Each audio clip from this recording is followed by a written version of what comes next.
Speaker.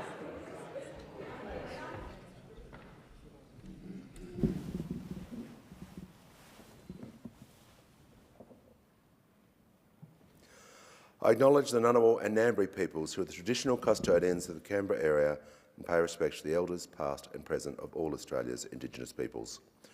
Almighty God, we humbly beseech thee to vouchsafe thy blessing upon this Parliament.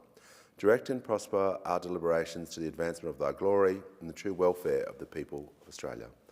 Our Father, who art in heaven, hallowed be thy name. Thy kingdom come, thy will be done on earth as it is in heaven. Give us this day our daily bread, and forgive us our trespasses, as we forgive them that trespass against us. And lead us not into temptation, but deliver us from evil. For thine is the kingdom, and the power, and the glory, for ever and ever. Amen.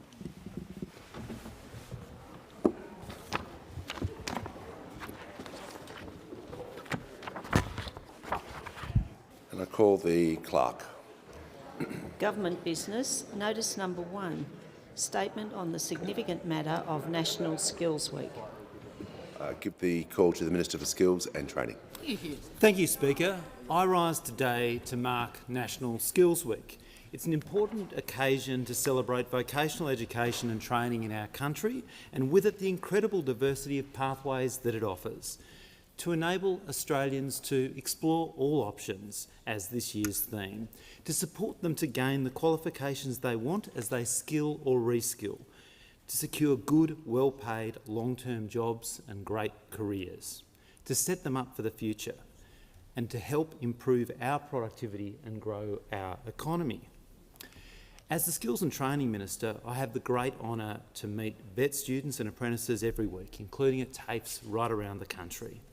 The Albanese government is working hard to put TAFE at the centre of our vet system, because at TAFE what we see is this: students that represent as wide a snapshot of Australia as you'll find anywhere.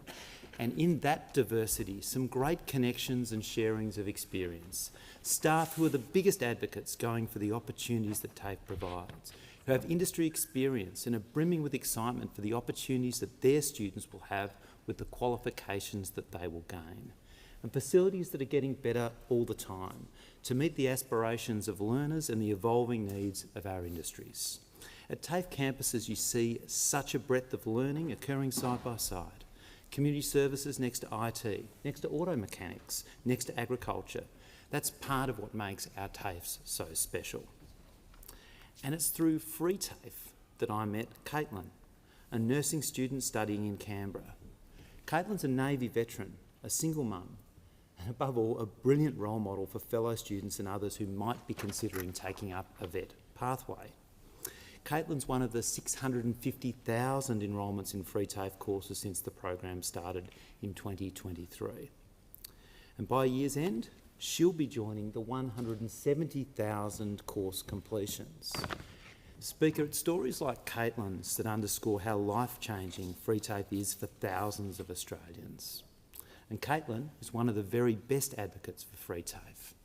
She loves talking about it, and her message to others is this: there's never been a better time to take the first step on the path to a new qualification and a new career. Now is the moment. The response to free TAFE really has been remarkable. Australians are backing it in, and that's why our government legislated to make free TAFE permanent, with 100,000 places every year from 2027. Sadly, we see some in this place continue to try to undermine free TAFE and to dismiss it.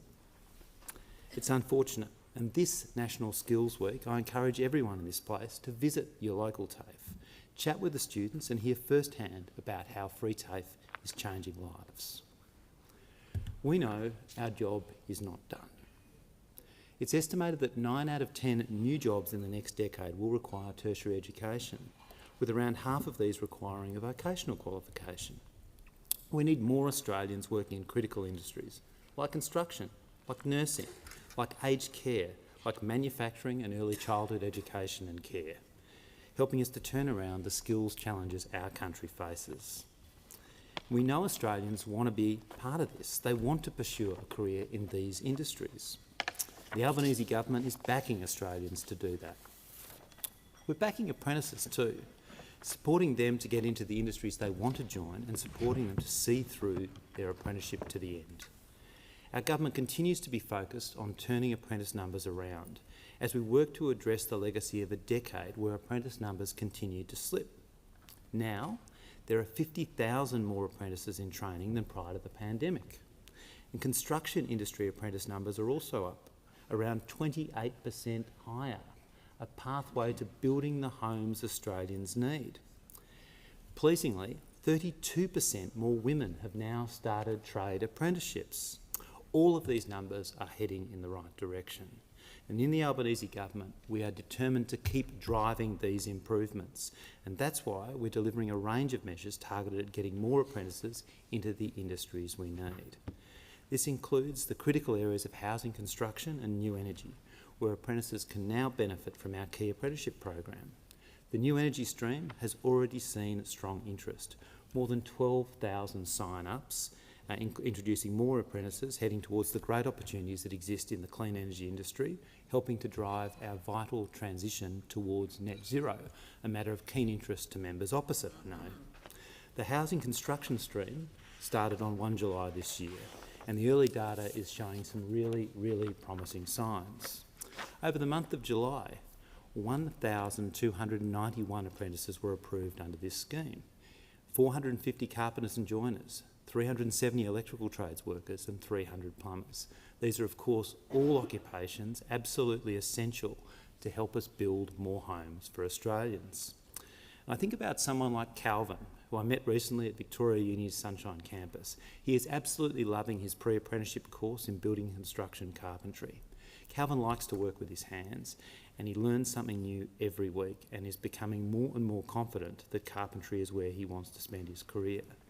And this key apprenticeship program is another way in which we can support him and people like him to fulfil their ambitions and to make their contribution to meeting our national goals. Now, in addition to the key apprenticeship program, the Albanese government has lifted the living away from home allowance for the first time in more than 20 years. If there's another indication of the neglect through which the former government subjected our skills and training system, it is the fact that some of these key payments were unchanged. This one, 2003, last updated, the living away from home allowance. Let's think about what that means for would-be apprentices in regional communities, the barrier that is presented.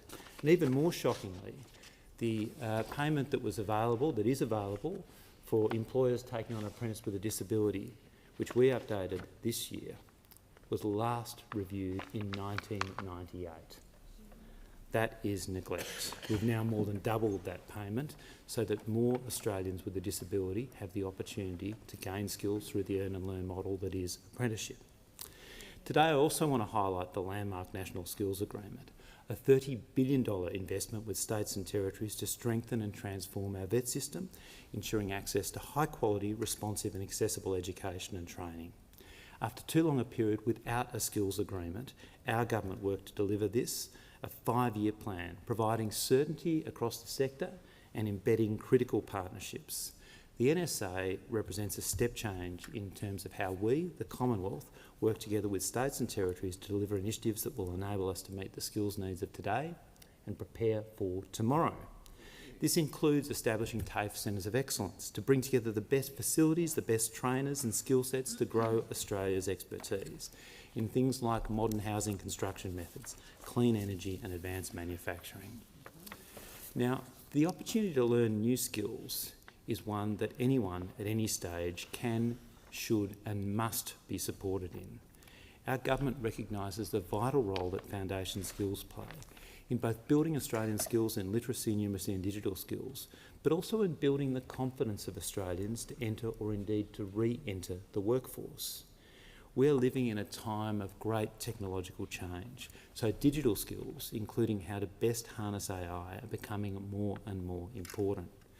As part of the National Skills Agreement, the Albanese government is delivering $77 million in funding to states and territories to deliver adult and community education. And through our Skills for Education and Employment program, we're also seeing the expanded delivery of free English language, literacy, numeracy and digital skills training, destigmatising approaches with a no wrong door policy so that more Australians in every part of the country can access these skills for good jobs and good lives. And one story that I think demonstrates just how important the building of foundation skills is the experience I had when I met Kalamarkis, who I met in Adelaide just a couple of months ago. She's originally from Kazakhstan. As she says in her own words about the course that she took in adult and community education. The course gave me not only useful knowledge, but also confidence. I can now write letters to government departments by myself. It's a big step forward for me. This is a powerful story, but just one of thousands, which illustrates how transformative learning these skills can be. Building experience, boosting confidence and strengthening connections to community, enabling good careers and good lives. Importantly, our government is also investing in First Nations, focusing on whole of community training delivery for First Nations people by First Nations community-controlled organisations, working alongside training partners. First Nations is helping work towards closing the gap targets by removing barriers to accessing culturally safe education and training and creating deeper partnerships with First Nations organisations and communities. Now, Speaker, this week I've outlined 3 key priorities that will be my focus for this term as Skills and Training Minister in the Albanese Government. Equally valuing VET, supporting lifelong learning and strengthening the partnerships that we have already established. All of these are essential to continuing to build a skills system that's responsive to the needs of Australians and to the needs of our economy. One that puts vocational education and training on an equal footing alongside university. Because, simply put, we need graduates from both sectors to meet the challenges of the coming years. We also need to better recognise that learning isn't only for the young. Free TAFE is showing us that Australians of all ages are interested in skilling, whether it's for personal growth or in pursuit of a new career. Our government is determined to foster this approach, both through formal training but also for informal training in the workplace and in the community. And I also want to bring closer together the partnerships that our government has developed over the past 3 years, bringing the Commonwealth closer to our state and territory counterparts in our shared ambitions, bring us closer to industry, to employers and unions, to all of the stakeholders who can be a part in skilling Australia's people and in skilling Australia's future, to open the doors to opportunity and to enable every Australian to have every chance to explore all the options. And I invite the Shadow Minister to speak in response to the Minister's statement. Thank you, Mr Speaker, and I thank the Minister for his contribution, and it was an absolute pleasure to join him this morning at National Skills Week's breakfast, where the room was at capacity, and it just shows the depth of support that the sector has. Mr Speaker, there are so many similarities that government and opposition have in their appetite for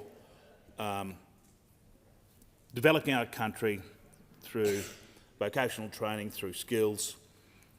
And we will be the first to support government when it is doing well, but it is incumbent upon us as opposition to work constructively with government and highlight areas that we believe need further reflection. Just small insight into my own family. You mentioned, Minister, during your contribution, a number of people that you had run across in your portfolio brief. Well, when I sit down at my kitchen table, I have 5 children. Christine and I, it's a blended family. And we have our oldest daughter who's followed the tertiary education. She's just completing her postgraduate work. And Elizabeth, last week, and we are very proud of her, she just completed her capstone for a female apprentice, and she works on the Gold Coast. A very proud moment for her. So we've got two trade qualified, and two through the tertiary system. And we have the conversations about at our table around what HECSTETS looks like, and I think the government knows that from the opposition perspective, we are very supportive of the vocational and training sector. When we speak about building a stronger economy and a more resilient nation and creating real opportunities for Australians, it all comes back to one thing, and it comes back to the Australian people and how we communicate with our kids. Our people are our greatest resource, and ensuring Australians have the right skills, the right training and the right opportunities is absolutely vital to our shared prosperity and national productivity. Skills Week is not simply about celebrating vocational education and training. It's looking to identify the future requirements, the future needs, particularly in my state of Queensland, where the pipeline of construction, as we get into a sense of readiness for the Olympic Games, is even more paramount. We need to be training the people today to build those future projects. It's about highlighting the real value of apprenticeships, the traineeships and the skills development, bringing to individual businesses and communities right across the country. Because when we invest in skills, we invest in Australians. We create real jobs, careers and futures. And importantly, we give businesses, from the small families operations through our major multinationals, the workforce they need to keep moving, innovating and competing in the global market. As a Shadow Minister for Skills and Training, I've had the privilege of travelling across this great country and hearing directly from businesses, industry groups and training providers. No matter where I go, the message is very similar. They're crying out for skilled workers. That's across every sector. It's the finance sector, the resources sector, the agricultural sector, the transport sector, the civil sector. They are all, the tourism sector, they are all looking for skilled workers. On a recent visit to Bundaberg with my colleague, the member for Hinkler, it wasn't that a good trip? I saw firsthand the challenges of local businesses in regional Australia are facing. These are businesses that are the lifeblood of their communities and are at the front line of the skills shortage and unable to find the apprentices and trained workers they need. It is in regional Australia where the skills crisis is most acute, but most of all it's hurting us. And it's here where you can see so clearly the importance of getting the policy right. Because when businesses in Bundaberg, Western Sydney or out of Melbourne cannot put on an apprentice, the impact is just not economic, it becomes social. It means fewer people in the workforce, fewer opportunities for families and slower growth for Australians. This is why National Skills Week matters, and I'm proud to be associated with it. It reminds us that skills are not just abstract policy issues. They're about real people, real jobs and real futures. They're about giving young Australians a trade that set them up for life. They're about reskilling workers who want to adapt and succeed. They're about ensuring industries have the confidence to grow because they know the workforce is there to back them. However, Mr Speaker, the truth is we're not where we'd like to be as a country. Australian businesses are struggling. Australian industries are falling behind. And too many Australians are missing out opportunities that should be there. That brings me to the reality of where we are today, and the skills crisis didn't happen overnight, but it's worsened in recent years. More than 1 in 3 occupations, 36%, are assessed as being in a national shortage. Since the Coalition left office, there are 100,000 fewer apprenticeships in training than when we left. That means fewer Australians on the pathway to skills secure employment, fewer businesses able to find workers that they need. Now the government has put forward free fee TAFE as an answer. On the surface it sounds attractive, but the reality is it's more complicated. Too often the courses are short, low level, or not aligned to the skills our economy desperately need on construction, energy and care. They're taking training for training's sake and not training for job's sake. We all want the integrity in training. We all want that. But taxpayers deserve to know that billions of dollars are being spent delivering real. But taxpayers deserve to know that billions of dollars being spent are delivering outcomes, real apprentices, real completions, and real jobs. Unfortunately, we see is billions invested without tackling the apprenticeships crisis head-on. MEGT, the country's largest apprenticeship network provider, revealed earlier this month, quote, as a share of the working age population, commencements are at their lowest point on record. That clearly tells us that the current approach is not working, and we're keen to work with the government to find solutions. Instead of targeting solutions to boost productivity and meet industry demand, too much focus is being placed on headline numbers and political spin. Instead of supporting quality providers and cutting red tape, we will see uncertainty and dodgy operators undermine confidence in the system. Free TAFE has become a band-aid. I spoke with a member, guy at the table this morning, at their breakfast this morning, and he said if you go back and have a look at the budget papers and have a look at the completion rates at TAFE, they're looking just over $60,000 of completion per student, and I'm happy to have a conversation offline with the Minister about how we can get greater value for money. A costly, poorly targeted band-aid approach which is ultimately failing to solve the shortages that matter most to Australians. The National Centre of Vocational Education Research, the preeminent body that does the research, released data just yesterday where they said 32,000 fewer students studying in government-funded skills in 2024 than there were in 2023. Labor's $1.5 billion fee-free TAFE project delivered a completion rate to date of just 26%. And while government talks about partnerships, too often the partnerships put the interests of unions ahead of small businesses, employees and apprentices who are actually on the ground making it happen. The result is a system that looks good in press release but doesn't deliver in the pipeline of skills workers for our nation that we desperately need. And Australians are paying the price in ongoing skills shortage and slower productivity and in higher cost of living and industry struggle to keep up. That's why the Coalition will continue to stand for real apprentices, real jobs, real training. Participation rates of Australian government-funded training are down across the board since we were in office, but especially in the 15 to 24-year-old bracket sector. We will focus on those young people. We will focus on policies that deliver lasting results. We will focus on giving Australians the skills and the success to succeed and give businesses the confidence to grow. Because if we're serious about building homes Australia needs, powering the nation into the future, caring for our ageing population, then we must be serious about the skills. And that means focusing not on slogans or spin, but on the hard practical work and the training a workforce that is fit for purpose. National Skills Week reminds us of what our task is. It reminds us that having an interest in people and it's about investing in Australia's future. And it reminds us that the task before us is urgent, to ensure that there's no business held back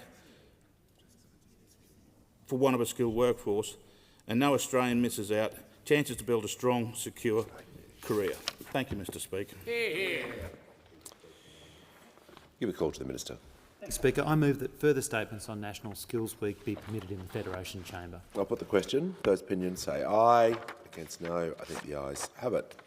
I present report number 2 of the Selection Committee relating to the consideration of committee and delegation business and private members' business on Monday 1 September 2025.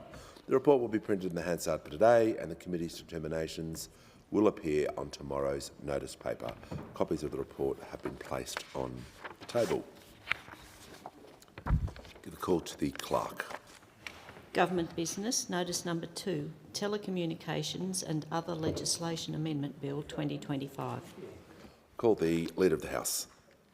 Thanks, Speaker. I present the Telecommunications and Other Legislation Amendment Bill 2025 in the explanatory memorandum.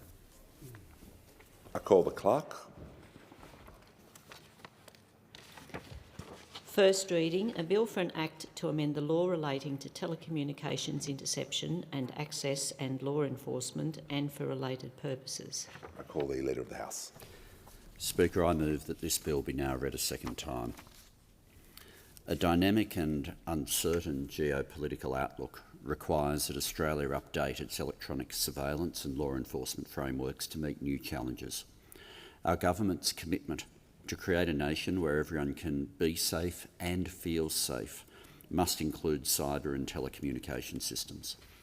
The changes in the Telecommunications and Other Legislation Amendment Bill 2025 are technical but provide essential clarifications to ensure that the agencies that keep our nation safe can continue to do so in an era of rapid technological development. Schedule 1 to the bill contains amendments to the Surveillance Devices Act 2004 and the Telecommunications Interception and Access Act 1979. These changes will ensure that the Commonwealth is able to comply with its duty of disclosure owed to the courts in relation to network activity warrant information. The disclosure of network activity warrants information will remain rightly very limited and subject to strict safeguards.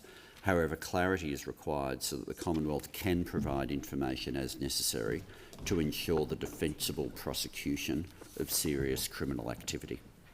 Schedule 2 to the bill also amends the Telecommunications Interception and Access Act 1979 to transfer the regulatory role of the Communications Access Coordinator from the Secretary of the Attorney-General's Department to the Secretary of the Department of Home Affairs. This is in line with machinery of government changes related to both departments. Schedule 3 to the bill contains technical amendments to the Telecommunications Interception and Access Act 1979 to ensure that the framework for testing and developing technologies and interception capabilities can operate in the manner that Parliament intended.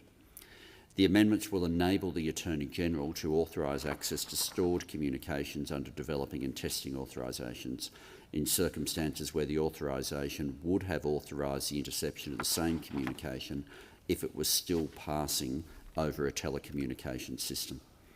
These amendments are necessary as technological advancements have resulted in a situation where stored communications may pass over the telecommunications system alongside and become indistinguishable from live communications. Agencies therefore need to be able to access both stored communications and live communications for development and testing purposes to ensure that they can continue to keep pace with technological advancements. Strict controls will continue to apply to the collection, use and destruction of all information obtained under testing authorisations. In particular, agencies will only be permitted to use the information for testing and development and will not be able to use it for investigative purposes. Schedule 4 to the bill contains amendments to the International Production Order Framework in the Telecommunications Interception and Access Act 1979 to give effect to the original intent of that framework.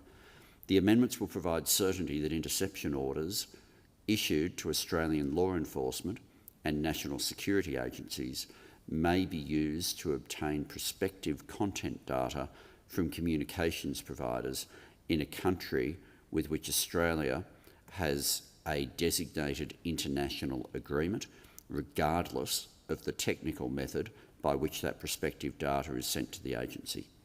Schedule 5 to the bill contains amendments to the Crimes Act 1914 to clarify and strengthen safeguards in the Controlled Operations Provisions framework.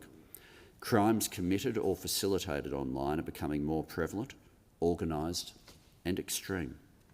The anonymous nature of the internet means there may be a lack of information available to law enforcement to assess potential risks when deciding whether to authorise or vary a controlled operation. Currently, the legislation does not clearly express the extent to which an authorising officer is expected to foresee potential risks and not authorise or vary a controlled operation on the basis of these risks. The amendments will clarify that authorising officers must consider the direct and reasonably foreseeable consequences of controlled conduct when authorising or varying a controlled operation. The amendments also provide clearer legal protections for officers involved in undercover operations targeted at taking down sexual abuse syndicates. The framework will retain appropriate carve-outs for liability protections where officers engage in illegal behaviour, not pursuant to an approved controlled operation, where their conduct would be likely to cause the death or serious injury of a person, or where their conduct would involve the commission of a sexual offence against a person. In the 2023-2024 financial year alone, reports of online child exploitation in the Australian Centre to Counter Child Exploitation increased by 45% from the previous year. The amendments will better enable law enforcement to investigate and take down abhorrent criminal offenders who operate with sophisticated levels of anonymity online and target the most vulnerable in our community. The Australian Government will always ensure that our law enforcement and intelligence agencies have the capabilities they need to keep us safe. This bill will ensure that our agencies can adapt to the rapid evolution of technology used to conduct criminal activity. In dealing with this legislation, Deputy Speaker, I have been referring to some extraordinary work that is performed by people who work for our security agencies. I want to take this opportunity to honour the work that they do and acknowledge how horrifically complex and challenging some of what they face in the course of that work is, and from the Parliament send our deepest appreciation and respect to those workers. I commend the bill to the House. The debate must now be adjourned. I move that debate be adjourned. The question is that the resumption of debate be made in order of the day for the next sitting. And I call the clerk. Put the question. Sorry. The question is that the resumption of debate be made in order of the day for the next sitting. All those in favour? Aye. Aye. All those. And I call the clerk. Okay. The question is that the resumption of debate be made in order of the day for the next sitting. All those in favour? Aye. Aye. And those against? Okay, I'll call it. Ayes have it. Call the clerk. Government business. Notice number 3. Environment Protection and Biodiversity Conservation Amendment, Board of Management Functions Bill 2025. Call the Assistant Minister for Climate Change and Energy. Thank you, Deputy Speaker, and I present the Environment Protection and Biodiversity Conservation Amendment, Board of Management Functions Bill 2025 and the explanatory memorandum.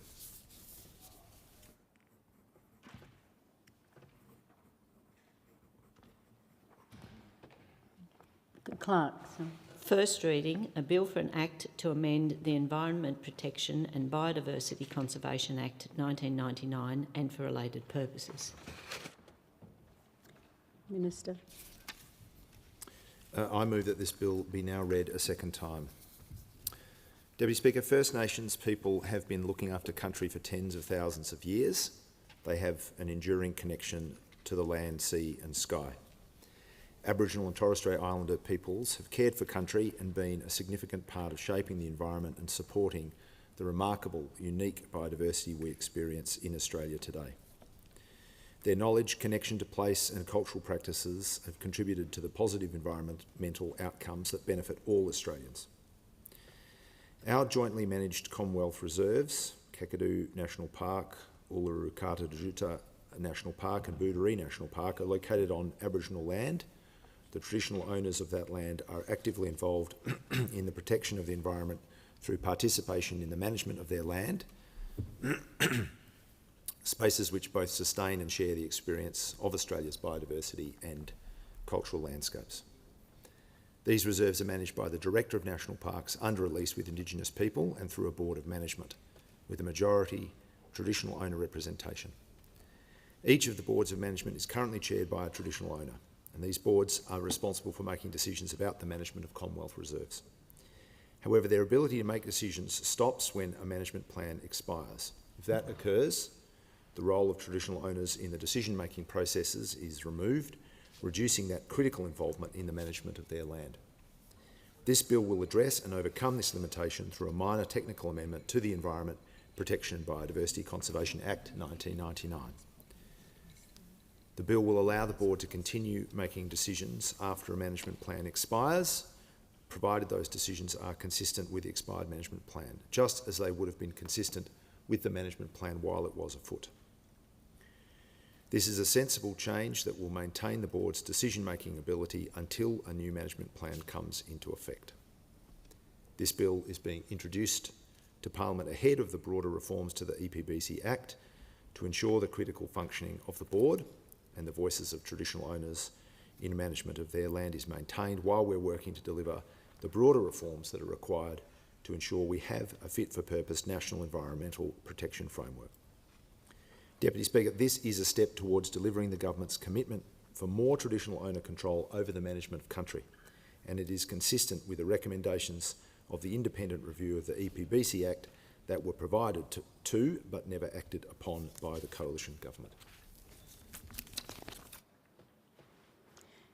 The debate must now be adjourned. I move that debate be adjourned. The question is that the resumption of debate be made in order of the day for the next sitting. All those of the opinion say aye. Aye. Those no. I think the ayes have it. I've received a message from the Senate informing the House that the Senate concurs with the resolution of the House relating to the variation of appointment of the Parliamentary Joint Committee on the National Anti-Corruption Commission. I've received advice from Ms Buller and Dr Scompes nominating to be members of certain committees. I call the Minister. Thank you, Speaker, and I ask leave of the House to move a motion for the appointment of members to certain committees. Is leave granted? Leave is granted. Thank you, Minister. Thank you, Speaker. I move that Ms Bowl be appointed a member of the Standing Committee on Climate Change, Energy, Environment and Water and the Joint Standing Committee on the Parliamentary Library, and that Dr Scompes be appointed a member of the Standing Committee on Health, Aged Care and Disability. Put the question. All those in favour say aye. Aye. Contrary, no. Ayes have it. And I call the clerk.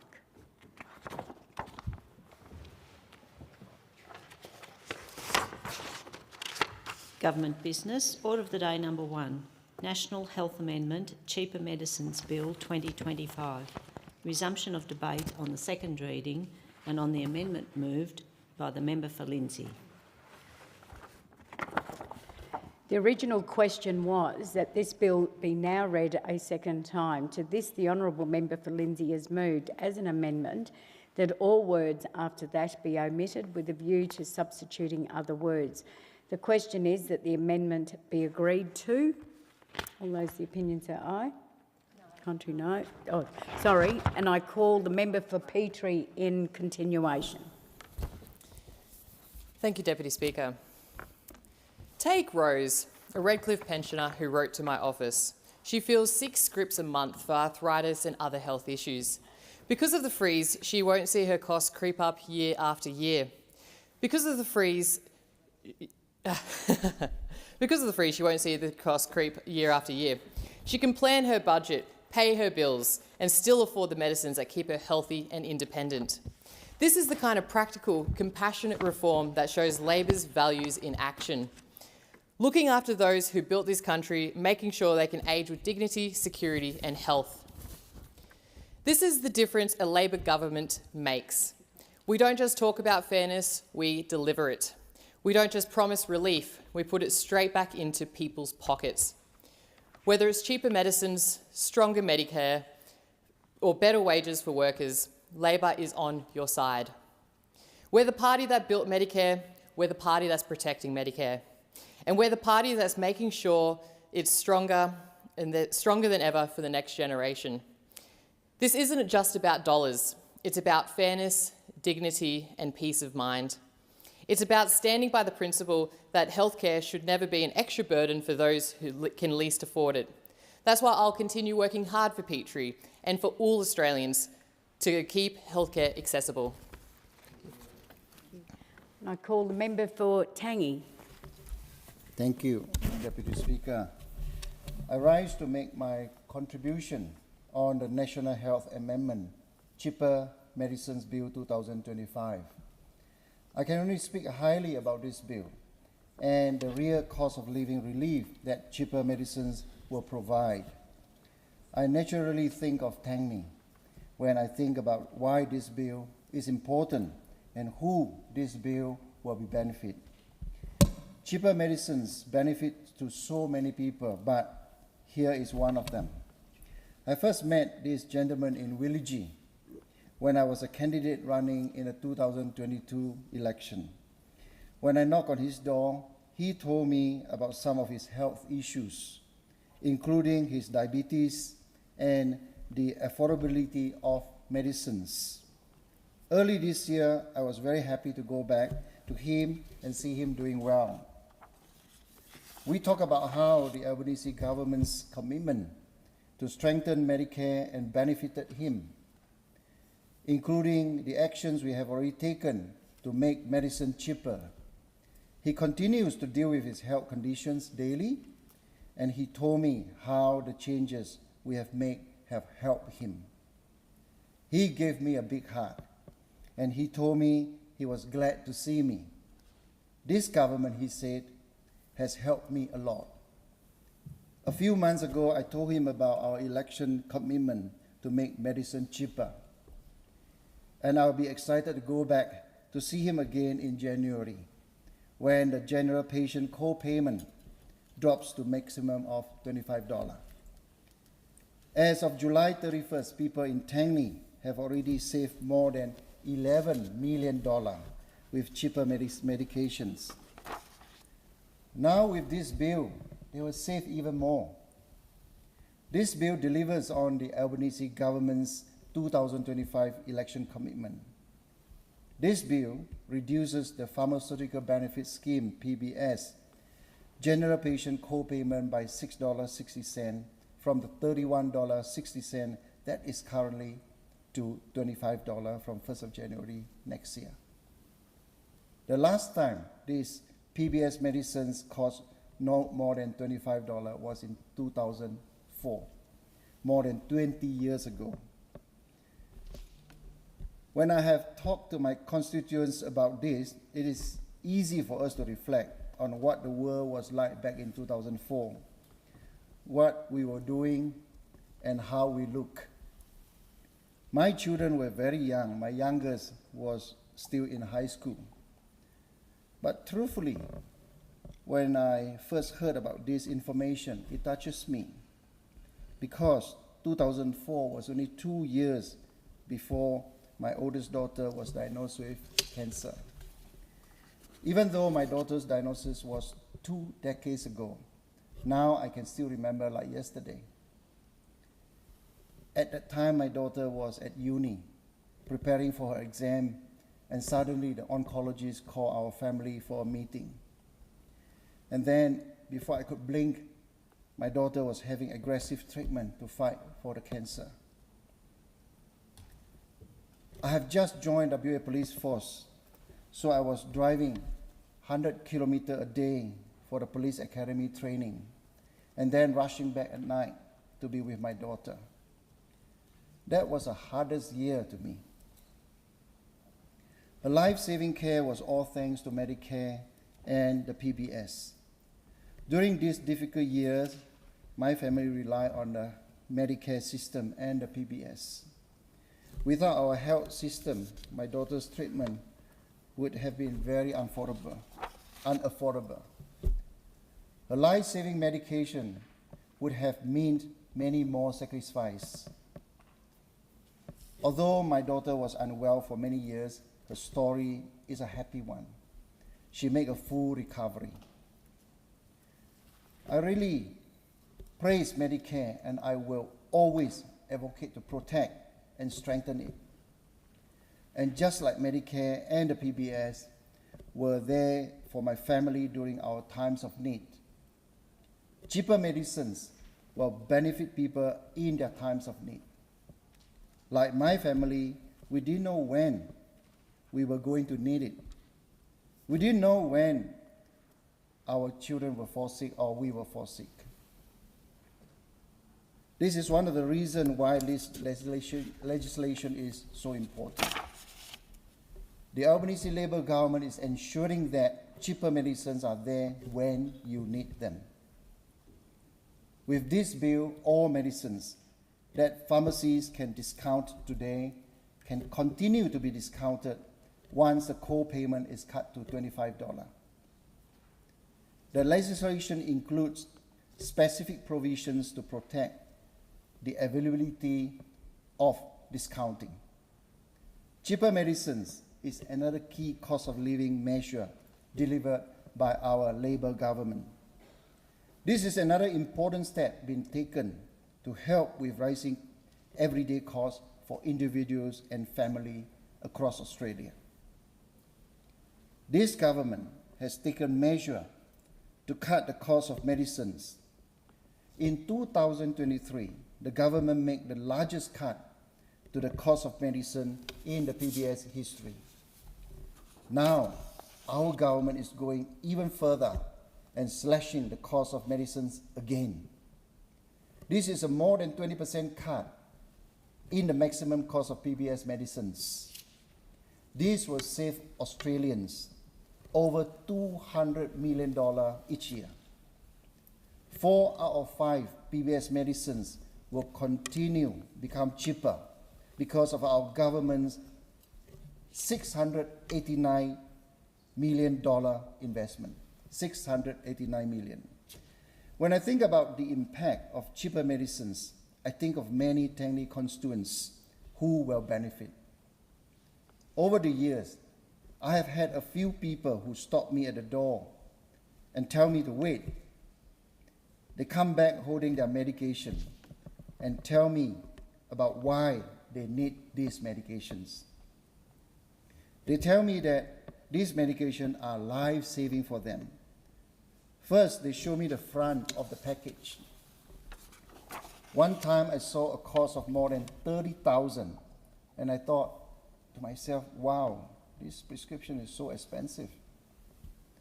And then they proudly show me the back and the cost that actually they pay thanks to PBS. And I see it is not a big number like a skyrocket numbers, but a 2-digit number. This is thanks to the PBS. I had a long discussion with these constituents about their story and about why the PBS has been so meaningful to them and the importance of affordable medicines. This is not the constituents' only medication, and making medicines even cheaper will make difference.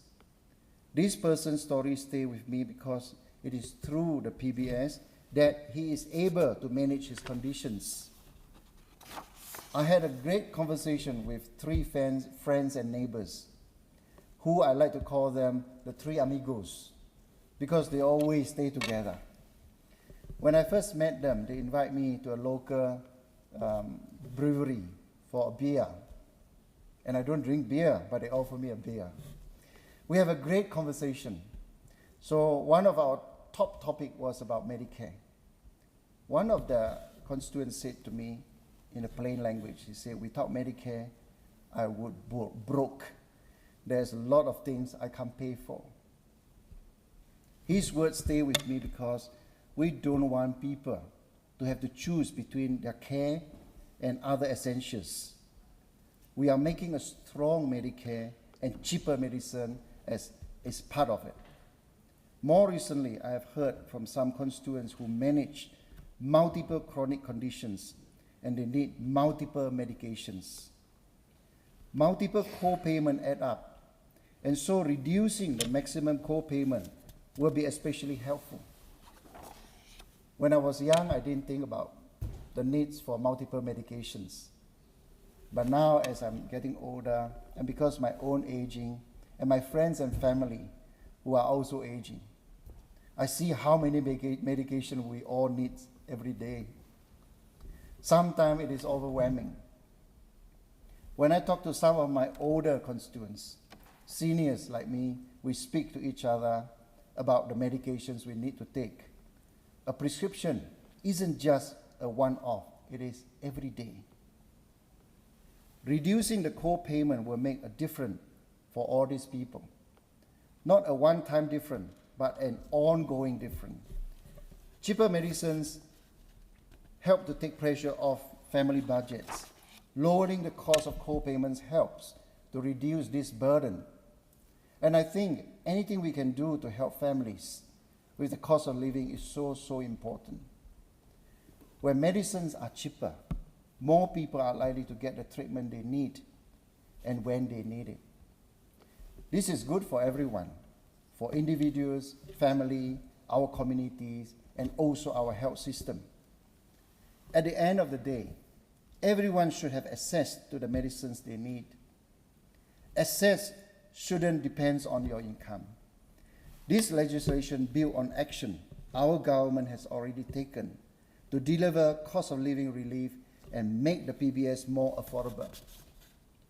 This action includes changes to PBS safety net. In July 2022, we implemented a 25% reduction in the numbers of prescriptions a concessioner patient needed to fill before the PBS safety net kicked in. This means concession card holder can get more free and cheaper medicine sooner. In January 2023, the Albanese Labour government made the largest cut to the cost of medicines in the history of the PBS, with a maximum cost of general prescription falling from $42.50 to only $30. The Albanese Labour government began introducing a 60 days prescriptions from September 2023, and doctors now have the option to provide a 60-day supply of medication rather than just a 30-day supply to patients with an ongoing condition. These changes have helped people save time and money, reducing the numbers of times they need to see their GP or attend a pharmacy. It again speaks to the tangible cost of living measures taken by our government. In January 2025, the Albanese government froze the cost of PBS medicines with co-payment not rising with inflation for all Australians for the first time in 25 years. Pensioners and concessioner card holders had their co-payment frozen at $7.70 for 5 years. This will continue to benefit, and the cost of their PBS medicines will stay frozen at this level until 2030. Cheaper medicines are good for hip pockets and good for your health. And now, through this bill, the Albanese government is delivering cheaper medicine and a stronger Medicare. Thank you, Madam Speaker. Yeah, I call the member for Griffith. Thank you, Deputy Speaker. Deputy Speaker, I ask you to cast your mind back to 2004. Australian Mary Donaldson married Frederick, the Crown Prince of Denmark. The game World of Warcraft was released on PC. Britney Spears sang Toxic while Shannon Knoll asked, "What about me?" Facebook had just been founded. Shrek 2 was the biggest film. A Big Mac cost $4.05. 2 litres of milk you could get for well under $3, and prescriptions on the PBS were less than $25. Today, whenever I speak to people in Griffith, I hear how much time, effort and resources families are putting into looking after themselves and one another. During my campaign in Griffith, I knocked on close to 15,000 doors, and since then, at my mobile offices across the electorate, time and time again, Griffith locals have raised with me the rising cost of medicines as a key issue for them and their families. Whether it's getting their kids better for an illness or purchasing medicines to help manage a chronic disease, the rising cost of medicines is regularly raised as a significant cost of living burden.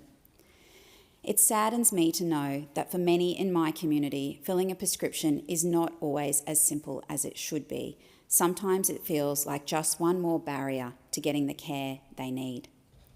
That's why I'm proud to stand here today and speak in support of the National Health Amendment Cheaper Medicines Bill 2025. This bill is about fairness, dignity and health equity. It's about making sure no one in our country has to choose between their health and their household budget. This bill is practical relief for the household budget, and it is about better health outcomes for our community. Back in 2004, more than 20 years ago, when Australians were paying no more than $25 for their PBS medicines, families could go to the chemist knowing that the medicines they needed were within reach relative to the wage that they were earning. But in the years since, the cost of prescriptions has steadily risen, and for many people it has become harder to keep up. It's worth pausing for a moment here to look at the Coalition's track record when it comes to health. They froze Medicare rebates for 6 long years, pushing up GP costs and forcing more people into emergency departments. They knocked back proposals for cheaper medicines when they were in office, keeping prices higher for patients. They cut hospital funding and picked fights with the states instead of fixing the system. Deputy Speaker, the difference between those opposite and the Albanese Labor government couldn't be any clearer. Labor strengthens Medicare and makes medicines cheaper. The Liberals weaken Medicare and let prices soar. Now, this government is turning that around, lowering the price so Australians can once again afford the medicines that they rely on to stay well. From 1 January next year, the general patient co-payment of PBS medication will fall from $31.60 to $25, delivering on our election commitment. Deputy Speaker, I will leave it to you to decide whether you'd enjoy a reprisal of Shannon Noll and his 2004 musical proclamation that it isn't fair, but what I can tell you is a reprisal that delivers fairness and one that is welcomed by our community is lowering the cost of PBS medicines to 2004 prices. Deputy Speaker, these are significant changes that people right across the country and in my electorate of Griffith will feel every time they fill their PBS scripts. I want to be very clear. Our pharmaceutical benefits scheme, our PBS, saves lives. When I was a teenager, growing up in Brisbane's Hawthorn in the 1990s, I went to school with a good friend, Relma Donaldson, and I swam at the Morningside Flyers Swim Club with my friend, Amy Franklin. Both of these friends were teenagers with cystic fibrosis. Both passed away within 6 months of one another. Relma was just 16 years old and Amy had just turned 18. Back then, we had no effective treatments for CF, an inherited, chronic and life-threatening disorder that damages the lungs and digestive system. Today, we have effective treatments available for this condition, but they are prohibitively expensive. One life-saving and transformational treatment, Trikafta, can cost families over $250,000 per year. Following its introduction to the PBS in 2022, from 1 July this year, our government has expanded this medications listing to include CF patients 2 years and older who have at least one CFTR gene and who are responsive to treatment. This means more than 90% of the 3,800 Australians living with CF now have access. And now, with these changes, this medication will cost families just $25 per script. More than likely, if we had this medication available and affordable, Relma and Amy would still be here today. And I am thankful to say that my best friend, who also has cystic fibrosis, he is most certainly here because of this medication and because of its inclusion in our PBS. Not too long ago, I had the opportunity to discuss the latest price drop of PBS medications with Paris, a young local pharmacist who lives in Murarrie in my electorate. Paris knows how these changes are going to make a big difference. She told me, for many people in our community, even small reductions in the cost of medicine can make a huge difference.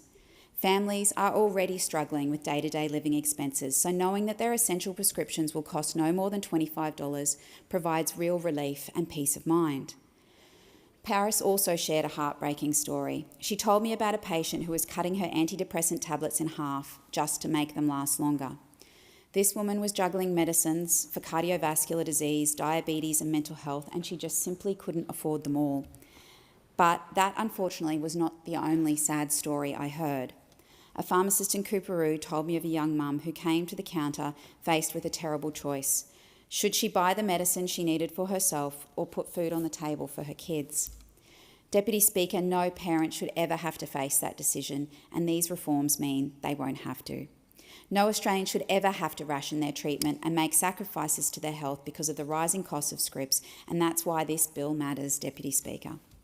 In 2023, we made the single biggest cut to the cost of PBS medicines in history. But we know there is more work to do, and that's why this bill responds to these needs by delivering a range of measures, including more than a 20% cut in the maximum cost of PBS medicines, saving Australians over $200 million every year. 4 out of 5 PBS medicines will become cheaper because of this government's $689 million investment. Pensioners and concession card holders will keep paying no more than $7.70, with that cost frozen until 2030. And importantly, all medicines that pharmacies can discount today will continue to be discounted once the co-payment is cut, with provisions included to protect that availability. This bill strengthens the Albanese government's strong commitment to affordable medicines and builds on actions we've already taken to deliver cost of living relief through cheaper medicines. I wanted to take this opportunity to outline what our government has already delivered. We're providing more free and cheaper medicines sooner, with a 25% reduction in the number of scripts a concessional patient must fill before the PBS safety net kicks in. We're delivering the largest cut to the cost of medicines in the history of the PBS, with the maximum cost of the general script falling to $30 from $42.50 in January 2023. We're delivering 60-day prescriptions, saving time and money for millions of Australians with an ongoing health condition across 3 phases from September 23. And we froze the cost of PBS medicines, with co-payments not rising with inflation for all Australians for the first time in 25 years. Deputy Speaker, so far in my electorate of Griffith, my community has saved nearly $11 million because of our cheaper medicine initiatives. Let me be clear, when we reduce the cost of common medicines, cholesterol tablets, antibiotics, blood pressure medication, antidepressants, we're delivering real relief where people actually need it. Deputy Speaker, we're also delivering on women's health. For the first time in more than 30 years, oral contraceptives like Yaz and Yasmin are listed on the PBS. Women who used to pay nearly $400 a year now pay $126. And from next year, that will fall even further to just $25 per script and just $7.70 for concessional card holders. The difference between $80 and $7.70 for essential medicines is the difference between exclusion and access, between anxiety and peace of mind. Another Griffith local, Gina, shared with me her heartbreaking story of untreated infertility and endometriosis. Now, as she transitions through perimenopause, making more oral contraceptives available for treatment will be life-changing for her. This is a view that was recently also shared with me when I met with the CEO of Pelvic Pain Australia, Renee Rankin. Renee and I discussed how expanding the range of affordable treatment options not only gives women more choice, but reduces the burden of their symptoms on families, communities, and the economy. Deputy Speaker, this didn't happen by accident. It's a product of strong advocacy from pharmacists, from the National Women's Health Advisory Council, from clinicians, and most importantly, from the patients who raised their voices. As our Prime Minister said, the size of your bank balance shouldn't determine the quality of your healthcare.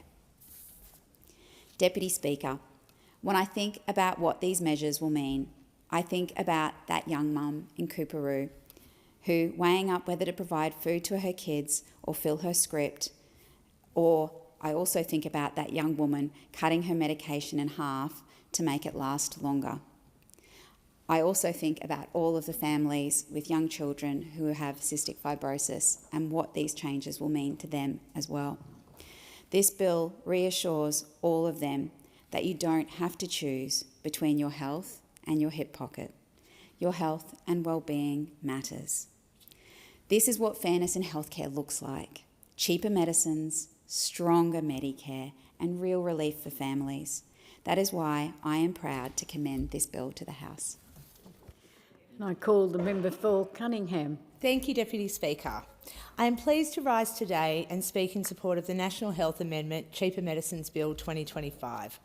People in my community, like so many around Australia, are struggling with the cost of living. Medicines and healthcare are the #1 issue for so many people. Making sure our country doesn't go the way of others, where it is only those who can afford healthcare who receive it. And I've been truly proud to be part of a government that is doing everything we can to ensure that people in my community get access to cheaper medicines, more affordable healthcare, and more equitable healthcare. This bill, of course, is not our first time reducing the cost of medicines.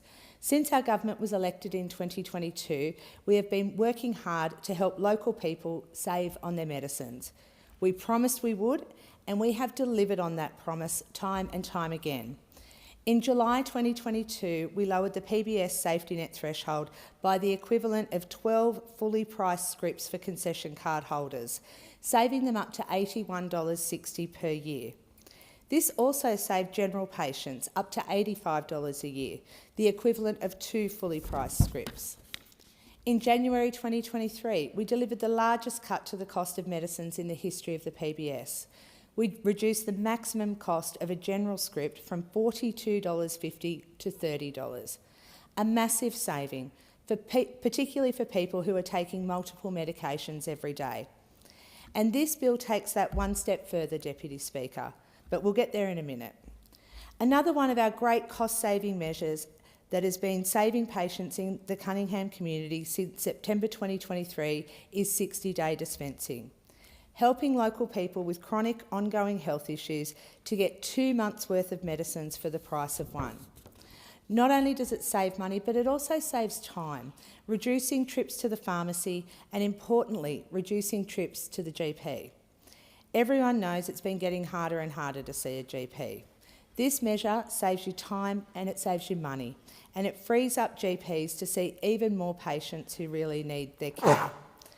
And I know what a difference it makes to people of the Illawarra. But wait, there's more. In January of this year, we froze the cost of PBS medicines, with co-payments not rising with inflation for the first time in 25 years.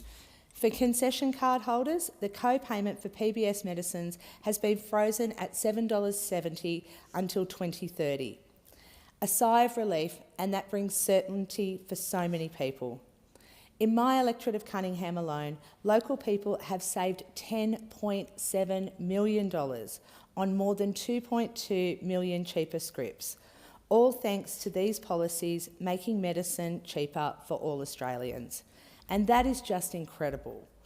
These policies are making a real and tangible difference in the lives of local people, saving them money and making their healthcare more accessible, because no one should be worried about how they are going to afford their medicine. And Deputy Speaker, that's just a little short wrap-up of what we have already done to reduce the cost of medicines. Now there is this bill, which takes that a step further again. Under this bill, the general patient co-payment for medicines listed on the PBS will be reduced from $31.60 to $25 per script. Remembering, when we came to office, that figure was $42.50. We reduced it to $30 in 2023. Now it will be $25. This delivers on our election commitment and our ongoing commitment to the Australian people to make medicines cheaper and support them to help with the cost of living. Medicines have not been this cheap since 2004, 21 years ago. This is a more than 20% reduction in the maximum cost of PBS medicines and will save Australians over $200 million every year.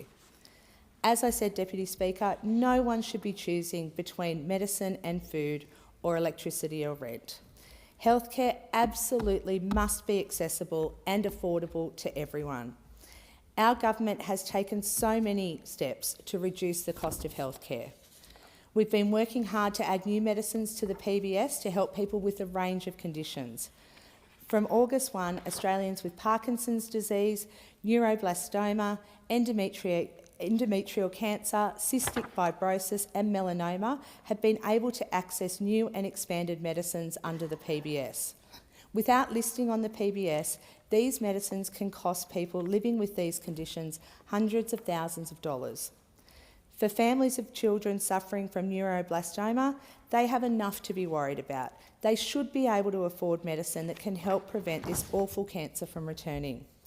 This life-saving medicine will soon cost $25 instead of $417,000, and that's just one example.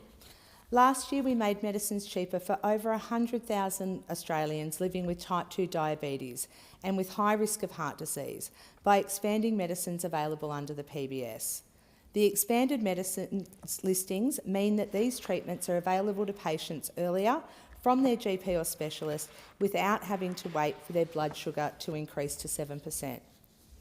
Since we were elected, we have added hundreds of new medicines to the PBS that have made medicines more affordable and more accessible for all Australians. And we are always looking at ways to help reduce this burden further. Another area of healthcare that I am so proud of our government has prioritised is women's health. In February of this year, we added the first PBS listings for new oral contraceptive pills in more than 30 years, and the first PBS listing for new menopausal hormone therapies in over 20 years. The tens of thousands of women who use these drugs will be able to save more than $250 a year thanks to this change. This was part of a $573 million package that is delivering more choice, lower costs and better healthcare for women. Deputy Speaker, I recently met with a really interesting local academic, Teresa Larkin from the University of Wollongong, who came to talk to me about hysterectomies. Now, we all know what a tonsillectomy is, an appendectomy or a lumpectomy. We all know what they are, a surgical removal of a named body part. It's clear from the name which is being removed, and the surgical procedure has a title based in logic and reason, until you reach the uterus. And all of a sudden, its medicinal removal becomes instead about the so-called hysteria of women, an historical condition, only for women, from the 5th century that we have since shown does not exist. So why is the removal of the uterus still tied to hysteria, rather than following the same template of every other surgical removal? A uterotomy? One of the many lingering biases in women's healthcare. And that bias extends further than the names and has impacted women's access to contraception, treatment for menopause and perimenopause, conditions like endometriosis, and the struggle for so many women to get the help that they need to deal with pelvic pain. Too often, their pain and suffering has been dismissed, diminished or ignored. That hysteria bias creeping in again. Associate Professor Larkin has a keen interest in this field of study. Together with Associate Professor Laurentia Villalba, these two incredible women undertook a study which demonstrated a treatment for cardiovascular patients. They found out that that could also provide life-changing relief to women suffering pelvic pain. The study looked at 113 women aged between 17 and 88, some of whom had been suffering pelvic pain for 25 years. It showed that the minimally invasive procedure, which blocked pelvic veins in a similar way to the treatment for blocked arteries, provided significant and sustained pain relief for close to 100% of the patients. That is absolutely incredible, and one of the so many examples of the amazing research abilities of the University of Wollongong. The women who participated in the study gave an average pelvic pain score of 7 out of 10, with 10 being the most pain possible. That is what women are experiencing. It is real, it is debilitating, and it needs serious attention. After this treatment, most of the patients had a full resolution of their pain, fully gone, with the rest having less than a 3 out of 10. Pelvic pain can be reduced or even cured. It is not in your head, and treatment can change lives. And I really want to thank Associate Professor Larkin and Associate Professor Villalba for their truly remarkable and valuable work in this field. I would also like to acknowledge the incredible work of the former Assistant Minister for Health and Aged Care, Jed Carney, among several others. Minister Carney has been a fierce advocate for women's health, and she has worked incredibly hard to make some big improvements, like the $570 million women's health package I mentioned earlier. Not only has this added new oral contraceptive pills, it has also provided choice and access to a range of women's health care. As part of this package, we have provided better access and lowered the cost of long-term contraceptives, with larger Medicare payments and more bulk billing for IUDs and birth control implants. This will save around 300,000 women a year, up to $400 in out-of-pocket costs. We've provided better support for women experiencing menopause with a new Medicare rebate for menopause health assessments, funding to train health professionals, and the first ever clinical guidelines. And it will see more endometriosis and pelvic pain clinics open around the country. This package will transform menopause care. It will help women who are suffering get the help that they need sooner, without having to constantly justify their pain to doctors who don't believe them. It will help women access the contraception that works for them and help those suffering UTIs to get treatment more quickly. Fundamentally, this is about saying to women that we are serious about improving access and fairness in our health system, because having a period isn't optional. Going through menopause and perimenopause isn't optional.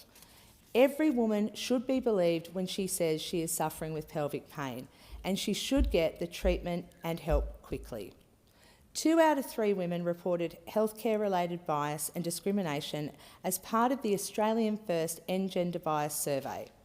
This is shocking and completely unacceptable. Bias against women in our health systems means worse outcomes for women, and ultimately a bigger burden on our healthcare system and our economy. We are committed to addressing gender bias in our health system. It has gone straight back into household budgets. It is easing the pressure local families, supporting pensioners and supporting those living with chronic health conditions. By capping PBS medicines at $25, we are helping Australians save a further $200 million every year. Only Labor can deliver cheaper medicines. Only Labor will build a stronger Medicare. And I am delighted to support this bill, Deputy Speaker. I commend the bill to the House. Thank you. And I call the member for McPherson. Thank you very much, Madam Deputy Speaker.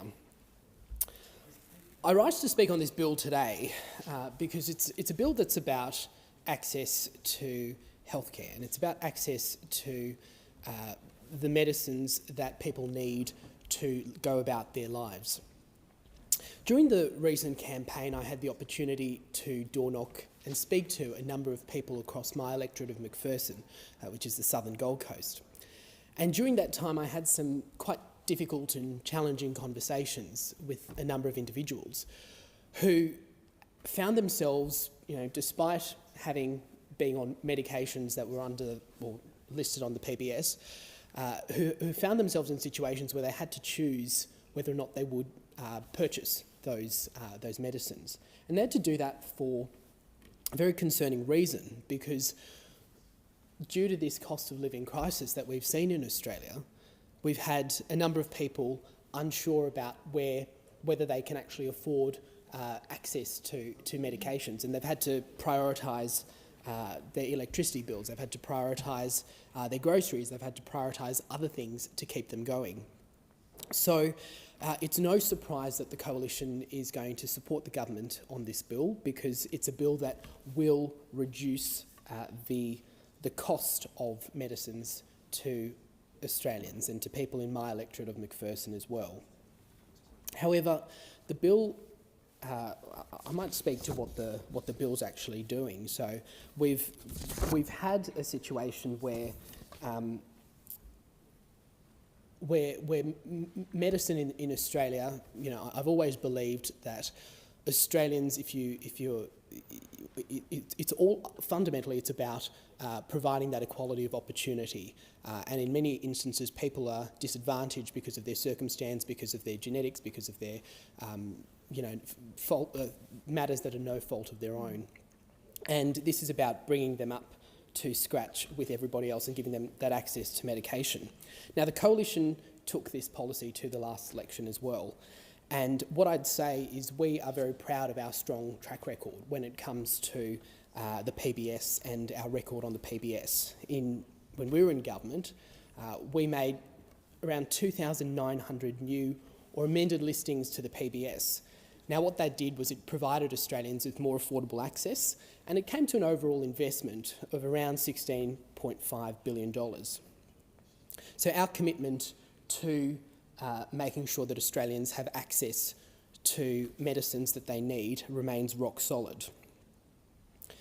Now, I'd also say that the Coalition has for a long time held the view that all medicines on the PBS that have been recommended by the Pharmaceutical Benefits Advisory Committee should be listed.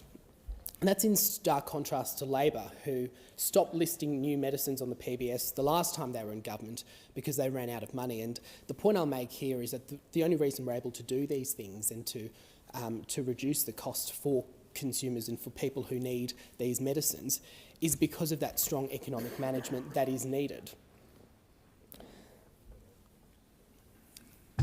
If we don't, Madam Deputy Speaker, as a country, if we don't consider how we're going to manage our economy, the long-term ability for not only this government but for future governments to provide for Australians, whether it's in healthcare or in other means, is going to seriously be jeopardised.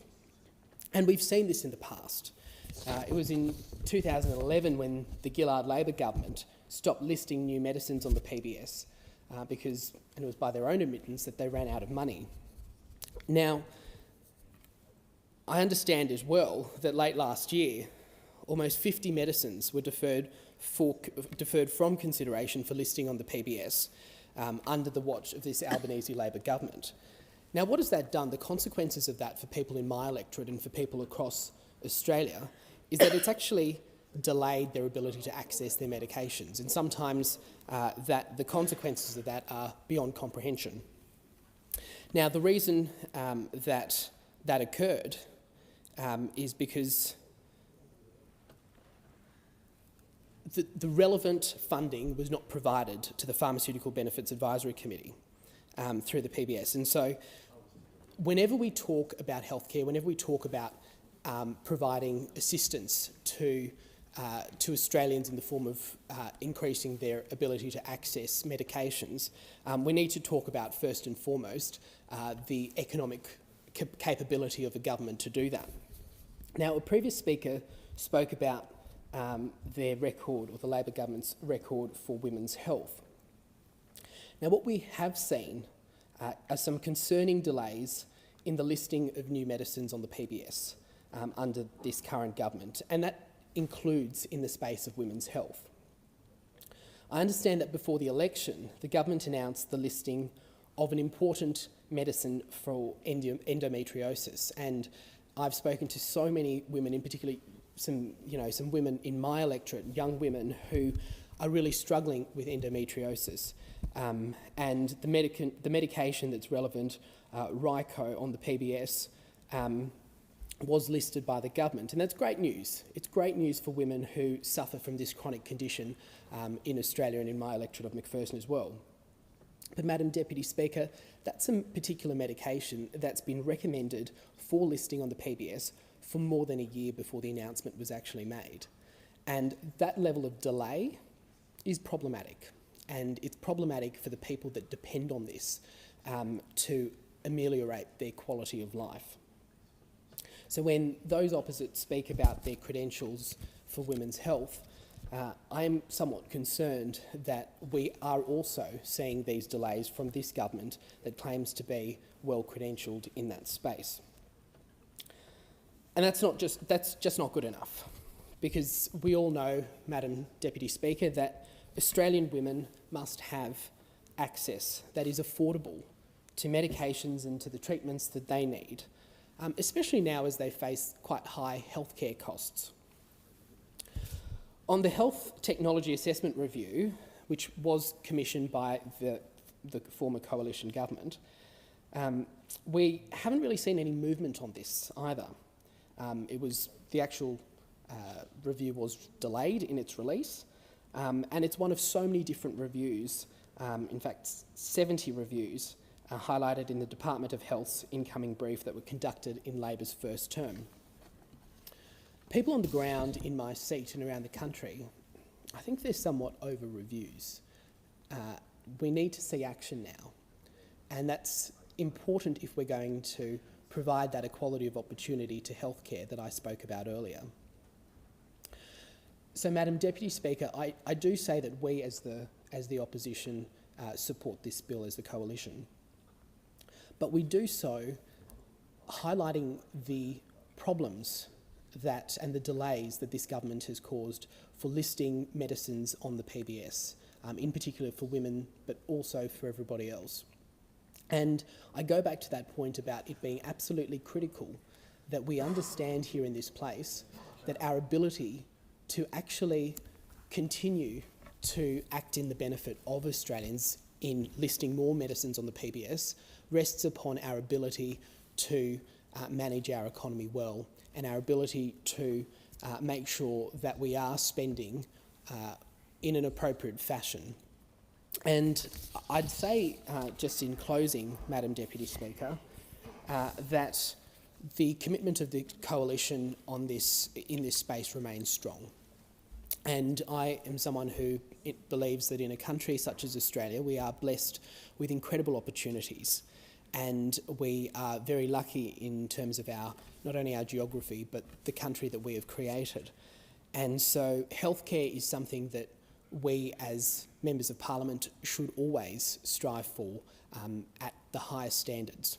And us on the coalition will always do that, and we will continue in our strong track record of support for the PBS, and in doing so, support the men and women across Australia and the children who rely on medications in order to go about their lives and live lives as Australians that are happy and able to contribute to Australia. Thank you. And I call the member for Whitlam. Thank you, Deputy Speaker. To begin with, I do need to address some of the comments made by the member for McPherson, and just to challenge that idea that consistent performance on the part of the coalition has been there in relation to the defence of the PBS and the defence of public health. Only the Labor Party has consistently defended public health and consistently defended the PBS, and in fact we introduced the PBS. And I think it's important that we recognise that the Australian public likewise understands and believes in the Australian Labor Party's commitment to public health, and that's why we were backed in the last election. Thank you, Deputy Speaker. I support the National Health Amendment Cheaper Medicines Bill because it reinforces the Albanese government's record of making cheaper medicines even cheaper, and it delivers on a commitment we made before the 2025 election. Specifically, this bill reduces the Pharmaceutical Benefits Scheme general patient co-payment from $31.60 to $25 from 1st of January next year. The last time PBS medicines cost no more than $25 was more than 2 decades ago, in 2004, and a lot has happened in those 21 years. It's sobering to realise that 2004 was the year that a young Harvard University student named Mark Zuckerberg first launched an idea he called the Facebook from his dormitory. The launch of the iPhone was still 3 years away. 2004 was the year that the Australia-United States Free Trade Agreement was signed. Jetstar took its first flight. Ian Thorpe led Australia's record gold medal tally at the Athens Olympics, and Tasmania's Mary Donaldson married Frederick, Crown Prince of Denmark. Remarkably, it was also the year that my colleague in the Upper House, Senator Charlotte Walker, was born. Surely that can't be true, and it makes us all feel very old. By making cheaper medicines even cheaper, Labor is further easing the cost of living challenges facing so many Australians. This cut of more than 20% to the maximum cost of PBS medicines will save Australians over $200 million each year.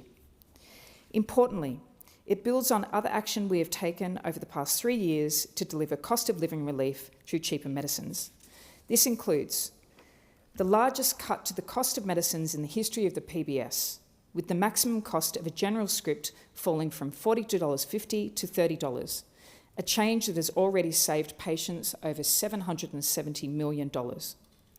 A 25% reduction in the number of scripts a concessional patient must fill before the PBS safety net kicks in, delivering 73 million additional free scripts and saving pensioners over $500 million. 60-day prescriptions saving time and money for millions of Australians with ongoing health conditions, and freezing the cost of PBS medicines with co-payments not rising with inflation for the first time in 25 years. Overall, since winning government in 2022, Labor's cheaper medicines initiatives have saved people in my electorate of Whitlam a substantial $12.6 million. It is important to point out that pensioners and concession card holders will continue to benefit from the freeze to the cost of their PBS medicines, with the cost frozen at its current level of $7.70 until 2030. Also, all medicines that pharmacies are able to discount today can continue to be discounted, even when the co-payment is cut to $25.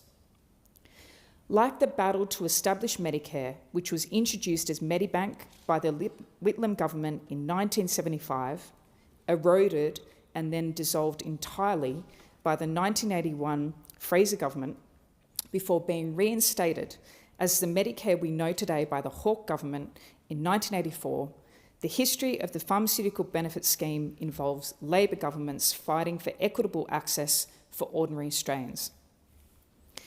81 years ago, toward the end of World War II, John Curtin's government introduced legislation for a pharmaceutical benefit scheme. The main driver was for all Australians, not just the few who could afford them, to have access to the growing number of wonderful antibiotic drugs. The proposed legislation provided that any Australian resident would be entitled to be given medicine at no charge if they presented a prescription to a pharmacist written by a registered medical practitioner on an official government form. The pharmacist would be reimbursed by the government. An expert committee would determine a list of approved medications to ensure quality and effectiveness. It sounds like an excellent idea, right? However, doctors strongly opposed the scheme, and so did Labor's conservative political opponents. The doctors feared the legislation was part of a broader government agenda to interfere with their work and curb their pricing power. Interestingly, the organisation that represented Australian doctors at the time was called the British Medical Association. The body did not become the Australian Medical Association until 1962. The Pharmaceutical Benefits Act 1944 was passed by Parliament and the list of approved medications was printed. But in 1945, the Victorian branch of the British Medical Association challenged the legislation in the High Court of Australia. The doctors argued the Commonwealth did not have the power to spend money on the provision of medicines, and the High Court agreed. This High Court decision prompted a referendum in 1946 to amend the Constitution to allow for Commonwealth provision of pharmaceutical benefits, among other things. The referendum was passed, making it one of only 8 successful referendums of the 45 that have been put to Australians since Federation. John Curtin died at the Lodge while in office in July 1945, and Ben Chifley led Labor to re-election in 1946. So it was Chifley's government that, following the 1946 referendum, introduced an amended Pharmaceutical Benefits Act in 1947. But the British Medical Association continued its campaign against it. They did offer to allow a limited range of drugs to be prescribed under the PBS, but the government rejected that offer. Furthermore, the government decided to impose fines on doctors who didn't use official prescription forms, and the doctors challenged this in the High Court, and they were successful once again. The British Medical Association estimated that in 1949, 5 years after the Curtin government's first attempt to introduce a pharmaceutical benefit scheme, that only 157 out of 7,000 Australian practising doctors ever cooperated with it. Australian doctors, unfortunately, had successfully torpedoed Labor's efforts to introduce a PBS. Labor lost the 1949 election, and the new Menzies government settled for a reduced safety net PBS, which recognised a limited number of life-saving and disease-preventing drugs. However, the development of an increasing number of new drugs introduced in the 1950s meant that this was clearly inadequate. In 1960, 16 years after Curtin introduced the concept, the PBS finally became a comprehensive scheme. It included a patient contribution or co-payment of 5 shillings or 50 cents in today's decimal language. I believe John Curtin, the original proponent of the pharmaceutical benefit scheme, would be proud of the Albanese Labor government's achievements in ensuring Australians have equitable access to medicines. And this is only one element of this government's focus on the health of all Australians, particularly through strengthening Medicare. The achievements of the Albanese government's first term include tripling the bulk billing incentive for people who need to see their GP most often, pensioners, concession card holders, and families with children. restoring bulk billing for 11 million Australians, creating an additional 6 million bulk billed GP visits, opening 87 bulk billed Medicare urgent care clinics, making it easier for Australians to get the urgent treatment they need, free of charge, while taking pressure off our hospitals, establishing a network of 61 free Medicare mental health centres, establishing 22 endometriosis and pelvic pain clinics to help Australian women with endometriosis and polycystic ovary syndrome to get the care they need, and boosting hospital funding by $1.7 billion, delivering more money for public hospitals in every state and territory. Following these achievements in health during its first term, the re-elected Albanese government has committed to further benefiting the health of Australians by delivering an additional 18 million bulk billed GP visits every year so Australians can see a bulk billing GP, the single largest investment in Medicare's history.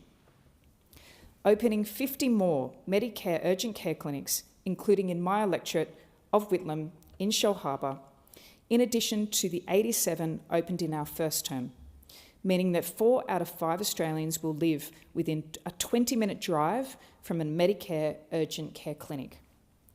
Growing the health workforce to deliver more doctors and nurses than ever before, including the largest GP training program in Australia's history, and hundreds of scholarships for nurses and midwives to extend their skills and qualifications. Investing more than $790 million in women's health, including making contraceptives cheaper and funding more treatments for menopause. Opening an additional 11 endometriosis and pelvic pain clinics, with the total of 33 clinics extending their focus to also provide specialist support for menopause and perimenopause. Investing in free mental health support for Australian parents through another 8 perimental mental health centres around the country. Backing men's health, including investing $20.7 million for grassroots initiatives in community settings, and taking pressure off hospitals with the launch of 1800 Medicare, a free nationwide 24/7 health service line that provides after-hour advice and also an after-hours GP telehealth service. The Pharmaceutical Benefits Scheme is a key component of the Commonwealth's investment in Australia's health system. The Albanese Labor government has shown its commitment to this system by investing $23.5 billion to strengthen Medicare since its 2022-2023 budget. The National Health Amendment Cheaper Medicines Bill delivers on a commitment we made prior to the 2025 election, builds on our earlier actions to deliver cheaper medicines and help ease cost of living challenges, and it contributes to further strengthening Medicare, which benefits all Australians. Making medicines cheaper, is a tangible way we are helping with the cost of living. In my work with community organisations and in my electorate, I see the impact that health expenses can have on individuals and families. When I was the CEO of the Illawarra Women's Health Centre, in particular, I met many women, particularly older women, who were struggling with the cost of medicines. When speaking with people within my electorate of Whitlam, I know how much of a difference that reducing the costs of medicines can have. Australians are understandably proud of the PBS, and we are prepared to defend it. It is a very practical way that Labor is delivering on reducing the cost of living, particularly for those who need it most. Under these changes, 4 out of 5 PBS medicines will become cheaper because of our government's $689 million investment. So just to recap, this bill builds on action we've already taken to deliver cost of living relief through cheaper medicines, including more free and cheaper medicines sooner, with a 25% reduction in the number of scripts a concessional payment must fill before the PBS safety net kicks in. The largest cut to the cost of medicines in the history of the PBS, with the maximum cost of a general script falling to $30 from $42.50. 60-day prescriptions, saving time and money for millions of Australians with an ongoing health condition, and freezing the cost of PBS medicines with co-payments not rising with inflation for all Australians for the first time in 25 years. Importantly, all medicines that pharmacies can discount today can continue to be discounted once the co-payment is cut to $25. The legislation includes specific provisions to protect the availability of discounting. Cheaper medicines are good for the hip pocket of Australians and good for their health. Through this bill, the Albanese government is delivering cheaper medicines and a stronger Medicare, and I commend this bill to the House. Thank you. I thank the member for Whitlam, and the question is that the amendment be agreed to, and I call the member for Cornwall. Thank you, Speaker, and I want to thank the member for Whitlam for her contribution, and I'm proud to stand alongside her in support of this bill, which does precisely what it says: deliver cheaper medicines. A simple, principled objective to be delivered by the Albanese Labor government. It's a simple, effective proposition. Australians will no longer have to pay more than $25 for any medicine on the pharmaceutical benefits scheme. Let's unpack that. For the first time in over 2 decades, essential medicines will be capped at $25 a script. Last time this was the case was in the early 2000s, back when we were all glued to our soapbox watching Kath and Kim, and Anthony Albanese was busy campaigning for the return of his beloved South Sydney Rabbitohs to the NRL. Times have changed, Speaker, but the inherent value of affordable medicines has most certainly not. This is cost of living relief that matters to every Australian household. Relief that shows once again that when Labor is in government, we put the health and dignity of Australians first. I want to touch on the scale of our reforms. This bill, the National Health Amendment Cheaper Medicines Bill, reduces the PBS general patient co-payment from $31.60, an already reduced cost, again thanks to the Albanese Labor government, down to $25 from the 1st of January next year. This is a cut of more than 20% in the maximum cost of PBS medicines. It will save Australians over $200 million every single year. As of the 31st of July, people in my electorate of Cornwall had saved over $8.9 million thanks to our already legislated cheaper medicines policy. And there is still more to do. 4 out of 5 PBS medicines will become cheaper because of this government's $689 million investment. This will have a direct and significant impact on the quality of life of millions of Australians who rely on medications to maintain their health. Speaker, we should never underestimate the impact of providing cheaper, accessible medication to those in our community that need it. It's not just the individuals who rely on these medications that are beneficiaries. It is their families and communities as well, who also benefit when those in need of medication can access it when they need it. When we look around the world and we see the sort of challenges other countries face in meeting the medical needs of their people, we are acutely aware that Australia has built something special with its approach to the pharmaceutical benefit scheme. But it didn't just happen. It had to be fought for. And it was successive generations of Labor governments that made it happen. The story of the PBS stretches right back to the wartime government of John Curtin. In 1944, Australians were beginning to see the extraordinary power of the new antibiotics, penicillin. Curtin believed these medicines should not be reserved for the wealthy few. He believed they should be available to everyone. It was his successor, Prime Minister Ben Chifley, and his Health Minister, Arthur Cornwall, the man after whom my electorate is named, who took that vision forward. In 1944, Arthur Cornwall brought legislation into this Parliament to establish a national pharmaceutical benefit scheme.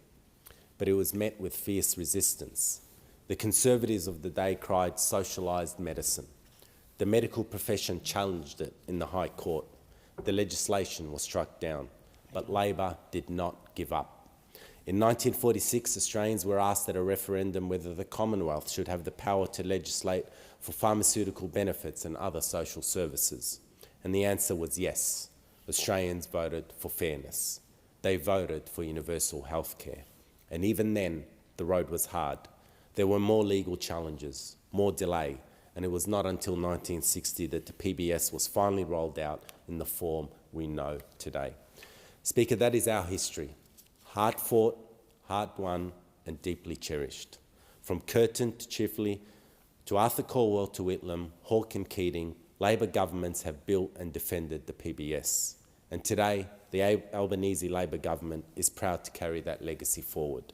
In 2023, Labor delivered the biggest cut in PBS history, lowering the co-payment from $42.50 to $30. In 2025, we froze the co-payment, protecting Australians from inflation for the first time in 25 years. For pensioners and concession card holders, the cost of PBS medicine is now frozen at $7.70, all the way through to 2030. Speaker, this is real relief for families, pensioners and workers in my community of Cornwall and right across Australia. And it delivers certainty alongside the certainty that we will always fight to protect it. Our reforms have a real, tangible, local impact. And what matters most is what this means for people in our communities. In my community, local pharmacist Rayanne engages with people every day who live on low incomes, many juggling multiple health conditions. She told my office, and I quote, "For many in this community, it would be very difficult to afford their health care without subsidised medicines. Some are on 5 or more medications at once. Without the PBS, they wouldn't be able to afford their scripts. That means they wouldn't take their medications. That means they would end up in hospital." Speaker, that's the reality. When medicines are affordable, people simply stay healthy. They don't miss doses. They don't skip scripts. They don't turn up at emergency wards with preventable complications. This is dignity in practice. This is the PBS at work. And Rayanne is right.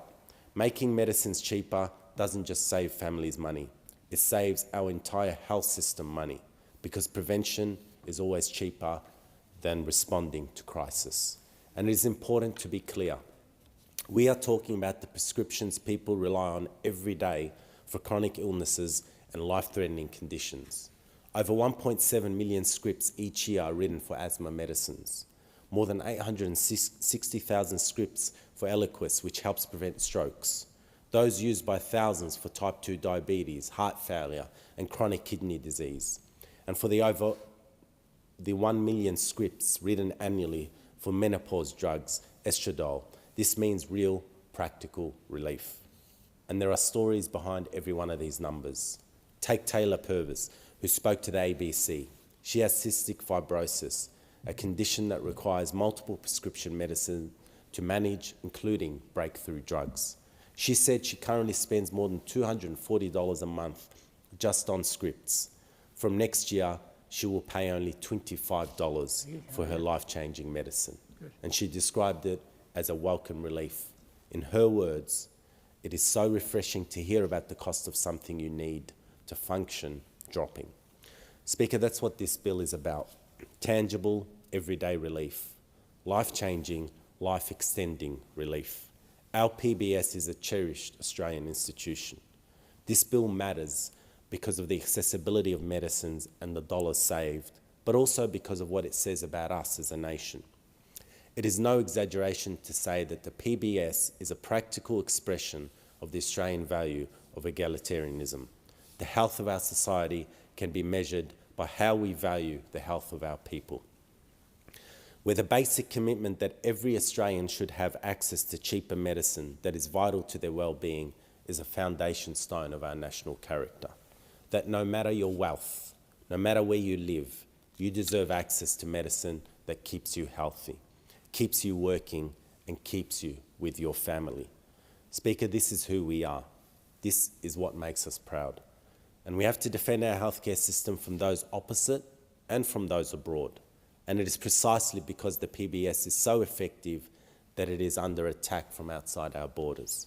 We now face threats of tariffs on Australian pharmaceuticals, punishing our nation for running a fair and affordable medicine system. The Prime Minister said it plainly. The PBS is not for sale. The Health Minister has been just as clear.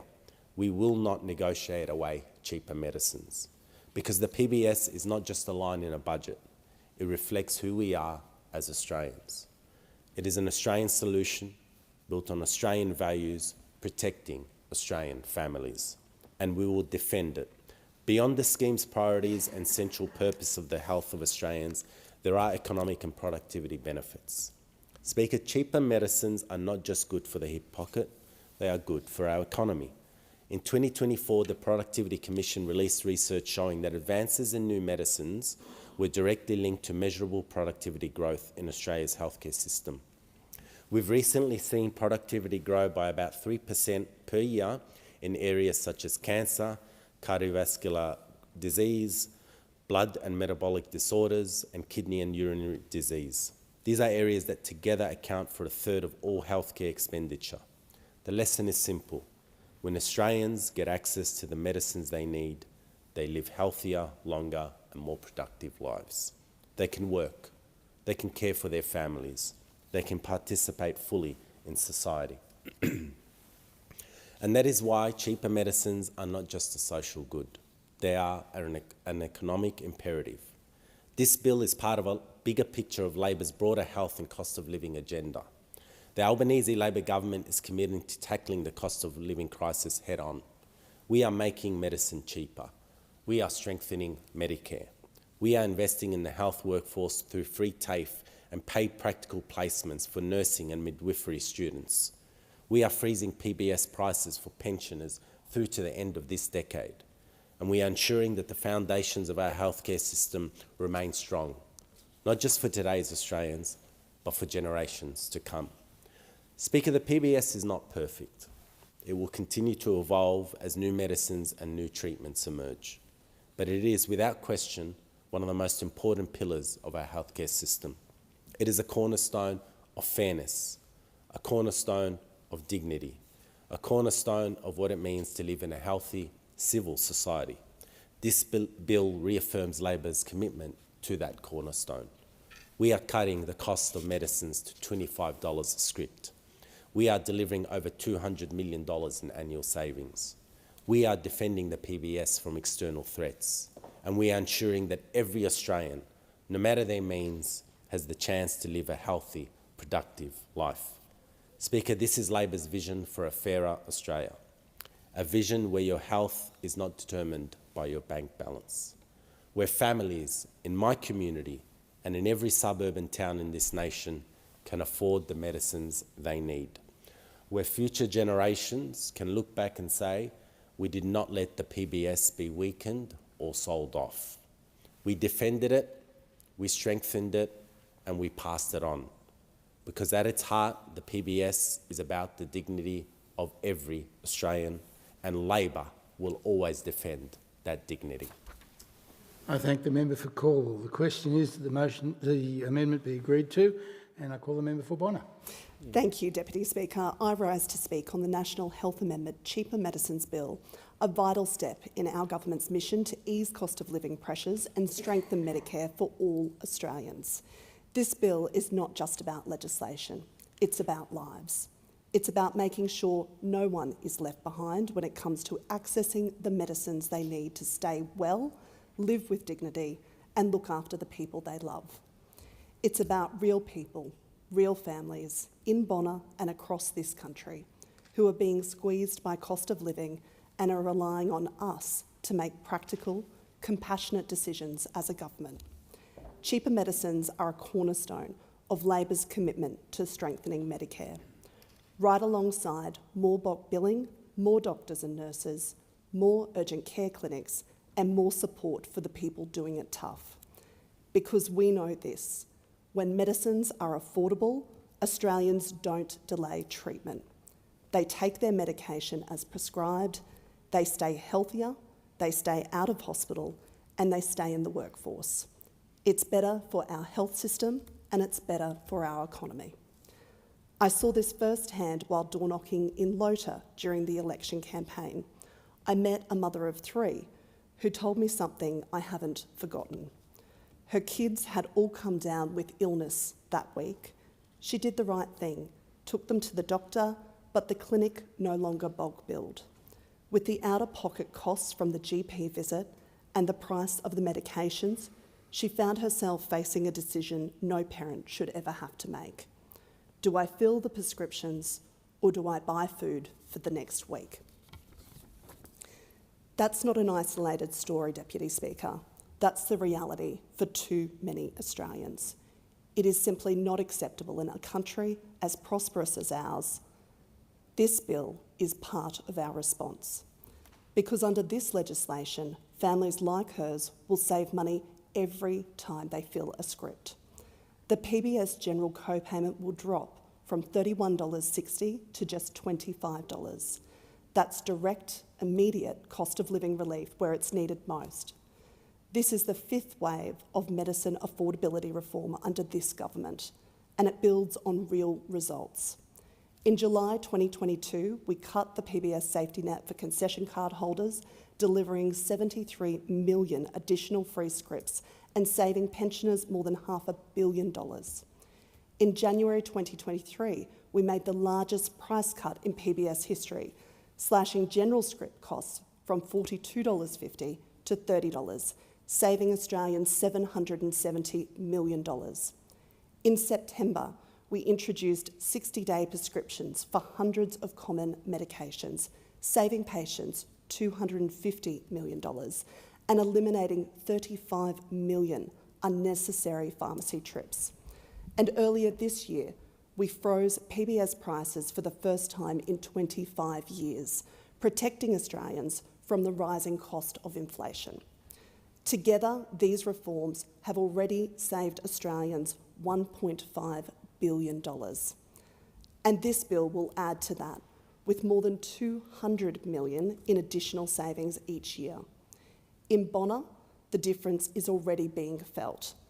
Locals have saved over $10.5 million across 1.6 million scripts, a clear sign that our policies are working.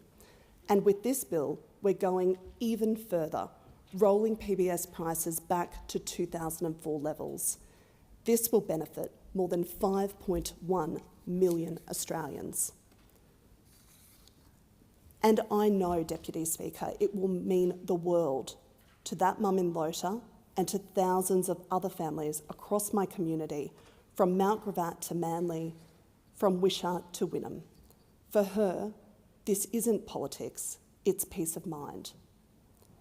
Deputy Speaker, the Albanese Labor government is also delivering for women and girls across Australia with bold, long overdue reforms in women's health.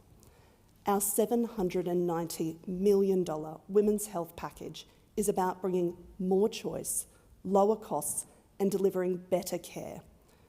We've listed new contraceptive pills on the PBS for the first time in over 30 years, boosted access to long-acting contraceptives like IUDs and implants, introduced a new Medicare rebate starting 1 July next year for women experiencing menopause and perimenopause, listed 3 new menopausal hormone therapies after more than 20 years without any additions, invested $127 million in endometriosis and pelvic pain support, with 22 new clinics already operating right across our country.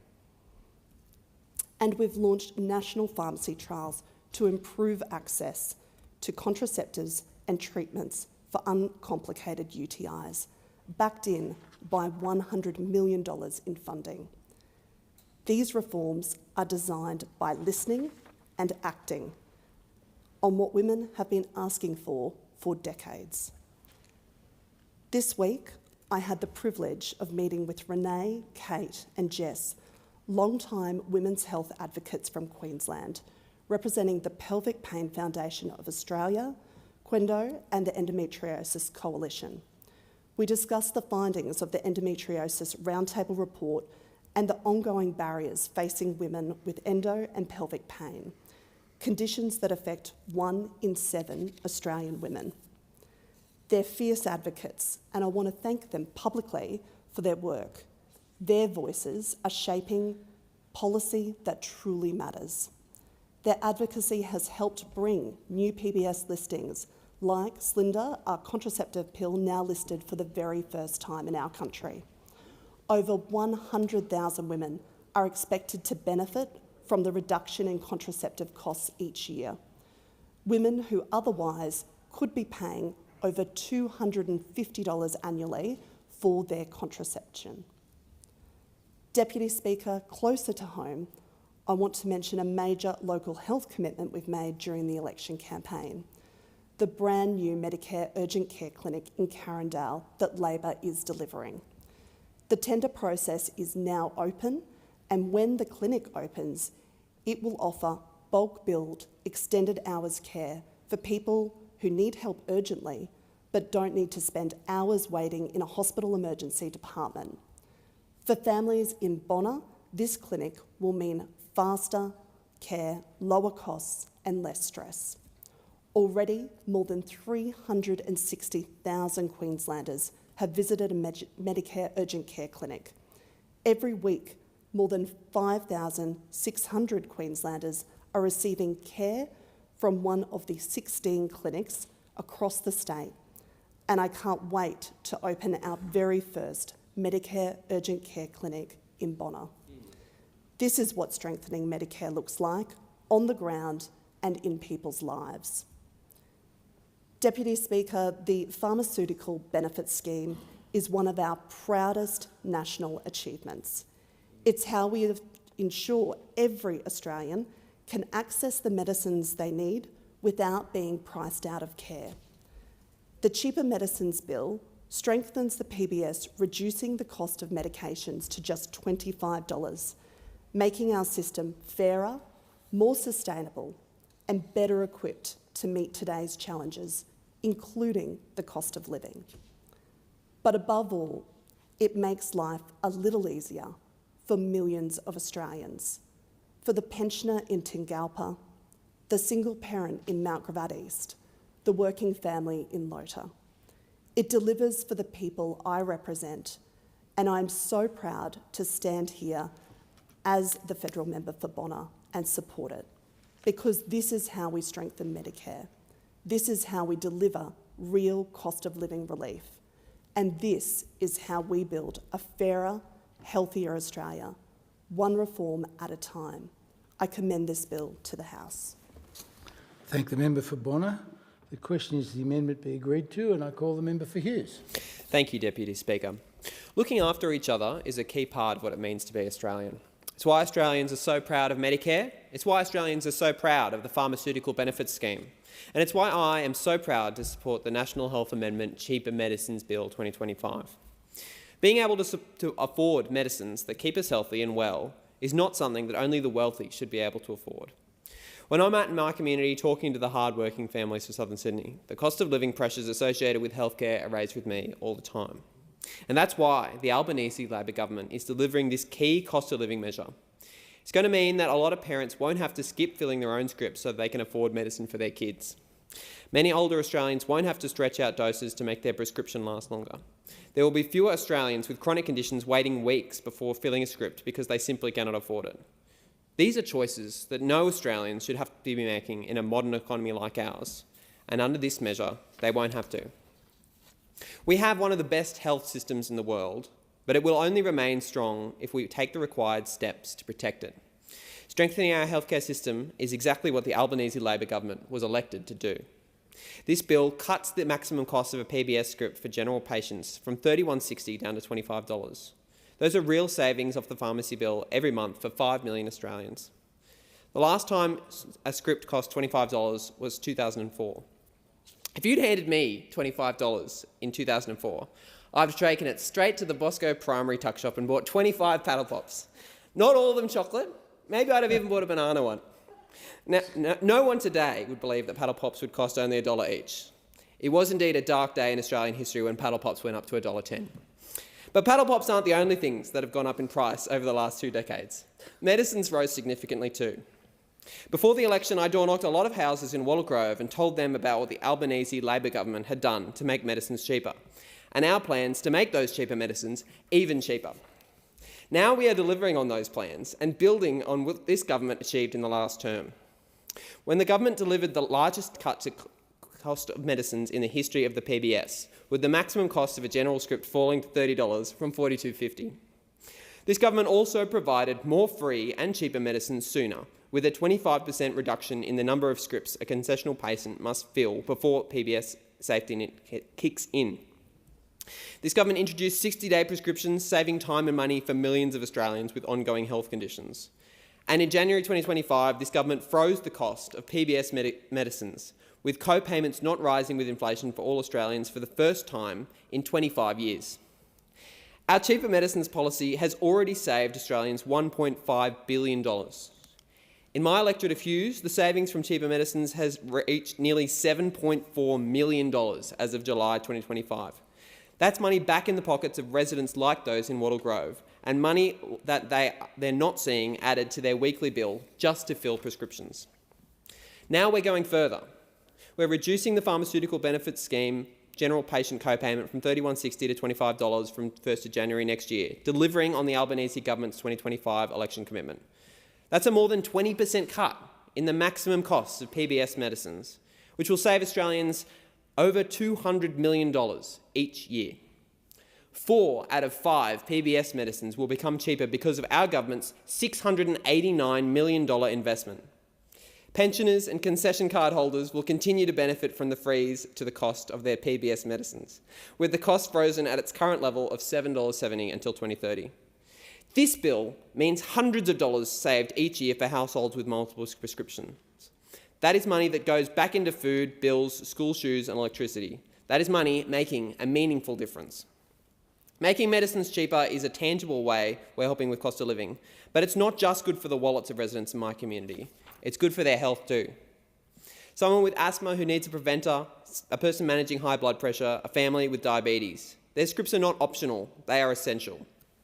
By cutting the costs, we help them stick to their treatment, stay healthier, and avoid bigger health problems down the track.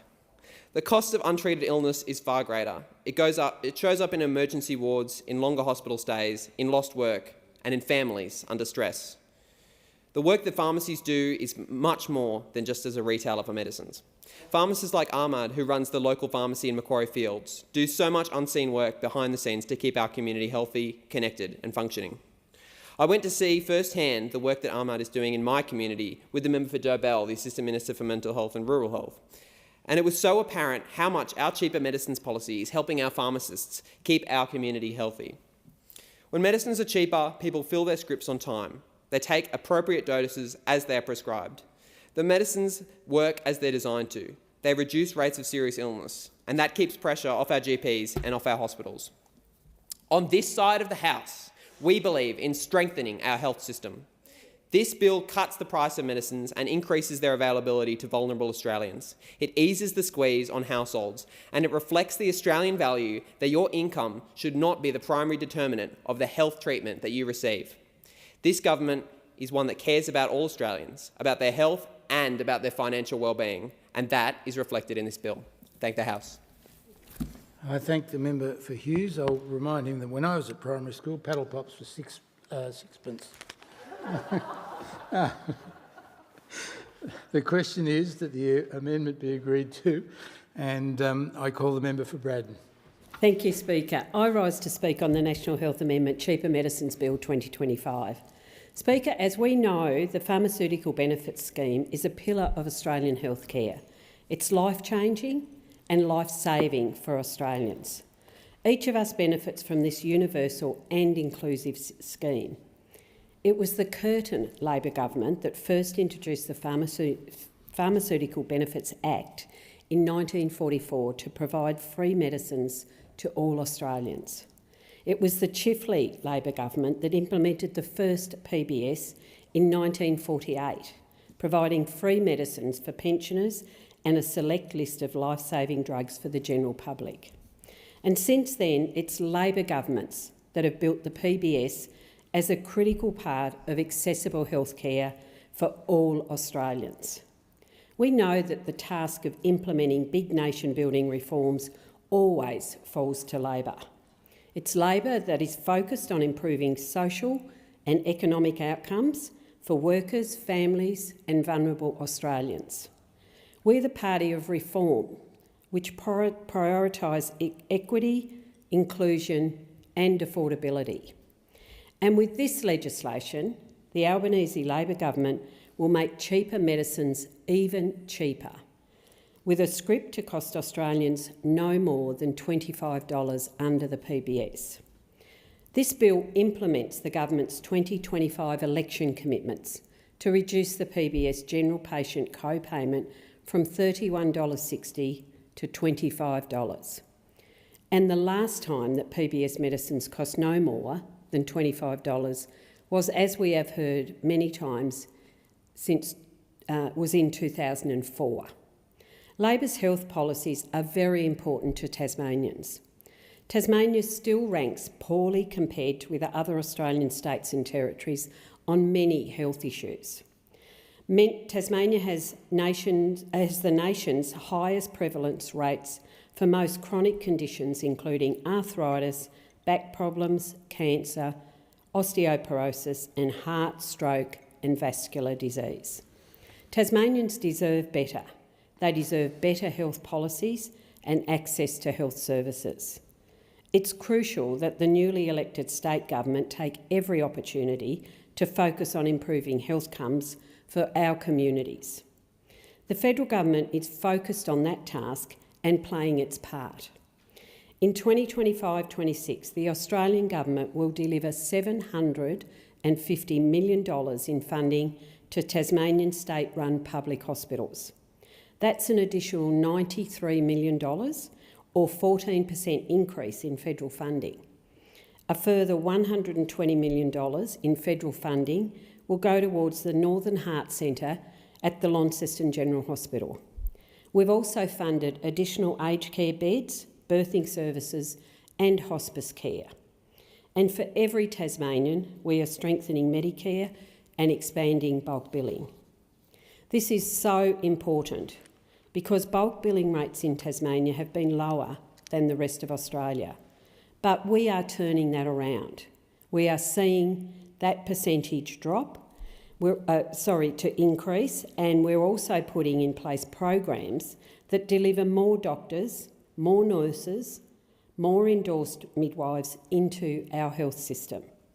And of course, we've delivered in Tasmania 5 very successful Medicare urgent care clinics, and there are more to come. In Devonport, in my electorate of Braddon, the Medicare Urgent Care Centre has delivered over 25,000 bulk billed consultations, and over 100,000 bulk billed Medicare urgent care clinic consultations have been delivered right across the state. That is astounding. Tenders have now opened for 3 new Tasmanian Medicare urgent care clinics, including one in Burnie, which is also in my electorate.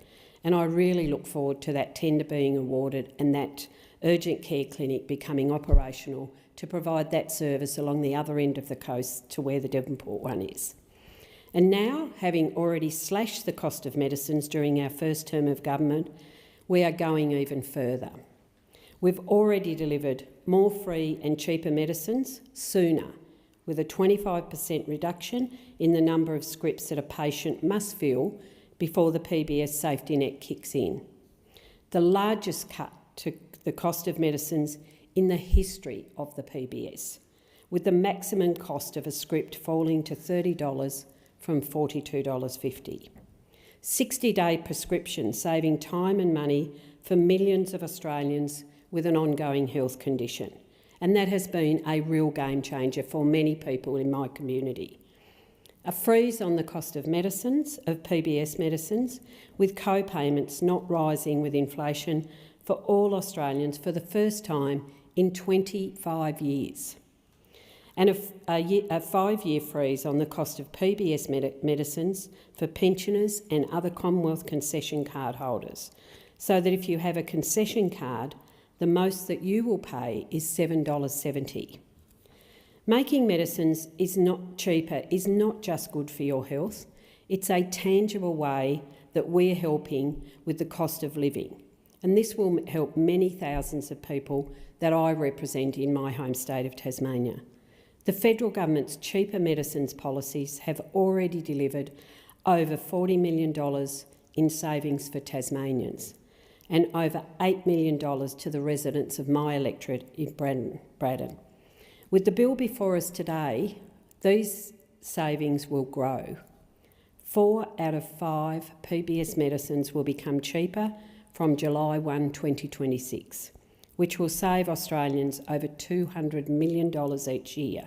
That is a real, tangible help to the budgets of all Australians. This bill makes it clear Labor will always stand up for the PBS and for affordable, accessible, universal Australian healthcare. I thank the member for Braddon. The question is the amendment be agreed to, and I call the member for Bullwinkle. Bullwinkle. Thank you, Speaker. And I rise to speak on the National Health Amendment, Cheaper Medicines Bill 2025 also.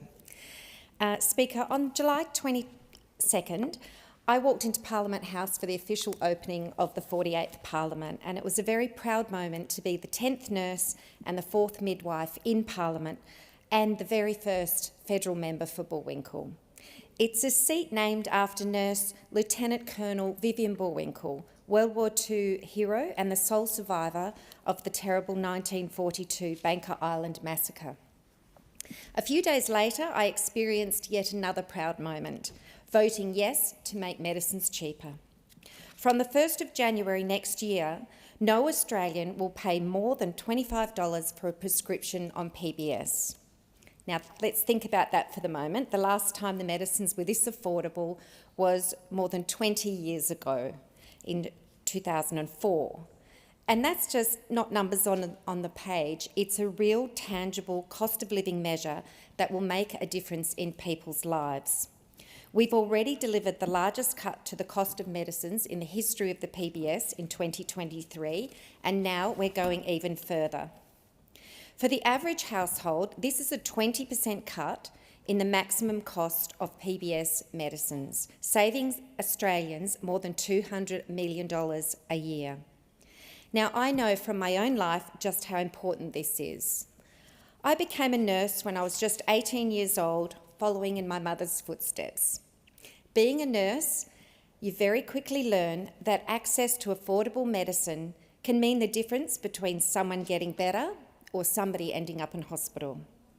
I've seen what happens when people skip doses because the cost is too high. And remember, for many people requiring medicine, especially for chronic diseases, they're often on more than one medication at the same time, many medications in some cases. So that's why cheaper medicines aren't just good for the hip pocket, they're good for health. When I'm out door knocking and speaking with people in my community in the Bullwinkle electorate, this is one of the issues that comes up again and again. People have told me that they're grateful when medicines become affordable and that this will make a big difference to their bottom line. And for pensioners and concession card holders, we know that money can be tight, and that's why we've frozen the cost of PBS medicines at $7.70 until the year 2030. No rises, no surprises, just certainty. Speaker, this builds on action we've already taken to ease pressure. In July 2022, we reduced by 25% the number of scripts a concessional patient needs before that PBS safety net kicks in. In January 2023, we cut down the maximum cost of a general script from $42.50 down to $30, the biggest cut in PBS history. And from September last year, we rolled out 60-day prescriptions, saving time and money for people with ongoing health conditions. And from January 2025, for the first time in 25 years, PBS co-payments won't rise with inflation.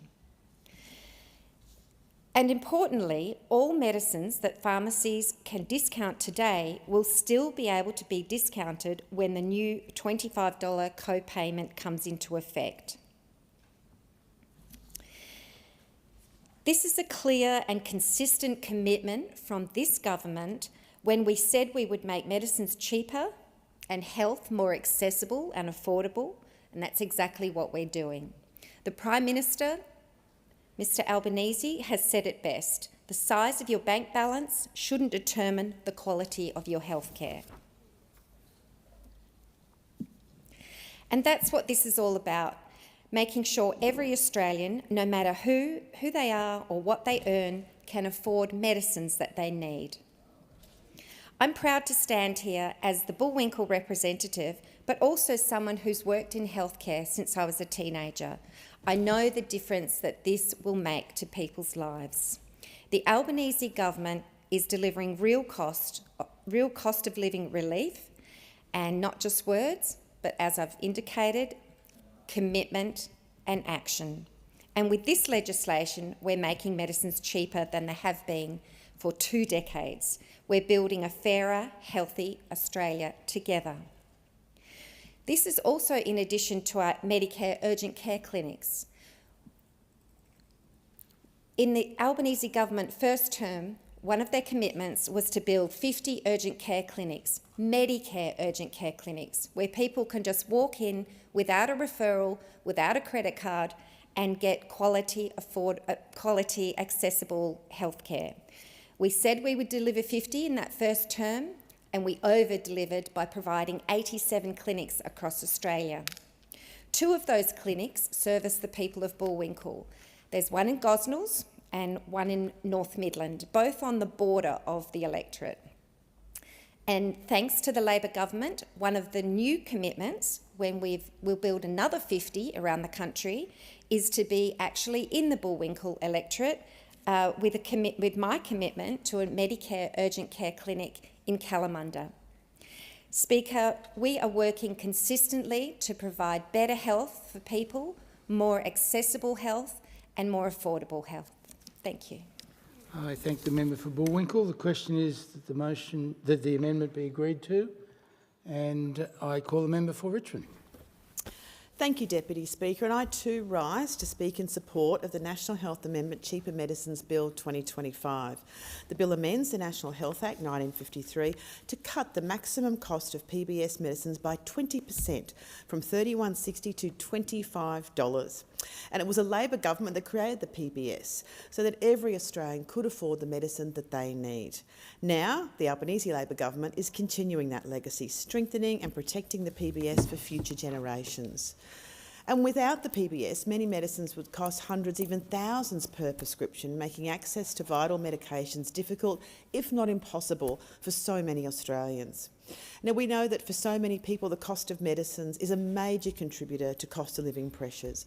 But delaying or foregoing medicines and medication due to cost can lead to worsening health conditions, more complex treatments and higher long-term healthcare costs.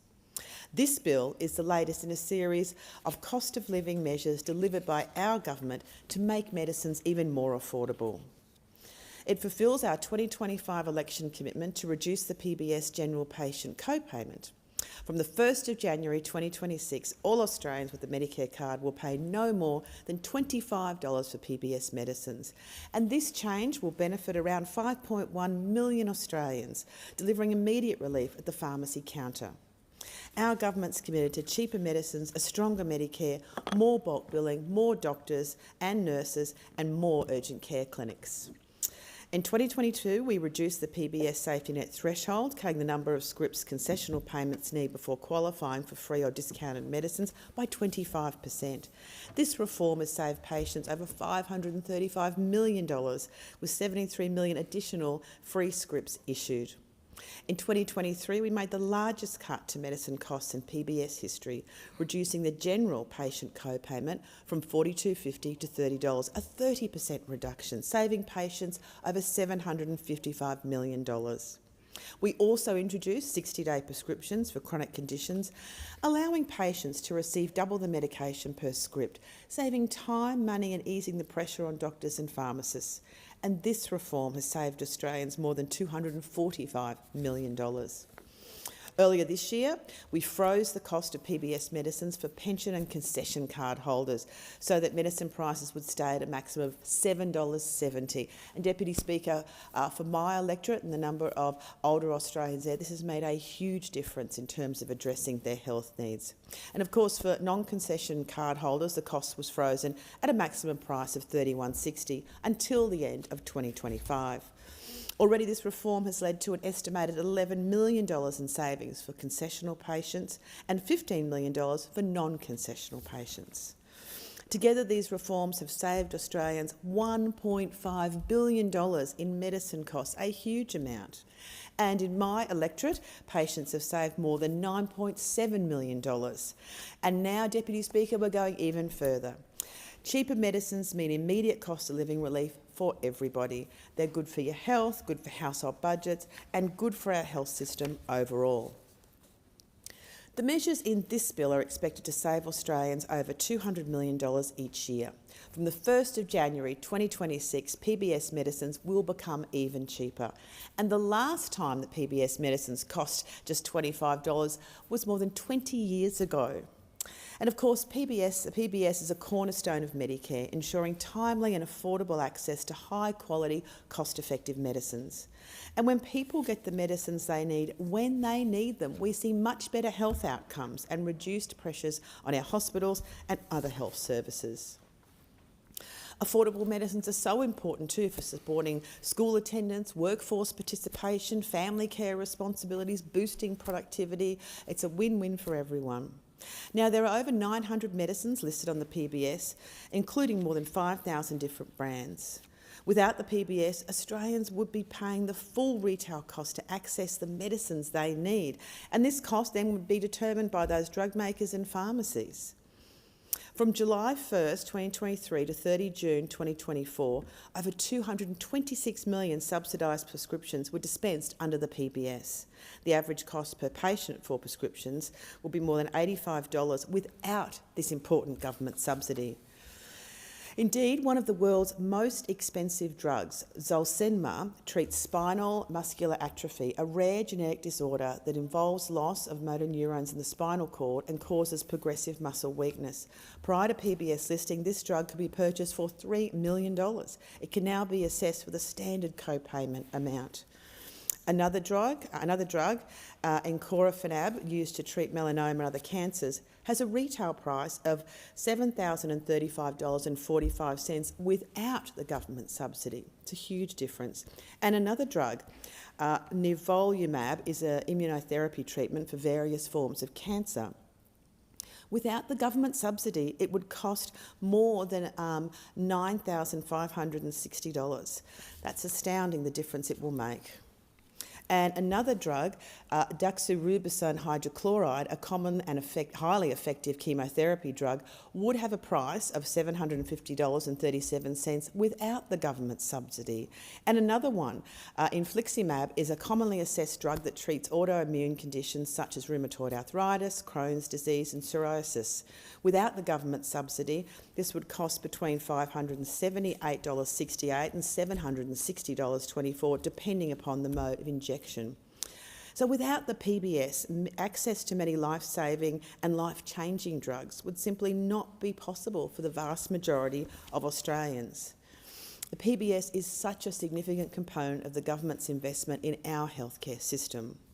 We're committed to ensuring that new medicines can be added and listed on the PBS so that Australians can continue to benefit from access to the highest quality medicines. And so the pharmaceutical market stays sustainable and competitive. We're also committed to continued investment in other essential healthcare services, including bulk billing. Access to healthcare and cheaper medicines is vitally important to every single Australian, and this bill builds on the work of the Albanese Labor government and what we are already doing to improve access to healthcare in my community on the far north coast of New South Wales. Deputy Speaker, at the recent election, prior to that, I made a commitment that if the Albanese Labor government were re-elected, we'd be delivering a Medicare urgent care clinic in the Tweed region, where all you will need is your Medicare card, not your credit card. And at the new urgent care clinic, locals will be able to access free urgent care when they need fully bulk billed treatments without waiting hours in a busy hospital emergency department. This urgent care clinic will make a huge difference to the people of the far north coast. Now, recent data has shown us that over 22% of presentations to urgent care clinics in New South Wales have occurred outside normal business hours. That's when people do require that treatment. Over 1 in 4 visits take place on the weekend, and 1 in 4 visits involve treating a young person under the age of 15. This is a very, very clear indication that the Medicare urgent care clinics are filling a really vital and crucial gap in providing services outside of standard hours and over the weekend. These clinics are giving families in New South Wales and indeed right across the country timely access to bulk billed healthcare and peace of mind that help is always there and available. And of course it will take the pressure off our hospitals as well. We're also delivering access to a free walk-in mental health care clinic for locals with the Medicare Mental Health Centre in Tweed. And again, another election commitment that I'm very proud to be a part of this government and proud to be delivering on. The centre, the Medicare Mental Health Centre, will be open for extended hours with no appointment or referral needed. Just walk in, no appointment, no referral, to get the health care that you need, the mental health care that you need. You can walk in and get that from this centre, and I know that for other centres around the country, again providing vital support for people. And that mental health centre will be staffed by qualified mental health professionals, including social workers, nurses, peer support workers, and the centre will provide immediate relief for people in distress as well as ongoing care for those with more complex mental health needs. Earlier this year, we, of course, in my region, expanded access to mental health support for young people by opening a new headspace in Ballina. And of course, headspaces are incredibly important for young people to feel comfortable about accessing them for the healthcare that they need. We have one in Tweed, and I know they do a remarkable job in providing that support, and having that one in Ballina was indeed very much needed, and I was very proud to open that earlier this year. We're also making MRI scans more affordable and delivering health services to support those experiencing homelessness on the North Coast.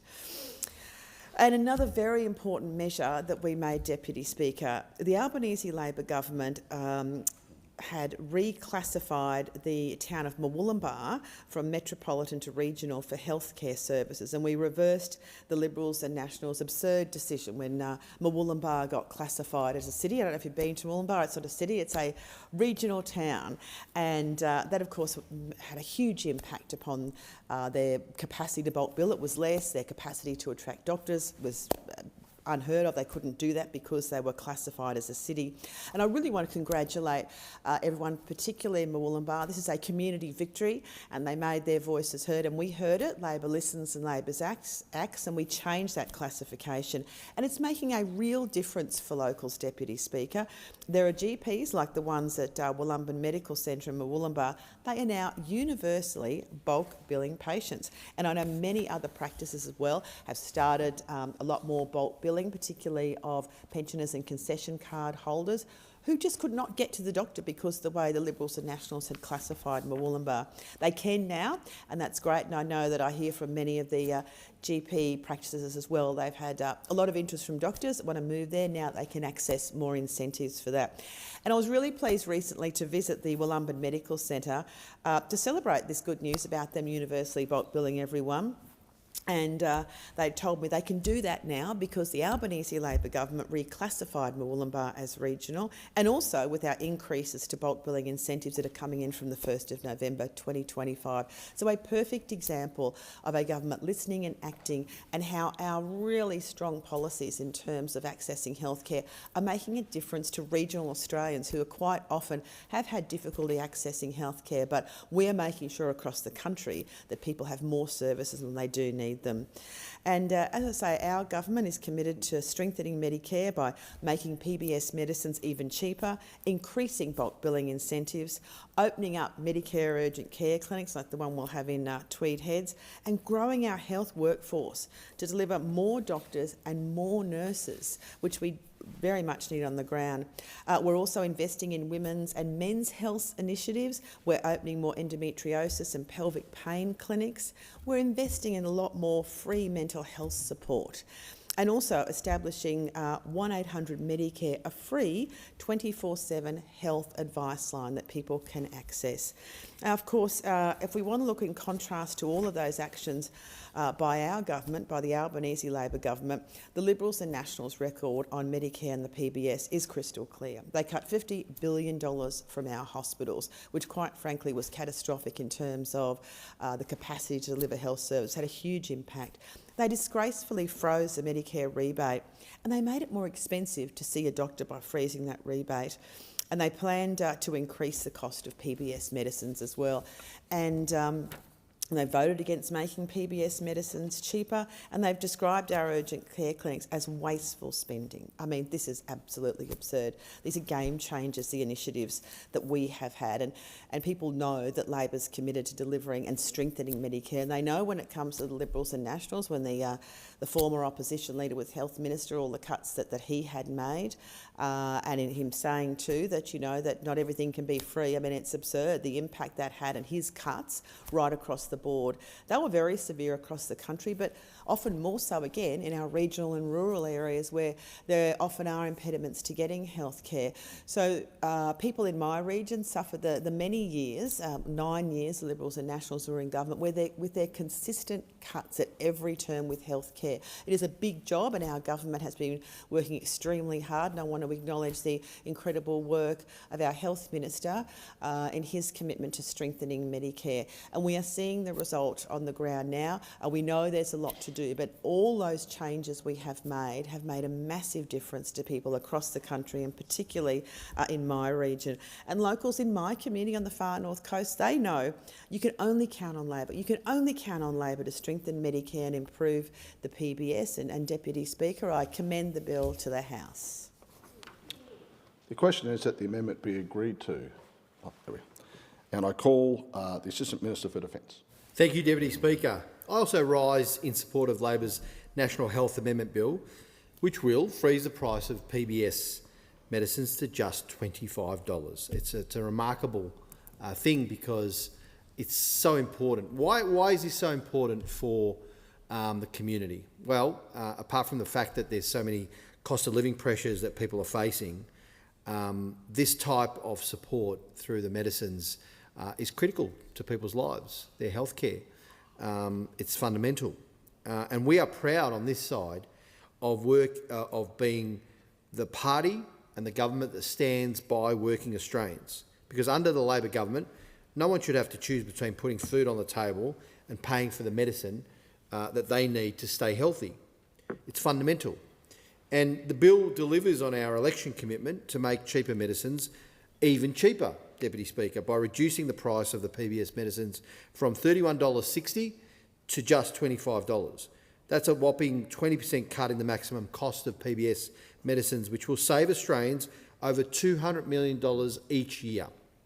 Now, to put this in perspective, the last time the PBS medicines were this price was over 20 years ago. That's 2004, Deputy Speaker. Now, back in 2004, I don't know where you were, Deputy Speaker, but I remember I had a full head of hair back then, and I was rocking it out to Pearl Jam. I think that was the band of the time. Member for Lyne, do you remember where you were in 2004? You don't want to know. The member for Wannon was probably wandering around listening to rock music or something like that. It was a long time ago, Deputy Speaker, 2004. And I can tell you, times have changed a lot. We don't want to necessarily, I don't think the member for Lyme, myself, or the member for Wannon would want to roll back the clock. We've enjoyed the experiences we've had in the last 20 years. But guess what? We do want to roll back the clock on PBS medicines. That's what we want to roll the clock back. We can be a time machine here, Deputy Speaker, in this parliament. We can go back in time to the cost of PBS medicines back in 2004. Isn't that amazing? Jules Verne would be very proud of us here at the Australian Parliament. So, setting the price of PBS medicines to a figure of $25 that some people, we will remember, but some people might not have even been born in 2004. Now, Deputy Speaker, in all seriousness, since we formed government, Labor has provided Australians with the largest cut to PBS medicines in its history, in the history of the PBS. Thanks to our $689 million investment into the PBS, we have brought down the cost of medicines from $42.50 in January 2023 to just $25 by the beginning of next year. That's remarkable. Making cheaper medicines even cheaper is our way of providing real solutions, real outcomes to easing the cost of living pressures felt by all Australians. Now, unlike those who sit across from us, we are delivering on our promise to bring down the cost of medicines. Now, it doesn't matter whether you live in a metropolitan area or city or most of the rural areas of our vast country, you too will be able to afford the medicines you need most when you need them. Now, I've been door-knocking around my electorate of Wills a fair bit, even after the election as well, just saying g'day to constituents. And I've heard firsthand how cost of living pressures are affecting my constituents. On the doors, I met with a woman, a mum of 4, by the name of Lucinda. Now, Lucinda described to me how her son has recently been diagnosed with epilepsy and that she had to decrease her hours at work to care for her son. She made the choice that she had to look after her child, which meant less work. Now that the joint income of her family has decreased, the family's feeling the pressure of the cost of living even more. So luckily for Lucinda's family, her son's epilepsy medication is one that is listed on the PBS, meaning they will now only have to pay $25 from the beginning of next year, down from $42.50 down to $25 since we started. The time machine is working, Deputy Speaker. To put it into perspective, the same medication in the US without health insurance would be, I don't know if anyone wants to hazard a guess here, I heard 100, $968. $968. If this was ever we needed proof about the brilliance, the importance of the PBS as something that's critical to our healthcare system in Australia, there it is. And thanks to the Albanese Labor government's massive investment into the PBS, families like Lucinda's will have certainty around the cost of medication moving forward. I also met on another occasion a retiree by the name of Alex. Now, in Alex's older years, he has developed high blood pressure. And high blood pressure actually affects about 42% of Australians over the age of 75. Now, if Alec was living in the US, his high blood pressure might go up. His blood pressure might go up because of the politics there. But his high blood pressure medication would cost, I'm going to try again. Anyone know how much this would cost him in the US? $631, close, without health insurance. So in Australia, this medication and the PBS will cost you cost Alex how much? $25. Exactly. You know where this is going. And for pensioners like Alice, it costs even less. Guess what? It's actually not $25 for Alex. We got it wrong. Alex, because he is a pensioner, he will have his medication frozen at only $7.70 until 2030. Now that's much better than $631, isn't it? Lucky for Alex, he doesn't need to afford health insurance to pay for his medicines, because in this country, in Australia, Medicare is for all. It is for all Australians. This is why the Australian people are so passionately committed to Medicare. It is something that is iconic. You know, and those on the other opposite side there on those opposition benches, they just love criticising the PM when he pulls out his Medicare card and so on. But guess what? The Australian people know the importance of that card. When they see that card, they understand what it means to them, to their families, to their health care. And that's why it's so important. That's why we're so committed to it. We will continue to make sure affordable medicines are available for those who need them most. That's why the Labor Party is the party for all Australians. The real tangible relief for every Australian who is deciding what scripts they can refill this week comes through these reductions. And we will continue to ensure no one should have to decide between their health or putting food on the table. That should not be a choice that Lucinda has to make, or Alex, or any Australian, frankly, that they would have to make that choice. Now, while the opposition talk a lot, this side of the House, the government, we deliver. This is what this second term is about. It's delivering for the Australian people on our election commitments, on the things that matter to them, the things that will give them a better life. And this is one of those commitments that we are meeting, making medicines more affordable for every Australian. Deputy Speaker, we haven't just cut the cost of PBS scripts to $25. That's a great thing. This amendment is just another piece in the bigger part of our commitment to delivering cost of living relief through cheaper medicines. As a government, we have already provided 25% cut to the number of scripts a concession patient must fill before the PBS safety net kicks in. We've already established a 60-day prescriptions, saving time and money for millions of Australians. And for the first time in 25 years, frozen the cost of PBS medicines, ensuring co-payments will not rise with inflation. So, Deputy Speaker, thanks to the Albanese Labor government, the cheaper medicines policy, in my own electorate of Wills, and I'm sure this is probably replicated in the member for Lyons' electorate and all of the members here and across the other side, but in my electorate of Wills, that has already saved over $9 million for the people in my community. Because that's what Labor does, Deputy Speaker. That's what we do. That's what we're here for. It's to deliver on our promises, to make sure healthcare is a right for all and not just a privilege for some. We're always going to fight for a fairer, healthier Australia. This bill, Deputy Speaker, is a practical, compassionate and economically responsible bill. I commend it to the House. The question is that the amendment be agreed to, and I call the member for Barton.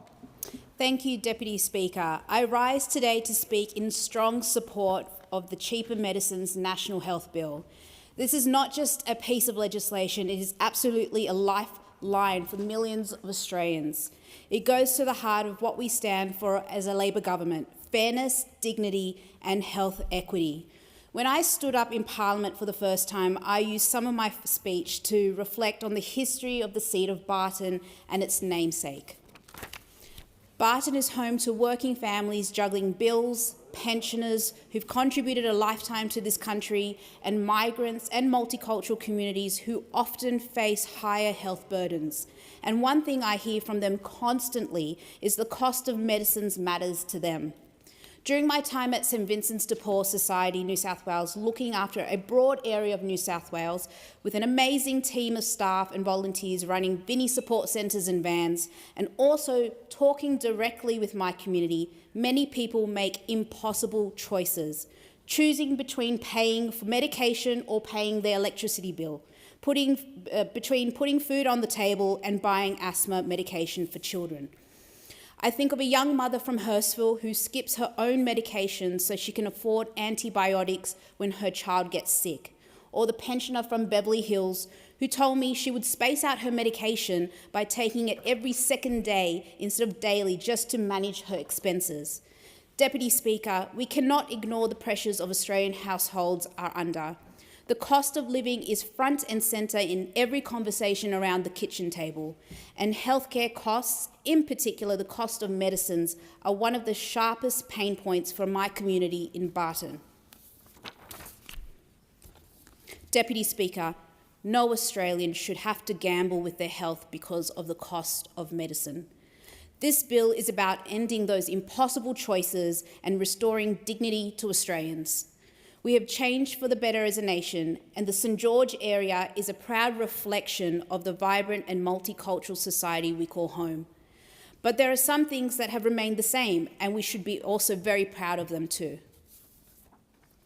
Labor's commitment to affordable, equitable healthcare is one of these things. Medicare is truly Australian. The little green card represents the right that everyone has to see a doctor and access medicine when we need it. Because healthcare should never be about the balance in your bank account, your postcode, your gender or your ethnicity.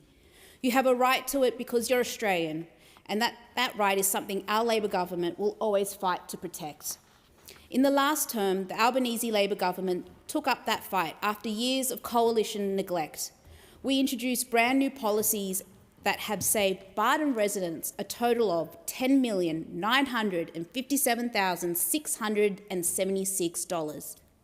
I'm going to say that again, Deputy Speaker, $10,957,676.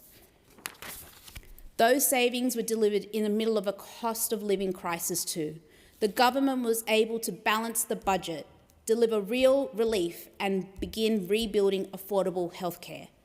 They did this through introducing new and innovative policies. One example in Barton is in the Carlton Urgent Care Clinic. And for those watching online, don't forget the Urgent Care Clinic is at 354 Railway Parade, Carlton, open 7 days a week, 8 a.m. to 8 p.m.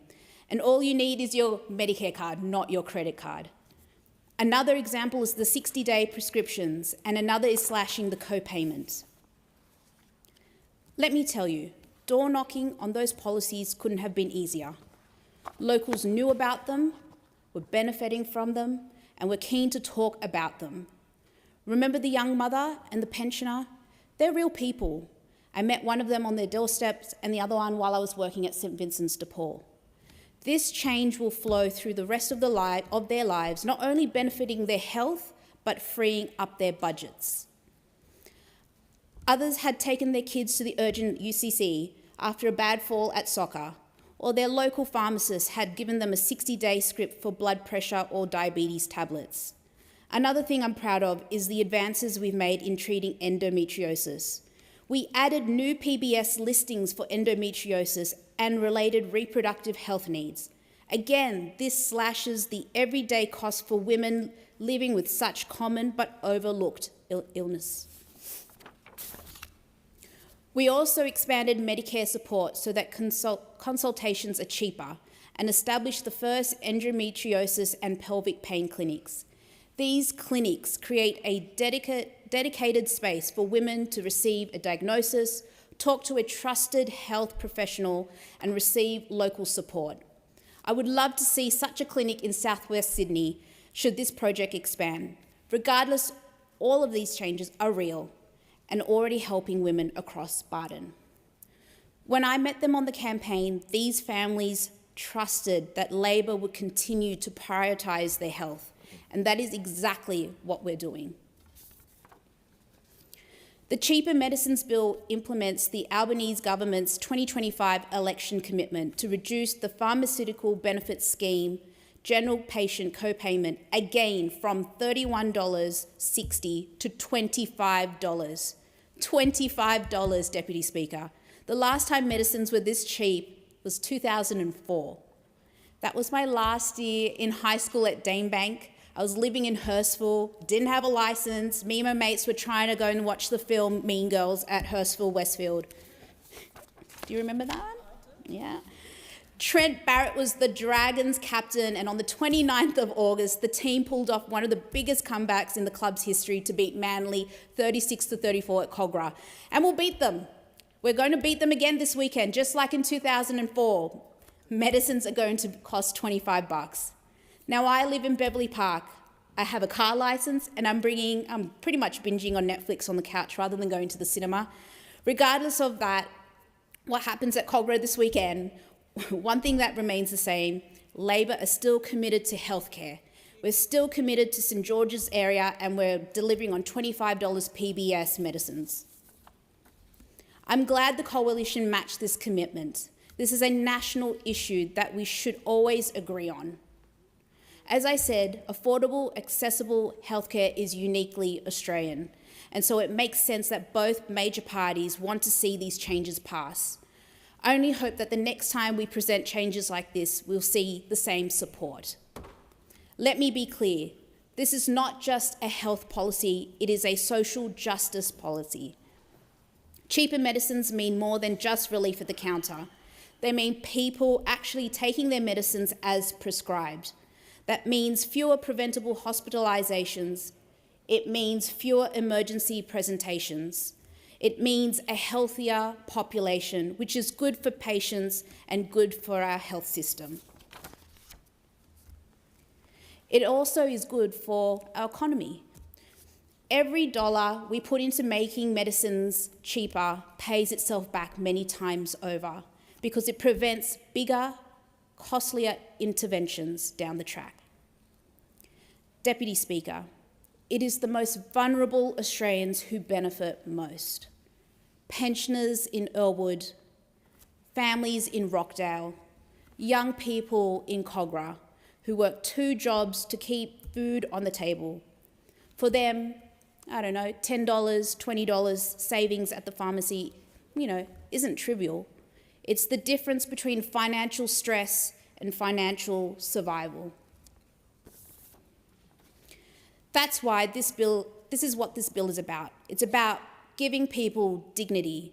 Deputy Speaker, this bill is not just about dollars and cents, it's about lives. Labor will always fight for the right for good healthcare, and will always champion Medicare, and will always stand for cheaper medicines.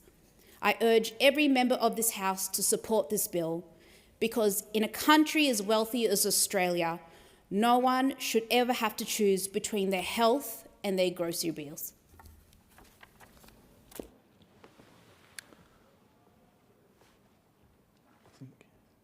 Okay. Thanks, Speaker. Sorry, yes.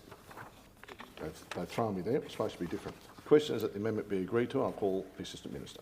Thank you, Speaker. The laser-like focus of the Albanese government over the past 3 years has been on providing cost of living relief for all Australians. And this bill delivers on a commitment that we made in the lead up to the last election to make medicines even cheaper for all Australians. We know that for many, the cost of healthcare can be a big impost on household budgets. And this bill is designed to ensure that particularly pensioners and seniors and people with chronic health conditions get the support that they deserve from the government with the cost of their medication. We already slashed the cost of medicines with the largest cut to medicines in the history of the PBS in 2023. And we're now going even further with this bill, Speaker. The National Health Amendment supporting patient access to cheaper medicines bill will mean prescriptions on the Pharmaceutical Benefits Scheme, or the PBS, will cost Australians no more than $25 from the 1st of January next year. This is more than 20% cut to the maximum cost of PBS medicines, which will save Australians over $200 million each year. The last time that PBS medicines cost no more than $25, Speaker, was back in 2004, 21 years ago. So it means that pensioners and concession card holders will continue to benefit from the freeze to the cost of the PBS medicines, with the cost frozen at a level of $7.70 until 2030. And that's another key cost of living measure delivered by the Albanese government. I mentioned earlier that our focus has been on cost of living, but it's been to support all Australians, not some Australians, all Australians. If you're a worker, you benefited from a tax cut and the energy bill rebate. If you're a student, you benefited from the cuts to HECS, the introduction of a prac payment, fee-free TAFE and other supports as well. If you're a pensioner or a senior in our community, you're benefiting from this, as well as the energy bill relief that was provided by the rebate. Making medicines cheaper is a tangible way to really help people with their cost of living, particularly those who have some chronic health conditions that require medications on a weekly basis. These changes will make a big difference to household budgets, but importantly, they won't add to inflation. And that was the brief that we gave to the Department of Treasury when we were formulating our cost of living relief. It can't add to inflation. And the success is in the fact that inflation has fallen back down to the RBA's target band of 2 to 3%, both on headline and in real figures as well. And this builds on the action that we're taking to deliver cost of living relief in healthcare more generally. In 2022, we delivered a greater range of free and cheaper medicines, with a 25% reduction in the number of scripts a concessional patient can fill before the PBS safety net kicks in. In January 2023, we got the largest cut to the cost of medicines in the history of the PBS, down from $30 down to $30 when it was $42.50. In September 2023, with 60-day prescriptions saving time and money for millions of Australians with an ongoing health condition. And in January this year, by freezing the cost of PBS medicines with co-payments not rising with inflation for all Australians for the first time in 20 years. Our reforms have made a big difference in the community that I represent, with $11 million saved on medicines for people in Kingsford Smith. And this bill includes further specific provisions to protect the availability of discounting. All medicines that pharmacies can discount today can continue to be discounted once the co-payment is cut to $25. And it also builds on the reforms that we're making to Medicare more broadly. The increase in the rebate, particularly for pensioners and children, has ensured that there's more access to bulk billing. And now we're extending that. We're extending that bulk billing incentive to the rest of the population. So there'll be more incentive for GPs to bulk bill their patients and more incentive for practices to ensure that all their GPs bulk bill. And that's why we continue to add new and expanded PBS listings to help support Australians who are facing severe health conditions. These new and expanded medicines on the PBS bring real relief to Australians who are facing severe health conditions, including those with Parkinson's disease, neuroblastoma, endometrial cancer, cystic fibrosis and melanoma. So, Speaker, we are delivering on our commitment to make medicines cheaper so that all Australians benefit. Couple that with the decreases that we've already made to medicines and the fact that we're expanding Medicare, it's a good deal for more Australians to help them with their cost of living. Much as I know you'd love to hear me continue to speak about the benefits of cheaper medicines, Speaker, I note that the Minister is in the chamber and it's now time for her parliamentary statement.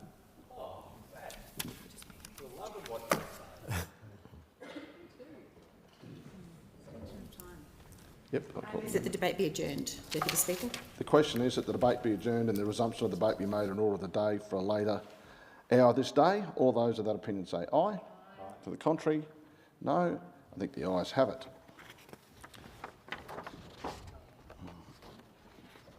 Call the Minister.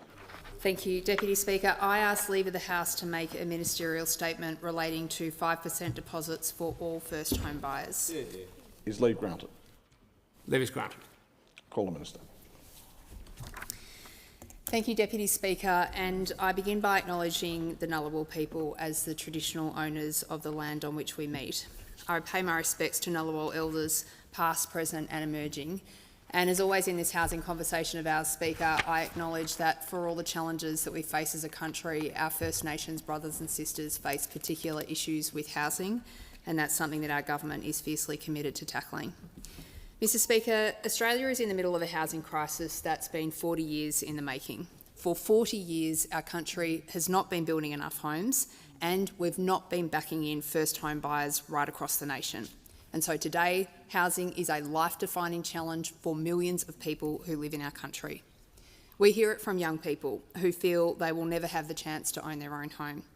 We hear it from parents who feel such guilt that they are not going to be able to give their children the stability that they received in their childhood. We hear it from renters whose rents are going up too high and too often. And Speaker, we see it in that rising population of homeless Australians who I see in my suburb and you would see in yours. But Speaker, housing is about even more than the individuals who are affected by this problem. Housing is the foundation on which every Australian experiences life in our country. It defines the expectations that young people have about their future and it lays bare the injustice between generations. Housing is about how invested our citizens feel in their democracy and whether they feel stability and confidence as they move through their lives.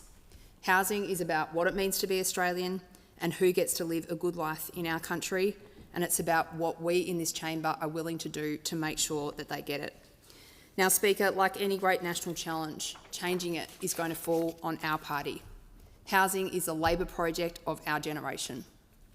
For a long time, the Commonwealth Government had tapped out of our national housing challenge, leaving the hard work of this problem up to the states. And indeed, for most of the 9 years that the Coalition were in power in our country, they didn't even have a housing minister. Speaker, you're not going to believe this, but during those 9 years, those opposite built 373 social and affordable homes. That is a national disgrace. Now, under this Prime Minister and under our Labor government, Deputy Speaker, we've made a big switch. We're tackling the housing crisis from every angle. Our government is the boldest and most ambitious Australian government on housing since the post-war period. We've got a $43 billion agenda, Speaker, and it's focused on three things. 1, building more homes. 2, making renters get a better deal, and 3, getting more Australians into home ownership. Speaker, since we were elected, our policies have made a real difference to many people around our country. More than 180,000 people have gotten into their first home with the backing of our government. 1 million households have received nearly 50% increase in Commonwealth rent assistance. 500,000 homes have been built since we came to office. New housing approvals are up 30% and construction costs have stabilised. And we've got 28,000 social and affordable homes that are in planning or construction. Now, we know that the long-term solution to our nation's housing problems is to build, build, build. And that's exactly why the majority of that $43 billion that we are spending on housing is targeted at improving supply. So whether it's delivering our 55,000 social and affordable homes, whether it's building that 100,000 homes that we will reserve just for first home buyers, or whether it's training more tradies. But we know that Australians need help to get into the housing market now, and so many young people around our country in particular feel that this is slipping out of reach. Right now, Speaker, young people are saving for years. They are often stuck in a rent trap paying off someone else's mortgage. And then when they're ready to buy a house, Speaker, after those long years of savings, they get whacked with huge upfront costs like lenders' mortgage insurance. So let me paint a picture of what this looks like for a young person living in Brisbane. We might have a young person, a 25-year-old who's just finished their studies, renting as they begin their life working. This young person might share a dream that's common to millions of people around our country, and that is to get into a home of her own. The problem is, unlike some of her uni mates, this young person doesn't have the bank of mum and dad to give her a leg up on the housing ladder. Now, in Brisbane today, the average house price is about $1 million, which means that to buy an average house with a 20% deposit, she would have to save up $200,000. For the average first home buyer, it would take more than 13 years to save up that much money. So we're talking about a young person who's going to be saving and renting until she's 38 years old, Speaker. Now, if she decides to buy without a 20% deposit, she's going to get whacked with mortgage insurance, paying up to $43,000, Speaker, just for mortgage insurance for that first home. And if she doesn't have that money and she can't get her parents to chip in, then she's probably one of the many young people around our country who feel that home ownership is a million miles out of reach. Speaker, it gets even tougher for young families who are dealing with kids. Now, families who have got kids, they've worked hard, they've saved for years, they might have put away $180,000 for a home deposit. That's enough for a 20% deposit on a $900,000 home. They might dream to buy a house big enough for a growing family, close to work, near their communities, and so they go house hunting, auction after auction. We hear it from our constituents, Speaker, the heartbreak of going weekend after weekend to auctions just to see houses blow way past their budget as investors outbid them by hundreds of thousands of dollars. And we know in Sydney today, the average house price is $1.5 million. With $180,000, these young people still can't compete, Speaker. So what can they do? Without support, their options just don't look good. Now, Speaker, these are the Australians that our Labor government was elected to this parliament to serve. And that is why we made such an important announcement this week, which is going to help the people that I've referred to. Speaker, this week the Prime Minister and I announced that our government is bringing the dream of home ownership back within reach for tens of thousands of Australians every single year. From the 1st of October this year, the days of 20% deposits for first home buyers will be over. Yeah. Speaker, the Albanese government is delivering on its commitment to give all first home buyers the opportunity to buy a home with just a 5% deposit. And Speaker, not just that, but we're doing it 3 months ahead of schedule. Yeah. And we're doing it 3 months ahead of schedule, Speaker, because we can provide that help more quickly, and if we can, we should. Our government is unequivocally and unashamedly on the side of people looking to get into their first home, and we're backing them all the way with our 5% deposit scheme. Yeah. Now, Speaker, there's going to be 3 changes that come in for this scheme on the 1st of October. The first is that for the first time, there will be no caps on this scheme. That means that there is no limit to the number of first home buyers who can now buy a home with Commonwealth Government support. It means that for our regional Australians, for our single parents who previously had limited places under this scheme, they now have unlimited access to this program. Second, we're removing income caps. That means that hard-working first home buyers and families who were previously locked out of this scheme for the first time will be eligible to get support. And third, Speaker, we're increasing property price caps so they're in line with average house prices. It means that this is not just about small apartments, units or homes in hard-to-reach locations, but the average home in our capital cities and our regions. Speaker, these changes are important. They aim to change what home ownership looks like for an entire generation of young Australians.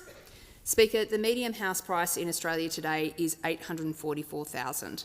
5% of that is about $42,000. Speaker, the last time that $42,000 covered a 20% deposit for a median home was in 2002, more than 20 years ago. And this shows you the scale of the change we are making here. We are not only helping first home buyers get into a home earlier, we're helping them save billions of dollars, Speaker. In the first year alone, first home buyers using this scheme are expected to avoid $1.5 billion in potential mortgage insurance cost. This is a game changer. Our government's 5% deposit program is already changing lives for hundreds of thousands of first home buyers around the country. And Speaker, the proof's in the pudding. We're really proud because in our first term, there were 6,000 more first home buyer loans each year compared to the Coalition's previous period in office. We've already lifted support and we're already seeing those first home owner numbers lift. Since coming to office, our government's helped over 180,000 first home buyers buy with a lower deposit. Now, Speaker, on Monday, the Prime Minister and the member for Canberra and I were lucky to visit two of these buyers who are right here in Canberra, Lockie and Abby. With the government support, Lockie, Abby and Chili the dog have been able to buy a townhouse in Lawson with just a 5% deposit. Meeting Lockie and Abby was just amazing because we sat down with this fantastic young couple and we heard straight from them how they would never have been able to buy their home without the support of our government. And now they talked about the simple pleasures that they are getting to enjoy as homeowners, that feeling of knowing that they can't be moved on, of having their friends around for movie nights, of thinking about starting a family down the track. It's worked so well for them that a friend has now used the scheme to buy a house across the road, and other friends are looking to use the program as well. Well, the expansion of the 5% deposit scheme will mean that even more Australians can get a place of their own, just like Lockie and Abby, from 1 October. Now, Speaker, it's thanks to every single member on this side of the House that our government can make this a reality. Take the members for Solomon and Braddon, who represent first home buyers at the northern and southern ends of our country. In both Devonport and Darwin, a first home buyer can now buy a $500,000 home with a deposit of $25,000. They'll save up to $15,000 in mortgage insurance and up to $80,000 that they would have paid in potential rents while they were saving for their first home. Take the member for Bendigo, who has been an absolutely outstanding advocate for the young people in her community who want better housing opportunities. Our government has already helped 1,100 first home buyers buy a home in Bendigo with a lower deposit.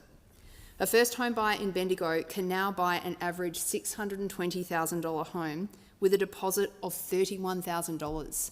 This takes 6 years off the time it takes for them to save a deposit, and they'll save $26,000 in mortgage insurance. Now, Speaker, I talk to young people who have used this program. 6 years, it changes their life. This reshapes the experience of their 20s and 30s and gives them the opportunity to set down the roots and get them those better opportunities we want them to see.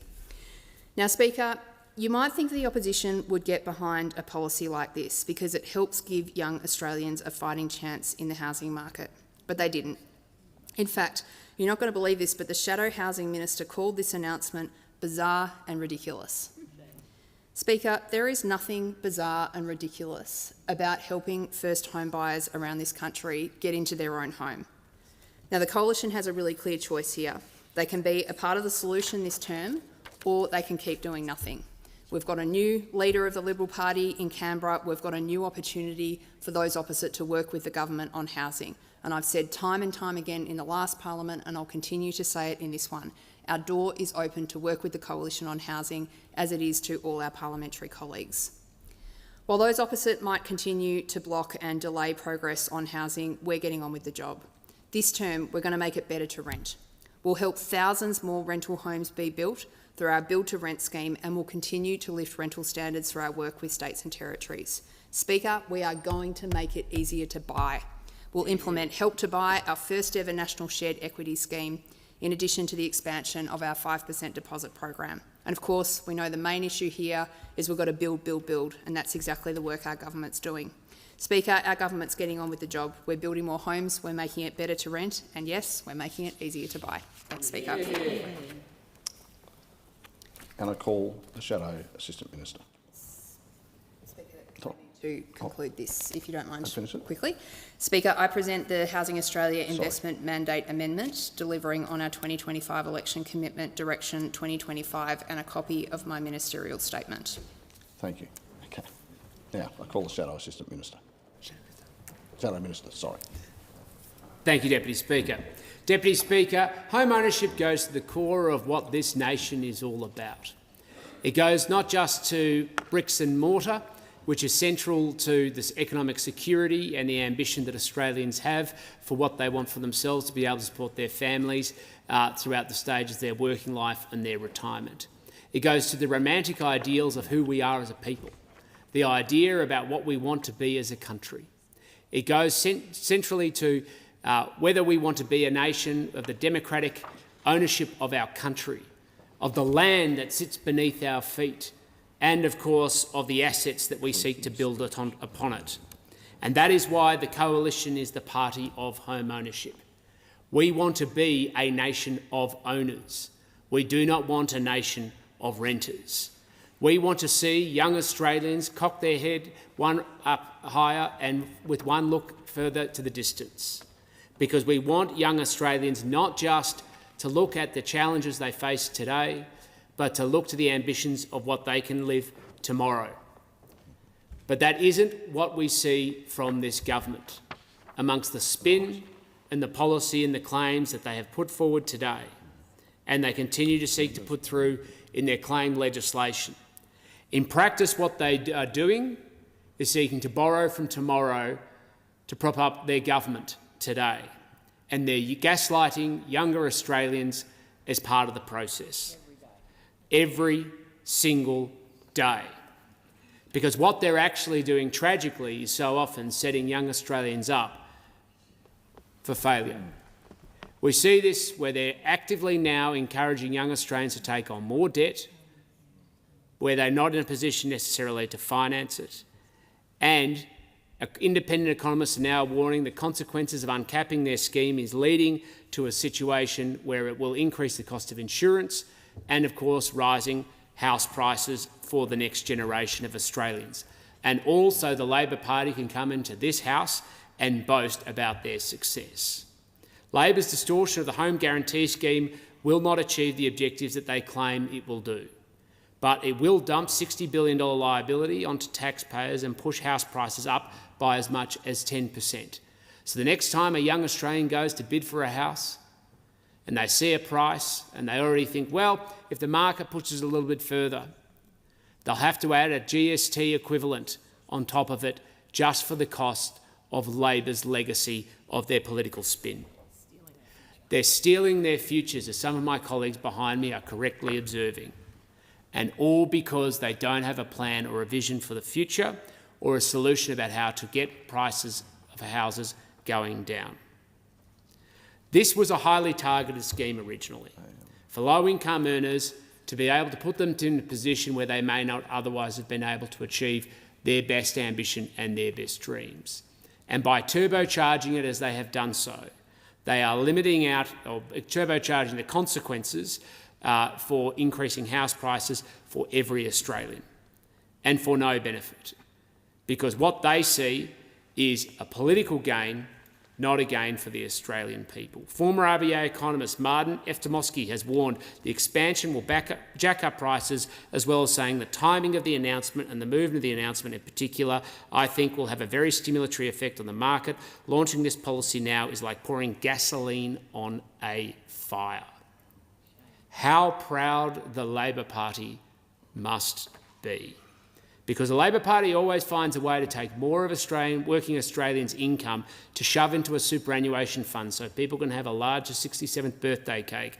But their only answer these days is how they can then shovel more money into, or more government control over people's homes. And this is the problem with the priorities of the Labor Party. It's always about control.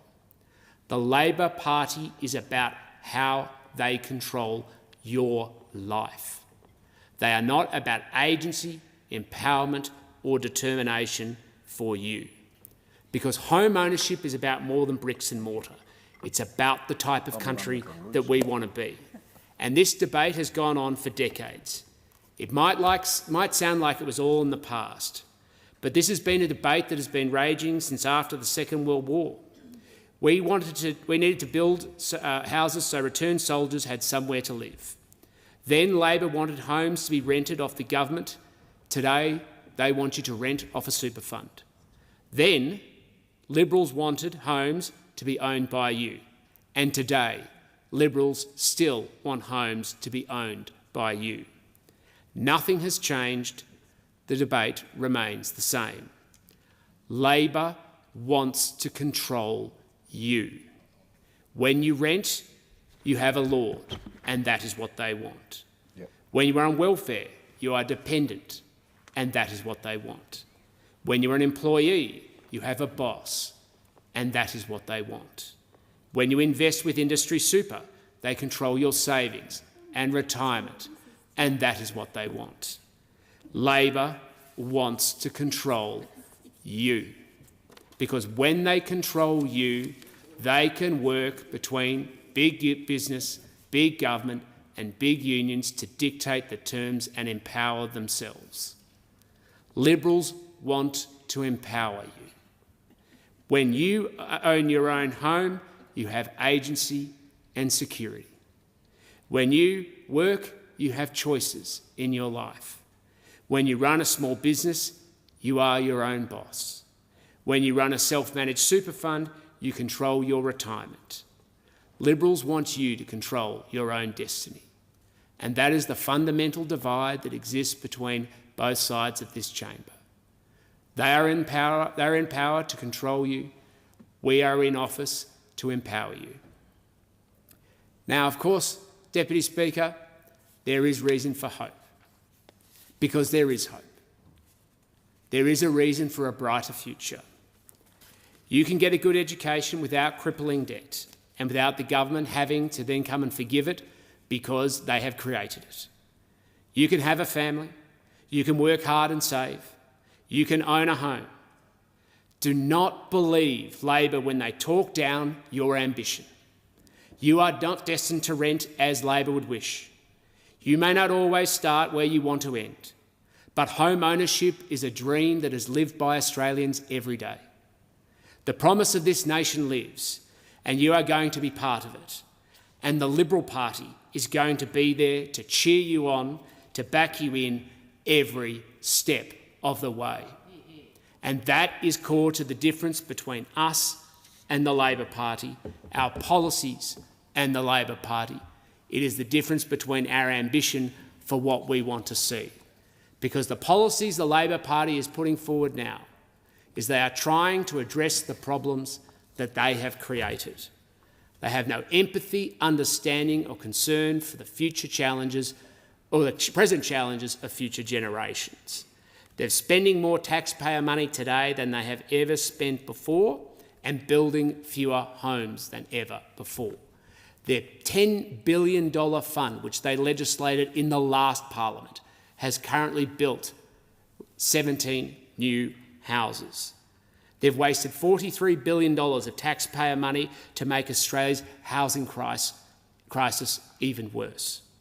In just 3 years, the government has presided over the biggest boom in Australia's population growth since the 1950s, while watching, witnessing and observing a historic housing construction collapse. This is not a proud record for any government, let alone this government. Whereas we got on with the job of building new homes. In the last period of the coalition government, we built close to 200,000 new homes a year. Under Labor, it has dropped to barely 170,000 a year. Labor promised to build 1.2 million homes by 2029 in their National Housing Accord. We all know not just they're not going to get there, but they're now borrowing from the future and mortgaging your future just so they have half a pathway to get there.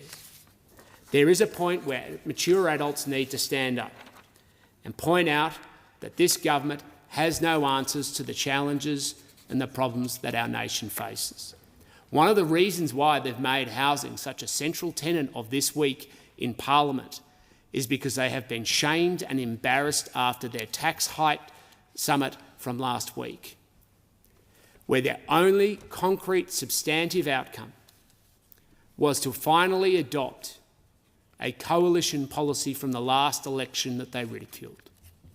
Before the last election, Deputy Speaker, the coalition put forward a simple proposition to pause the National Construction Code so that builders could get on with building more housing to address the national housing crisis that Australia faces right now. At the time, the Housing Minister ridiculed the proposition.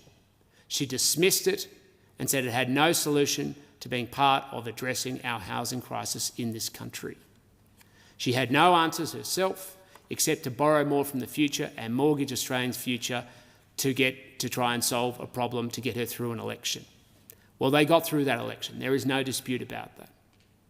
They then went to their tax hike summit only last week, and there was only one concrete policy that came out of it, and it was to pause the National Construction Code, the coalition's policy that only months ago they had ridiculed, because industry pointed out to them and they were forced to listen in a humiliating backdown that they were the source of the problems that Australia's construction industry faces right now.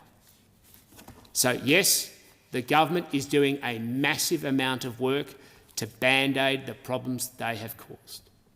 The government is making as much spin as they can to hide from the fact that they caused this crisis, they're part of this crisis, they're living this crisis, and Australians are living the consequences of this crisis. It's time they owned up. It's time they live with the consequences of it, and it's time they fixed the consequences of it. And it isn't by mortgaging the future so that they can solve their political crisis. It's by empowering Australians to build out the next best wave of opportunity and excitement for future generations. And that is what the coalition is here to do. The Liberal Party has always believed in the power and importance of home ownership. It goes to the core of the ethos of who we are, because we know that when people get a good education, they save, they get ahead, they work hard, they form a family, they buy their own home, they become masters of their own destiny, they create an opportunity for themselves and their families to get ahead. They then are in a position to go off and start a small business and truly become independent economic actors and go from the little platoons to the little capitalists and full participants, economic participants in the Australian way of life. To be able to invest in their future and to be able to be part of the full economic success of our country. And that is what we want. A nation that is not governed from Canberra down, between big unions, big corporates, big capital and big super funds and big government. We want a nation governed from citizens, families, communities and homes up. That is the Liberal vision for this country and is one that we are proud to stand by. Thank you, Deputy Speaker. I call the Assistant Minister. I move that the House take note of the Housing Australia Investment Mandate Amendment, delivering on our 2025 election commitment, Direction 2025. The question is that the House take note of the document. Sorry? Adjourned. I move this debate be adjourned. The question is that the debate be adjourned and the resumption of the debate be made an order of the day for the next sitting. All those in favour? Aye. Against? The ayes have it. When the I move that so much of the standing and sessional orders be suspended as would remove the time limit for the whole debate on the motion to take note of the Housing Australia Investment Mandate Amendment, delivering on our 2025 election commitment direction 2025. Yep. I'll put the question. All those in favour say aye. Aye. Against? The ayes have it. I call the clerk. Government business. Order of the day number 1. National Health Amendment Cheaper Medicines Bill 2025. Resumption of debate on the second reading and on the amendment moved by the member for Lindsay. The original question was that this bill be now read a second time. To this, the honourable member for Lindsay has moved as an amendment that all words after that be omitted with a view to substituting other words. And the question is that the amendment be agreed to. And I call the member for Banks. Thank you, Deputy Speaker. I rise today to support the National Health Amendment Cheaper Medicines Bill 2025. Deputy Speaker, this government has introduced and passed legislation to deliver on many of its election commitments already. The legislation to deliver our promised 20% cut to student debt has passed this parliament, and our legislation to protect penalty rates for thousands of low-income earners is well on the way. The legislation before the House today delivers on another of our election commitments, that we would make cheaper medicines even cheaper for Australians. My community values their health and that of their families, and that was abundantly clear during the election campaign. My constituents want a healthcare system that is there when they need it and that doesn't break the bank. It is why the government's agenda of cheaper medicines, expanded access to bulk billing and more fully bulk billed urgent care clinics was one I was proud to present to the voters in Banks. I gave my commitment to the people of Banks that I would deliver cheaper medicines, and I am so pleased to have the opportunity to speak on this important legislation that delivers just that. The Pharmaceutical Benefit Scheme is one of many great Labor initiatives. While fiercely debated at the time of its introduction, it has become a foundational part of our healthcare system. It is our responsibility to ensure that the PBS remains strong, reliable and accessible program for all Australians. This bill before the House will reduce the PBS general co-payment from $31.60 to just $25 from January 1 next year, delivering on the promise of accessible medications at the heart of the PBS. In 2004, I had just finished high school and was an 18-year-old student studying at university. It feels like a long time ago now, but it was also the last time PBS medications were this cheap. Importantly, this legislation maintains the co-payment freeze for pensioners and concession card holders at $7.70. This is an incredibly important element of the PBS for the most vulnerable Australians, including seniors, and something that I'm so pleased to see continuing into the future. It is so important that when we look to programs like Medicare and the PBS, that we ensure that those who have the greatest need for the life-changing, life-saving programs get access to the care they need, and that this freeze does just that. Additionally, this legislation includes specific provisions to protect the availability of discounting by individual pharmacies. To be clear, all medications that can be discounted today will continue to be discounted after the passage of this bill, and the co-payment is reduced to just $25. Indeed, this is not the first time that the Labor government has invested in the PBS to deliver affordable medications for Australian patients.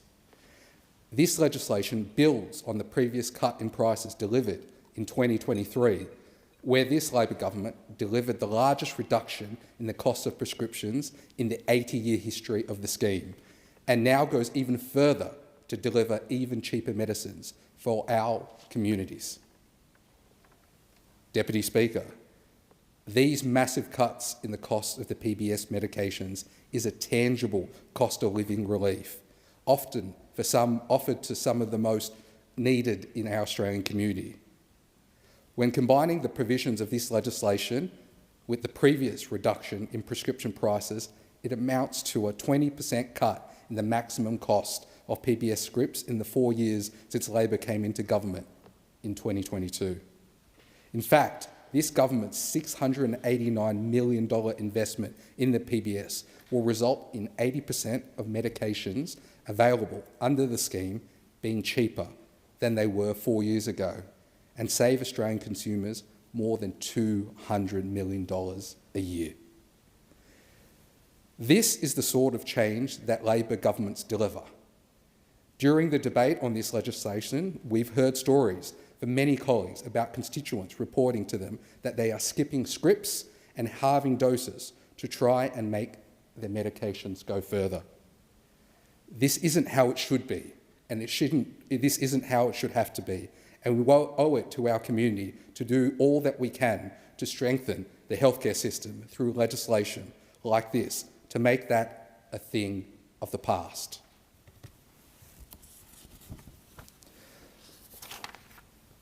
Already, the Labor government's Cheaper Medicines program has saved patients in my electorate of Banks $7.9 million. That is $7.9 million that my constituents have back in their pocket while still accessing the quality healthcare that they need. I think, while considering this legislation, it is also important for the House to reflect on the impact that the PBS has on Australians. Simponimod, a medication for the treatment and management of relapsing multiple sclerosis. With the PBS, the cost of this medication is $31.50.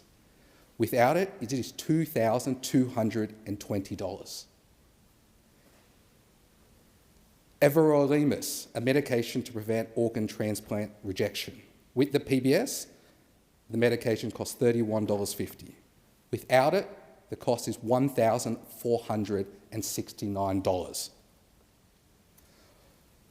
Molnupiravir, a medication for the treatment of COVID, among other diseases. With the PBS, that is $31.50. Without it, it is $1,103. Aflibercept, a medication for the treatment of macular degeneration and other eye conditions. Again, with the PBS, it's $31.50. Without it, it is $934. And lastly, selpercatinib, a medication for the treatment of certain types of lung cancer. With the PBS script, it is $31.50. Without it, the total cost is in the hundreds of thousands of dollars. During this debate, the House has heard stories from members, including the members for Dixon and Moore, about how important the PBS and Medicare system have been in their own lives. The PBS truly is a lifeblood, almost literally, for so many Australians across our communities.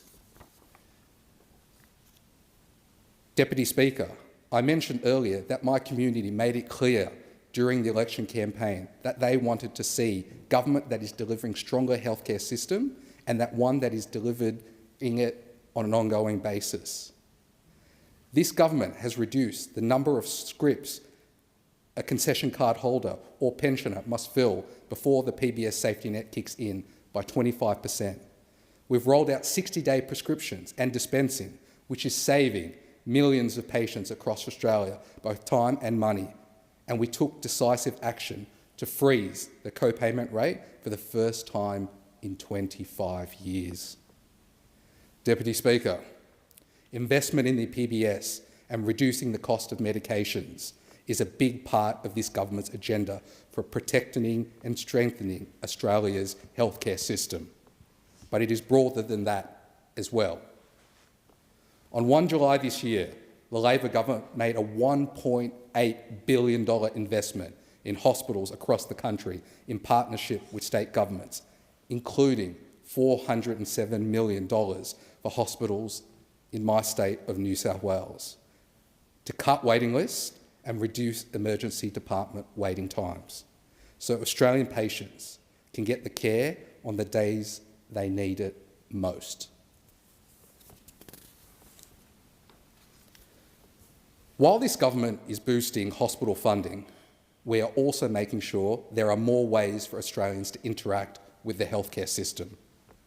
I'm sure I don't need to remind anyone in this place that at the election in 2022, Labor promised to open a network of 50 fully bulk-billed urgent care clinics and delivered 87. In Banks, my community is served by the clinics in Bankstown and Carlton, and they have been a tremendous success, keeping more than 10,000 patients out of our local emergency departments at Bankstown Lidcombe and St George hospitals. Or even worse, not accessing care at all. And as the government further expands the network of urgent care clinics to more than 130 nationwide, more and more Australians will be able to access these fantastic services. The government is investing also in women's health to deliver more choice, lower cost and better healthcare for women across Australia and demonstrate that women's healthcare needs are being taken seriously. The first PBS listing for new oral contraceptives in more than 30 years, expanding the network of endometriosis clinics to 33, expanding their scope to include menopause care and adding more endometriosis medications to the PBS.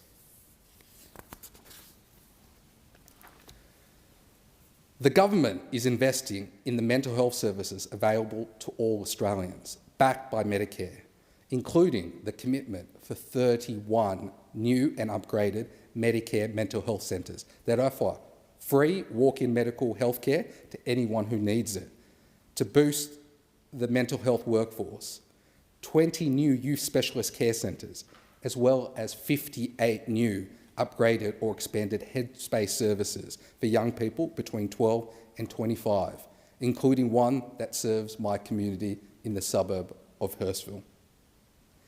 The government understands the noble work of looking after others. This is why we are investing in our healthcare workforce, so that those who care for our sick, our injured and our vulnerable are supported and recognised, not just in rhetoric, but in their pay packet. We have also introduced programs such as fee-free TAFE and the paid prac payment that supports aspiring nurses and healthcare professionals to get skilled, to get qualified and get into our healthcare workforce without being financially worse off.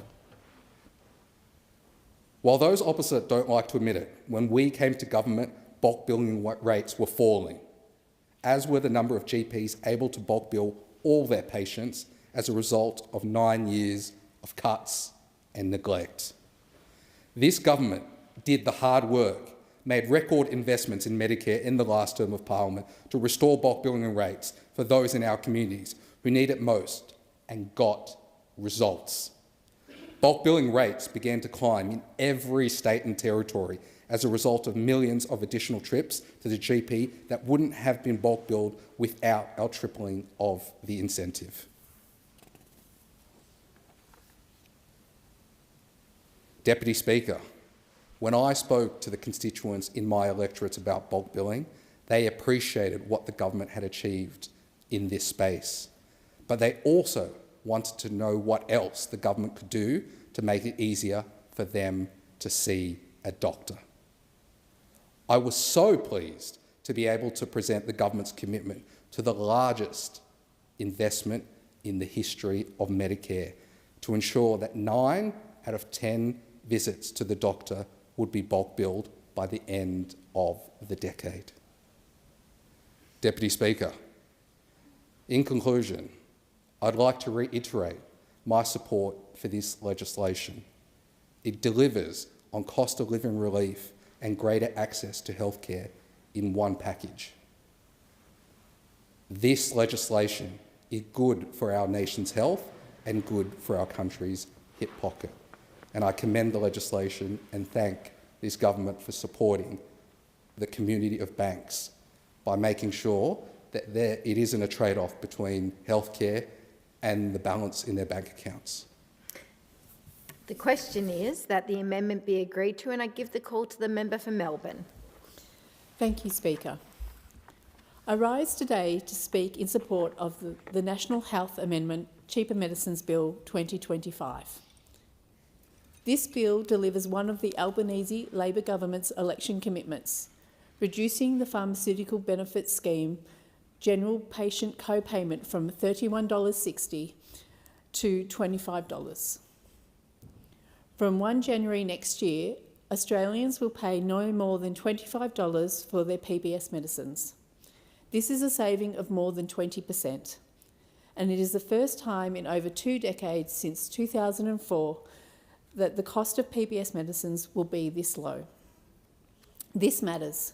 This matters to me and matters to the people of Melbourne.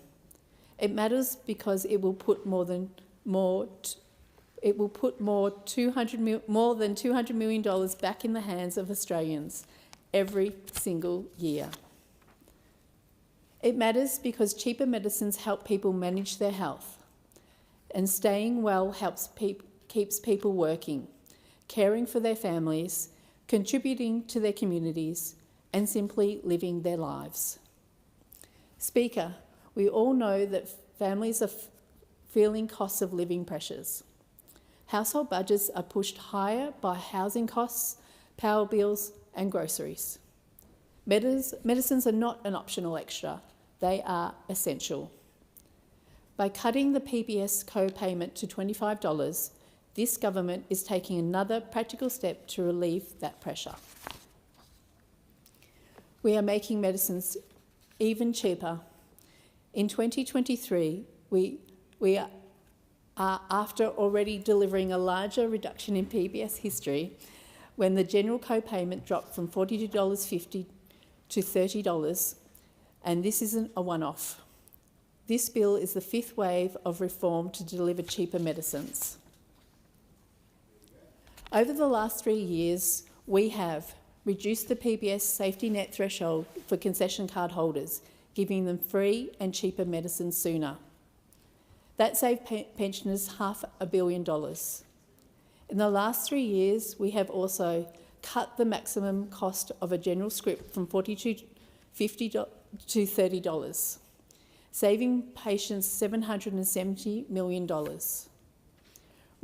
We froze PBS co-payments for all Australians for the first time in 25 years, stopping them from rising with inflation and introducing 60-day prescriptions for common medicines, saving patients time and money, and cutting out 35 million unnecessary trips to the chemist. I just want to reflect on that for a moment. This measure has been transformational for so many, especially for women's health. By cutting out unnecessary GP visits for routine and ongoing conditions, women in particular now have more control over their healthcare, less time lost to appointments and more money left in their pockets. We know women are more likely to manage chronic health conditions, more likely to be primary carers for children or elderly parents, and more likely to have less flexibility at work. That means every extra doctor's appointment and every trip to the chemist falls harder on us. By cutting out unnecessary GP visits for routine and ongoing conditions, we have helped free up women's time, reduce pressure on family budgets, and removed a barrier that too often leads to missed appointments or delayed treatments. This measure is not just about cheaper medicine, it's about fairness. It recognises that women carry a greater share of the health burden, and it helps to close the gap. Together, all these measures have already saved Australians $1.5 million in the cost of their medicines. Speaker, I want to bring this down to what it means for the people I represent.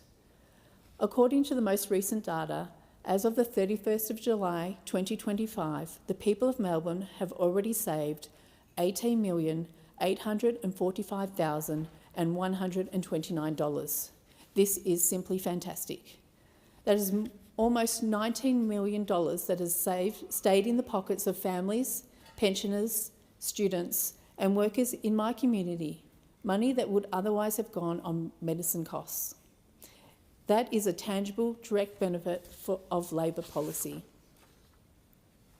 For women in their 40s and 50s, it means better access to perimenopause and menopause treatments, helping them manage what can be life-altering symptoms with less financial stress. For students and young workers in my electorate, this reform makes a real difference too. Many are living on tight budgets, trying to balance study and part-time work. Cheaper medicines means they are far less likely to skip their prescriptions because of cost. When people in Melbourne tell me about the cost of living, this is what they mean. Choosing between filling a prescription or paying for food, or delaying treatments because the medicine feels too expensive. Every dollar counts, and every cheaper script helps.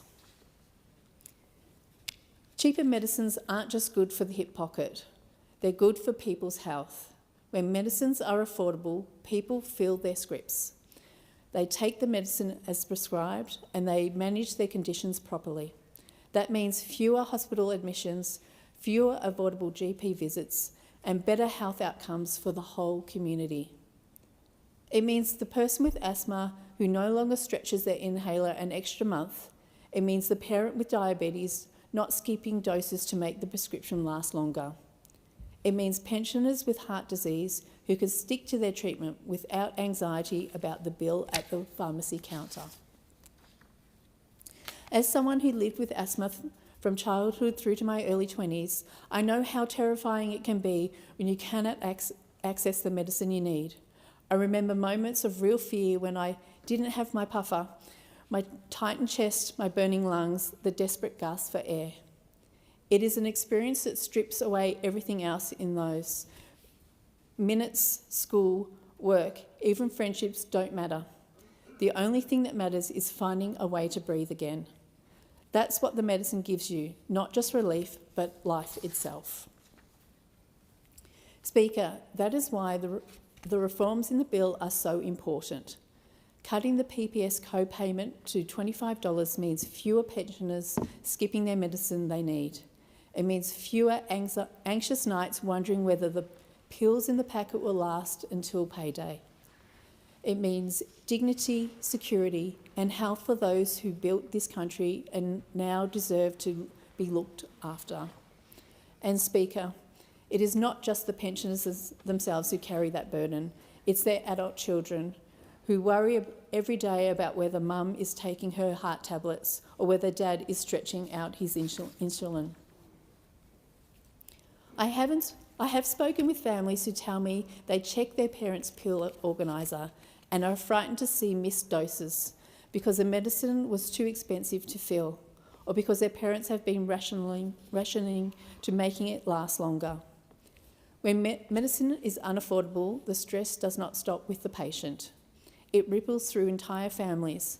It weighs on adult children trying to balance their own mortgage or rent, trying to raise kids and at the same time fearing that a parent's health could collapse because the medicine was just too expensive. No family should live with that fear. This bill lifts that weight. By making medicines cheaper, we give older Australians peace of mind, and we give their children and grandchildren relief from the constant stress of worrying whether their loved ones are quietly sacrificing their health.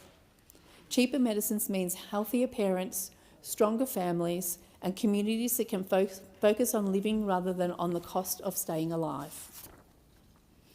Speaker, I note that the opposition is expected to support this bill.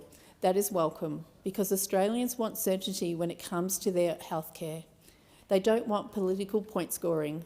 They want the cost of their medicines brought down.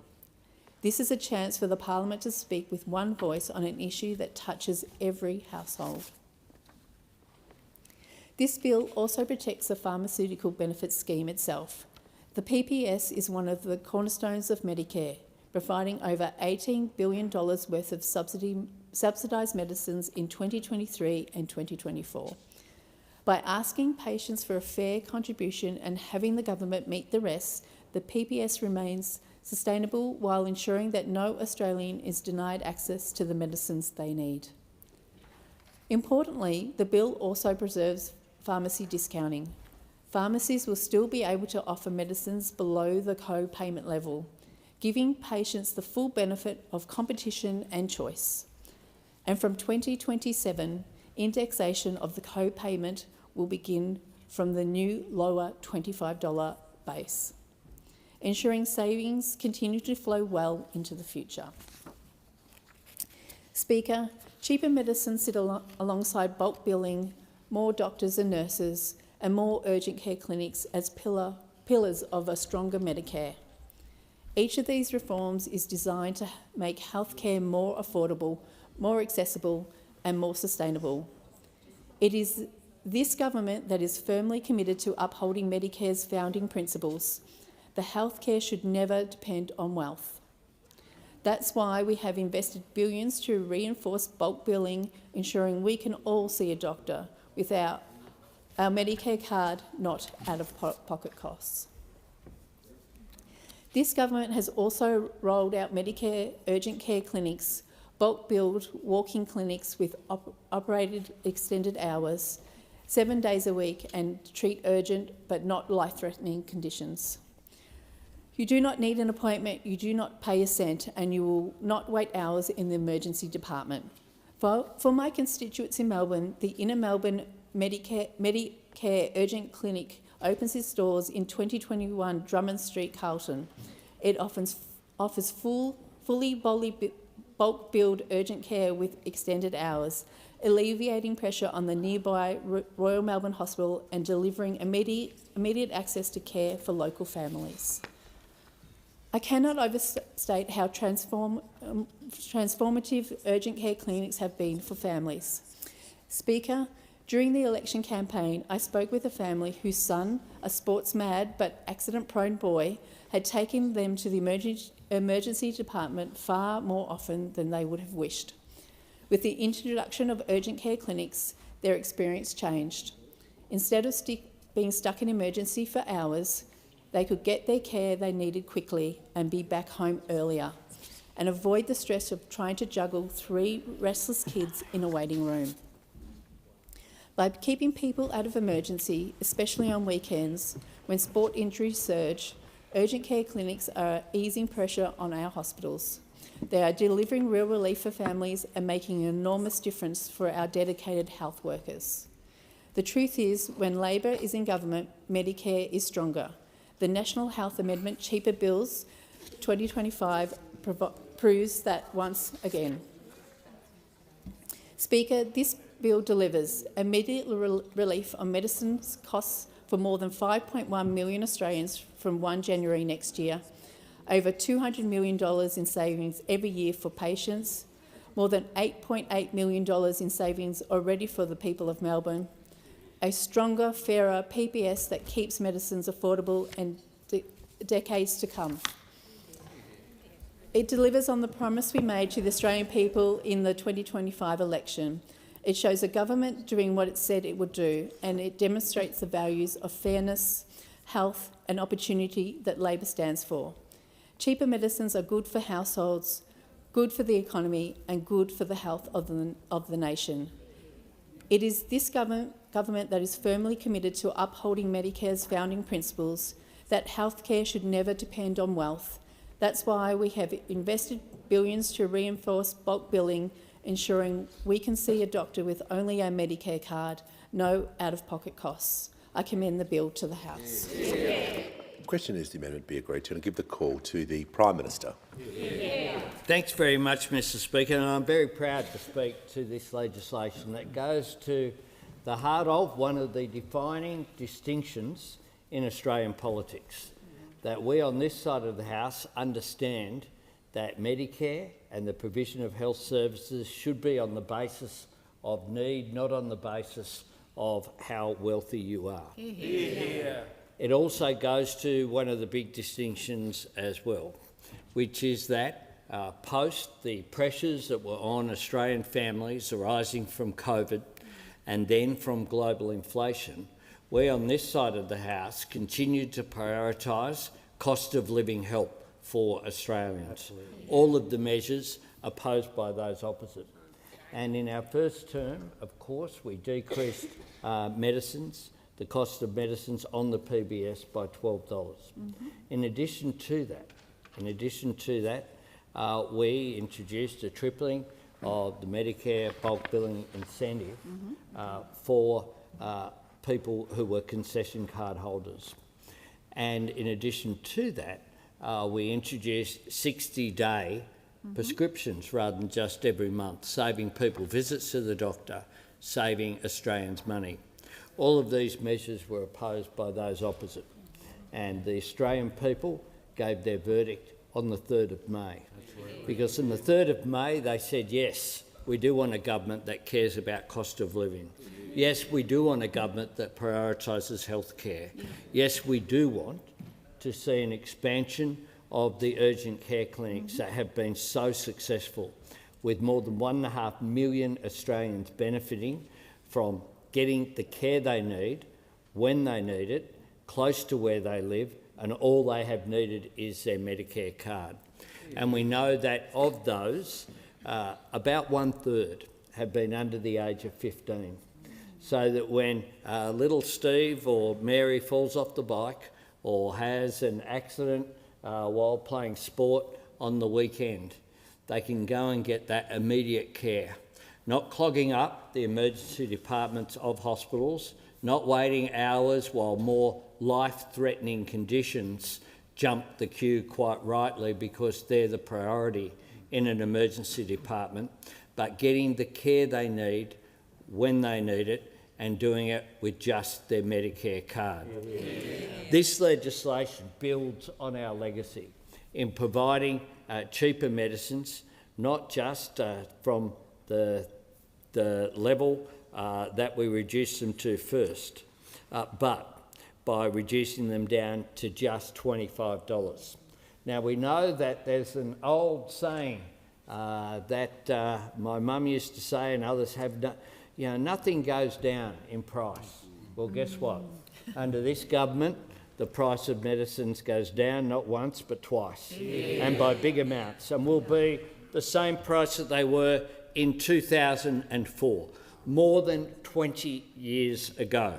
In addition to that, we have frozen the cost of medicines at $7.70 until the end of this decade. Now, for all Australians, of course, January marked the first time for more than 25 years that the price of medicines didn't rise with inflation. As each phase of medicines becomes eligible, millions of Australians with an ongoing health condition are getting a bit more help with their cost of living. Just one of them is Cara, who I had the privilege of meeting a few weeks ago. Cara has endometriosis, and she's had it since she was 11. When Cara moved out of home, she had to stop her treatments because she couldn't afford it, and her health got worse. An all too common story. Now, thanks to Labor's cheaper medicines policy, Cara can now get the medication she needs. In her words, I wouldn't have been able to afford this medicine last year, but now I can, making an enormous difference. And of course, that goes on top of not just the urgent care clinics that we're opening, an additional 50, and myself and the Health Minister were in Victoria just a couple of weeks ago announcing the opening of the first 3 on top of the 87, so we're now up to 90 and rising when it comes to urgent care clinics right across Australia. But of course the women's health package that we've put in place, that the Assistant Minister at the table was so central to delivering, together with the member for Dobell and the Minister, have had a comprehensive plan for healthcare, whether it's cheaper medicines, urgent care clinics providing that midpoint between emergency departments and the local GP, providing for more bulk billing by having the largest ever increase in Medicare funding since Medicare was created proudly by the Hawke government. And we did all of this in consultation with the sector. Earlier this year, I was the first Prime Minister, I found it remarkable, to ever address the National Conference of the Pharmacy Guild of Australia. We did that in Queensland to make this announcement that was so important. And so from the 1st of January, under this legislation, every Australian with a Medicare card who isn't on a concession card, the maximum that they'll pay for a PBS prescription will be $25. Now, this is a cut of more than 20% that will save Australians more than $200 million each and every year. Each and every year. PBS scripts will be the cheapest they've been since 2004. It adds to the more than $1.3 billion that Australians have already saved from cheaper medicines. It was a clear commitment that we made at the election. I've made it clear that our priority is a year of delivery on the commitments that we were elected on the 3rd of May. We've made a commitment to Australia, and with this legislation, we are delivering. Yeah. The question is the amendment be agreed to, and I'll just ask members to leave the chair as quickly and as quietly as possible. I give the call to the honourable member for Bass. Thank you, Speaker. I rise today to speak in support of the National Health Amendments Cheaper Medicines Bill 2025. This is a bill that delivers practical, meaningful, cost of living relief to Australians, including thousands of families across my electorate of Bass. This bill goes to the heart of what good government is about. It's about fairness. It's about making sure that every Australian, regardless of the size of their bank balance, regardless of where they live, can access the medicines they need to stay healthy and care for their families. Deputy Speaker, I want to share a story about a family from northern Tasmania. This story took place a few years ago. They have 2 children, both neurodiverse, both with multiple diagnoses.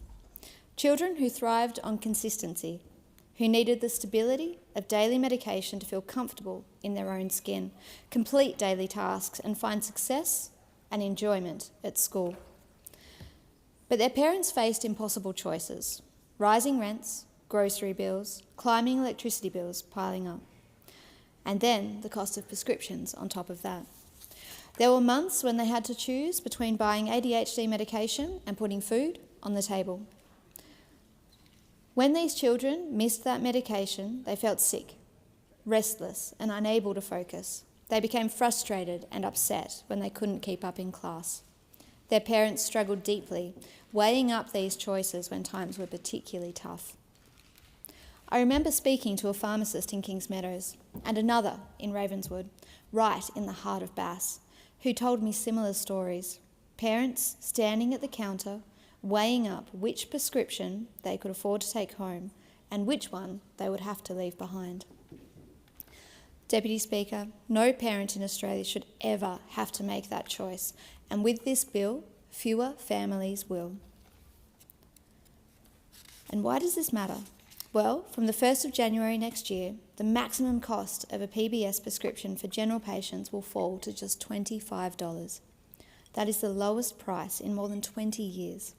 The last time medicines were this affordable was 2004, again under a Labor government. This reform builds on Labor's record of delivering cheaper medicines, and what an impressive record that is.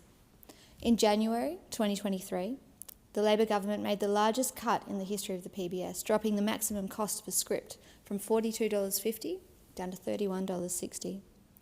We introduced 60-day prescriptions, and we made filling scripts much easier. This bill is the next step, a more than 20% cut to the maximum cost of PBS medicines, saving Australians over $200 million each and every year. That is immediate, practical and fair cost of living relief delivered by a Labor government. Deputy Speaker, I represent Bass in northern Tasmania, and we are a region of proud and hard-working people, but like many parts of Australia, many families in Bass are doing it tough. But since being elected to government in 2022, the Labor government has ensured that the people of Bass have already saved more than $9.2 million at the pharmacy counter. That is $9.2 million that families have been able to keep in their pockets. $9.2 million that has meant older Tasmanians can keep taking their medicines without having to skip doses. And $9.2 million that has meant parents can afford both asthma medication and the groceries. And across Tasmania as a whole, the whole state, our savings since 2022 total more than $32 million. That is what cost of living relief looks like on the ground. Real savings for real people on every corner of our island. Now, Deputy Speaker, I did mention the pharmacists in Launceston and right across Bass telling me that same thing again and again. Too many people walking away from the counter without their medication. Too many saying, "I'll come back next week when I get paid." And this isn't just an anecdote. National data confirms it. Last year, 1.2 million Australians delayed or went without filling a prescription because of the cost. And we know what happens when people can't afford their medicines. Their physical and their emotional health suffers. And when their health suffers, our health system bears the cost. More hospitalisations, more acute episodes, and more pressure on GPs and emergency departments. This bill is not just about cheaper scripts. It's about better health outcomes, stronger families, and healthier, happier communities.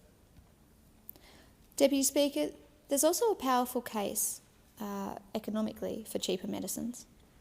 Every time someone is able to take the medicine that is prescribed to them, we reduce that risk of a costly hospital admission. We keep people well enough to keep working, keep studying, and keep caring for their loved ones. Affordable medicines mean fewer people forced into hospital beds because they can't afford to manage their own condition at home or within their community. It means less time off work, less absenteeism, and greater productivity. And over time, it means a reduced burden on our health system. Savings not only for the households, but for the taxpayer. This bill is not just good for health, it is good for the economy. It is smart, responsible policy that invests in people and saves money in the long run. Deputy Speaker, cheaper medicines are only part of the story. Labor is also making making sure that new and life-saving medicines are being added onto the PBS. For example, from August this year, a new treatment for advanced Parkinson's disease was listed, cutting the cost from $131,000 a year to currently just $31.60 a script. A new combination therapy for stage 3 melanoma was also added, turning a life-saving $31,000 treatment into an affordable PBS medicine. They're not just numbers, these are life-changing reforms for Australians facing some of the toughest health battles imaginable. And then there is neuroblastoma. Deputy Speaker, neuroblastoma is a rare but aggressive cancer that strikes our very youngest children. Before PBS listing, families may face bills of more than $417,000, nearly $500,000 for the medicine Efinwell. I was very close to a family whose beautiful baby girl was diagnosed with neuroblastoma in the first few months of her life. The physical and the emotional toll this takes on a family and those who support them is unspeakable. At those times, every ounce of energy goes into caring, loving and hoping. The very last thing any parent should have to worry about is whether they can actually afford life-saving treatment for their children. I'm so happy to say that this particular girl, she beat the odds. Thanks to the great work of our healthcare system and the absolute unbreakable tenacity of her incredible family. She's a fit and healthy teenager whose main concerns are similar to the everyday challenges of her peers. And that is why PBS matters. That is why cheaper medicines matter. And that is why our robust healthcare system matters. It's not just economics, it's dignity, it's relief, and it's hope. Deputy Speaker, our government's commitment to health goes beyond that pharmacy counter. In Launceston, we have a busy Medicare mental health clinic, which is a safe and welcoming environment where people can get support free of charge in a quiet and this beautiful place, and it has become almost a second home to some. We also have the Launceston Medicare Urgent Care Clinic, which has seen over 38,000 visits in just 2 years. It's one of the busiest in the nation. This has saved an estimated and self-reported around 19,000 trips to our emergency room for the LGH. That is thousands of families who are able to see a GP, get treatment, and avoid waiting hours in a cramped and very uncomfortable emergency department. In Bass, we're also lucky enough to have an endometriosis and pelvic pain clinic, which is run exquisitely well by Family Planning Tasmania. For women and those with a uterus who have lived in pain and dismissal for too long, this service has been life-changing. I've spoken with women who in the past were made to self-doubt, who were made to feel weak from doctors who had not had the opportunity to actually learn more about endometriosis. We are now working towards a future through these clinics and through greater public awareness where nobody will ever feel dismissed again. These investments show Labor's vision in action: healthcare that is affordable, accessible and close to home. Deputy Speaker, let's be clear. Labor is the party of Medicare. Labor is the party of cheaper medicines. The last time PBS medicines cost $25 or less was in 2004, again under a Labor government. For nearly a decade, those opposite had the chance to act. They had a chance to ease that burden at the pharmacy counter, but they didn't do it. It is Labor, it is the Albanese government who is, once again, stepping up to fix this. And we're not just planning for today.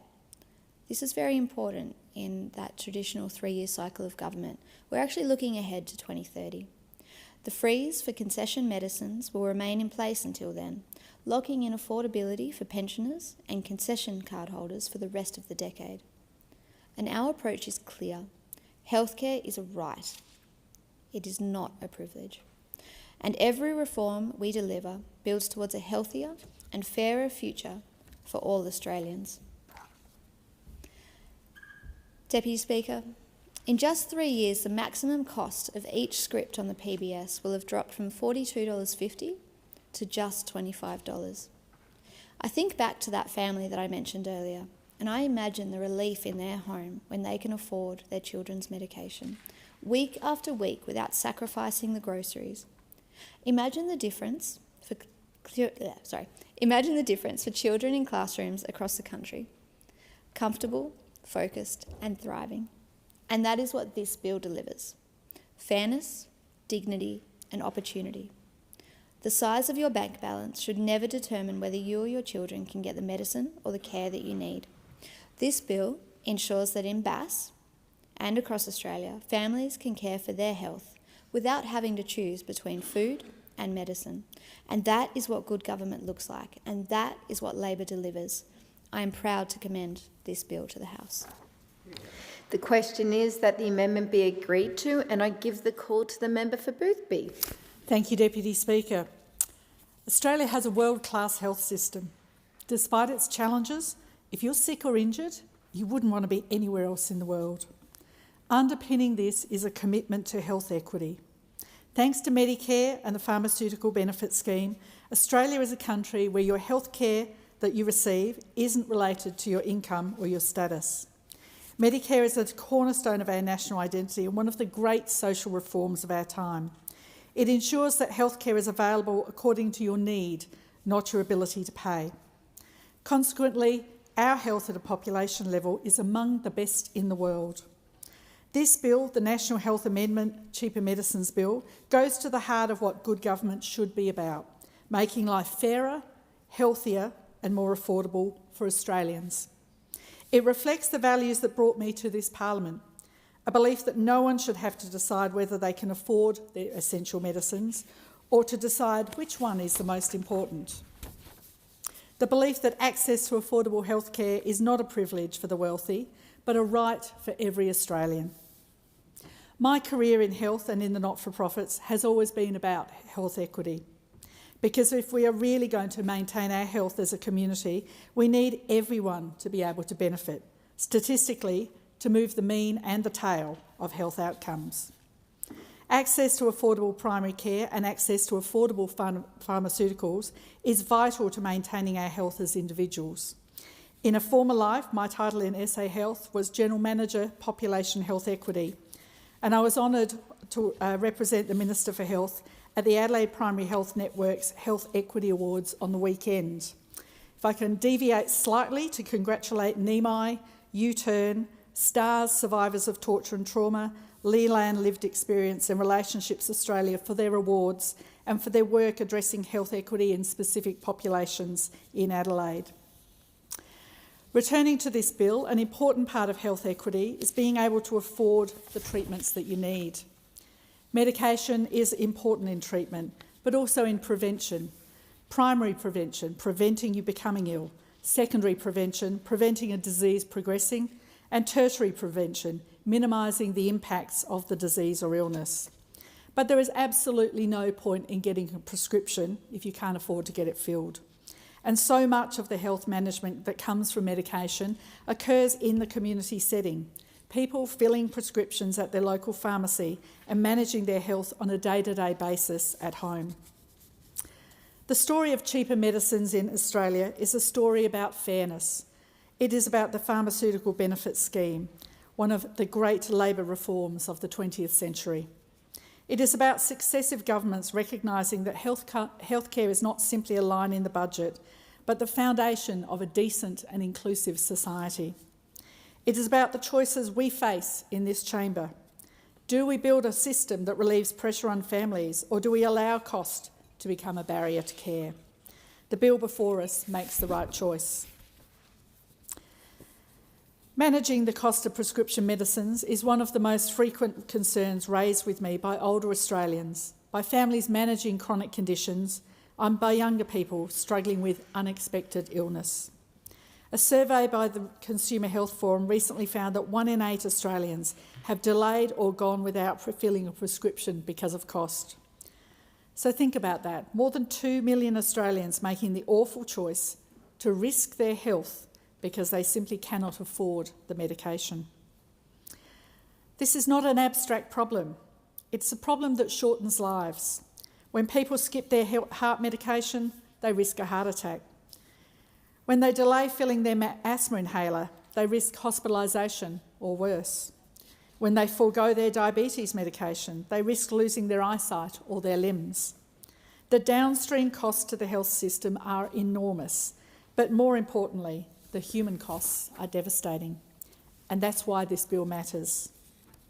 The National Health Amendment Cheaper Medicines Bill 2025 builds on the reforms introduced by the Albanese government in the last term, and it's worth doing a little history on those changes. The urgent care clinics, we have one at Marion, which is probably around 20,000 visits since it opened in November 2023. So important to enable people to get quick care and stay out of the hospital emergency department. Endometriosis clinics, we have one in Glenelg, which services the metropolitan Adelaide. And again, women who have suffered with pelvic pain for their entire lives are having life-changing treatments. We have the largest increase in Medicare ever and an increase in bulk billing in my area of over 4%. And at the recent election, an $150 million commitment to Flinders Uni, which they're matching, which will enable 1,300 new nurses and allied health workers to be trained and graduated every year, and 10,000 appointments free or low cost to patients in the community. In 2023, we introduced the largest cut to the cost of PBS medicines in the history of the PBS. In 2022, we enabled Australians to access more free and cheaper medicines sooner due to a 25% reduction in the number of scripts a concessional patient must fill before the PBS safety net kicks in. In September 2023, the introduction of 60-day prescriptions, meaning you can get 2 months of medication for the price of one for many regular medications, introduced in 3 phases. And the freezing of the prices of PBS medications in January 2025, with co-payments not rising with inflation for the first time in 25 years. Residents in Boothby have already saved over $13 million on pharmaceuticals as a result of the Albanese government's cheaper medicines agenda. This bill takes the next step by further lowering the maximum PBS co-payment from $31.60 to $25 from January 2026. The last time medicines cost no more than $25 was 2004, a long time ago. My children were about to start school in 2004, and they're now well and truly adults. This is a more than 20% cut in the maximum price of PBS medicines and will save Australians collectively over $200 million every year. 4 out of 5 PBS medicines will be cheaper as a result of this bill. For pensioners and concession card holders, the co-payment will continue to be frozen at $7.70 until 2030. Together, these measures represent one of the most significant expansions in affordable access to medicines since the PBS itself was created. And it's not an exaggeration to say this bill will save lives. This bill also builds on a proud Labor legacy. It's worth remembering how we got here. The Pharmaceutical Benefits Scheme was introduced by the Chifley Labor government in 1948 against strong opposition. In fact, it took a referendum to secure the right of the Commonwealth to run it. That courage, Labor courage, means that today Australians pay a fraction of what people in other countries pay for essential medicines. Let us not forget that in the United States, without universal coverage, that same medication that will cost $25 here can cost hundreds of dollars there. And when we reflect on our world-class health system here in Australia, it is worth looking at the comparison with the United States. The US has the most expensive health system in the world and worse health outcomes at a population level than almost every other high-income country. Australians know if you get sick or injured, you wouldn't want to be anywhere else in the world than right here in Australia with our Medicare system and our PBS. And that's why on this side of the House, we are constantly talking about Medicare and the PBS because it really matters. The Albanese government is proudly continuing that Labor tradition. Labor is the party of Medicare and of the PBS, and we are once again making the system fairer and stronger. And the health economics of this bill stacks up. Every dollar we invest in affordable medicine saves many more down the track. When I studied public health, the quoted metric was that $1 of primary health prevention was the equivalent of $9 of savings at the tertiary level. That's your hospital system. It's probably only gone up. Not to mention the cost of the burden of disease in the community in terms of lost productivity, lost personal income, the cost to social and familial connections, absenteeism, the cost to quality of life and life expectancy. Preventing one hospitalisation more than pays for the cost of lowering co-payments. Avoiding one medical emergency spares not only the patient's suffering, but also the strain on our hospitals and emergency departments. The long-term savings for our health system will outweigh the upfront costs.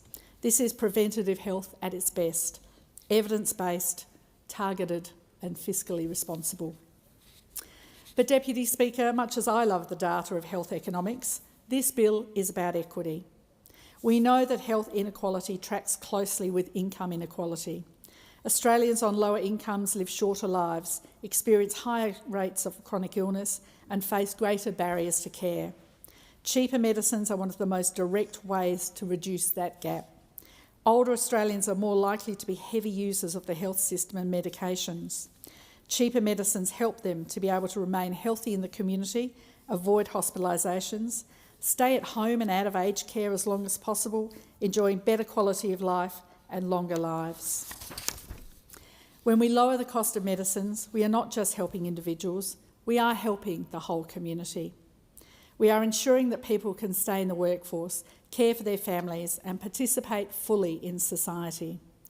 We are sending the message that every Australian, no matter what their income, has the right to good health. We are moving the mean and the tail of health status in our society. Deputy Speaker, the Cheaper Medicines Bill is part of a broader health reform agenda. This government is strengthening Medicare, expanding bulk billing, investing in urgent care clinics, increasing support for mental health. We're tackling the social determinants of health through housing policy, through education, through support for secure, well-paid jobs, because we know that health is not just about what happens in the doctor's office. It is about the conditions in which people live, work and age. This bill complements those efforts. It's a practical, targeted and highly effective way to reduce inequality and improve health outcomes. Deputy Speaker, the National Health Amendment Cheaper Medicines Bill 2025 is not just another piece of legislation. It is a statement of values. It says that in Australia, your health should not depend on your wealth. It says that we are a nation that look after each other, that believes in fairness and that puts people before profit. This bill will save lives. It will reduce pressure on families. It will reduce pressure on the hospital system. It will strengthen our health system. It will reaffirm the principle that healthcare is a right, not a privilege. And for all these reasons, I commend the bill to the House. Thank you. And the debate is interrupted in accordance with Standing Order 43. The debate may be resumed at a later hour, and the member will be granted leave to continue speaking if you weren't finished once the debate is resumed. So it almost being time. Are there any statements by honourable members? And I give the call to the member for Fairfax. Thank you, Deputy Speaker. Lying at the foot of the Blackall Range on the Sunshine Coast is the beautiful town of Nambour. And I can tell you, Nambour has it all. The most extraordinarily beautiful local environment. The transportation connectivity, which is second to none. Road, rail, right next to the Bruce Highway. It has schools and hospitals that are likewise absolutely excellent, and a community which is close-knit, and they give each other support and they're building that local economy. But Nambour has been struggling of late, and that is evidenced by a petition which has been signed, garnering around 1,500 signatures, which says, make our parks and public spaces safe again. Now, this reflects an influx of people where there is no accommodation for them in the town. Now, homelessness is something that I care deeply about, and it's why I've secured around about $4 million to address local homelessness over recent years. But the influx of people are impacting not just homelessness. It is leading to a lot of anti-social behaviour, people feeling unsafe, businesses worried about their staff, households worried about their youngsters. I want to assure the people of Nambour the three levels of government are working together to find an integrated solution. Bright days will indeed be again ahead. Member for Bullwinkle. Thank you, Speaker. Speaker, many Australians are working hard, doing the best things for their families, putting money aside each week for a housing deposit, but too often the dream of home ownership feels like it's slipping further away.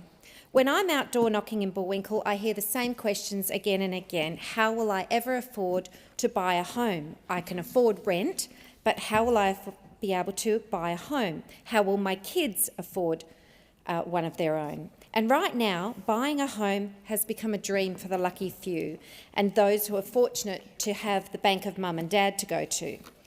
But that's why Labor is acting. From the 1st of October 2025, every first home buyer will be able to purchase a home with just 5% deposit, and they won't pay a cent in lenders' mortgage insurance. So for the average person, this will shave years off their saving for a home deposit. This is a change that brings hope to the younger generation, and it's a relief for parents close to retirement, parents who may have felt obligated to dip into their savings or pull out money from their own super just to help their adult children get a foot on the home ladder. We're also continuing the largest housing build in Australia history because more housing means more affordable homes, and we're investing in $10 billion to build up to 100,000 homes. Time has expired. I give the call to the member for Lyon. Thank you, Deputy Speaker. I rise to recognise the late Lieutenant Colonel Eric Richardson, OAM, a man of family, community and country. Eric was born in Wingham on the 15th of December 1932, a sixth-generation Wingham local. At 14, Eric left school to work in the family butcher business and soon after turning 17, joined the Citizens Military Forces. In 1957, Eric married Hope and raised 2 children. Following 12 years of dedicated service as a member of the CMF, Eric entered the Army in 1963 and with the rank of captain and served in the 5th Battalion of the Royal Australian Regiment for Vietnam from 1969 to 1970. In 1969, he joined the Wingham RSL sub-branch. His service would eventually see him made a life member in 1996 and recognised with the prestigious Medal for Meritorious Service in 2014. In 1982, Eric retired from the Army, allowing him to devote himself to the community. Eric's contributions are significant and include Deputy Mayor and Greater Taree City Councillor, founder and president of the Manning Valley Beef Week Committee, member and chair of the Tokol Agricultural College Board and founder and chair of the Wingham Scottish Festival. For this, he was awarded an OAM in 1997. I, along with many distinguished community members, attended his funeral at the Wingham Town Hall on 8th of August. I extend my sincere condolences to Maeve and their family. May he rest in peace. Member for Petrie. Deputy Speaker, millennials like me have been told for years that if we just stopped buying smashed avo on toast and oat iced lattes, we could all afford a house. Well, I've done the maths. It doesn't add up when considering the dramatic increases of house prices in my community. Even if I skipped breakfast every day, I'd still fall short tens of thousands in a deposit for a home. What will make a difference isn't skipping breakfast and coffees, it's policies like the 5% deposit scheme so people in Petrie, young and old, can finally get their fair go at owning a house. That's why the 5% deposit scheme starting on October 1st means so much to me personally. It means that people like me, people who rent, people who are saving while juggling everyday costs, finally have the real chance to step into the market. For the first time, owning a home feels within reach, not some distant dream. I speak about this not just as a representative, but also as someone who understands what it's like to rent. Like so many people in Petrie, I've paid rent week after week, knowing that every dollar going out the door could have gone towards my own home. I know I'm not alone. Thousands of renters across Petrie are in the same position, hard-working, doing their best, just wanting the security of a place to truly call their own. This policy is about giving us that shot. Yeah. Member for Kooyong. Deputy Speaker, across Australia, supported independent living providers are withdrawing from specialist disability accommodation settings. They're leaving families scrambling to secure care for their loved ones. This issue is particularly acute in Victoria, where an oversupply of SDA dwellings, workforce shortages and regulatory uncertainty are making it really hard for providers to stay in the market. One of my constituents, Jeremy Lipshut, has profound autism and he is non-verbal. He requires full-time support. He's lived in the same group home in Camberwell since 2008. It's been his only adult home. In July, his family was told that Scope, his sole provider, was withdrawing from the system. They were given 3 options: to move Jeremy to another group home, to find a new home with a different provider, or to stay put and to try to source a new sole provider themselves. Jeremy's family has received no direct guidance from the NDIA, despite asking for help on multiple occasions. That help has not been forthcoming. They have no clear pathway to ensure his continuity of care. The system is failing them. This is not just around Jeremy. This reflects a system that leaves families to navigate really complex transitions alone. And so I'm calling for the NDIA to do its job and provide quality care for all people with a disability. Member for Moore. Speaker, I rise to recognise Pam Beggs, local legend, Labor stalwart and a woman whose service shaped Perth North. Pam served in the WA Parliament from 1983 to 1993 as the member for Whitford. Among the first women in the WA Labor ministry, she held key portfolios including tourism, housing and transport. As Housing Minister, she worked with Home West to expand affordable homes for young families across the north. Today, Labor builds on that legacy, with our new policy helping first home buyers secure a property with a 5% deposit. Later, as Transport Minister, she championed the Northern Rail and in 1992 rode the first train to Joondalup, a milestone that has set up the growth in our electorate. Her commitment did not stop at the chamber door. As the president of the Whitford Senior Citizens Club and through many other local groups, Pam keeps showing up. Earlier this month, the City of Joondalup recognised her as an honorary Freeman, acknowledgement of her decades of service. Pam's tireless energy has powered Labor campaigns federally and in WA. Pam was there on my campaign in Moore and on state campaigns in Hillary's, at pre-poll, on the phones, rallying volunteers and offering the steady counsel only a former MP can provide. Pam, on behalf of a grateful community, thank you. Member for Fowler. Speaker, it is a privilege to be in this House and to shine the light on the young people in my community of Fowler. In July, I attended a Look and Learn barbering workshop at St John's Park High School, where students explore a rewarding career path with MJ, whose barbering journey began long before he arrived here as a refugee in Australia in 2011. I thank Principal Stephen Mercedes and Nicholas Chambor, Head Teacher Careers and Educational Pathways of the Cow Pasture Network, for creating this important opportunity. July also marked the reformation of my Fowler Youth Advisory Committee, which I established when I first was elected to engage with young people in my community. This term's 23 young leaders will meet bi-monthly to share the issues facing our youth and give me valuable feedback on legislations debated here. I also want to acknowledge the work of the National Leadership Forum, who will be gathering here this week from tomorrow, a program that inspires and encourages young people to engage in politics and their communities. Since my first term, I have proudly nominated and financially supported young people from Fowler to participate in the forum, including some of our local businesses such as the Cabra Golf Club, who have committed to support these young people. It is vital that our young people are not left behind when it comes to accessing opportunities that develop their leadership skills and enable them to give back to our wonderful community and nation. Thank you, Deputy Speaker. Member for Melbourne. Thank you, Speaker. For too long, the dream of home ownership has felt like a cruel summer. For young people in Melbourne working hard, saving what they can, but never quite getting there. That's why Labor's 5% deposit policy matters. It gives first home buyers a place in this world, a real chance to step out of the endless renting into stability. Too many feel they don't belong in the market, but they do. They can find a home and say, "You belong with me." Your young couples and families, this is a love story for security and possibility. From October, everything has changed. It will take years less to save for a deposit, and no one will pay a single dollar in mortgage insurance. When you finally hold the keys, that's the moment to say, long live.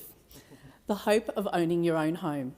This policy is about building communities, not just because new romantics are moving in, bringing fresh energy and ideas into our city. And let's be clear, renters shouldn't feel like all you had to do was stay, when all they want is a fair go at buying, nor should Melbourne miss out because in the past others said, this is why we can't have nice things. Labor is changing that. We're making it easier to buy your first home and giving more people the security of a place to love to call their own. Time's expired. Member for Barker. Madam Deputy Speaker, I rise to inform the House that much of the agricultural districts of South Australia remain in the grip of a desperate drought. Not that those opposite care much about that, because I just received a phone call from one of the mayors who himself is dealing with drought on his property, but he's advocating on behalf of his constituents. He can't get a meeting with anyone in any position of relevancy from those opposite. Now, he's used to it because, of course, there's almost no support coming from the South Australian Labor government. So who is delivering support? Well, I want to give a shout out to one group, the Rapid Relief Team. This is a group of business people getting together and going, you know what, we're not going to wait for government who should meet their obligations to assist their fellow Australian in a desperate situation. They're out there. They're collecting donated hay. They're delivering it. Shout out to them. I'll be with them this Friday at Browns Well, where they'll be giving out high-quality hay.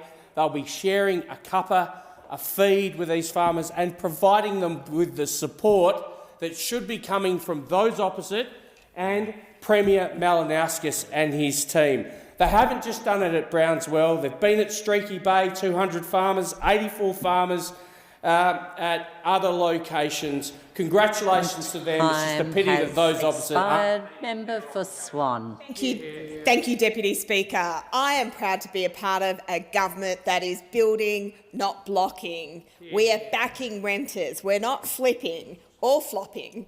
And we believe that renters shouldn't have to rent forever. And that's why we're bringing housing deposits down to 5% for the first time for first home buyers.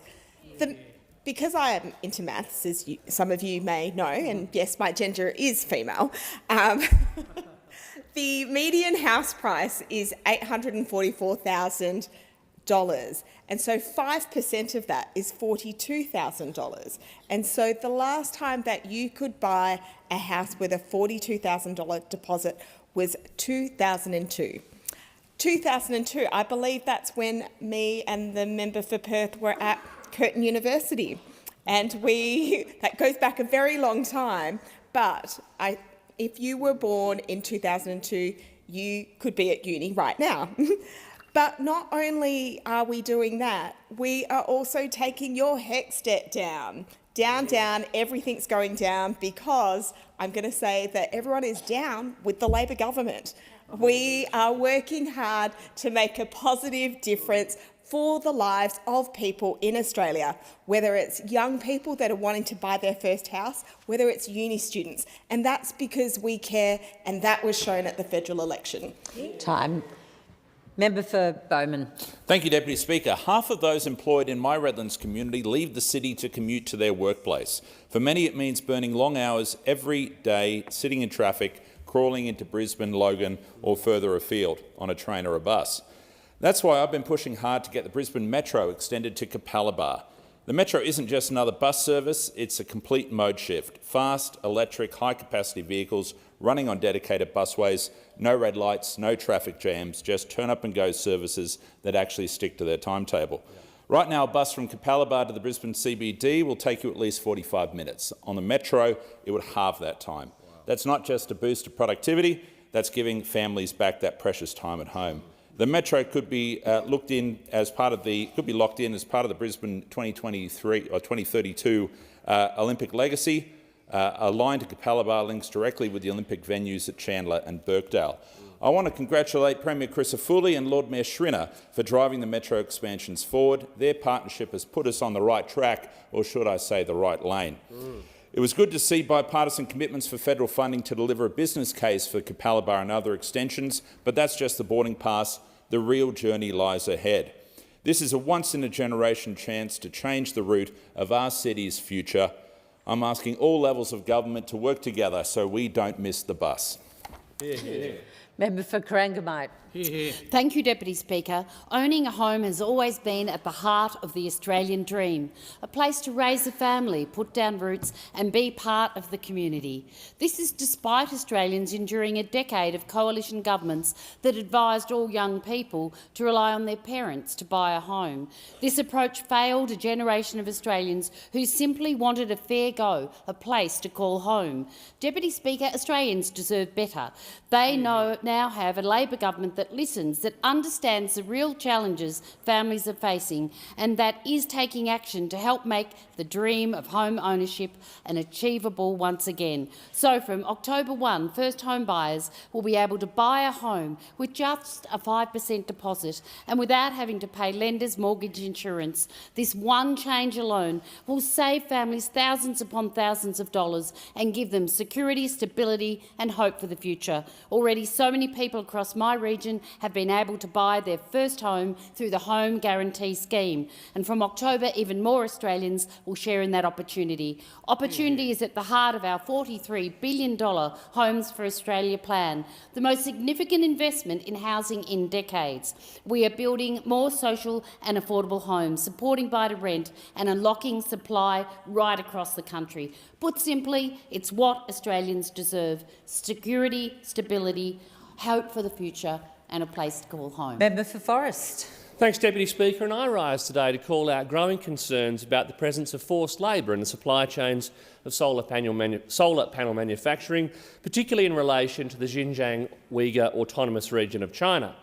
Recent reports, including those from the Australian Strategic Policy Institute, the Pulitzer Centre, BBC, New York Post and Australia's own Walk Free Foundation, have highlighted widespread use of coerced labour in the production of polysilicon, an important component in solar panels. Sky's Paul Murray recently stated that he didn't think anyone in this building would call it out. Well, Paul, to you and to the Forest constituents who got in touch with me about this, let me confirm that I wrote to the Climate Change Minister on August 6 to do exactly that. The United States has already taken steps to restrict the imports of solar materials linked to forced labour, and I understand that the United Kingdom has very recently legislated similar measures with respect to the state-owned energy entity GB Energy. I haven't yet received a response from the Minister, which indicates to me that simple questions like, is the Australian government currently monitoring the origin of solar panel imports and assessing the risk of forced labour in their supply chains, are attracting surprisingly difficult answers. If Minister Bowen's green dreams are in fact tainted with the blood, sweat and tears of persecuted slaves, the stain upon our country will be an eternal shame. Member for Solomon. Thanks, Deputy Speaker. Policies such as the 5% housing deposit are about assisting Australians into home ownership. Just one example of everything that we're doing, along with fee-free TAFE and HEX debt relief to assist young Australians to get ahead. Young people in the Northern Territory that I'm proud to represent are showing great initiative, and a local example is Youth Yarn, which is led and driven by the young people themselves. On Saturday evening, just past, Youth Yarn, in collaborations with Malack Markets and Pathfinders NT, hosted the first ever youth takeover at Malack Markets. Youth-led business stalls and fantastic live performances, a platform for young people to showcase their skills, connect with the community and build their confidence. And this week, here in Canberra, I'll co-chair the National Leadership Forum, Australia's leading event for developing young leaders, including young Territorians who have come down from Darwin and Alice Springs, but also from every state in the Commonwealth, as well as Pacific leaders, to explore and expand their leadership through the lens of values, compassion and connection. In Darwin, we have federal funding for a youth engagement hub. Unfortunately, the CLP-NT government has not progressed the building of this hub. We need these places for mentorship, leadership and support of our young people so that they can flourish. Member for McPherson. Thank you, Deputy Speaker. I recently had the privilege of joining veterans, their families and our community at the Currumbin RSL to mark Victory in the Pacific Day. It was a moving ceremony, a moment to reflect on the end of the Second World War in the Pacific and the courage of the Australians who stood in defence of our freedom. As always, I was struck by the quiet dignity of our veterans and reminded of the gratitude we owe them for the prosperity we enjoy today.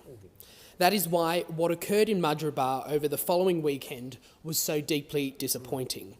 The war mural, which depicts the Battle of Beersheba, one of Australia's defining victories in the First World War, was defaced with political graffiti.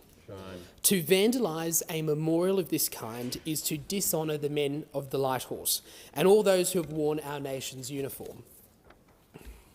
Deputy Speaker, we live in a great democracy where every Australian has the freedom to voice their opinion, to peacefully protest and to be heard. But that right must never come at the expense of respect for those who have secured that very freedom. Disfiguring a war memorial is not political expression. It disrespects our history and dishonours our veterans. Our veterans deserve better. They deserve to be honoured, not desecrated. We must reaffirm the respect, gratitude and reverence that every Australian owes to those who fought for our freedom. Member for Hunter. Thank you, Speaker. Labor's new housing policy is a real game changer. From the 1st of October, first home buyers can get into the market with just 5% deposit and no mortgage insurance. This is real help, cutting years off the time it takes to save for a home. Take Taylor and Travis, a newly engaged young couple from my electorate. Like so many others, they've been working hard, feeling like they're out of the woods, but never quite there. Before this policy, buying a house felt like a cruel summer. Sweat, struggle and no relief. But now, with Labor's plan, they're finally fearless. Instead of paying thousands in mortgage insurance, they walk into the bank and say, "Look what you made me do. Hand us the keys." They'll be standing in the lounge room thinking, "This is a state of grace." No more teardrops on my guitar, just new carpet and a barbecue out the back. Meanwhile, the anti-hero opposite want young people to raid their super. That's not love, that's treacherous. It's telling people you need to calm down about retirement when really you're being left behind. It's a nightmare dressed like a daydream. With Labor, young couples like Taylor and Travis get the security and stability, because when it comes to housing, you don't want people to just shake it off. We want them to know that their first set of house keys in hand, you belong with me. Member for Lindsay. Thank you, Madam Deputy Speaker. The tariff dispute our nation finds itself in with the United States keeps getting worse. Yesterday, Australia Post announced it would immediately stop some postal services to the United States and Puerto Rico. This decision will have major economic impacts on so many small businesses right across Australia. Australia Post is our national postage service, and the Albanese Labor government must get answers on when this will be resolved. As we all know, there are more tariff issues going on in the communications space. The Prime Minister gave an ironclad guarantee that we will have an answer on this as soon as possible, and that it was not up for negotiation when it came to the news bargaining incentive. We're still waiting. We're in the dark on the consultation paper, and this was promised early this year. This policy is meant to protect Australian content and ensure local media companies and journalists are paid for their work that big tech hosts online. This is another failure by the government. It has been 294 days since the United States President was elected. We now have postal services that are disrupted, halted policies and businesses on edge. It begs the question, why hasn't the Prime Minister put Australians first and met with the President to discuss the tariff dispute, which continues to impact our economy? Member for Aston. One of the greatest challenges for young people in Aston was, despite their hard work and saving efforts, many still struggled to buy their first home. For these young people in my community, a 20% deposit was daunting, and if they couldn't get to 20%, they'd have to pay for mortgage insurance as well. Across the course of the election campaign, I heard these concerns loud and clear, and since being re-elected, this government has been working hard to address this challenge. From the 1st of October this year, we are expanding our first home buyer scheme, a scheme that's already been assisting hundreds of people in my electorate to buy their first home. These expansions mean from October 1st, every first home buyer in Aston will only need a 5% deposit to enter the housing market and buy their first home. Additionally, we're going to remove income caps, and we're lifting the property caps from $800,000 to $950,000 in the City of Melbourne. Deputy Speaker, this means a $1 million home in my electorate will only require a $50,000 deposit instead of a $200,000 deposit. However, Deputy Speaker, this is not the only thing this government has done to assist people into housing. Since being re-elected, we have paused the National Construction Code and are fast-tracking 26,000 homes stuck in the approval process. We are building more social and affordable housing, and we've invested over $43 billion in the Home for Australia plan. These reforms are giving Australians a chance to step into their first home, build security for their families and invest in their futures. Deputy Speaker. Member for Wannon. Thanks, Deputy Speaker. The Prime Minister is going to be going to the Bush Summit in Ballarat on Friday. And just so I can help him with his talking points, and I'll say to his advisers, listen up, these are the issues that the people in my electorate will want to discuss with the Prime Minister, and they're actually going to go to Ballarat and deliver the message because the Prime Minister won't go down the highway to see them. They'll want to talk drought and what is this government doing to help them at this time of drought. Are they going to deliver the $30 million for the East Grampians pipeline? We need that money. The state government are the broke, have committed to it. When are the federal government going to stump up? He could drive down the Western Highway and see the importance of road funding, how we need much more road funding. And we've got the infrastructure minister here. When he gets past Bawangor, he'll be able to see that the duplication stops for no good reason. When are you going to finish it? When are you going to finish it? We could talk about social licence for transmission lines, for renewable energy market. When are you going to do something around social licence? And then, of course, there is the Victorian State Government's fire services tax. Will the Prime Minister say to the Premier, scrap the tax, because it's the worst thing you can do to volunteers in the community is to tax them for keeping the community safe. And at the same time, he could talk about unrealised capital gains and what that's going to do to farmers. And I could go on and on and on. Give the call to the member for McNamara. Thank you, Speaker. He's still going. Take a seat, man. Have an aspirin. Speaker, it was the good old days when the Liberal Party used to support first home buyers. You know, in 2019, the member for Deakin said it can take up to 10 years to save for a full 20% deposit. And there was another person who said anything that encourages young people to save for their first home, or in fact save it all, has to be a good thing. That was in fact the Leader of the Opposition in 2008. The Leader of the Opposition also said first home buyers are finding it harder to borrow money in 2023.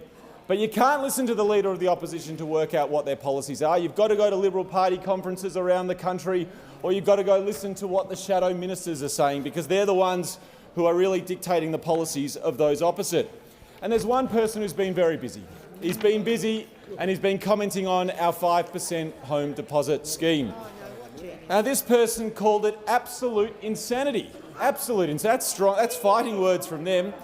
They even called it a crazy idea that the nation can't afford. Now, who was that? It wasn't the Leader of the Opposition, it was a Liberal spokesperson for housing. The Liberal spokesperson for housing, but Australians are voting in their droves because on Monday, thousands of Australians visited the Housing Australia website to try and get some information about our 5% home deposit scheme, because they know this side of the House backs first home buyers, this side of the House wants people to get into the housing market, and those opposite are only interested in undermining the Leader of the Opposition. Order. I'll ask members to take their seats as quickly and as quietly as possible. In accordance with Standing Order 43, the time for member statements has concluded. Shall move to questions without notice. Are there any questions? And I give the call to the Honourable the Leader of the Opposition. Thank you, Mr Speaker. My question is to the Prime Minister. The Coalition welcomes the expulsion of the Iranian ambassador and stands ready to pass laws today to list the Islamic Revolutionary Guard Corps as a terrorist organisation. We called on the government to expel the ambassador last year and demanded the IRGC be listed as a terrorist organisation more than 2 years ago. Since then, the Iranian regime has sponsored attacks on Australian soil. Prime Minister, why didn't you act sooner when the warnings were so clear and the risks so grave? The call to the Prime Minister. The bipartisanship that, to quote yesterday, we offer unequivocal bipartisan support to what is the response of the government. And the statement, I want to make it abundantly clear on behalf of the Coalition that while we sit opposite from the government in this chamber, we are entirely united behind the measures announced. Hasn't lasted that long. One of the things that we have to do, one of the things that we... Order. Well, the member for Canning did an interview this morning The member for Gippsland. Where he was asked, why didn't the Coalition list it during its time in government? The member for Canning responded, That's a good question. I was the chair of the Intelligence Committee. I was always keen to list it. That's for whoever was in government then to explain. To be very clear, he's talking about the then Attorney-General and the then leadership under the various ministers that were there in office. He then went on to say, did another interview as well yesterday, that was today, yesterday he said, I think we should have listed the IRGC sooner, but I understand that our intelligence agencies had to stack it all up and do so in a forensic matter. Mr. Speaker, we take these issues very seriously. We listen to intelligence agencies. We don't try to second-guess them. We don't, as occurred with the caravan incident, we wait for the proper advice, we get proper briefings, and then we act on it. We act by taking the advice of ASIO, Member for Fadden, as well as the Australian Federal Police. We got the advice on Monday morning and acted as soon as possible, given the need to get Australian personnel out of Tehran safely. The idea that there was any delay between Monday morning and Tuesday. Order. We're just going to stop the continual interjections, particularly on this matter. The Prime Minister is giving information to the House that I think all members wish to hear. Tuesday, when we acted to, for the first time in the post-war era, expel an ambassador, something that those opposite or previous Labor governments have not done in the entire post-war period. This is very serious and it deserves a serious response. It doesn't deserve looking for political distinction. It doesn't deserve the sort of approach that we've seen with the interviews that have taken place in between yesterday at 2 o'clock and this morning. They couldn't resist playing politics. You should be better than concluded. Give the order. When the House comes to order, we'll hear from the honourable member for Melbourne. Thank you, Speaker. My question is to the Minister for Housing, Homelessness and Cities. How is the Albanese Labor government helping Australians into the home ownership and delivering new housing supply? Are there other proposals the government is being asked to consider? Give the call to the Minister for Housing, the Minister for Homelessness and the Minister for Cities. Thank you so much, Speaker, and what a great question from our fantastic new member for Melbourne. We had to worry a bit about the old member for Melbourne, but there is no question that we have a pro-housing member in place in an electorate where, without question, the biggest challenge facing her constituents is our nation's housing crisis. And, Speaker, I know that she's very proud that thanks to our build-to-rent changes alone, more than 11,000 secure rentals are in progress in her electorate, with more on the way, Speaker. Mr. Speaker, Australia's housing crisis has been 40 years in the making, and for all of the complexities involved here, there is one simple truth in the heart of it. For that 40-year period, our country has not been building enough homes. Today, the housing shortage has become one of the biggest pressures on the lives of Australians. And, Speaker, that is why, under this Prime Minister, we are tackling the housing crisis from every possible angle. Speaker, we're delivering and we're seeing real results for Australians right around the country. Since we've been elected, 180,000 Australians have bought their first home under our 5% deposit program. And in case you haven't heard, Speaker, we're expanding this program to all new home buyers from the 1st of October. The days of a 20% deposit are over. Speaker, not just that, 1 million households around our country have got an almost 50% increase in Commonwealth rent assistance. 500,000 homes have been built around our country since we've been in office. New housing approvals are up 30%. We've got 28,000 social and affordable homes in planning or construction, and our build-to-rent scheme is unlocking 80,000 new secure rentals across the city. Now, Speaker, I'm asked about alternative approaches, and I have to say, coming into this new parliament, I was filled with a sense of optimism about the kind of housing conversation that we were going to be able to have. I thought, you know, those opposite have been sent a really clear message at the election, and I hope they're going to listen to it. I thought we'd have a bit of fresh air in the parliament, a few new faces, and maybe we'd have an opposition that would come into this parliament and work with us constructively to try to address one of the biggest problems in people's lives. Well, imagine my disappointment, Speaker, when I have seen the activities of those opposite over the last few weeks on housing. It wasn't enough, Speaker, that they spent a decade on these benches doing absolutely nothing about a crisis that was building before their very eyes. It wasn't enough, Speaker, that over the last 3 years, those opposite have been consistently housing hypocrites, Speaker. Speaker, what we've seen those opposite do is complain daily in the media about what's going wrong, and then every time they've got the opportunity to do something about it, they came in and blocked and delayed action on housing. Now, Speaker, don't forget, they voted against the Housing Australia Future. They're at it again today in the Senate. We've got a clear plan. Build more homes, get renters a better deal, and get more Australians into home ownership. Call to the honourable member for Barara. Thank you, Mr Speaker. My question's to the Prime Minister. For over 2 years, the government's ignored warnings from the Persian community, the Jewish community and the coalition about Iran. Firebombings and terror were the result. For 2 months, the government has had the report of its own anti-Semitism envoy with actions to protect not just the Jewish community but all Australians, but has done nothing. Why is it when it comes to taking these threats seriously, this government is always playing catch-up? Call to the Prime Minister.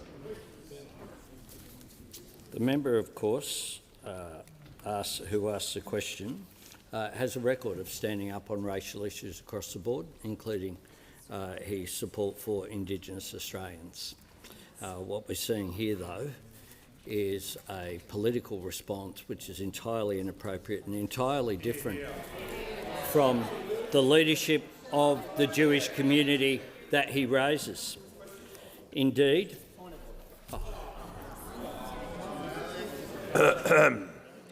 I'll hear from the manager on a point of order. The Prime Minister couldn't avoid making an inference on the member for Barara. That is not a political attack that the member is making. It's a genuine point of order, it is something that the member for Barara has a long-standing track record of feeling passionately about. Manager will pause. The member for Isaacs is warned.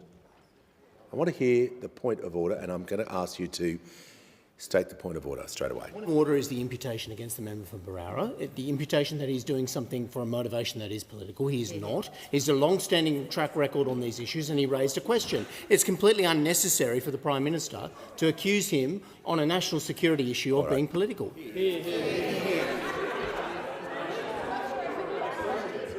Order. Members on my right. The Prime Minister was asked a question from the member. He's responding to it. I'll make sure he's been directly relevant and following the standing orders, and he has the call. the member for Canning this morning went through the process when he was on the appropriate committee, the chair of the Intelligence Committee when the former government was in office. He said this: "We put it through the right channels, but nonetheless here we are now. I had a number of ministers who had direct interest in the work of the committee, from Home Affairs, Foreign Affairs, Defence and so on. Anyone who sat on the National Security Committee of Cabinet had an interest in what we did on the committee. It wasn't listed, but here we are." And I thank the member for Canning for his ongoing response when it comes to national security issues, and I acknowledge his service in our uniform. The fact is that the Iranian regime did not come into office after this regime here in 2022. The Iranian regime have been there for a long period of time and have engaged in activity that has been inappropriate. They have a different worldview to everyone in this chamber. That should be a bipartisan position. But the withdrawal of an ambassador is a very serious step indeed to take. That is the step that we have taken. And when it comes to the Revolutionary Guard, of course, because it is an arm of the state, the advice that we receive is that it will need special legislation, unlike other terror groups which have been listed, which are not part of a state operation. That has been the case under the former government, and it's still the case today, which is why we will take the time to get the legislation right and to make sure it is channelled. But I must say, in response to, I hope I get another question, or perhaps can get an extension, I'm happy to go through what the government has done when it comes to anti-Semitism across the board, because we have had a comprehensive response, including he raises the envoy on anti-Semitism. We created it. They never did it. They never did it. And envoys on anti-Semitism, have existed in the United States and in other countries right around the world. No, the Prime Minister's... I can move an extension. He asked for an extension. I'm going to move an extension. The Prime Minister's... OK. OK, I wasn't... Oh, all right, calm down. I was just asking... Order. I was just asking whether he'd concluded his answer. I'm happy to follow what you do, but we just need to go in an orderly way. The Prime Minister asked for an extension so he could list what he had done. No problem. No problem. Extension has... OK, great. We'll get there. The extension has been moved. All those in favour say aye. Against no. I think the ayes have it. The Prime Minister. Speaker, I spoke about the establishment and the appointment of Gillian Segal as Australia's first special envoy to combat anti-Semitism. One of the first things... Order. The member for Fairfax, the person next to you just asked for an extension so that Prime Minister could list all these things. You asked for this, so everyone is going to be silent now because you've requested the Prime Minister list the items, and he's going to do so. Prime Minister has the call. Thank you, Mr Speaker. One of the first things that Ms Segal did was attend the World Envoys on Anti-Semitism conference in South America, because other countries have had envoys for a long, long period of time. A long period of time. Never happened until under this government. We, of course, established Special Operation Avalite with the AFP and the intelligence agencies to combat acts of anti-Semitism. And what they have done is make rather extraordinary findings after hard work about the caravan incident in Sydney and then about the incidents in Melbourne with the Adass Synagogue and the restaurant in Bondi. Important work going through the chain of command, tracing it to the Islamic Revolutionary Guard in Iran and working backwards with those people who were paid both offshore and onshore to commit what are criminal acts driven overseas by anti-Semitism, driven by some of the perpetrators, though, as simply being petty and in some cases not so petty criminals in order to be paid to do that. We have imposed new counter-terrorism sanctions on Telegram. We have had a landmark ban on the Nazi salute and hate symbols. Never happened before, with penalties of 1 year imprisonment or a fine of up to $16,500. We've criminalised doxing, something that was raised by the Jewish community in particular, legislation that was opposed by the coalition when we did it last year. We have worked with states and territories on a national hate crimes and incident database.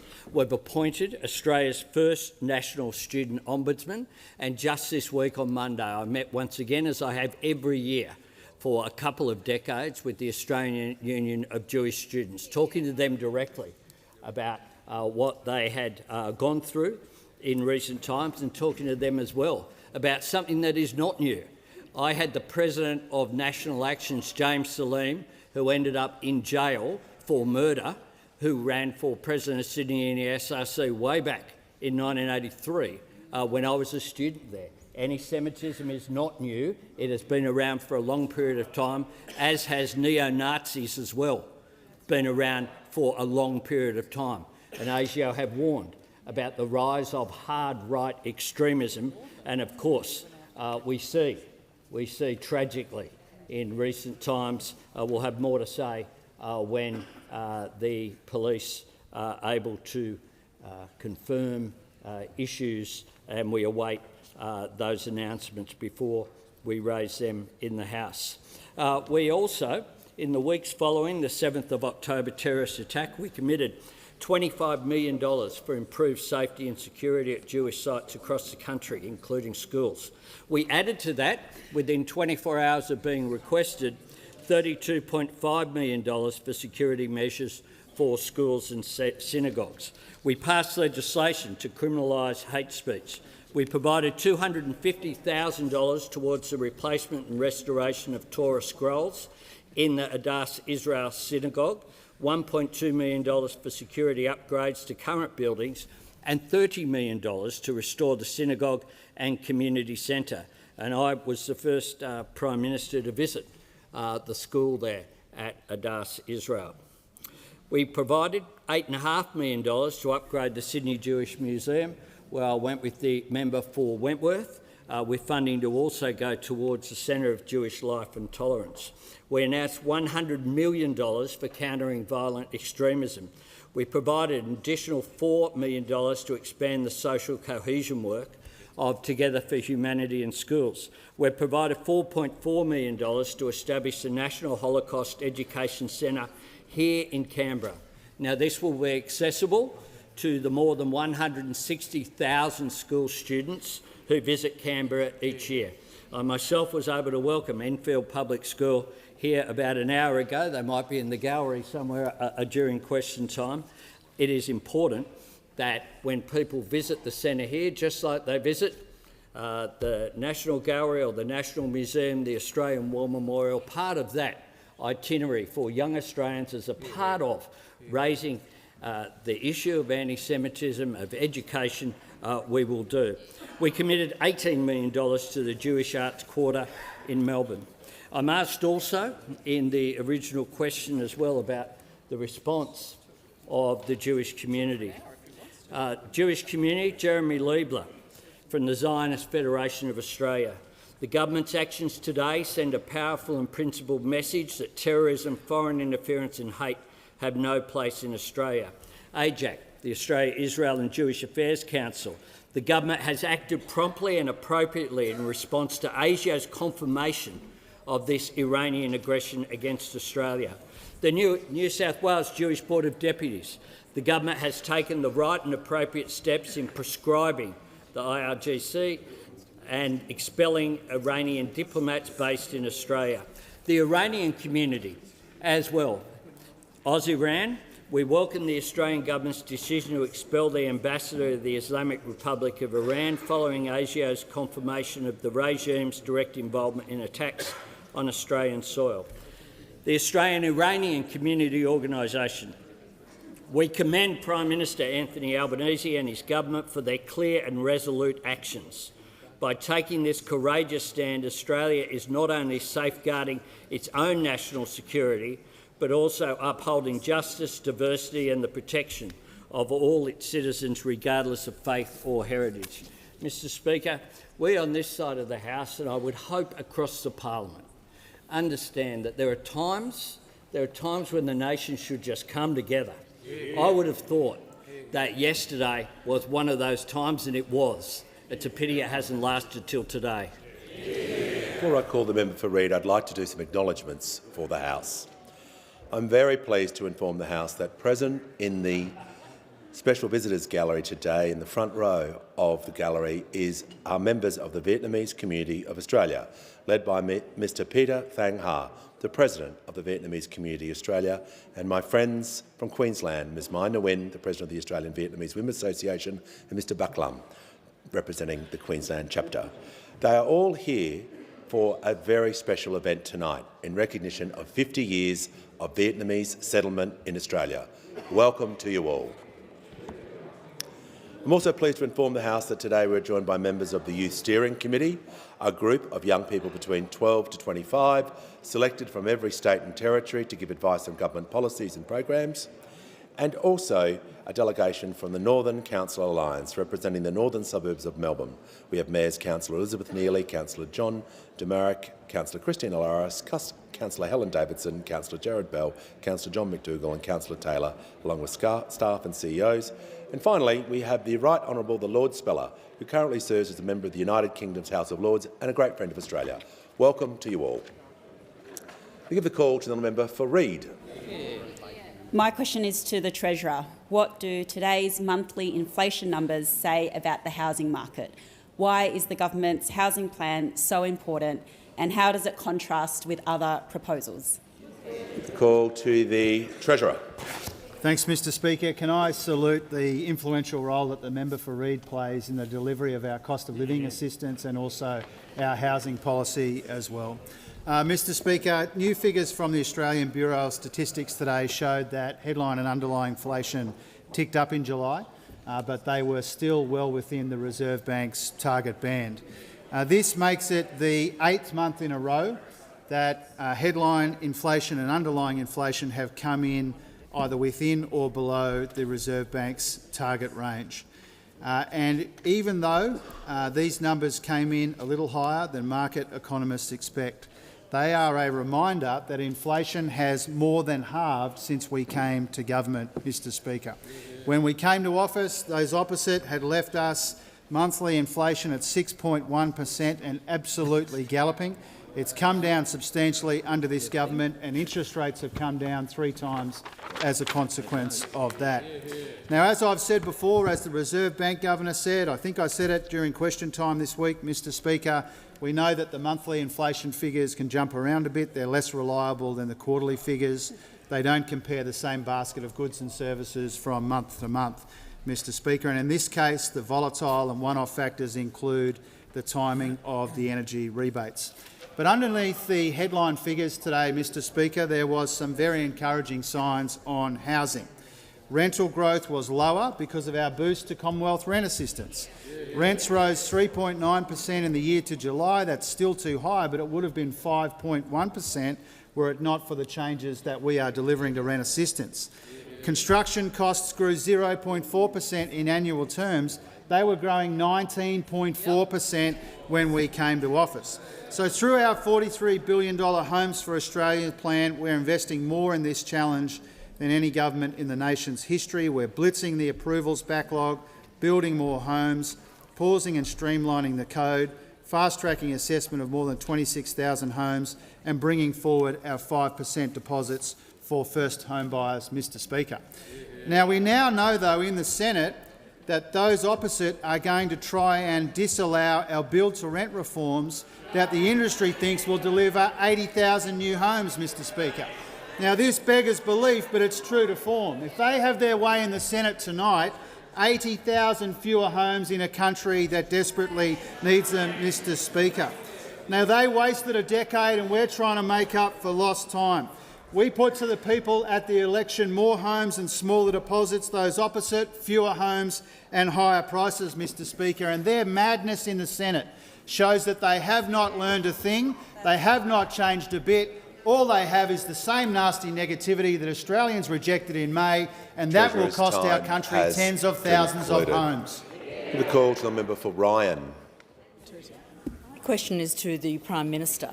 The Australian Council of Trade Unions recently called on the government to implement a 4-day working week. Studies have shown that this boosts the health and happiness of workers and significantly boosts businesses' productivity. When will the government commit to a national plan for a 4-day work week with no loss of pay? Order. There's far too much noise when that member was asking the question. She's entitled to ask a question like anyone else. So we do not need the commentary or laughing or guffawing. I'll give the call to the Minister. Thank you, Speaker. I'd like to thank the member for her question. And of course, making sure that Australians have decent wages and conditions has been at the heart of what our government has done in our first term and continues to be what we focus on. Today, in fact, we have in the Senate our penalty rates bill to protect penalty rates, and it is disappointing that those opposite have been playing with delaying tactics in the Senate to stop allowing those workers to get the protections they deserve. But of course, when it comes to flexibility at work, our government put through laws in the last term that do allow workers to request flexibility at work, whether that's in the location of where they work or indeed how they might have a span of hours, such as compacted work weeks. We believe that we need a strong safety net in this country, but of course there is flexibility for workers and unions as well as employers to get together to organise what works for them. So we will continue to make sure that the protections are in place within the laws, but importantly encourage enterprise bargaining where many of these conditions are put into place. Now, I might say that one of the key things that our government wanted to achieve is to ensure that there was more enterprise bargaining in this country. Of course, it fell to a record low under those opposite. I am very, very pleased to report to the House that as of today, there are more workers covered by enterprise bargaining than ever in the history since enterprise bargaining was first introduced, and that is because we have been absolutely focused on getting workers and their unions back to the bargaining table with employers to deliver better wages and better conditions. Call to the honourable member for Petrie.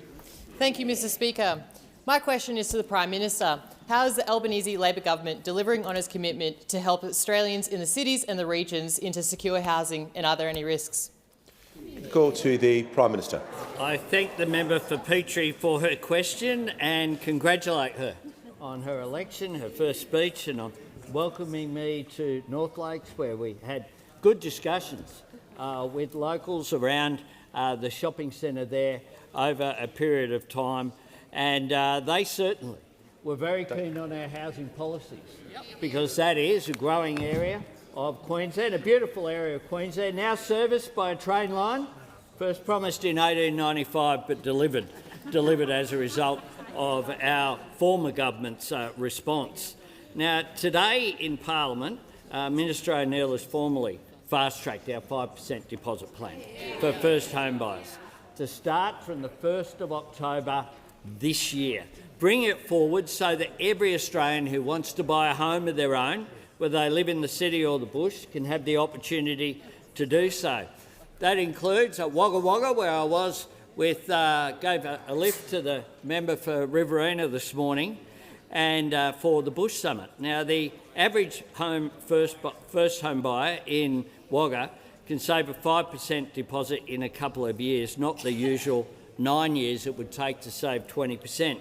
The same first home buyer will save $27,000 in mortgage insurance, making an enormous difference. Thinking of the difference it will make to young people in the regions as well as in our suburbs. Now, unfortunately, the news hasn't been welcomed by everyone. The Coalition's housing spokesperson has had a lot to say about 5% deposits. He continues to say that it's about helping billionaires. The idea that billionaires are worried about whether it's a 5% or a 20% deposit for a $700,000 property is just bizarre. Sometimes they get all contorted just trying to find ways to say no, Mr Speaker, is what is going on here. But it's worse than that, of course, because now they're coming after renters. Senator Bragg has said that build-to-rent scheme is a massive conspiracy between Mr Chalmers, the unions and the big super funds to become perpetual landlords. Drum the spooky music background here. But he was beaten by Senator Roberts in the debate over there, who thinks build-to-rent is part of the World Economic Forum agenda. Conspiracy theory. I kid you not.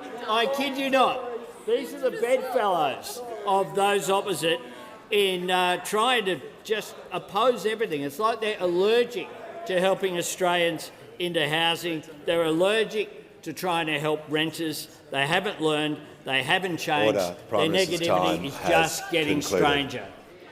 Call to the Honourable the Leader of the Opposition. Thank you, Mr Speaker. My question is to the Prime Minister.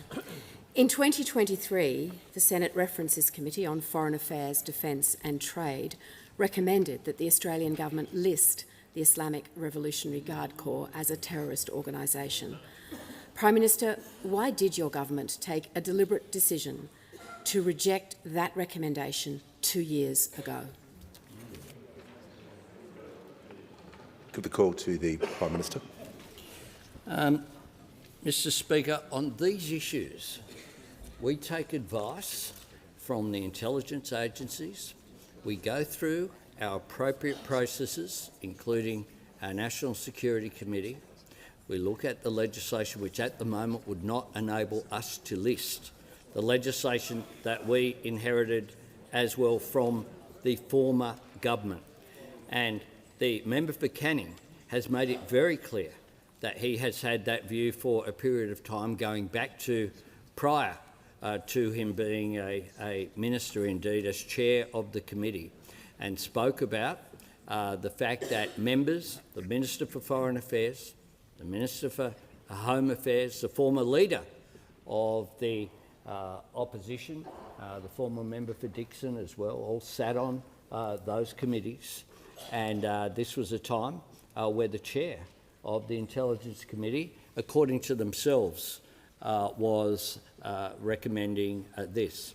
What we have done is take advice from the intelligence agencies. That came through on Monday. We had appropriate meetings and acted like adults in the national interest. That is what we will continue to do.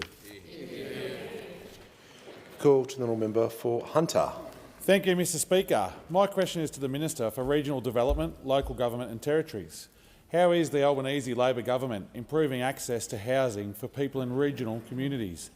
And what are the contrasts between Labor's plan and other approaches? Give the call to the Minister for Emergency Management, the Minister for Regional Development, Local Government and Territories. Thank you, Mr Speaker, and I want to thank the member for Hunter for his question. He's an incredible track record of advocating for his community, particularly for affordable housing, so thank you for your work. People in regional Australia know that the Albanese Labor government has their back, and that's why people like the member for Hunter keep getting voted in. It's why we've now got the member for Bullwinkle, for Ballarat, for Bendigo. We've got regional members over here replacing many former regional members from that side. And I'm really proud to stand up for regional Australia, and I'm proud that our government has housing on the national agenda. The importance of home ownership for people in regional Australia has never been greater. And we are a government that is dedicated to building regional Australia's future. We're not going to pick favourites through colour-coded spreadsheets. Our government is focused on delivering right across the country. And this includes being able to buy a home for a 5% deposit. It'll be a game changer across regional Australia. It will take years, Mr Speaker, years off the time it takes to save a deposit, helping more young people into that dream of home ownership. Whether you're in Branxton or in Bega, you'll be able to get into your own home faster. And on this side of the chamber, Mr Speaker, we have helped more than 38,000 people into home ownership through our regional home guarantee. That is 38,000 more people who are now able to afford to live in the towns that they've grown up in, the towns they work in and the towns they love. Mr Speaker, since taking office, the Albanese government has invested nearly 20 times more in crisis and transitional accommodation than the previous coalition did in 10 years. We're delivering practical solutions for people who need crisis accommodation. There are 42 projects underway across the country supporting housing in regional communities in the Blue Mountains and in Queanbeyan. And we are committed to delivering infrastructure across regional Australia too, which includes partnering with other levels of government to deliver the enabling infrastructure that regional communities need to deliver more homes. Our housing support program is providing millions to regional communities, $27 million to Marulan for their wastewater treatment plant to unlock 400 new homes, $45 million to deliver sewer and water infrastructure in Kempsey, including water treatment plants to unlock 430 homes, and $10 million for enabling infrastructure Australia at Lake Wyangan to deliver 500 homes, because on this side of the House we want to see more Aussies into homes in the regions that they want to live in. Regional communities know that they can vote Labor and they can get results in their community. Call to the honourable member for Cowper. Thank you, Mr Speaker. My question is to the Assistant Treasurer. Will the Assistant Treasurer rule out changes to the fuel tax credit scheme? Give a call to the Assistant Treasurer and the Minister for Financial Services. Thank you, Member, for your question. Speaker, I'm asked about the government's tax policies. And what I can say is that the government went to the last election with a very clear set of tax policies. And those tax policies included reducing taxes on every single taxpayer. And what I might say is that reflects successive years in which we have reduced taxes on every single taxpayer. I might just, by way of contrast, I know this question wasn't about the opposition, but I think it's just worth adding in by way of one sentence, that there is a direct contrast to those opposite who went to the last election with an explicit policy of coming into this place after the election and raising taxes on every single taxpayer. Order. Assistant Treasurer will pause. I want to hear from the the member for Wannon. Relevant, Speaker. This is a really important question, especially to rural and regional Australia, on the fuel tax credit scheme, and we'd like an answer. I thank the member for Wannon. The Assistant Treasurer was not asked about alternative policies. He was not asked about any other things than the specific topic he was asked about, so he'll need to make his answer directly relevant, otherwise I'll sit him down. What I will say, Speaker, is that those opposite have reduced themselves, and when it comes to tax, to this rule-in, rule-out game, what I would say is our tax policies have not changed. It's to reduce taxes on taxpayers, and that's what I stick by. Order. When the House comes to order, we shall hear from the member for Bass. Thank you, Speaker. My question is to the Minister for Veterans Affairs and Defence Personnel. What support is the Albanese Labor government providing to our veterans when it comes to housing? And did anyone seek to delay this support for our veterans? Call to the Minister for Veterans Affairs and the Minister for Defence Personnel. Well, thank you, Speaker, and I thank the member for Bass for her very important question. I know she is concerned to ensure, as I think we all are, that our veterans receive the very best care when they need it and as they deserve, because we know that people do better when they have a roof over their head. But we also know that we are in a position to be able to help our veterans get back onto their feet more quickly when they get the support services that they need as well. And when people have put on our nation's uniform on our behalf, we have an obligation to make sure that they get that support. Every year, about 6,000 veterans find themselves at risk of homelessness. It's why, in the lead up to the 2022 election, as part of our $10 billion Housing Australia Future Fund, we specifically committed to a $30 million of funding to support housing for veterans as well as those wraparound support services. And we are doing that to support veterans all over the country, with better wellbeing support through our Veterans and Families hubs and, of course, through our Veteran Acute Housing program, which is going to support up to 78 dwellings to provide crisis and transitional accommodation for our veterans and families.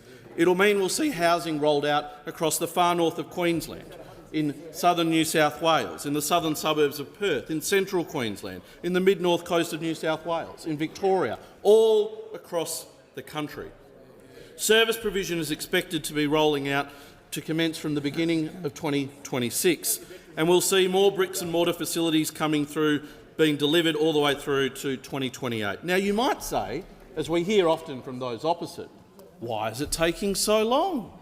That was an election commitment in 2022. And they would be right, Speaker, to ask that question, especially when you consider that it is those opposite the voices of those Member for opposite Gippsland. that cause such delay. Order. Particularly, I think it's worth drawing to the rest. Parliament's attention that we're rolling out veteran housing in support in the electorate of the Leader of the Opposition, in the electorate of Flynn, in the electorate of Cowper, and yet it's those people that were holding up the legislation that would enable us to deliver those support services. Just like they're holding up the build-to-rent scheme in the Senate right now. The opposition here has form when it comes to not delivering housing. We are going about delivering housing to support our veterans. We've got the funding going out the door finally after delay caused by you, Leader of the Opposition. You caused delay for veteran support in your electorate. If you want to raise it, you are to blame for the delay in that housing being provided. Order. Just going to remind ministers, particularly Minister, that, and it is becoming a little apparent to everyone that the term "you" is not the correct term to use when answering, addressing through the chair. Call to the Deputy Leader of the Opposition. Thank you, Mr Speaker. My question goes to the Treasurer. Can the Treasurer explain to the House why electricity prices have jumped an extraordinary 13% over the past 12 months? Call to the Treasurer. Mr Speaker, I want to be really clear and say that the last person on earth that I will be lectured about energy prices is the member for Fairfax. The very last person on earth that I would be lectured on energy prices is the member for Fairfax. The last people who took the member for Fairfax seriously on energy prices used to sit over there, and now they watch Question Time from home, Mr Speaker.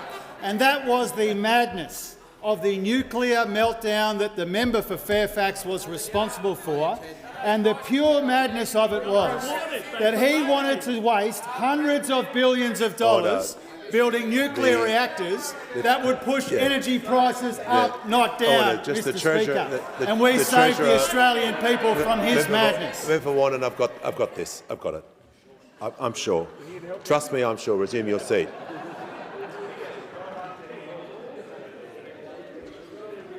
The Treasurer wasn't asked about alternative energy sources, and but he was asked about prices. So just make sure he's relating his answer to the question was about prices, and he can talk about the energies, but not the opposition's policy. Thank you, Mr Speaker. The worst thing for energy prices would be if we went down the path proposed by those opposite, which would have pushed energy prices up, not down, Mr Speaker. So, Mr Speaker, you've already had your go, champion. You already had a go. Okay, we're just going to take a big breath and exhale. Can we just get the Treasurer to pause for a moment? Just pause a moment. Member for Wannon.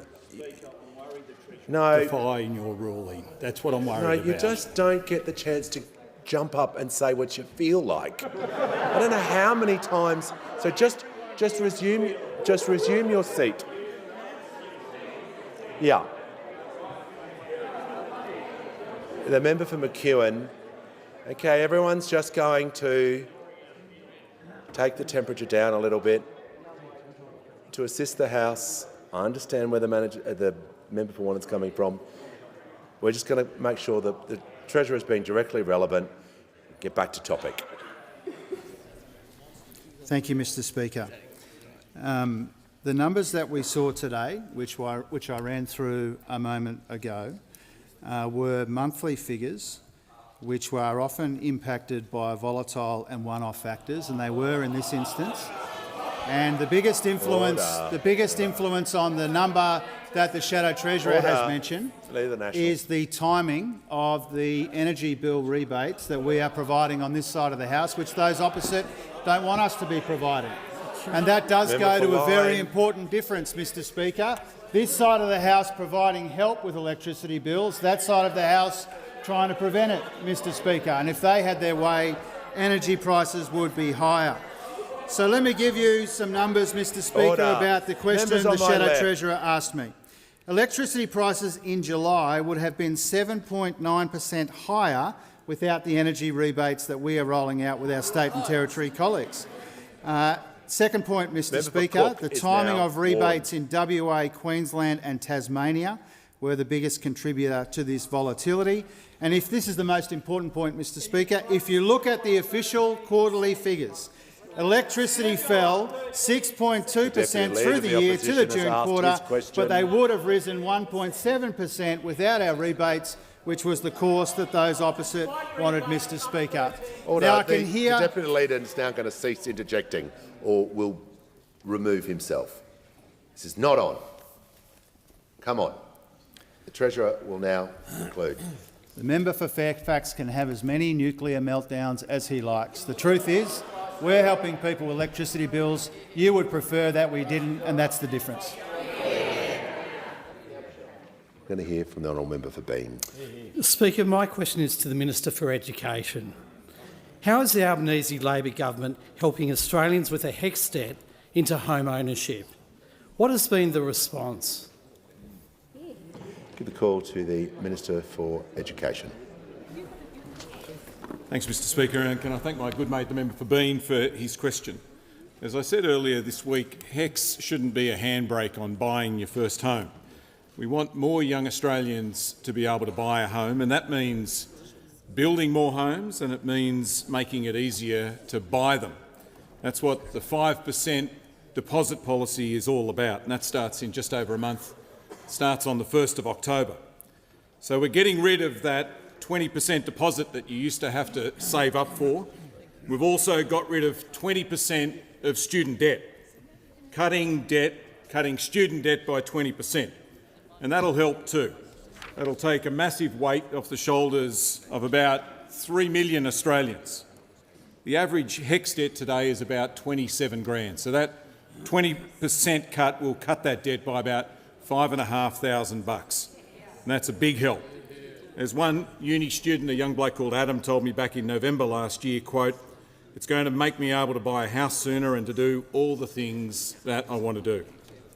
But, Mr Speaker, we haven't just cut student debt by 20%, we've also cut the amount that you have to repay on your student debt every year. If you earn about 70 grand a year at the moment, we've cut the amount that you have to repay every year by about $1,300. And that helps too. That's real cost of living relief. It means more money in your pocket rather than the government's, and it means more money that you can put towards that 5% deposit. And we're also working with the banks on this too, to make sure that your HECS debt doesn't make it harder to get a home loan. One of the recommendations in the Universities Accord, recommendation 16E, is that we should review bank practices to make sure that they recognise that HECS is different to other loans. And the truth is HECS debts are different to other debts, like credit card debts or personal loans, because you can't default on a HECS debt. And so they should be treated differently by the banks. That's why the Treasurer asked APRA to look at this. That's why APRA issued new guidance to the banks about this. And I'm glad to see that a number of banks have already acted. The National Australia Bank, for example, announced last month that student debts of $20,000 or less wouldn't affect how much someone could borrow. So that is good news. We're cutting student debt and we're making it easier for young Australians just out of uni, just out of home, to buy their first home. We promised it before the last election and now we're delivering it. Give the call to the member for Kennedy. To Prime Minister, Glencore's announced closure of Mount Isa's copper smelter and Townsville refinery takes down 13 supply mines and Australia's giant fertiliser plant. Townsville Enterprise estimates 15,000 jobs vanish. Glencore's incompetence and unpleasantness notwithstanding, gas prices are $16, whilst Russia and America is $6. Surely a gas reserve resource policy is imperative. Further, can financial assistance be given on a conditional 50% government ownership basis only to Glencore? Prime Minister, won't rescuing Mount Isa enrich the aquifers of your soul, enhancing your Christianity and patriotism. The call to the Prime Minister. Well, thank you very much, Mr Speaker, and I thank the member for Kennedy for his usual eloquence when it comes to asking a question, and indeed my spirits have been uplifted whenever I've been with him in Mount Isa, including, I think, being the first Prime Minister since Hawke to go to the Mount Isa Rodeo, as well as visiting the facilities there at Glencore, which I have done on at least 4 occasions over the years that both the member for Kennedy and myself have been in this chamber. I understand and am very sympathetic with the member's position. The Minister for Industry and Science, and I'll ask his rep here to supplement this question, he's been working with the Queensland Premier, Christopher Foley, as I had direct discussions with the Premier as well. The closure of the Glencore copper mine has had a direct impact on its copper smelter and other facilities in the region, but we know how important these facilities are to the Mount Isa community. I make this point as well, that part of the Future Made in Australia agenda is our understanding that areas like critical minerals are important for us, that they are impacted by policies, whether it be domestic policies of some countries, such as the United States, the changes that they have made to tariffs, as well as the actions of countries such as China as well, and the way that they've responded on international markets. We'll continue to work constructively. I know how important this is for the member for Kennedy. I was there this year, as I have been just about every year, and I'd ask Minister Conroy to supplement the answer. For the Minister representing the Ministry for Industry and Science. Thank you, Speaker, and I also applaud the member for Kennedy's long leadership on this issue. He's fighting very hard for his community, and as is the Keep Our Copper delegation. As the Prime Minister said, Minister Ayres is engaging with the state government and Glencore about this issue, and as the PM has said, let's be clear, Glencore is a highly profitable company who's done very well out of Australia, and it's time for Glencore to be good to Australia. It's also important that Australian gas has to be available and affordable for all Australians, and that's why we've launched a review into the mechanisms involved there. This follows our work on capping coal and gas prices, which those opposite opposed, will focus on making gas more affordable for manufacturers so that Mount Isa has a strong future into the next few decades. Call to the honourable member for Banks. My question is to the Minister for Health, Ageing and the NDIS. How is the Albanese Labor government securing the future of the NDIS? Give a call to the Minister for Health and Ageing, the Minister for Disability and the National Disability Insurance Scheme. Thank you, Speaker, and thanks to the member for Banks, the new member for Banks, who is already making a terrific contribution in this place. 12 years on from its launch, Mr Speaker, the NDIS has profoundly changed the lives of hundreds of thousands of people with disability. The level of progress from the big disability institutions that I used to visit more than 30 years ago, Mr Speaker, is simply beyond profound. But it's also true that the scheme has grown too big, too fast. When we came to government 3 years ago or more, the scheme was growing by 22% per year.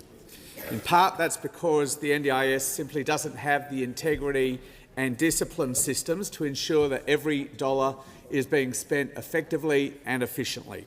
We need more discipline around pricing, for example, Mr Speaker, drawing on the experience of independent pricing in aged care and hospitals. We need better regulation of the providers who are delivering services and making substantial money. Australians, frankly, are just sick and tired of the drumbeat of stories about shonks and fraudsters not only ripping off taxpayers but, more importantly, ripping off people with disability. It is gobsmacking, Mr Speaker, to me that 15 out of every 16 NDIS providers are unregistered. We have no idea who they are. what their qualifications or their character are, and that has to change, Mr Speaker. And everyone deserves a more robust evidence base for the services that are being provided under the scheme. We deserve to know that they are actually going to make a difference to the lives of people with disability. In part as well, though, Mr Speaker, that growth I talked about highlights the need to return to the scheme's original purpose, and that was providing support to people with significant and permanent disability. 1 in 6 Grade 2 boys should not be on a scheme designed for permanent and significant disability, a figure that alarmingly rises to 1 in 4 in some parts of our country. And that is why last week I announced that this government, in partnership with states, will roll out a Thriving Kids program to support families whose children have more mild to moderate needs, with broad-based mainstream supports, Mr Speaker. Mr Speaker, we are on track to get that growth down from 22% to 8% by next year, and that will be a substantial achievement. But I also made the point last week, Mr Speaker, that going forward, 8% is not a sustainable growth rate for such a large social program. 7 in 10 Australians think that the NDIS has grown too big, riddled with inefficiencies and dodgy providers. Fully 6 in 10 Australians think the NDIS is actually broken, and they all expect us to get the scheme back on track, to secure the NDIS for the future and to lock in that transformation for lives of people with disability. The call to the member for Wright. My question is to the Assistant Treasurer. Can the Assistant Treasurer rule out any changes to the tax treatment of the family home? Call to the Assistant Treasurer and Minister for Financial Services. Speaker, I thank the honourable member for the question. It reminds me of that old saying that the definition of insanity is doing the same thing over and over again and expecting a different outcome. Well, I've just received 4 questions asking me to rule things out, and I'll say very briefly, our tax policies are very clear. We took them to the election. They're the policies that I'm implementing. We've already delivered a HEX cut. We've already delivered a freeze in the beer excise. Order. And as Assistant Treasurer, I keep working on those policies every day. Yeah. Order.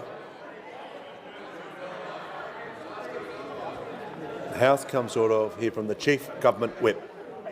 Thank you, Speaker. My question is to the Minister representing the Minister for Women. What progress has the Albanese Labor government made in closing the gender pay gap, and what keeps standing in the way of fairer pay for the Australian women? Call to the Minister representing the Minister for Women. Thank you very much, Mr Speaker, and can I thank the member for Lawler for the question and her continued advocacy for women in her community and across the country, in particular for her mentoring and friendship of so many women across here, and particularly her support of our fabulous new women that have come into this parliament. The Albanese government knows just how important women are to the future of this country, and with over half of our caucus women, we're committed to delivering for women and representing women. We are very proud to be taking real action in closing the gender pay gap, something those opposite talked about for nearly a decade, but absolutely failed to deliver on.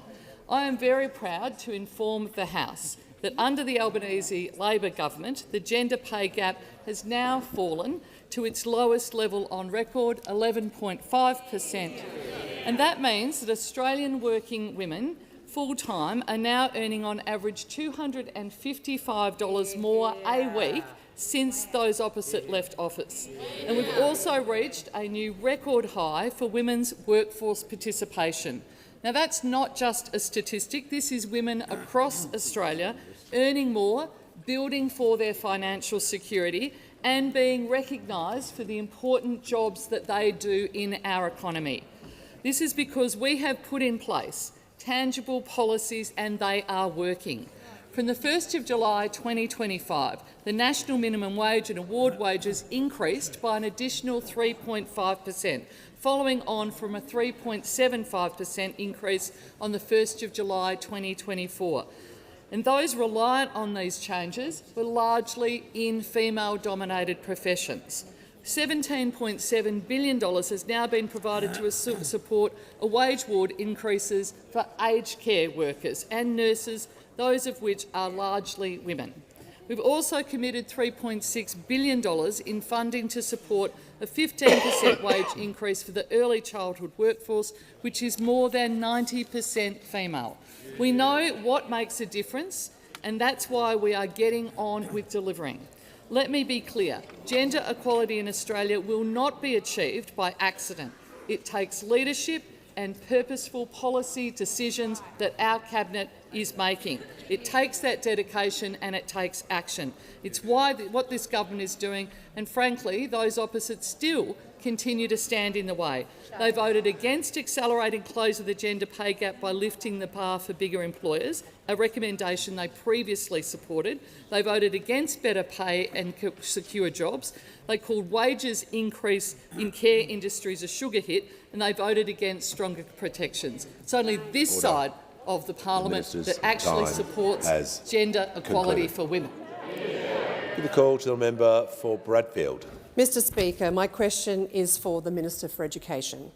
Universities are facing chronic underfunding resulting in drastic cuts to staff and degrees, and I've heard from distraught students whose degrees are being discontinued midway through.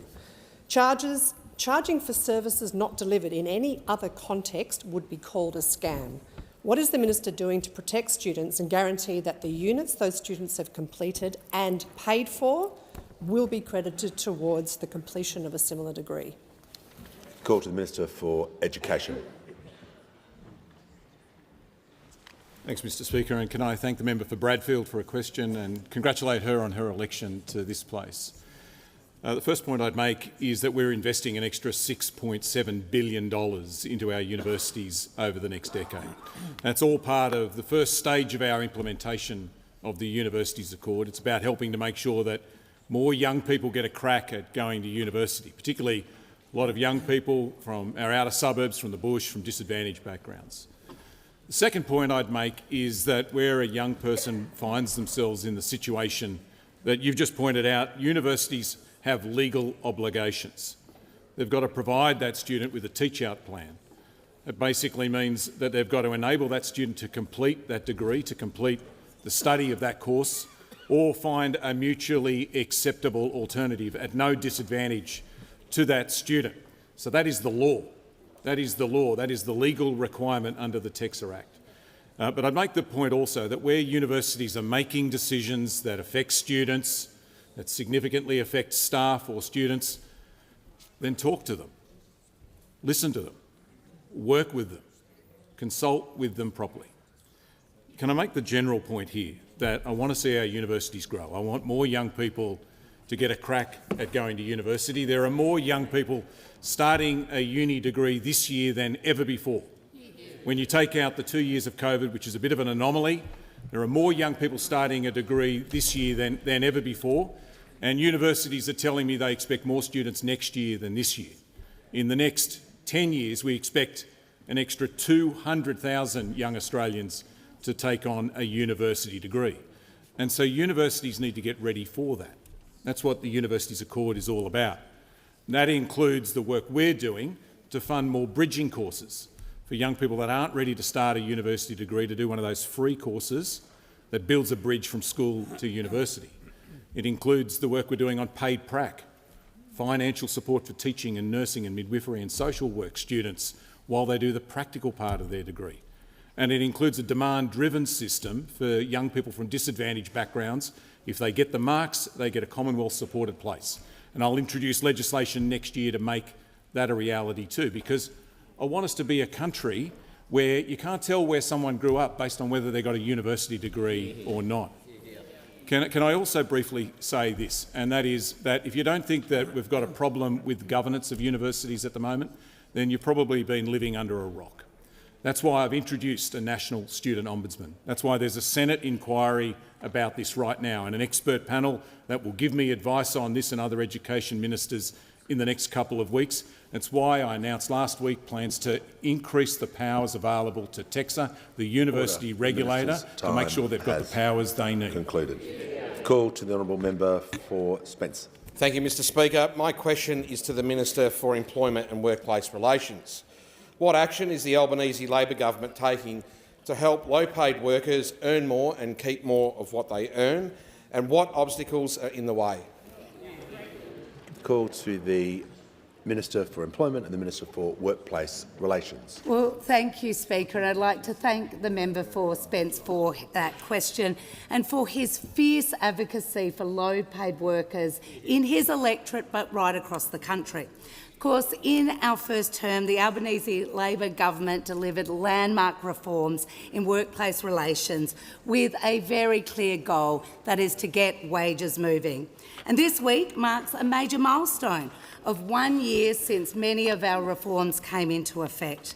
Now, these important reforms were always motivated by a strong belief that a race to the bottom on wages and conditions does not help anybody.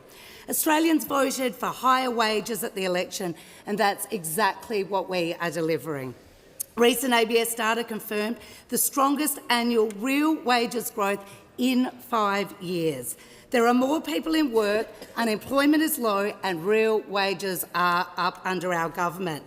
Now, of course, we know that there is more work to be done, and that is why we are delivering on our commitment to protect penalty and overtime rates. If you rely on the modern award and work weekends, public holidays, early mornings or late nights, you deserve your wages to be protected. Our legislation to protect penalty rates is backed by workers like Ruth, who said working unsociable hours already impacts time with my grandkids. Without penalty rates, I'd still have to give up my Sundays with them, but there would be no reward. Now, the Albanese Labor government refuses to allow Australian workers to go backwards. Now, I'm asked if there's any obstacles in the way, and I'm afraid I do have to report to the House there is an obstacle, and it's those opposite that are standing in the way. We are currently seeing the Liberal and National Party delay debate in the Senate, playing their silly little delaying tactics to stand in the way of these protections for workers. And you might ask, why this delay? Why this delay? Well, in their heart of hearts, they have never believed in backing working Australians. It should come as a shock to no one that the coalition has a terrible track record on backing Aussie workers. We all remember the deliberate design feature to suppress wages in this country under them. Well, of course, the coalition needs to get out of the way. Let us get on with the job of delivering on our election commitment to protect Australian workers, to protect penalty rates and overtime. They need to get out of the way and let us get on with the job. Call to the member for Capricornia. Thank you, Mr Speaker. My question is to the Assistant Treasurer. During Labor's first term, we saw the debacle of the government's attempts to impose a biosecurity protection levy, which would have forced Australian farmers to pay for the biosecurity risks of their foreign competitors. Will the minister rule out taxing farmers more in order to fund our nation's biosecurity system?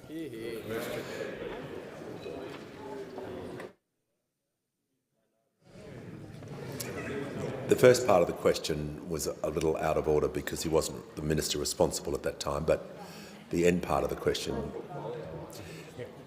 yeah, and the minister is not directly responsible, as I understand, for that order, but I'm going to allow the question and the minister has the call. Thank you, Speaker, and thank the honourable member for the question. What I can rule in is the government's tax policies. What I can rule in is tax cuts for all Australian taxpayers. What I can not just rule in but say has been passed is the HEX reduction. I can rule in the fact that we've frozen beer excises, and I can rule in the fact that I'll continue working for lower taxes for Australians every day. Order. Order. When the House comes to order, we'll hear from the honourable member for Sturt. Thank you, Speaker. My question is to the Minister for Climate Change and Energy. How are Australians acting to save on energy costs and reduce emissions? What policy proposals would block action? Call to the Minister for Climate Change and Energy. Well, thank you very much, Mr Speaker. The current member for Sturt is the best member Sturt's had in 50 years, Mr Speaker. And I'm very glad to get a question from her, and I'm very glad to tell the member for Sturt and the House that there is a milestone today.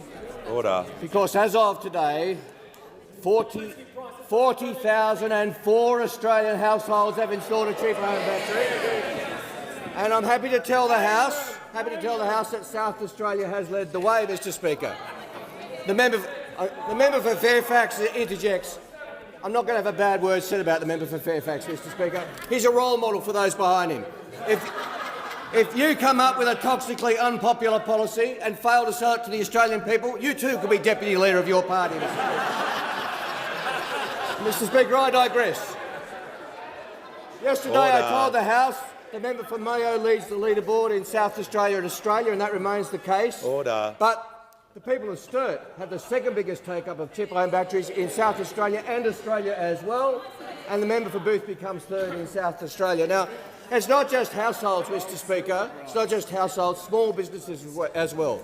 Like the Salopian Inn in the McLaren Vale, which I visited a couple of weeks ago, a great South Australian institution, a wonderful restaurant, and they've installed a cheaper battery and they're saving on their bills and their emissions, and they are making sure that they are reducing their emissions as well.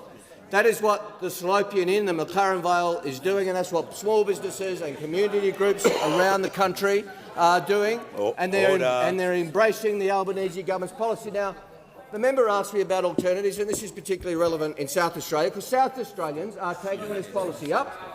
They have record renewable energy, and they're taking this policy up with great gusto, and it's also the South Australian Liberal Party, one of the Liberal parties which has carried a motion to rescind net zero.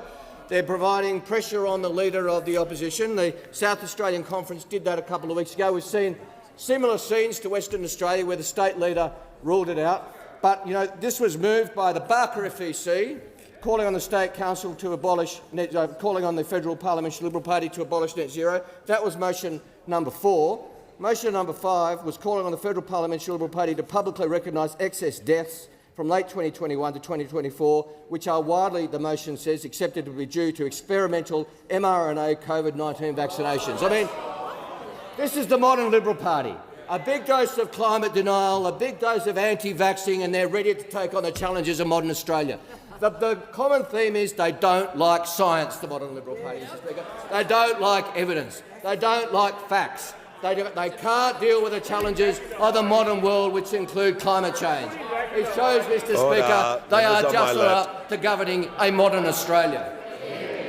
Call to the member for McKellar. Thank you, Mr Speaker. My question is to the Minister for Health. I like science and I like facts. It's been over a year since the Standing Committee on Health, Aged Care and Sport made 23 recommendations following its inquiry into the state of diabetes mellitus in Australia. With obesity costing our health system around $12 billion a year, every year, and the rate of diabetes in Australia reaching crisis point, when will the government release its response to this inquiry and get on with the job of improving the health of Australians? Good question. Call to the Minister for Health and the Minister for Disability and the NDIS. Thank you, Mr Speaker, and thank you to the member for McKellar for the question, for the work that she has been doing on that important committee, and as I understand it will continue in this term on the committee chaired by the member for Macarthur and now deputy chaired by the member for Kooyong. That was a really impressive, ambitious report that I asked the committee to undertake because, as the member more than anyone in this place probably understands, this is one of the pressing public health challenges we have, driven in large part by poor diet, by rising levels of overweight and obesity. We're giving it very serious consideration. We'll provide a formal response in due course, but I do want to say, obviously, that we are responding to a number of those recommendations. In broad terms, a number of them go to food policy, and that is now being led by the terrific new Assistant Minister for Health, who has responsibility for that area, particularly in relation to food labelling. But also one of the recommendations from the report, as I recall, it goes to the dietary guidelines that we have in Australia that are being reviewed now by the NHMRC, as well as issues around marketing and advertising of unhealthy or junk food to children. And we have commissioned some work from, I think, the University of Wollongong to review that, and they are, I think, scheduled to deliver that work later this year. The report also contains a number of recommendations around access and affordability to cutting-edge technology and medicines. As you know, Mr Speaker, and as everyone here knows, we have now provided subsidised access to constant glucose monitoring, or CGM, for all 130,000 Australians living with type 1 diabetes. That has been an extraordinary advance for that group, but there are probably 10 times at least as many Australians who have type 2 diabetes. And a recommendation, a great debate through that inquiry, was whether those Australians might have, or some of those Australians at least, might have access to CGM. As the member probably knows, there are a couple of applications now before the Medical Services Advisory Committee to consider if and on what conditions access to CGM might be provided, subsidised through the NDIS for type 2 diabetes patients. And I'm really looking forward to that advice. That, I think, is the appropriate next step in that phase. And also the inquiry dealt with the potentially revolutionary impact of GLP-1s, or often better known by their brand names of Ozempic, Mounjaro, Wegovy and such like. And I have asked the Pharmaceutical Benefits Advisory Committee to provide us with some specific advice about the ways in which those medicines might be rolled out in a manner that ensures social equity. I mean, they are available on private scripts now, but at quite a significant price. It may be $4,000 or $5,000 a year, which is well beyond the means of many communities of Australia, and I'm looking forward to that advice from PBAC. The call to the member for Werriwa. Thanks, Speaker. My question is to the Prime Minister. What measures have the government introduced to assist with the cost of living, and what obstacles has the government overcome to implement its agenda? The call to the Prime Minister. I thank the member for Werriwa for her question and for her fantastic work in South West Sydney. I was very proud to launch the member for Werriwa's re-election campaign, and a very successful campaign it was, based upon the cost of living assistance that we'd provided in our first term, but also committing to cost of living assistance in our second term. And from July 1, we have delivered a 3.5% pay rise for all minimum wage and award wage workers, taking the total increase under Labor to over $9,000. Those opposite, of course, never ever put in a submission saying that people should be looked after who are minimum wage workers. The super guarantee on the 1st of July rose to 12%. More energy bill relief kicked in. A $10,000 bonus for housing apprentices on top of their wages kicked in as well. 30% off home batteries that we know from the Minister today has delivered for 40,000 households will benefit from a permanent reduction in their power bills, as well as all Australians benefiting from pressure being taken off the grid. A boost to Medicare with the additional $1.8 billion in extra hospital funding kicking in. More choice, lower costs and high quality care for Australian women through the largest ever health package directed towards women that has ever been introduced in this parliament. And of course, an extension of the $20,000 instant asset write-off, extended for another year. All of that kicked in on July 1, Mr Speaker, but further actions are rolling out through 2025. The legislation that we've now passed on student debt reduction of 20% will benefit 3 million Australians by an average of $5,500. We're already opening up the additional Medicare urgent care clinics that we committed to. Bulk billings being expanded from November. On the 1st of August, a very popular policy was we will have frozen indexation of draft beer excise for 2 years. And who can't drink to that, Mr Speaker? Aged care nurses will receive the next instalment of their pay rise in October, following the first instalment in March. And of course, our tax cuts will kick in next year and the year after. Tax cuts, when we said we wanted to give a tax cut to all 14 million Australians, it was described by those opposite as a betrayal, treachery, trickery, shameful, class warfare, a war on aspiration. It would obliterate opportunity and crush confidence. No, what it's doing, Mr Speaker, is providing tax cuts for all 14 million Australians. That's a good thing. And on that note, I ask that further questions be placed on the notice paper. Pursuant to Standing Order 17, I lay on the table my warrant nominating the honourable members for Forrest, Groom, Holt and Monash to be members of the Speaker's panel to assist the Chair when requested to do so by the Speaker or Deputy Speaker, and congratulate them on their appointment. And I call the Leader of the House with papers. Thanks, Speaker. These documents are tabled in accordance with the list circulated to the honourable members earlier today. Full details of the documents will be recorded in the votes and proceedings. If members can leave the chamber as quickly and as quietly as possible. I have received a letter from the honourable member for Barara proposing that a definite matter of public importance be submitted to the House for discussion, namely the government's continued failure to deal with anti-Semitism and keep Australians safe. I call upon those honourable members who approve of the proposed discussion to rise in their places, and I give the call to the honourable member for Barara. Thank you, Mr Speaker. I rise today to speak on this matter of public importance as an Australian who's watched his country's safety be degraded by a government that never ever gets it right. They never ever get it right. They always need to be dragged kicking and screaming into doing the right thing.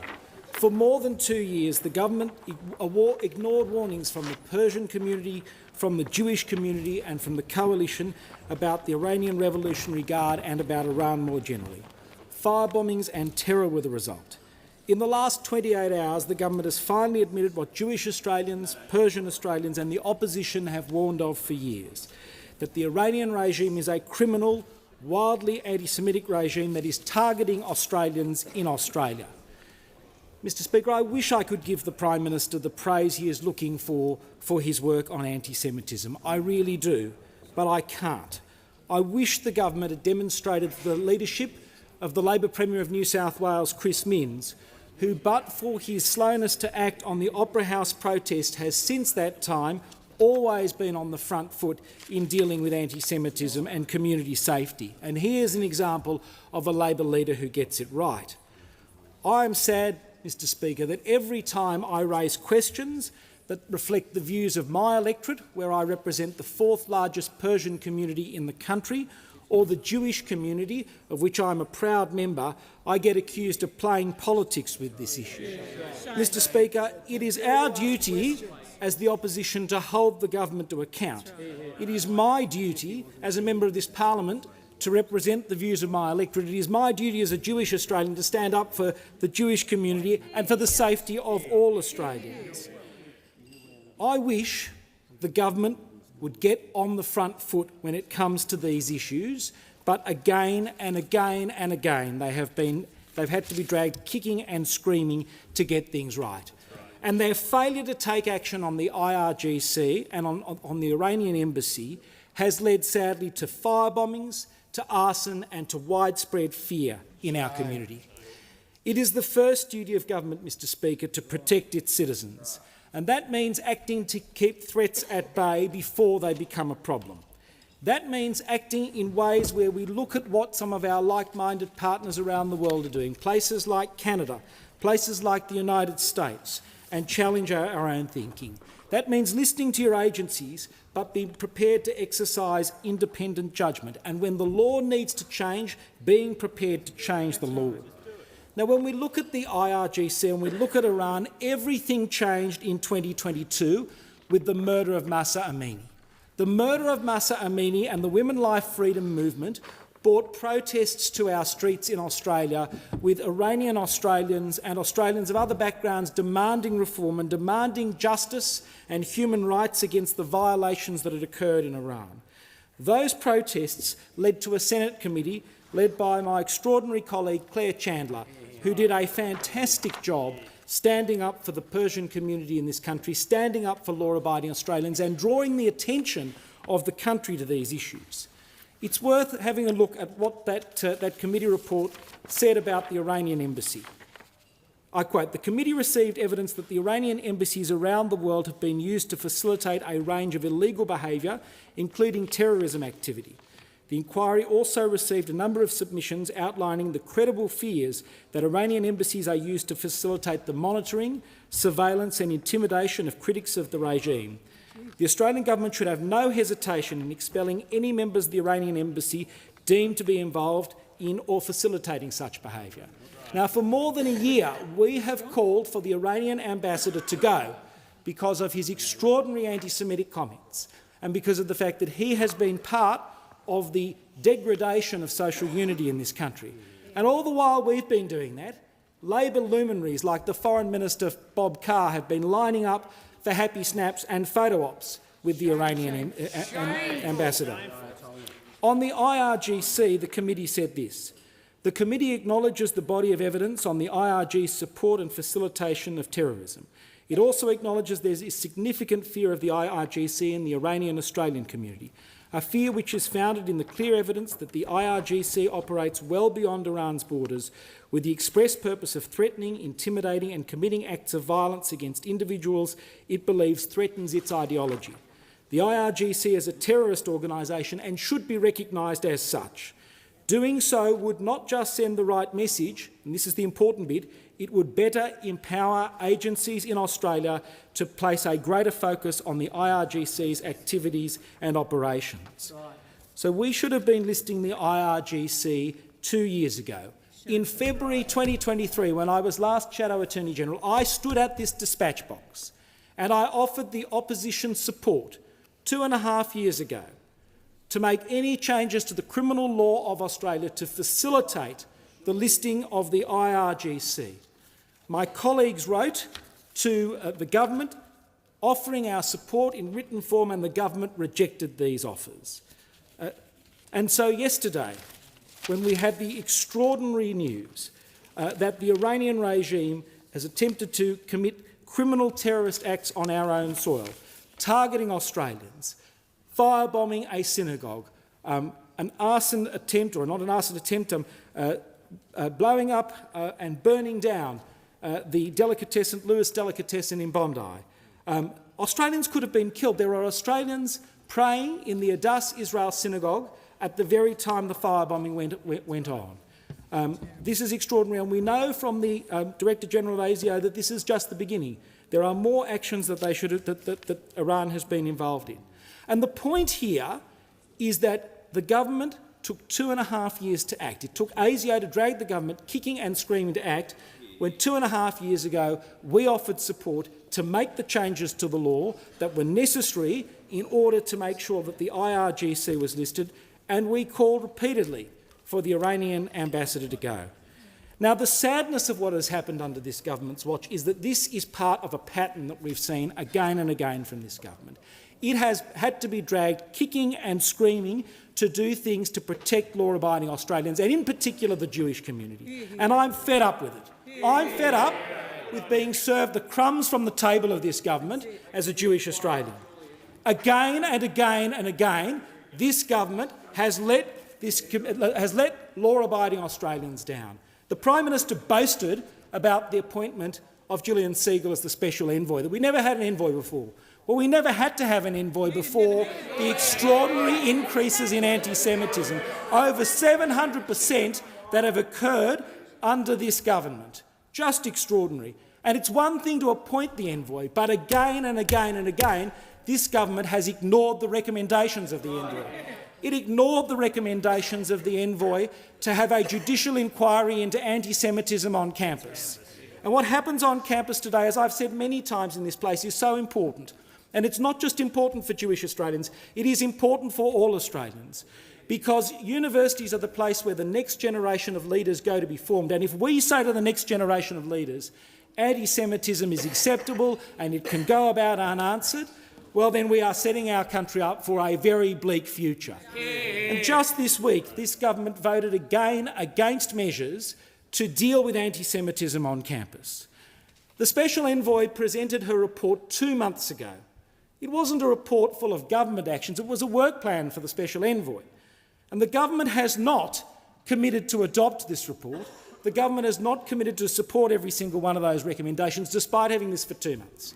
Now, surely the events of yesterday, surely hearing the way in which the Jewish community has yet again been targeted in anti-Semitic attacks led by the Iranian regime and its thugs and its criminal proxies in this country, should wake this government up, to do something about the anti-Semitism in this country. And this isn't the only example. The Prime Minister boasted about the Nazi symbols and salutes bill. We in the opposition put forward the Nazi symbols and salutes bill before the government, and they voted against our bill, and they put their bill up. This government at the beginning of the year had to be dragged again, kicking and screaming, to adopt mandatory minimum sentences for hate crimes in this country. Just extraordinary that this government would have to be dragged kicking and screaming for mandatory minimum sentences. They had to be dragged kicking and screaming to hold a national cabinet on anti-Semitism, again despite it being a recommendation from the Special Envoy. What did the National Cabinet do? It found merely that they should set up a database that the Jewish community had been keeping for years. On every occasion when this government has been tested, on every occasion, this government has been found wanting. They have had to be dragged kicking and screaming again and again, and the Australian people are fed up with it. We want our streets back, we want our country back, we want the rule of law to maintain, and we want Australians, law-abiding Australians, whatever their background, to enjoy the full benefits of the law. If members are leaving the chamber, I just ask you to do that quickly and quietly, please. And I give the call to the Minister for Small Business, International Development and Multicultural Affairs. Thank you. Thank you very much, Deputy Speaker. And I do just want to take a moment to thank the member for bringing this MPI and for the opportunity to speak on this important issue. With respect, though, Deputy Speaker, this, of course, is not the first time, and sadly, I imagine it's not the last time that we will be speaking about anti-Semitism as well as other forms of racism in this place.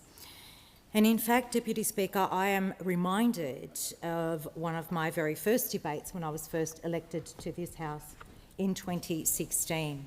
And for the new members on both this side and those opposite, I thought I might remind people that that was the debate on the removal of Section 18C from the Racial Discrimination Act.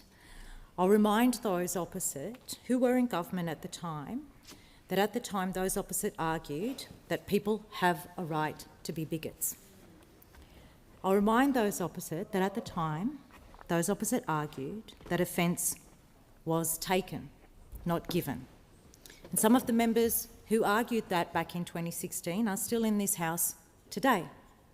Whether or not they continue to hold those views, I don't know.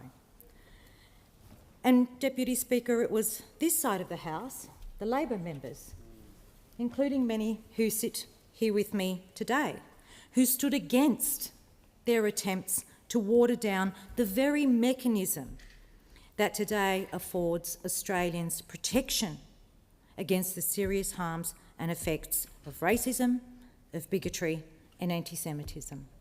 It was us who stood up against the removal of Section 18C from the Racial Discrimination Act. We did that, and we stopped them from watering down those laws, Deputy Speaker.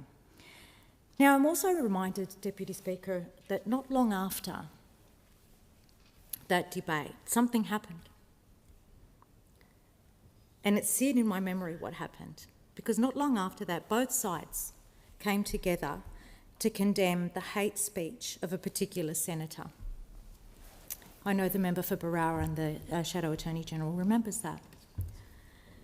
We stood together to condemn the hate speech of a particular senator, which I won't repeat, and I won't repeat his name because he's not deserving of that.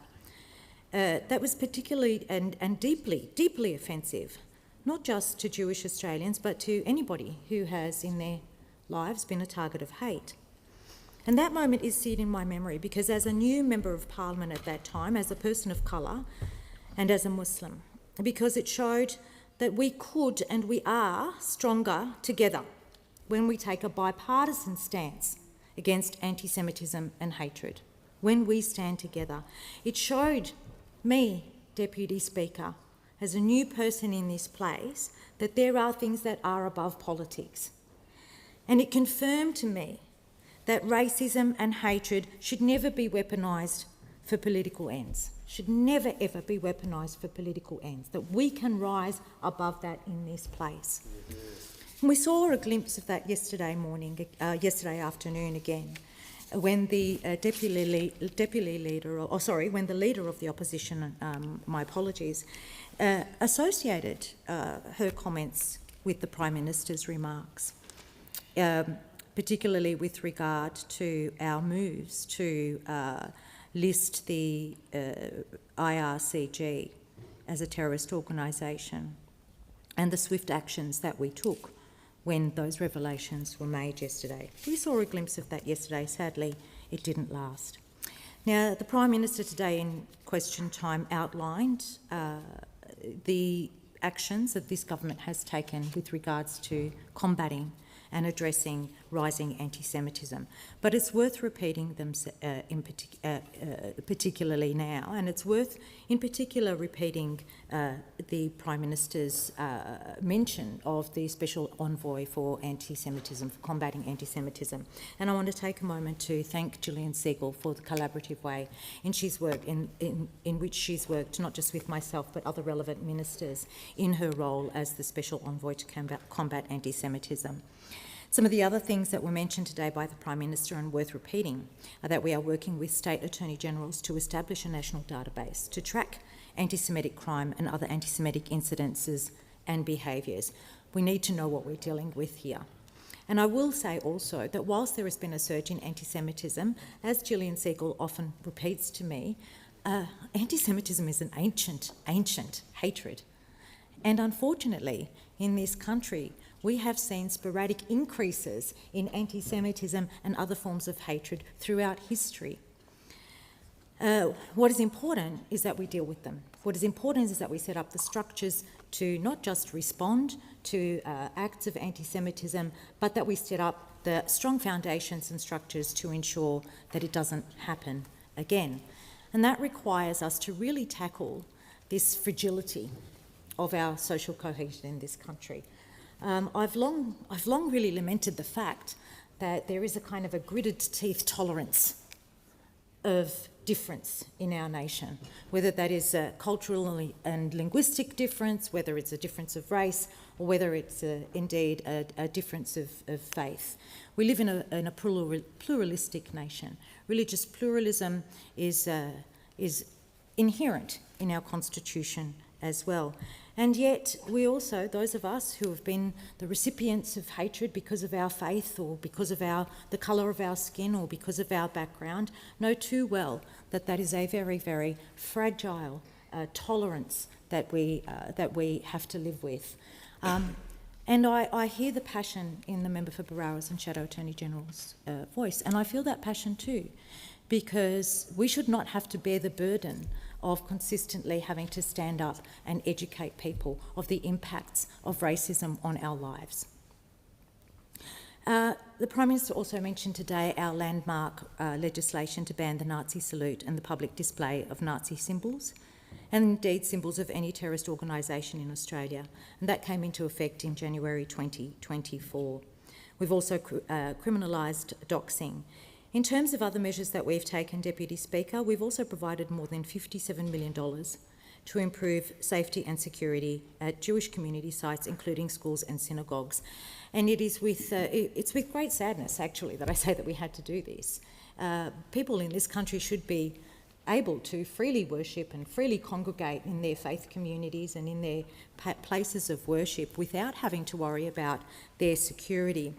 But sadly, we are in a position now where we have to harden schools and synagogues, temples, mosques, community centres against people who would be perpetrators of hatred and violence. We provided $25 million to the Executive Council of Australian Jewry for improved safety and security at Jewish sites across the country, including, as I mentioned, schools, preschools, synagogues and faith-based community centres. $32.5 million for EJAC for security measures in response to increased violence toward Australia's Jewish community. A grant of $250,000 towards the replacement and restoration of Torah scrolls housed in the Adass Israel Synagogue. and $8.5 million to upgrade the Sydney Jewish Museum, and that funding will go towards the Centre of Jewish Life and Tolerance. Deputy Speaker, it's with a heavy heart that I stand here and speak about this. There was a time when I thought that I would not have to do that again in this place. That I thought that, we had come together in our condemnation of hatred, bigotry, racism in all its forms. And so that burden of having to consistently stand up against racism and hatred continues to fall on our shoulders. But, Deputy Speaker, I will end on this. The responsibility for strengthening our social cohesion in this country, for ensuring that generations of Australians in the future, do not have to deal with a fragile social cohesion that is so subject to ruptures, periodic ruptures, every now and then, whether it be because of things that are happening overseas or things that are happening domestically.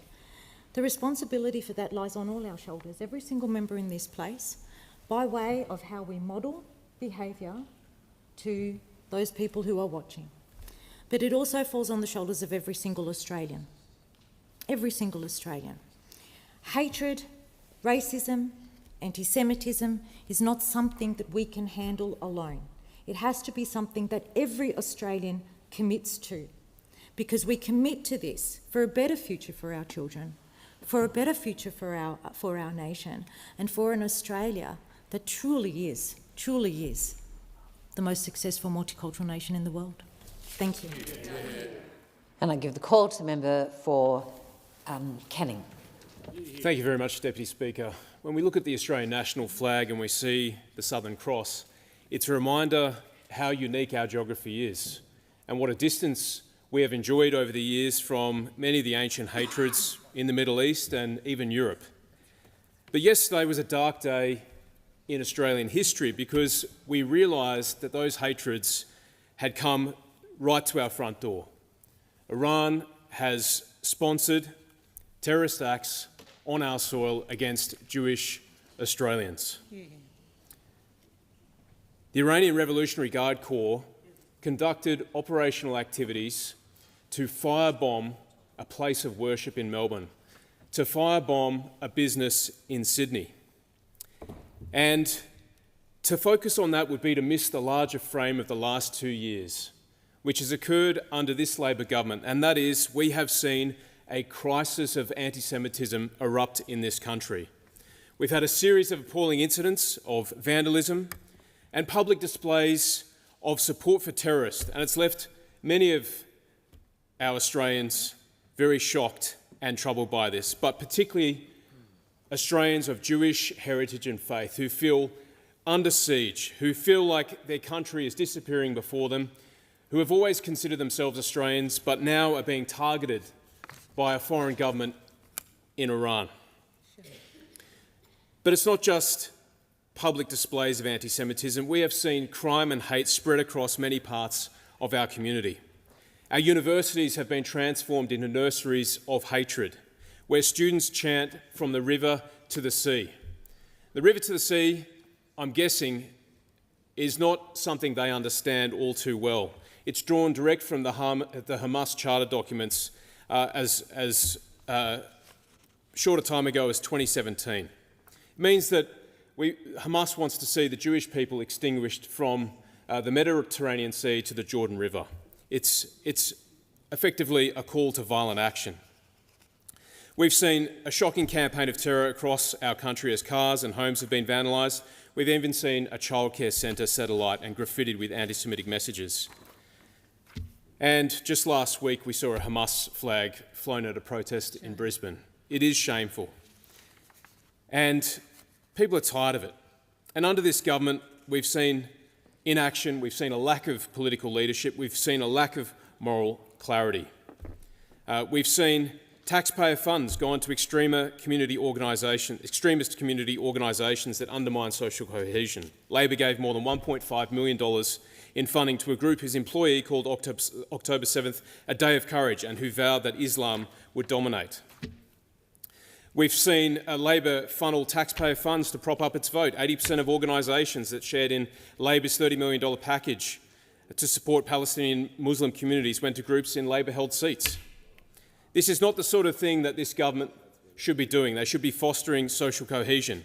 And on this question of listing of the IRGC, for the last 2.5 years, the Coalition has called on the Albanese government to list the IRGC as a terrorist organisation.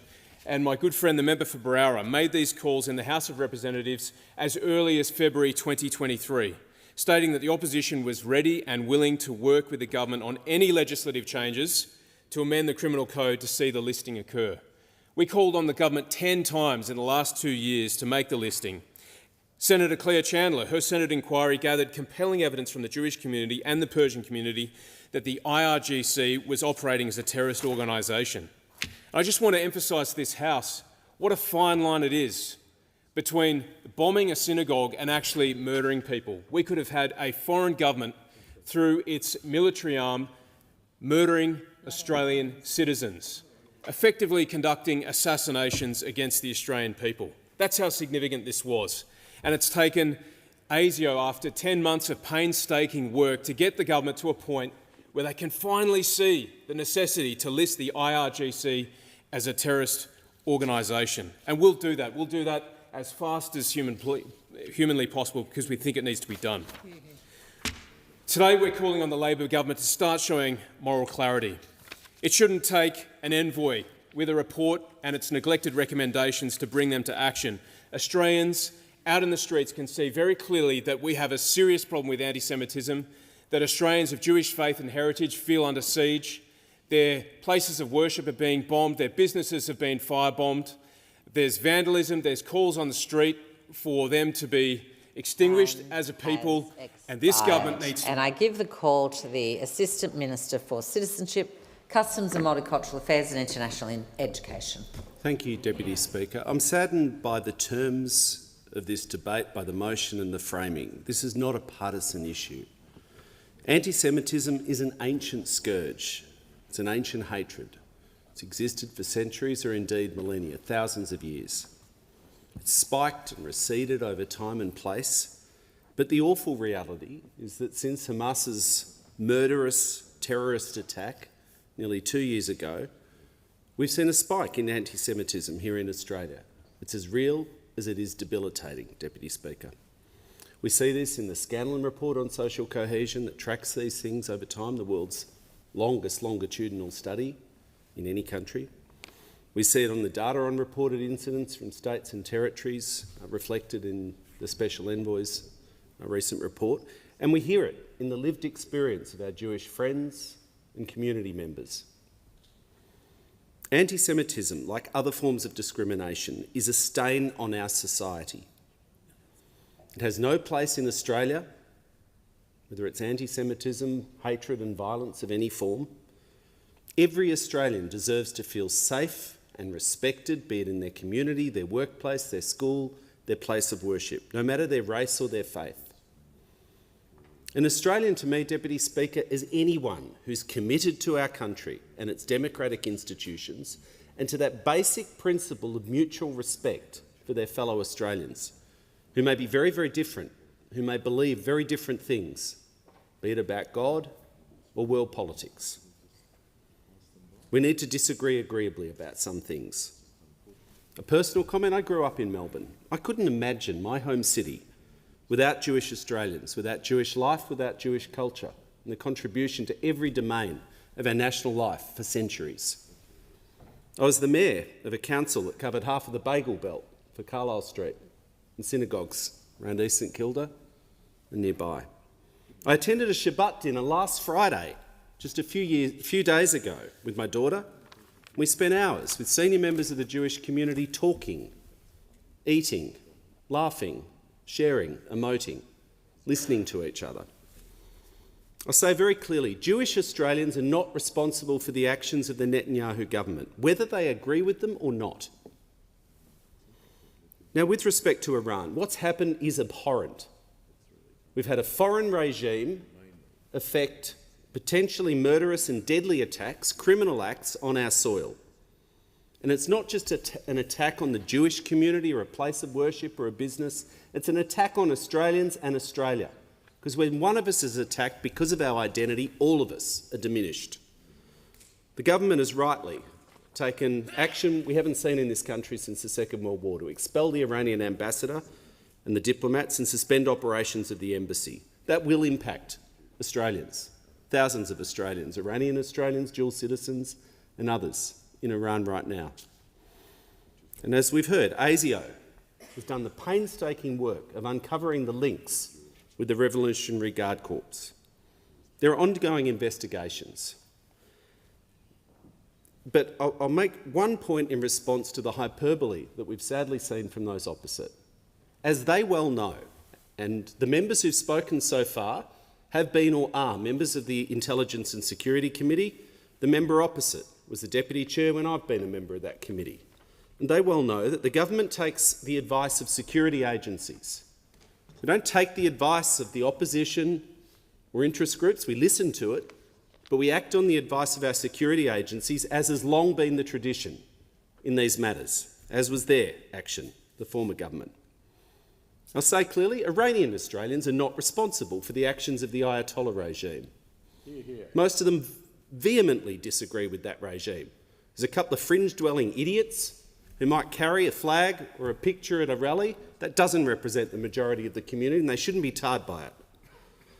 I'll finish on this point. The goal of these attacks, these anti-Semitic attacks, is to spread fear in the Jewish community and to divide Australians. And I say to those opposite who want to bring this motion, frame the debate in these terms and weaponise this scourge of anti-Semitism for whatever partisan reasons, however genuinely it is felt by all of us. This kind of debate is exactly what our adversaries want. Don't fall into their trap with this kind of motion and debate. It should be a moment for our nation to come together. It lasted 24 hours. The Leader of the Opposition yesterday was decent, but all the shadow leaders of the opposition, O'Brien, Cash, Hastie, all of them have been out on TV talking out both sides of their mouth, and they should know better. I give the call to the member for Fisher. Thanks, Madam Deputy Speaker. And as has been remarked in this place on innumerable occasions, a government's first responsibility is to protect and defend its people. And the comments of my good friend, the member for help me out, Julian. Bruce, thank you. The member for Bruce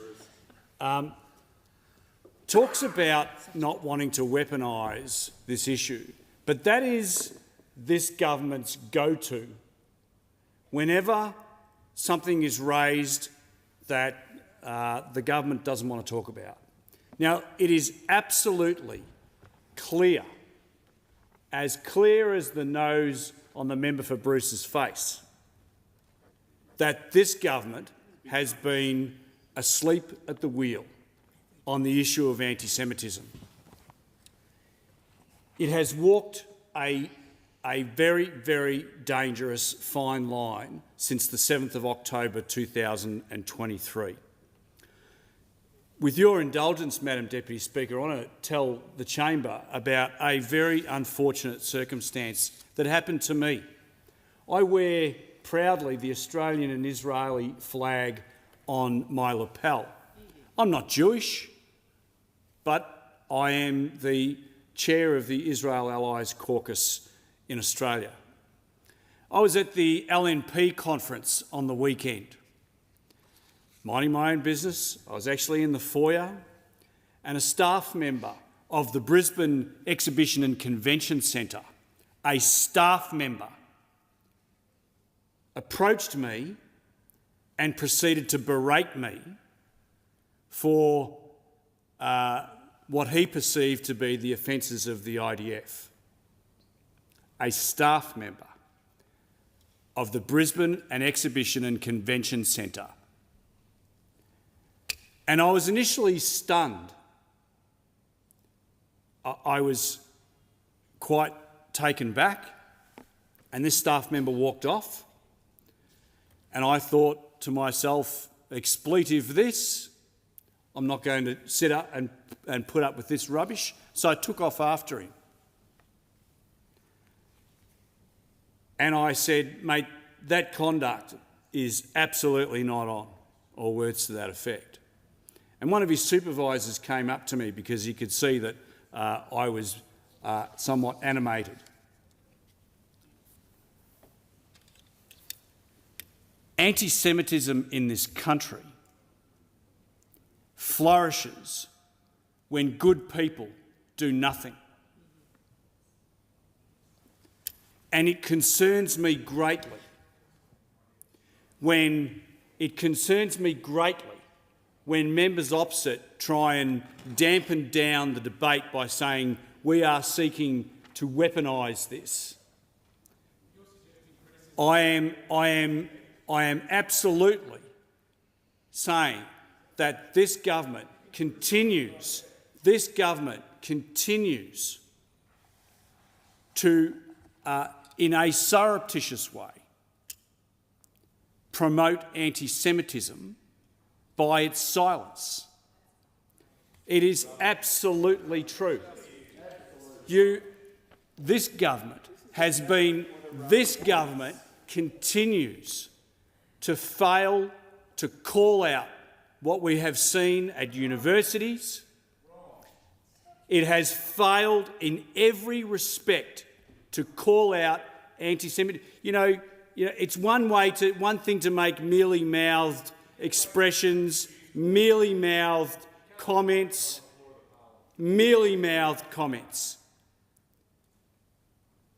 The reality is,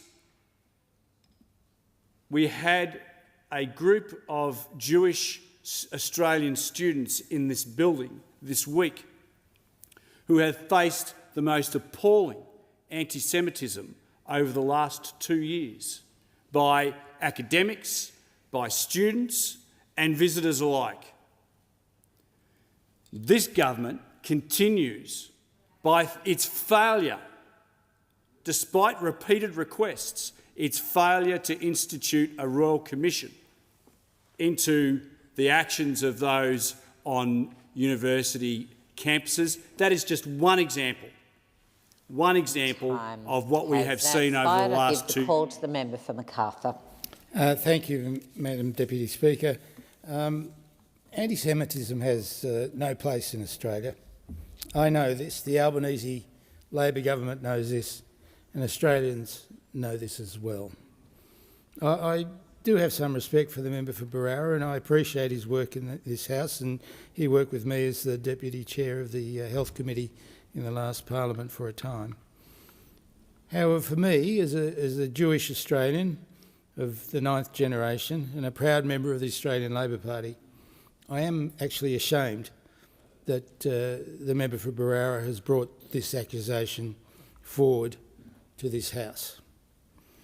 I must remind him that our government has and is keeping Jewish Australians safe, and I draw his attention to the Prime Minister's remarks following the Adass Israel synagogue attack in 2024 and his comments that anti-Semitism is evil and there is no place for it here.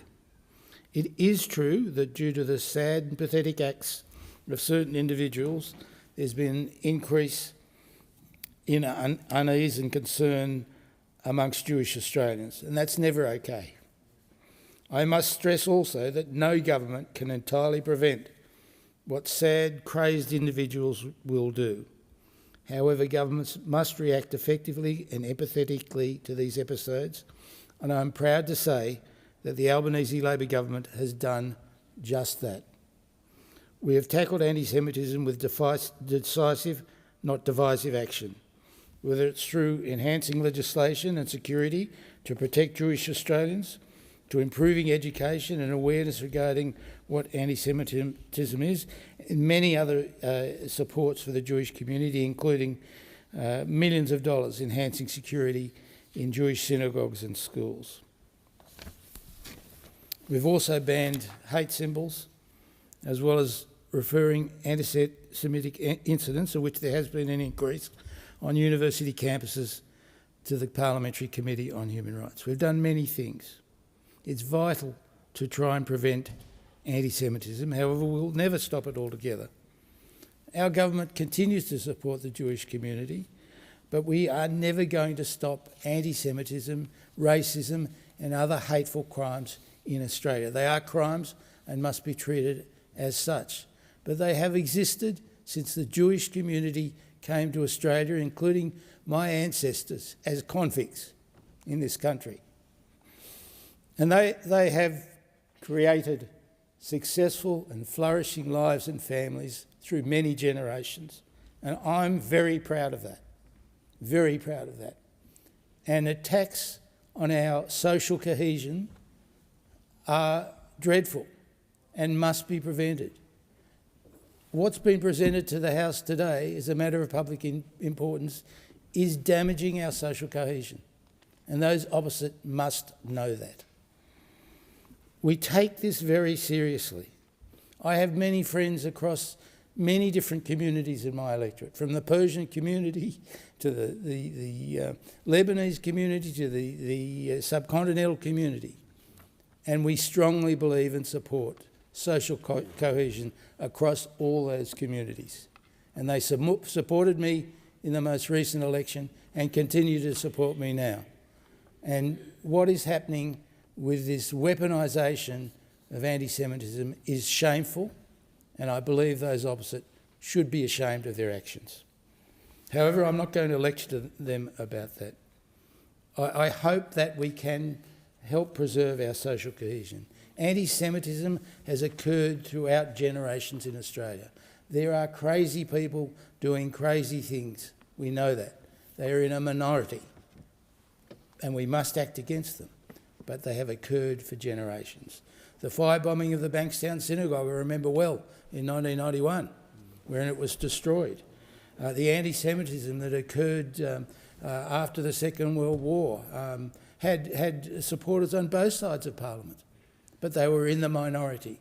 And the Australian Parliament in general has acted in a bipartisan way to make sure our Parliament reacts against anti-Semitism and racism in all its forms. We will continue to need to be vigilant in this space, but, as has been suggested, the Persian community in Australia does not support the Iranian regime, and many in the Jewish community do not support the actions of the Israeli government. The time has expired. I give the call to the member for Monash. Thank you, Deputy Speaker. I rise to speak in support of the Shadow Attorney-General's motion about the Albanese government's continued failure to deal with anti-Semitism and to keep Australians safe. As I said in my maiden speech, anti-Semitism is an offence against Australian values. We have seen our Jewish community attacked, discriminated against and terrorised. This is a stain on our good national character. Every time there has been an attack on our Jewish community, political leaders have a choice: to confront this head-on or choose to look away and hope it goes away. Tragically, we have not seen the strength and moral courage on this issue befitting a Prime Minister. Now, I wholeheartedly support the government's actions in expelling the ambassador of Iran. As Greg Sheridan said in The Australian today, these are serious, even historic actions taken for the right reasons. But yesterday's turn of events sadly follow a litany of failures to properly address the oldest hatred of time, left unchallenged by this government that has shown it would not listen and it would not act for far too long. In today's question time, the Prime Minister defended his actions on this issue by onus of the fact he appointed the Special Envoy on Anti-Semitism. But the obvious question to this is, why haven't you listened to her? Why didn't you act on the Special Envoy's report? The safety of Australians should not be an afterthought to government. It should be treated with proactive urgency, not a reactive mop-up. This has been a massive failure of duty.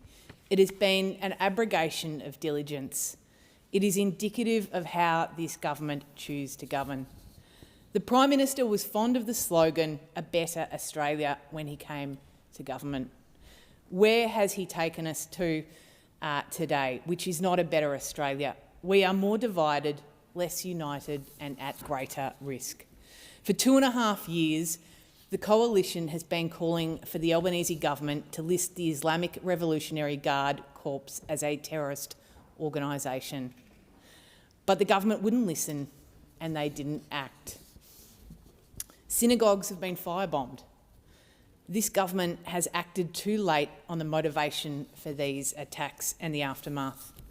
ASIO and the Australian Federal Police provided evidence that the Iranian government has been responsible for not one, but at least 2 serious anti-Semitic attacks in Australia. There could well be more. These are despicable actions. They are unprecedented in their nature in Australia. They are illegal. They have put lives at risk. They have terrorised our community. This is a foreign government not just seeking to cause violence. It is seeking to sow hate, disunity and civil disruption. And these are major national security risks. Jewish Australians are living in fear right now, particularly in my home state of Victoria. They are scared. We have some shocking, appalling examples of school kids being publicly abused because they are Jewish. You have to ask, what sort of time are we living in where anyone would feel comfortable racially abusing school children, kids, in public, because they feel like they can? Because that's the time that we're living in right now. We've seen businesses owned by Jewish Australians having their staff attacked, their premises firebombed, and frequent and persistent calls for their businesses to be boycotted. In no other situation would this be tolerated, and for no other group in society would this be allowed to stand. I am proud to represent an electorate named after Australia's greatest ever citizen, General Sir John Monash, a Jewish man. Despite his heroic war efforts, Monash had to contend with anti-Semitism in his day. He would be heartsick, I am sure, to see his beloved city of Melbourne and home state in the grips of an epidemic of anti-Semitism right now. Last year, I visited a synagogue in St Kilda that John Monash was once the president of. I met a Holocaust survivor, Judy, who would be 95 this year. We talked about anti-Semitism in Melbourne. She said Australia was a safe haven from the greatest horrors on earth. To Judy, I say, I stand with you. The Coalition stands with you. Good Australians stand with you. Judy, I'm sorry your government... And I give the call to the member for Adelaide. Thank you, Deputy Speaker. And I too would like to start off by saying there is absolutely no place in our nation, in this country, in Australia, for the kind of anti-Semitism, hatred and violence that we've seen recently, and also no place for anti-racism in this nation. We're a nation, a multicultural nation that's been built, our foundation is our multiculturalism. We've lived harmoniously and continue to live harmoniously in this country. And every single Australian deserves to feel safe. We deserve to feel safe in our communities, no matter what our race or religion is. And I'll start off with issues like this should be dealt with in a bipartisan way, not politicised and not with megaphone politics. So therefore, I am disappointed that the member for Baroa, who I regard and respect as a good member of Parliament, has raised this issue in a way that politicises it. And I say so because the member for Baroa was here in 2016. And for our newer members that are here, a bit of a history lesson. In 2016, August 2016, there was a bill that was brought to this place to change the anti-discrimination law. And it was to change section 18C on that side. This is what they wanted to do. And 18C, I'll read it out for you. Section 18C makes it unlawful to commit a public act that is reasonably likely to offend, insult, humiliate or intimidate another person or group of people based on their race. This is what they wanted to take out of the Anti-Discrimination Act of 1975 that was brought in by the Labor government. Can you imagine, had that been taken out or watered down, what the ramifications would be today? It would have been their own doing that would have made it much worse. So therefore, these issues, Deputy Speaker, are issues that should be taken with level heads on a issue-based issue that is non-political, things like this are discussed to better them, not through the megaphone politics that's being used at this point. Deputy Speaker, I represent a seat, like many of us on this side, and many around me right here. I have over 85 different ethnicities and over nearly 200 religions within my electorate. Every weekend I am attending a different community and I see the harmony. We are a harmonious country. We are a country that respects people's diversity. We are a country that has done so for many, many years, and we're a shining light, a model to the rest of the world. Of course, there are people in our communities that have hatred, that have issues for whatever reason, but they're only a minority. They're a very small minority. Many of them have a loud voice and are heard over the majority, but they are a minority. So to raise issues like this, and I know that it's been dreadful for the Jewish community in the last couple of years, and I have the Jewish museum, synagogues in my electorate, and certainly we've seen the government put things in place, more security, and I know that the Jewish Museum in Adelaide has received funding for better security, and all around Australia as well. But Deputy Speaker, we must ensure that racism is taken out of our community, that we discuss it in a reasonable manner when it does occur, and we do everything that we can on both sides to be able to nip it in the bud and get rid of it, not use it as a political football, as we've seen. And Deputy Speaker, as I said earlier, Section 18C, had it been taken out, where we would be today. Where would we be today with the issues that we hear and we see? But Deputy Speaker, certainly as well, the attack on the Jewish community has been dreadful and horrendous. And not only was it an attack on the Jewish community, it was an attack on all of Australia. And I know that's why the government has acted. And we saw this week the Prime Minister yesterday to ensure that the Iranian government was directed out of Australia in terms of their embassy. And certainly ASIO has determined that the Iranian government directed at least 2 attacks. We're aware of it, on two Jewish interests in Australia since late 2024, and many more are being investigated. But we need to have the facts. You need to get the facts. We have received the facts. The Prime Minister has received the reports from our intelligence agencies and has acted upon them. Unlike the other side, who screamed for us to jump and do things without actually having facts in front of us. Time has expired. Give the call to member for Goldstein. Well, thank you, Deputy Speaker. Deputy Speaker, this motion is of paramount importance, and I congratulate the member for Barara for bringing it to the Parliament's attention, because there is a simple reality that 2 years since the October 7th attacks, we have seen an unprecedented rise in anti-Semitism in this country. And it is an absolute tragedy that, of course, stains the history of our nation. But the reality is, it's lived by the experiences of Jewish Australians across our country, of course, many of which live within the federal electorate of Goldstein, the neighbouring electorate of the federal electorate of McNamara, and, of course, throughout our great country. And they have seen firsthand and lived firsthand the consequences of a failure of leadership that we have had, that has started in this federal parliament and the Prime Minister's chair, and so often through our state governments as well. And we've heard these stories directly from members of the Jewish community recently in the launch of the book Ruptured, which was recently launched at Glen Ira Town Hall, and I was privileged to be at that launch and given a copy of the book again by the Australian Union of Jewish Students in their recent leadership retreat in Canberra. In doing so, it goes through the stories and trauma of many of the local women in Goldstein and throughout Australia, talking about their experiences since October 7 and how that trauma is not over.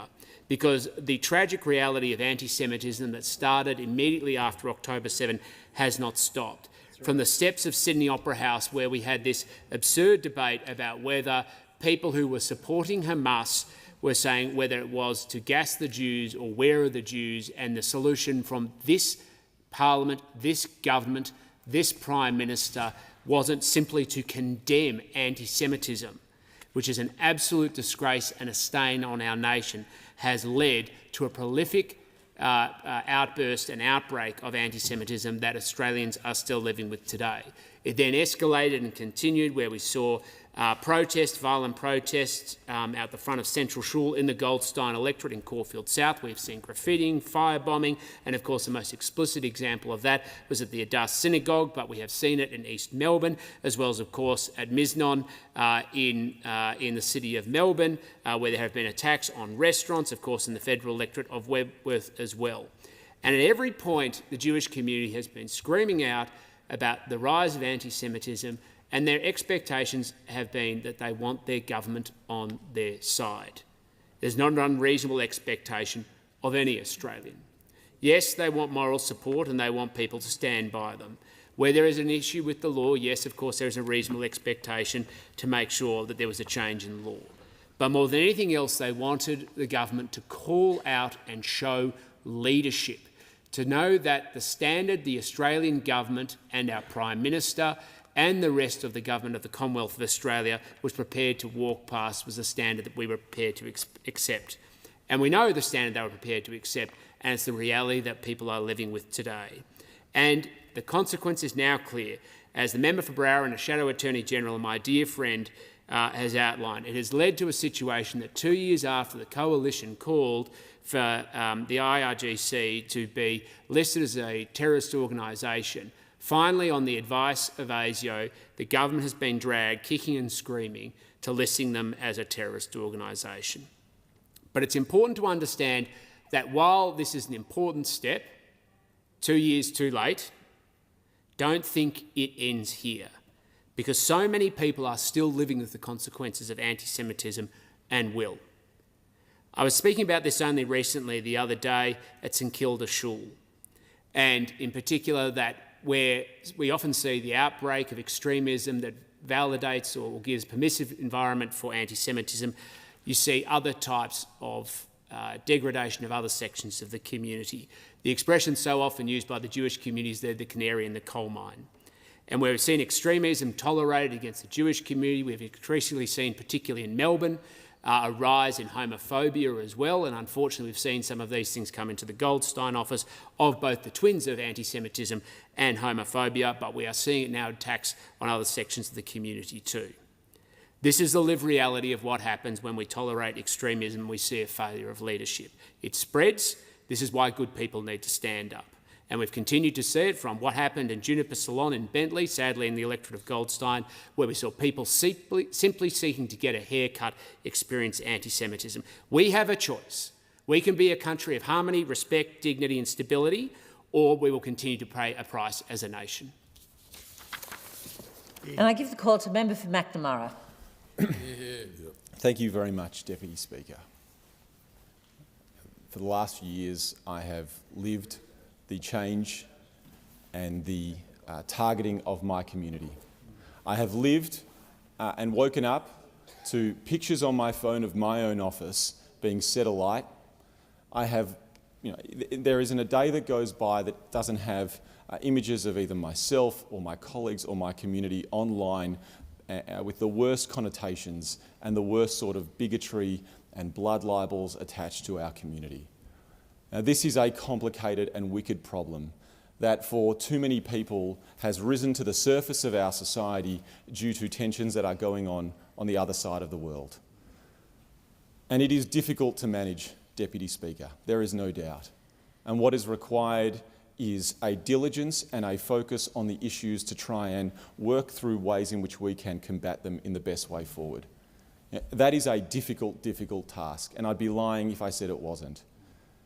It does nothing, though, to bring motions into this place to try and undermine or cause doubt or sow doubt in the minds of the people that we are seeking to try and protect and have taken unprecedented steps this week to protect in the interests of not just the Jewish community but all Australians, to then somehow say that this government isn't taking seriously the scourge of anti-Semitism.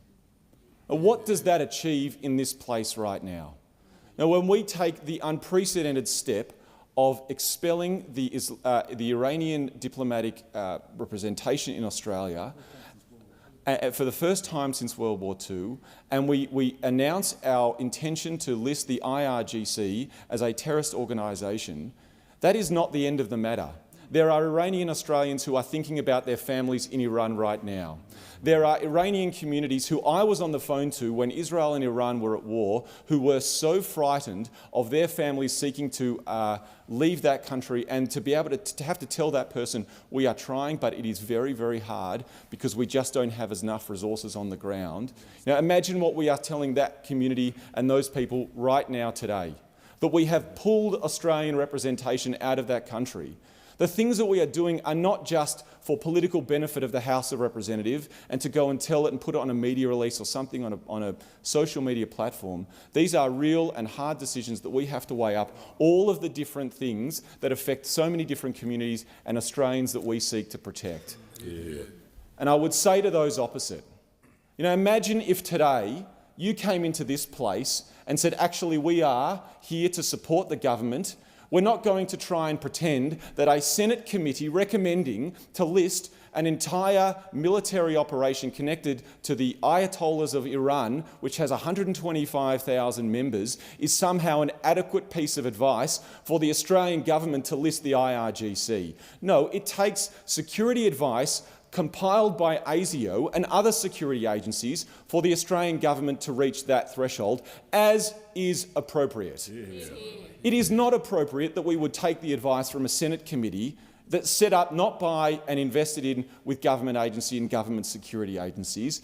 It is appropriate that we do that with the full cooperation of people who have information that is not privy to every single member of this House. Yeah. And I would also say to those opposite that somehow diminishing that and making this about the Prime Minister, I mean, for goodness sake, how transparent are your intentions? And what did that achieve at the last election? Because for 2 years, while October 7 happened and the consequences that were felt by the Jewish community were real and were devastating, instead of trying to sow doubt, be constructive. Now, be constructive. Come to us with ideas that you think will work. And if they aren't feasible, then we will give that feedback as well.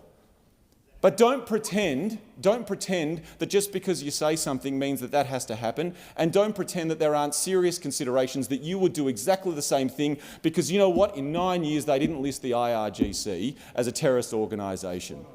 They did not do that. And the final thing I would say, Deputy Speaker, in this debate, and the member for Barrow knows this, is that you only have to walk down the streets of Glenara Road and Hotham Street to see the Adus community walking. It is an amazing amalgamation of tradition and modernity walking on the streets. And the way that that community has behaved with dignity, with class and resilience is exactly the sort of example that I seek to follow, not to make this a cheap political contest, which it should never, ever be. Yeah. And the time for this discussion has now concluded. I will just like to note we've got some reports that we're going to address now, so I'm going to give the call to the member for Swan. Thank you, Deputy Speaker. On behalf of the Parliamentary Joint Committee on Human Rights, I present the committee's report entitled Human Rights Scrutiny Report 4 of 2025, and I ask leave of the House to make a short statement in connection with the report. Is leave granted? Leave is granted. Thank you. Member for Swan. Thank you.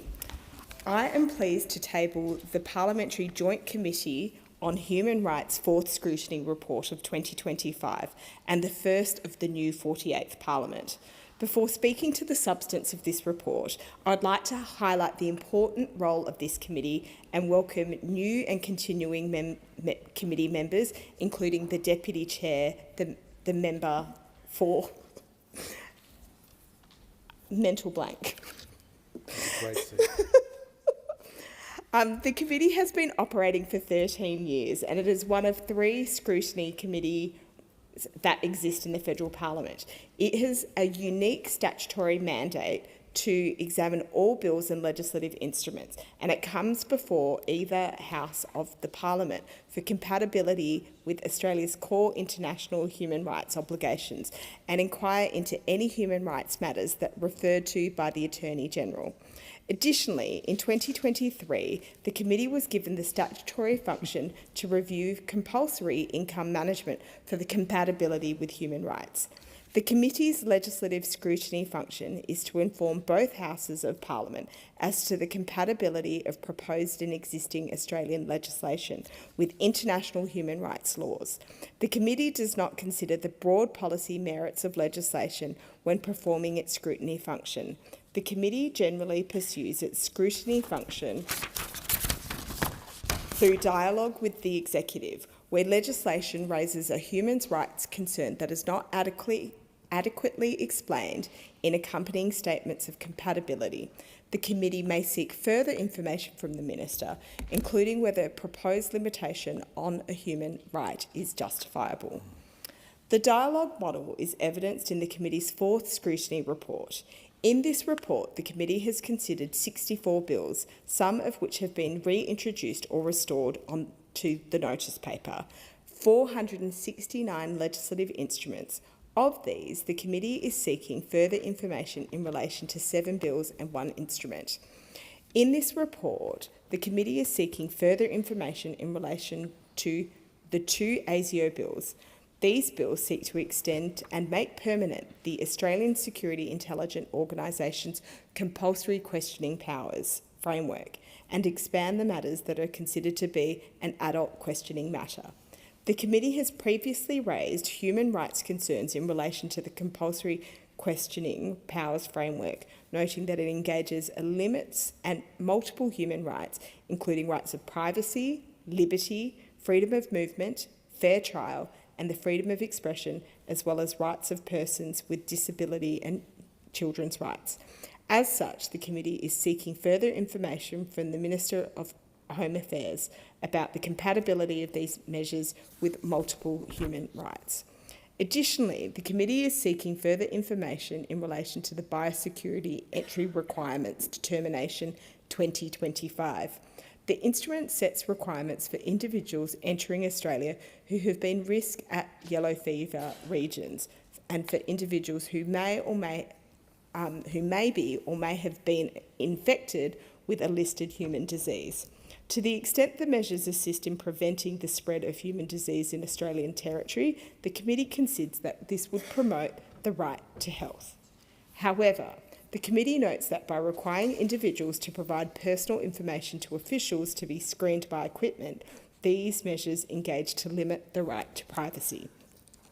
The committee also notes that measures may engage and limit other human rights to the extent that they trigger powers relating to the human biosecurity controls under the Biosecurity Act, to the extent that measures can apply to children and people with disability, and the rights of these groups would also be engaged and limited. The committee is seeking further information from the Minister for Health to assess the compatibility of these measures with human rights. In this report, the committee also considers the University Award, the National Higher Education Code to Prevent and Respond to Gender-Based Violence, Bill 2025. The committee commented on this bill in previous parliaments in relation to the right to privacy and recommend the statement of compatibility to be updated to include a more fulsome assessment of this right. Statements of compatibility serve as an important starting point for the committee's assessment of human rights compatibility of legislation. The committee welcomes the additional information provided in the statement of compatibility accompanying this bill, but also notes that it retains underlying human rights concerns with the bills. I look forward to working as chair and with all the members of this committee and the hardworking and talented Secretariat and Professor Mowbray. And with these comments, I commend the committee's scrutiny report 4 of 2025 to the House. Thank you. I believe the member's name you might have been searching for was the member for McPherson, so we'll just have that on the record for you. And on that note, thank you. We will give the call to the member for Moncrieff. Thank you, Deputy Speaker. I ask leave of the House to present a corrigendum to a report of the Parliamentary Joint Committee of Corporations and Financial Services of the 47th Parliament. Thank you. Is leave granted? Thank you. Member for Moncrieff. I present a corrigendum to the report of the Parliamentary Joint Committee on Corporations and Financial Services of the 47th Parliament, entitled Wholesaler, Investor and Wholesale Client Tests. Thank you. Thank you very much. And I call on the clerk for the next item of business. Business. Order of the day number 1. National Health Amendment Cheaper Medicines Bill 2025. Resumption of debate on the second reading and on the amendment moved by the member for Lindsay. Thank you. And I give the call to the Assistant Minister to the Prime Minister, Public Service, Employment and Workplace Relations. Thank you, Deputy Speaker. On the 3rd of May 2025, Australians voted for cheaper medicines, and they voted for a government that will always protect Medicare. And one of the reasons they did that is because they'd seen what had happened over the 3 years prior. They had seen those opposite vote against cheaper medicines, not once, not twice, not 3 times, but 6 times. And we saw the Australian people have their say. They supported our cheaper medicines programs, and they rejected the view that those opposite put, which was the view that our Medicare urgent care clinics were, to quote those in the opposition, wasteful spending. The Australian people had a very different view. They saw the investments that we have made in Medicare urgent care clinics as essential for the primary health of our nation, and I put it very clearly to my electorate in Perth. I said, vote to save the Perth Medicare urgent care clinic, and indeed they did. But what we've seen when it comes to cheaper medicines is that these policies are broadly supported by the Australian public, so much so that even those opposite who absolutely hate the idea of cheaper medicines eventually brought themselves to have to adopt some of Labor's policies during the 2025 election. But what we've seen as well is that there's really strong support for the outcomes coming from these investments. I had the joy of going down to the Bunbury Medicare Urgent Care Clinic with then Labor candidate, my good friend Tabitha Dowding, to hear about the impact of what's happening as a result of these investments. And what they told me, so I was standing there in their excellent Medicare Urgent Care Clinic in Eton, was they estimate some 10,000 diversions from their local emergency department. That's 10,000 people who didn't have to go through the public hospital system, 10,000 people who were able to get the urgent care they needed, and 10,000 people who the only thing they needed, Deputy Speaker, was their Medicare card. One of the other things we saw is at the most recent election was that my great state of Western Australia sent another health professional here to this place. I'm talking about the member for Bullwinkle, who becomes the 10th nurse to enter the Australian Parliament. And one of the first bills that the 10th nurse in the Australian Parliament will vote for is our bill to make medicines cheaper. As the Prime Minister said in this chamber just a few hours ago, it's so often remarked that you never hear of prices going down, they only ever seem to go up. And isn't it amazing that in this bill we are actually seeing not just real cost of living relief, but also real health care assistance and prices going down. And a significant reduction, more than 20% reduction in the cost of medicines that people are prescribed by a doctor, they need to keep themselves healthy, they need to stay outside of the other parts of our health system. And most of us need medications from time to time, and we are so fortunate in this country to have the Pharmaceutical Benefits Scheme. I know that the PBS was there for my family. I was a kid with really chronic asthma, purchasing more than enough Becotide, Ventolin and other asthma medications and steroids to treat that asthma. Again, all supported by the Pharmaceutical Benefits Scheme. And again, I think of the kids and the parents who are now dealing with asthma today. It will be cheaper for those things that they're going to be buying for years and years as a result of these changes, combined with our 60-day scripts changes, which have made a huge difference. Now, it did take those opposite 6 votes against cheaper medicines to see the error of their ways, 6 votes where they said that they wanted Australians to pay more for their medicines, but while they were voting against it in the last term, it didn't discourage the Albanese government from doing more when it comes to cheaper medicines. And I want to say that one of the people who's given us excellent advice on the importance of making sure that we make medicines cheaper for Australians is the member for Dobell, who's the only pharmacist in this parliament, gives us excellent advice on making sure that we have the medicines that people need. And it's an honour to sit with the member for Dobell, just on slightly the wrong side of the chamber these days, Deputy Speaker. But the PBS has been a very long policy battle. Just as we had to fight through the last parliament against vote after vote where those opposite chose to vote against cheaper medicines, Labor's been putting this case for a very long time. It was 1944 that John Curtin realised in the depths of World War II that Australia needed to be able to get medicines to the entire Australian population, not just those who could afford them. There was desperate need for a range of antibiotic drugs to be given to the Australian people, things like penicillin, which would take pressure off other parts of the Australian economy and other parts of the Australian health system by people getting the medical assistance they needed. And unsurprisingly, when Curtin put this forward in wartime in 1944, before he went to sleep that night, the opposition had opposed it. There were 2 High Court challenges to Labor's first attempts to have a broad-based pharmaceutical scheme that supported the Australian people. We had to go to 2 referendums and have 1 constitutional amendment. But the system that we have today is thanks to those who fought that fight, and I'm proud to be here as part of the Albanese Labor government fighting the fight not just for Medicare but for cheaper medicines. And the reality is that the inability to afford the healthcare that you need doesn't just result in worse health outcomes. It has huge impacts on people's social and economic outcomes. One of the things that we know about Medicare is that it completely changed the nature of bankruptcy in Australia for this reason, that prior to 1984, the leading cause of bankruptcy in Australia wasn't people overextending themselves, it wasn't people having their businesses reach financial challenges. The leading cause of bankruptcy in Australia up until 1984 was people who could not pay their medical bills. Medicare ended that overnight.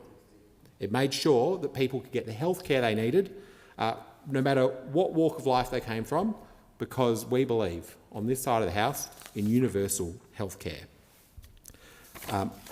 Deputy Speaker, I want to go to, in the extensive information that's given to us by the excellent Minister for Health in putting forward this, there's a document that doesn't get enough attention in this building, which is the Impact Analysis Statement, done by excellent officials, in this case in the Department of Health, in collaboration with some great officials in the Department of Prime Minister and Cabinet in the Office of Impact Analysis, and a shout out to them.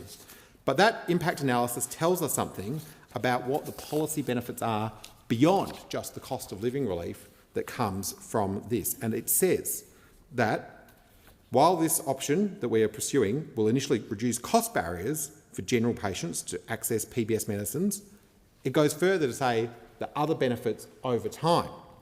Those other benefits over time are that it will reduce the proportion of patients who are delaying or not filling their PBS scripts due to cost. It will reduce unavoidable hospitalisations from unmanaged conditions. It will reduce pressures on our aged care, disability and social welfare services. It will slow the growth in chronic disease, and it will increase workforce participation because more people will be more healthy and able to attend work.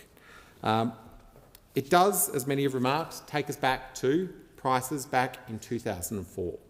That's a long time ago. It's back when Facebook was launching as, quote, the Facebook.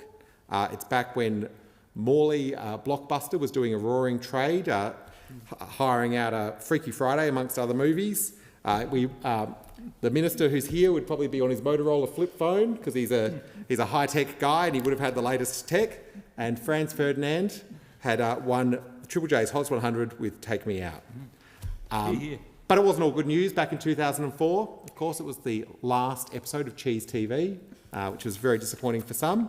But it was also a time where medicines just cost $25, and that's what we seek to do in this bill. Make sure that Australians can get the health care that they need at a reasonable price, giving real cost of living relief to millions of Australians. We know that the measures we've done so far have already saved Australians some $770 million. And to save people money on something that is essential, to save them money on something that they have no choice often but to purchase, I think is a really smart policy.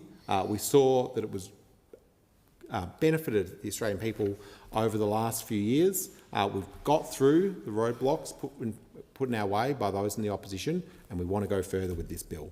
I'll conclude my remarks, Deputy Speaker, just by thanking all of the patient and social advocacy groups who've continued to help us advocate for these changes. They do make a real difference. I want to thank the Australian people who voted to protect Medicare on the 3rd of May. I want to thank the Australian people who voted for cheaper medicines. I'm really proud that we repay that trust by coming in here, and one of the first things we do in the first months of this parliament, this 48th parliament, is to deliver on that promise for cheaper medicines for every Australian.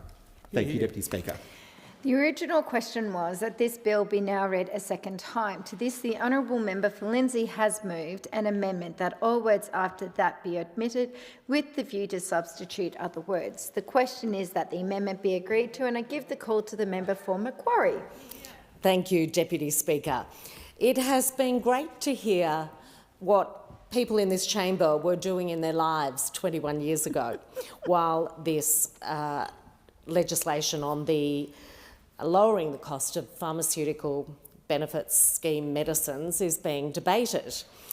And for me, 2004, which was when medicines last cost $25, I was probably midway through my 2 stints in our wonderful parliament. My first stint down the road in the old parliament in the 1980s, and I had no idea that I would be doing a second stint in this new parliament, as those of us who worked in the old parliament still call this place, and that I would be returning here as the member for Macquarie another 15, 20 years later, and be standing here to talk about that time. Now, that's not the sort of thing that you really imagine is going to happen, but I think back to that time when you did pay $25 a script at the most at the chemist.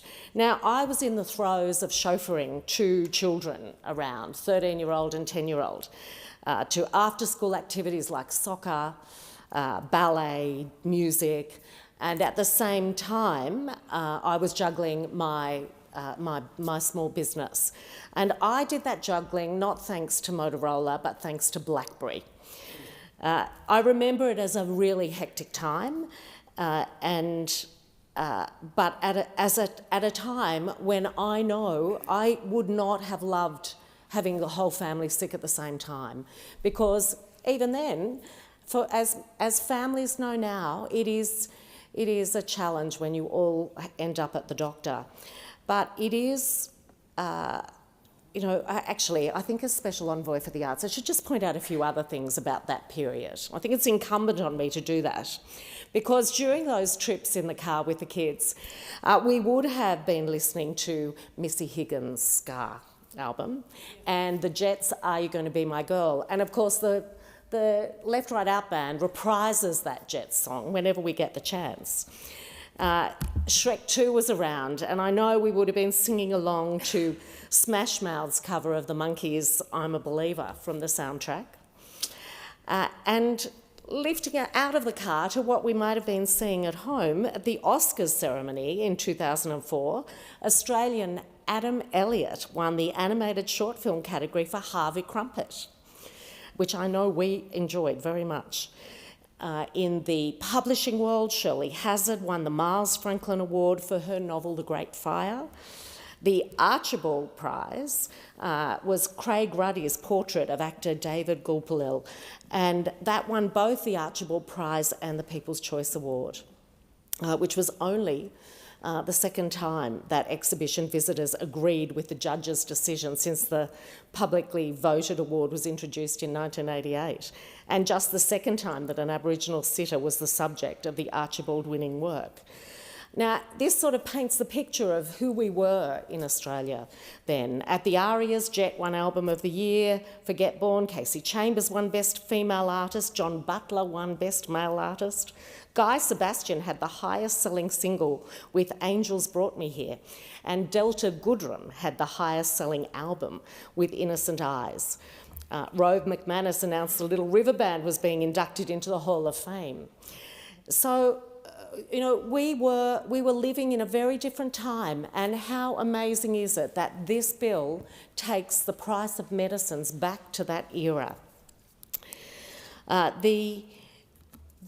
The bill reduces general patient co-payments from $31.60 to $25 from the 1st of January next year, which was our 2025 election commitment.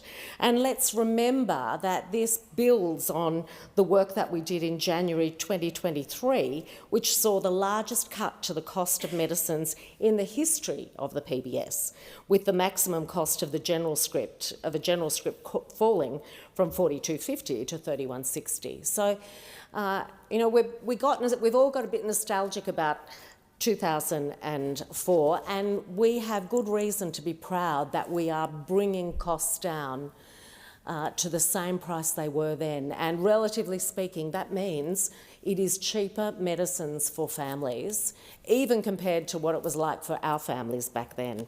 And as I say, I know, Deputy Speaker, when patients and families have multiple prescriptions to fill at the pharmacy, particularly in winter when stuff goes round, it's measures like these that make a real difference. I am aware that there are times when patients who are on multiple medicines have to make choices about which script to fill when times are really tough for them. So these are all steps that the Albanese Labor government's taking to ease these cost of living pressures.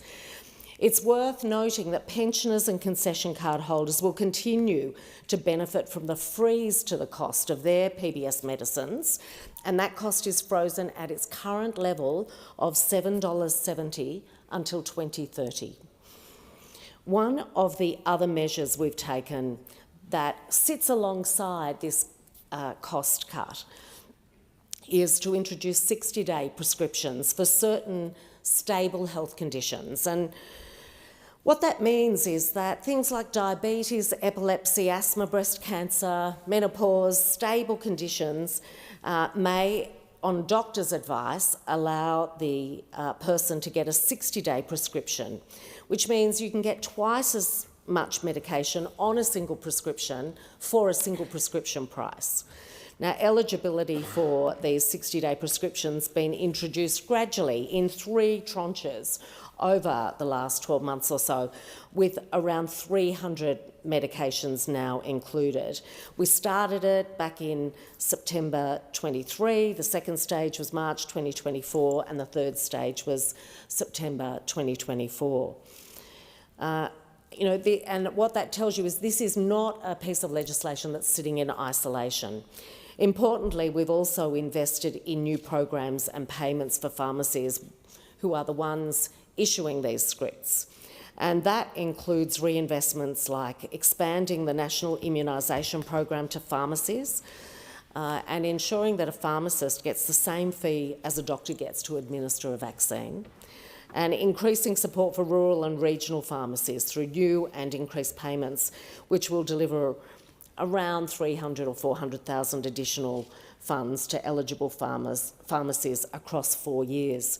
Now, earlier today, I had the opportunity to step into a model pharmacy consult room set up here in Parliament House to see an example of the types of services that have been increasing in our pharmacies, and it was particularly focused around women's health, and I'll have a bit to say about that a little later on.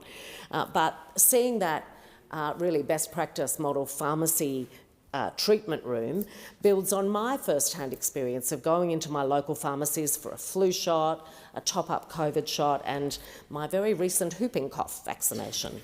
I'd like to take the opportunity to thank pharmacists, particularly my local pharmacists across the Emu Plains, Blue Mountains and Hawkesbury area, because they are being asked, and from what I can see, being very pleased to offer additional services and give people additional reasons to come into their pharmacies. And I'm certainly clear that they are part of how we improve health delivery across our communities.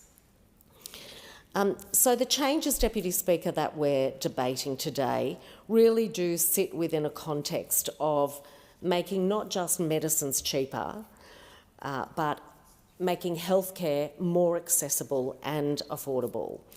You know, there's a whole range of ways in which we're doing that. One of the measures that I know is really helping locals in my community is the Penrith Urgent Care Clinic, which is open extended hours and weekends, and that is a bulk bill service that allows people to access urgent but not life-threatening medical care.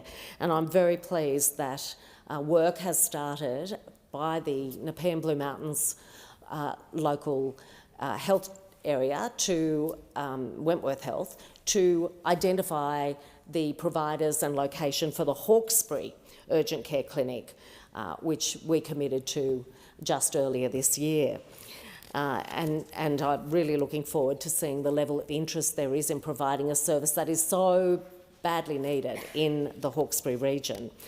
You know, we promised 50 urgent care clinics in our last term of government. We delivered, well, now there's been 90 that have opened their doors, although new ones are opening nearly every week, so I hope my figures are the latest.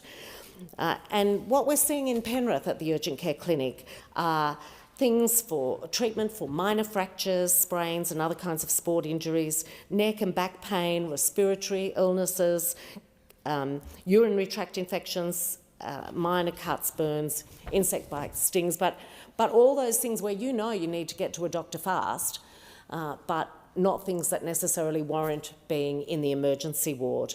It really fills a gap in the system and it complements the work that we're doing here to reduce the cost of medicines. The other area where we've worked hard is to make it more affordable just to see your local GP, with the two largest increases to Medicare rebates in 30 years. We increased Medicare rebates by more in just 2 years than the former government did in 9 long years.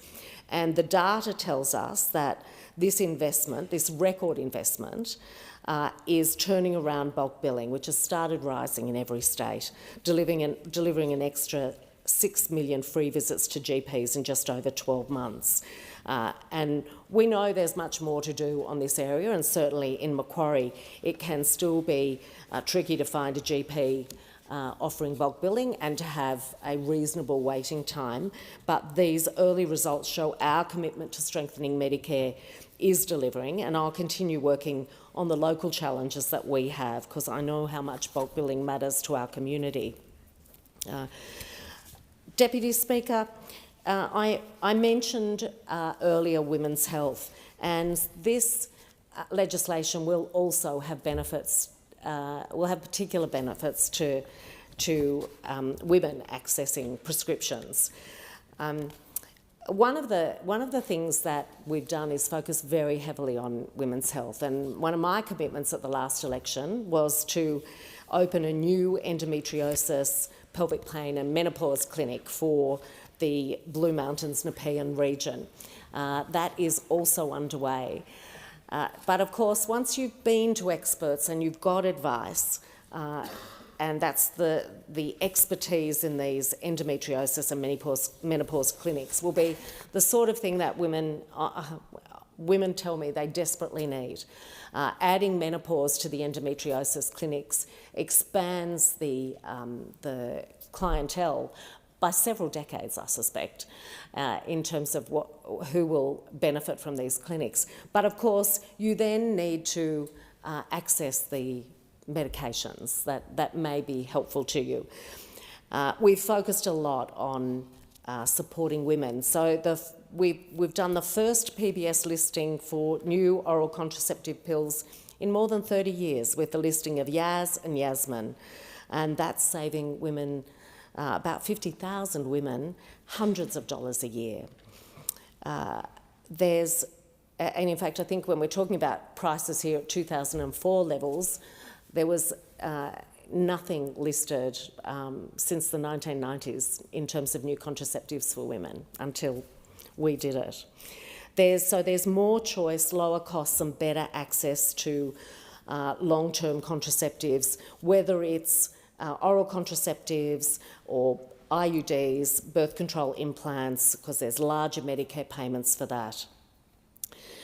There's also additional new menopausal hormone therapies, the first in over 20 years, with around 150,000 women saving hundreds of dollars a year from the listing of Prometrium, Estrogel and Estrogel Pro.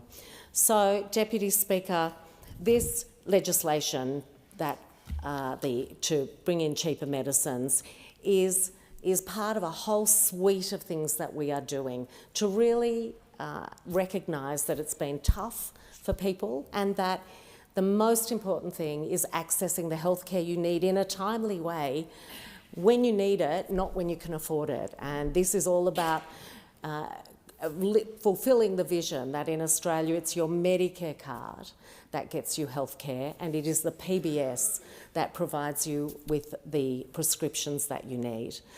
So I'm very pleased to be supporting this legislation.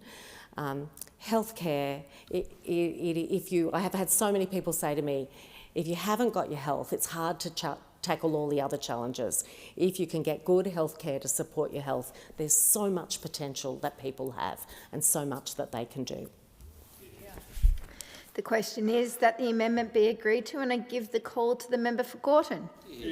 Thank you, Acting Deputy Speaker. I rise to speak in support of the National Health Amendment Cheaper Medicines Bill 2025, brought forward by the Minister for Health, Disability and Ageing, and I commend him for doing so. This bill is a cost of living measure, and it's part of the Albanese Labor government's efforts to improve health outcomes for all Australians. The Pharmaceutical Benefit Scheme is a national government-funded scheme that subsidises the cost of a wide range of medicines. The PBS was first introduced to Australia by the chiefly Labor government in 1948. Back then, it provided a very limited list of free medicines, but it was revolutionary in principle. No Australian should go without necessary treatment because of cost. Over the decades, successive Labor governments have expanded and strengthened the PBS, ensuring it evolves to meet new health challenges. Like Medicare, the PBS was introduced by Labor, and like Medicare, Labor will continue to protect the PBS.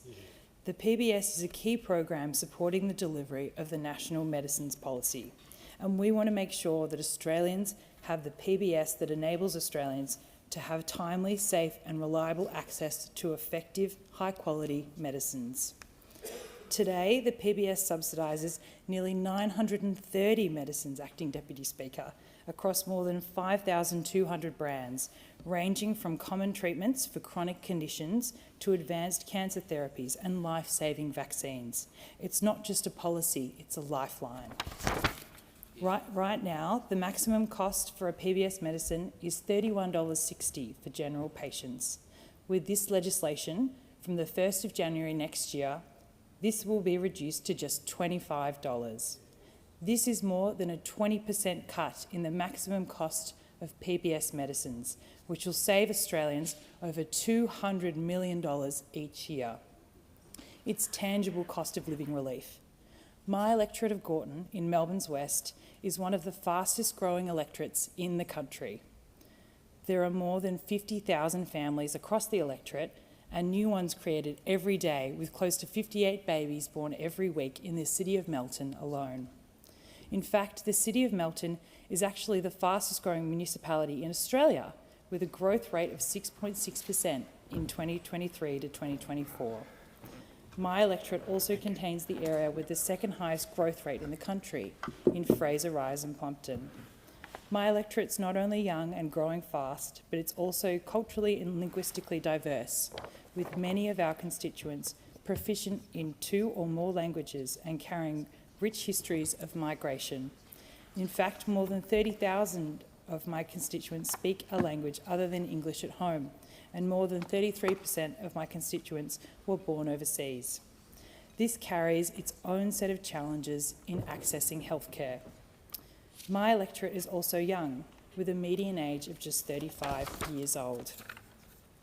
And as Melbourne's West continues to grow, prioritising affordable and quality medical care isn't just about meeting the needs of Australians now, but also about getting ahead of health outcomes in the future. Yeah.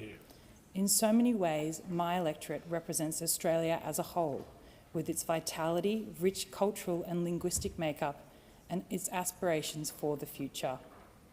An electorate like mine, young, diverse and aspirational, has many needs that have yet to be met. One area that struggled to keep up is access to health services. Gorton residents experience significant disadvantage in accessing health services. Even within Melbourne's northwest, the burden of disease disproportionately impacts my constituents.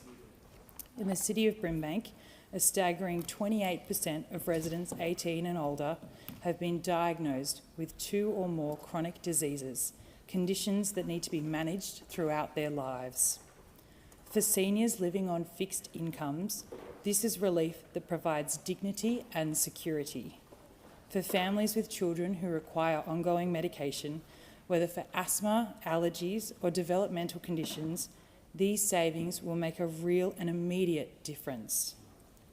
And for young adults who are often balancing work, study and housing costs, reduced medicine prices will mean they are not forced to choose between managing their health and meeting their other financial obligations. Our cheaper medicines legislation is one piece of the puzzle of improving access to healthcare for Australians, including those in Melbourne's West. 3 months ago, I was campaigning in the electorate of Gorton when the Albanese Labor government committed to making medicines even cheaper. Now, as I stand here in the chamber of the House of Representatives as the member for Gorton, it's time to deliver on that promise. I want to see better health outcomes for my electorate of Gorton, Melbourne's West and all Australians. That's why I couldn't be prouder to be part of an Albanese Labor government that is making medicines even cheaper, capping the cost of a prescription on the pharmaceutical benefit scheme to no more than $25. $25, Acting Deputy Speaker. The cost of lunch, an Uber trip or 2 or 3 beers. Because medicine should be affordable. Healthcare should be affordable. This is more than a 20% cut in the maximum cost of PBS medicines, which will save Australians over $200 million each year. In my electorate of Gorton, that's a total saving of more than $9.1 million. The last time PBS medicines cost no more than $25 was 2004, when I was in primary school. It's also the year that Facebook was launched and Regina George from Mean Girls was on our cinema screens. And this legislation comes after doubling the number of medicines now available for a 60-day prescription. This means that patients with chronic, stable medical conditions can be prescribed and dispensed a 60-day supply of medicine rather than a 30-day supply for eligible PBS items. This is saving Australians without a concession card up to $189 per medicine per year, and pensioners and concession card holders up to $46.20 per medicine per year. I'd like to talk about the experience of Jeanette from Melbourne. She was diagnosed with rheumatoid arthritis in 2019. Since 2023, one of Jeanette's medicines, sulfasalazine, became eligible for 60-day prescriptions. This means she can get 2 months' worth on a single prescription, cutting the cost of the medicine in half and reducing the number of visits to the doctor she needs. Jeanette says, "It seems like a small thing, but when you're managing a chronic condition or you're feeling unwell, it has a big impact on your quality of life." This is helping so many people in our community dealing with chronic pain or managing other health challenges. giving them peace of mind and more certainty for their health journey. Our cheaper medicines legislation builds on what we started with 60-day prescriptions, ensuring that accessing medicine is affordable for all Australians. In line with the Albanese's election commitment, our cheaper medicines legislation will come into effect on the 1st of January 2026. It will reduce the Pharmaceutical Benefit Scheme general patient co-payment from $31.60 to $25. I recently visited the Taylors Hill Retirement Village, a cheerful and welcoming community of seniors in the beating heart of my electorate. I dropped in to help residents apply for savings through the Energy Bill Relief Fund, but I also had several conversations with them about the difference cutting the cost of medicines will make to their household budgets. For the residents of the retirement village, some of whom are self-funded and others who rely on their age pensions, this cut to the cost of medicines will take the pressure off the household budget. Residents Ian and Lorraine told me that this policy would give them much needed room to breathe among other cost of living pressures. It's not just about cheaper medicines. This is part of Labor's broader strategy to improve the health outcomes of Australians and give tangible cost of living relief for my community. Currently, Sunshine Hospital is the closest hospital for those in my electorate. It services the LGAs in Melbourne's west from Brimbank all the way to Wyndham. It's a 25-minute drive on a good day, but demand for emergency care means that during busy periods you can be waiting more than 2 hours to see a doctor.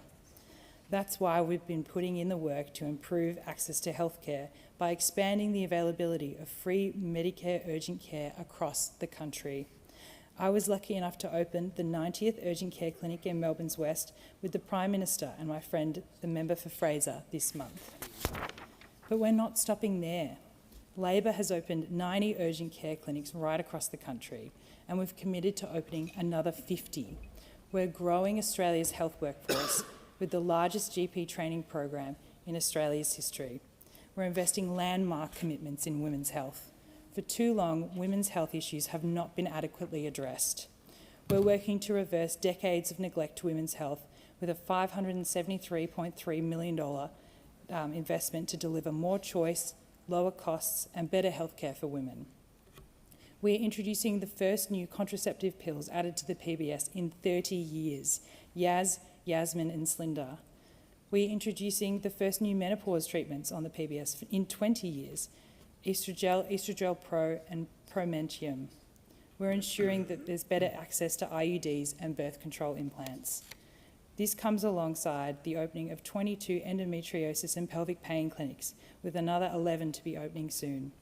Thanks to these initiatives, Australian women and their families will save thousands of dollars on health-related costs across their lifetimes. And this is what happens when we elect women. Women's issues become the forefront of the government's agenda. I couldn't be prouder to be part of a Labor government made up of 56% women, because when we elect women, we legislate on women's issues. Speaker, I also couldn't be prouder to be one of the youngest members in the House of Representatives, representing an electorate made up of young people. The median age of Gorton is 35 years old. Our younger generations face unique pressures, with cost of living pressures not what the generation before us experienced. Many young Australians are dealing with the increased rate of mental health issues. According to the Australian Institute of Health and Welfare, almost 40% of people aged 16 to 24 have experienced a mental health disorder in the past year. This bill is a step towards increasing access to healthcare for young people. More affordable medicines mean young Australians will be able to access essential prescriptions, whether antidepressants, anti-anxiety medication or treatment for ADHD, without the burden of financial stress.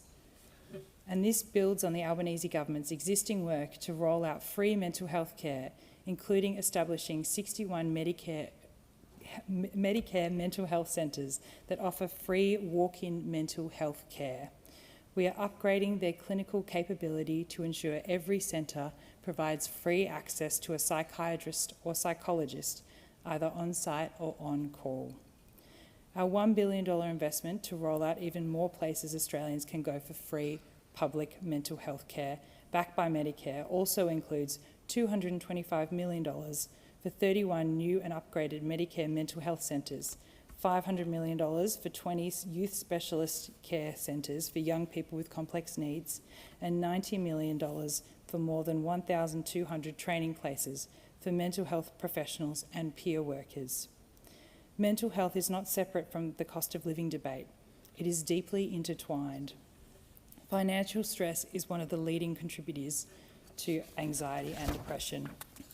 When people worry about whether they can afford their medicine, their health outcomes suffer twice over, once because their condition may go untreated, and again because of the toll financial stress takes on their mental well-being. By cutting PBS co-payments, we are directly addressing this cycle. We are ensuring that young people, parents and seniors alike can access treatment when they need it, before conditions worsen, before hospital admissions are required, and before lives are derailed. On this side of the House, women's health matters. On this side of the House, young people matter. And on this side of the House, we invest in Medicare. And we invest in the PBS. And we have the track record to prove that. Under the Abbott government, those opposite tried to increase Australians' out-of-pocket expenses when visiting specialist visits, x-rays and pathology. The Turnbull government spent $5 million on a 20-person Medicare privatisation task force to look at how the coalition government could sell off Australians' private health data. Shame. But their legacy doesn't stop there, Acting Deputy Speaker. Not even a pandemic could stop the opposition's anti-Medicare mission. While Australians were supporting each other through lockdowns, the Morrison government secretly announced that there'd be almost 1,000 changes to Medicare benefit schedule. This meant that people were going into surgeries without knowing how much they would be paying on the other side. And more recently, in opposition, those opposite voted against cheaper medicines 6 times. Shame. On this side of the House, we're committed to tangible cost of living relief and outcomes for all Australians. And with that, I condemn this bill to the House. The question is that the amendment be agreed to. The member for Menzies. Deputy Speaker. Australians know that they can trust the Labor Party and Labor governments with healthcare. After all, it was John Curtin and Ben Chifley who introduced and fought for legislation to create the Pharmaceutical Benefit Scheme in 1944, which has now become a fundamental pillar of our healthcare system. And, of course, it was the Whitlam and Hawke governments that created Medicare. More than 40 years later, it remains the backbone of our health system. Both Medicare and the PBS are a source of national pride and envy around the world that mean that when Australians fall sick, they can get help based on their Medicare card, not their credit card. This principle was the reason why Curtin and Chifley and Whitlam and Hawke pushed for accessible and universal healthcare. It is why the Albanese Labor government has made the biggest investment in Medicare in its 40-year history, and why we're capping the cost of PBS-listed medications at just $25 per script. Deputy Speaker, let me be clear. Healthcare is not a luxury. It is not something reserved for the fortunate few. Accessible and affordable universal healthcare is the foundation of a decent society. Access to medicines are an essential part of this. They help us get better, quicker, keep workers on the job, get kids back to school, provide dignity and alleviate suffering. We know from international experience what happens when governments do not invest in health. In some countries, millions go without care because they cannot afford health insurance. Families choose food and basic necessities over health. They go into debt or bankruptcy because of a cancer diagnosis or a single serious accident. When healthcare is unaffordable, people delay treatment. They put off filling prescriptions. They live with pain, or they let a manageable condition worsen. And when that happens, costs to the system rise, productivity falls, and lives are lost. It is both immoral and uneconomic. It is not the Labor way, and it is not the Australian way. That is why we have said we will not negotiate on the PBS. That is why we are acting through this legislation. Deputy Speaker, we have introduced legislation to make cheaper medicines even cheaper. From 1st of January next year, the maximum cost of a prescription on the Pharmaceutical Benefit Scheme will be no more than $25. To put that in perspective, the last time PBS medicines cost this little was in 2004. It was a different Australia then. Nokia flip phones and early camera phones were all the rage. Delta Goodrem, the John Butler Trio and Shannon Knoll were topping the charts. Ian Thorpe was winning gold for Australia and Facebook did not even exist. I was living in a share house, working at a cafe, driving to university in my Ford Telstar, listening to Beck and Queens of the Stone Age and avoiding university politics. They were simpler times. Since then, the cost of everything has increased, particularly since the pandemic. Before we came to government, inflation had a 6 in front of it. Now it has a 2 in front of it. And while we've brought inflation under control, we know Australians are still doing it tough. And that's why we're continuing to take measures like this to ease cost of living pressures. This reform ensures that Australians will not have to sacrifice their health. This reform represents a 20% cut to the maximum price of PBS medicines. It will save Australians more than $200 million every single year. This is not an abstract number. This is a tangible, practical measure that puts money back into the pockets of working families. For a household managing multiple prescriptions every month, it means real relief. It means dignity. It means security.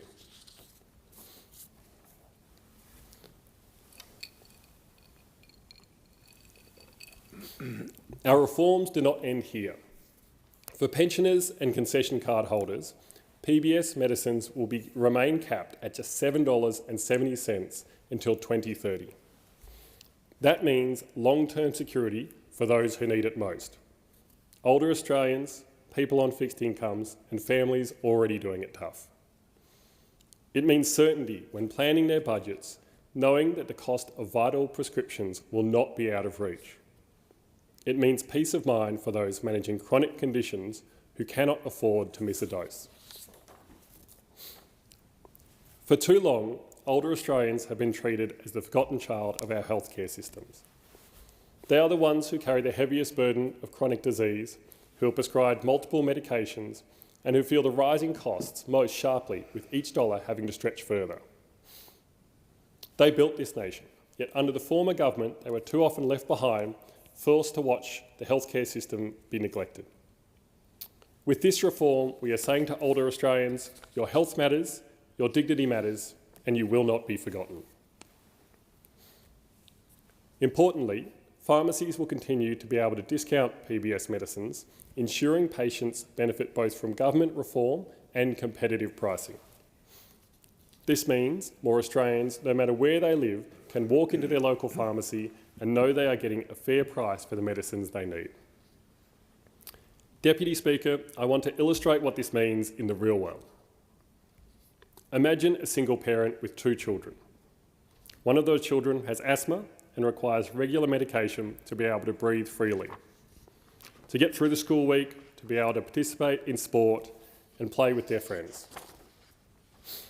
The parent themselves might also rely on ongoing prescriptions, perhaps for blood pressure, diabetes or pain management.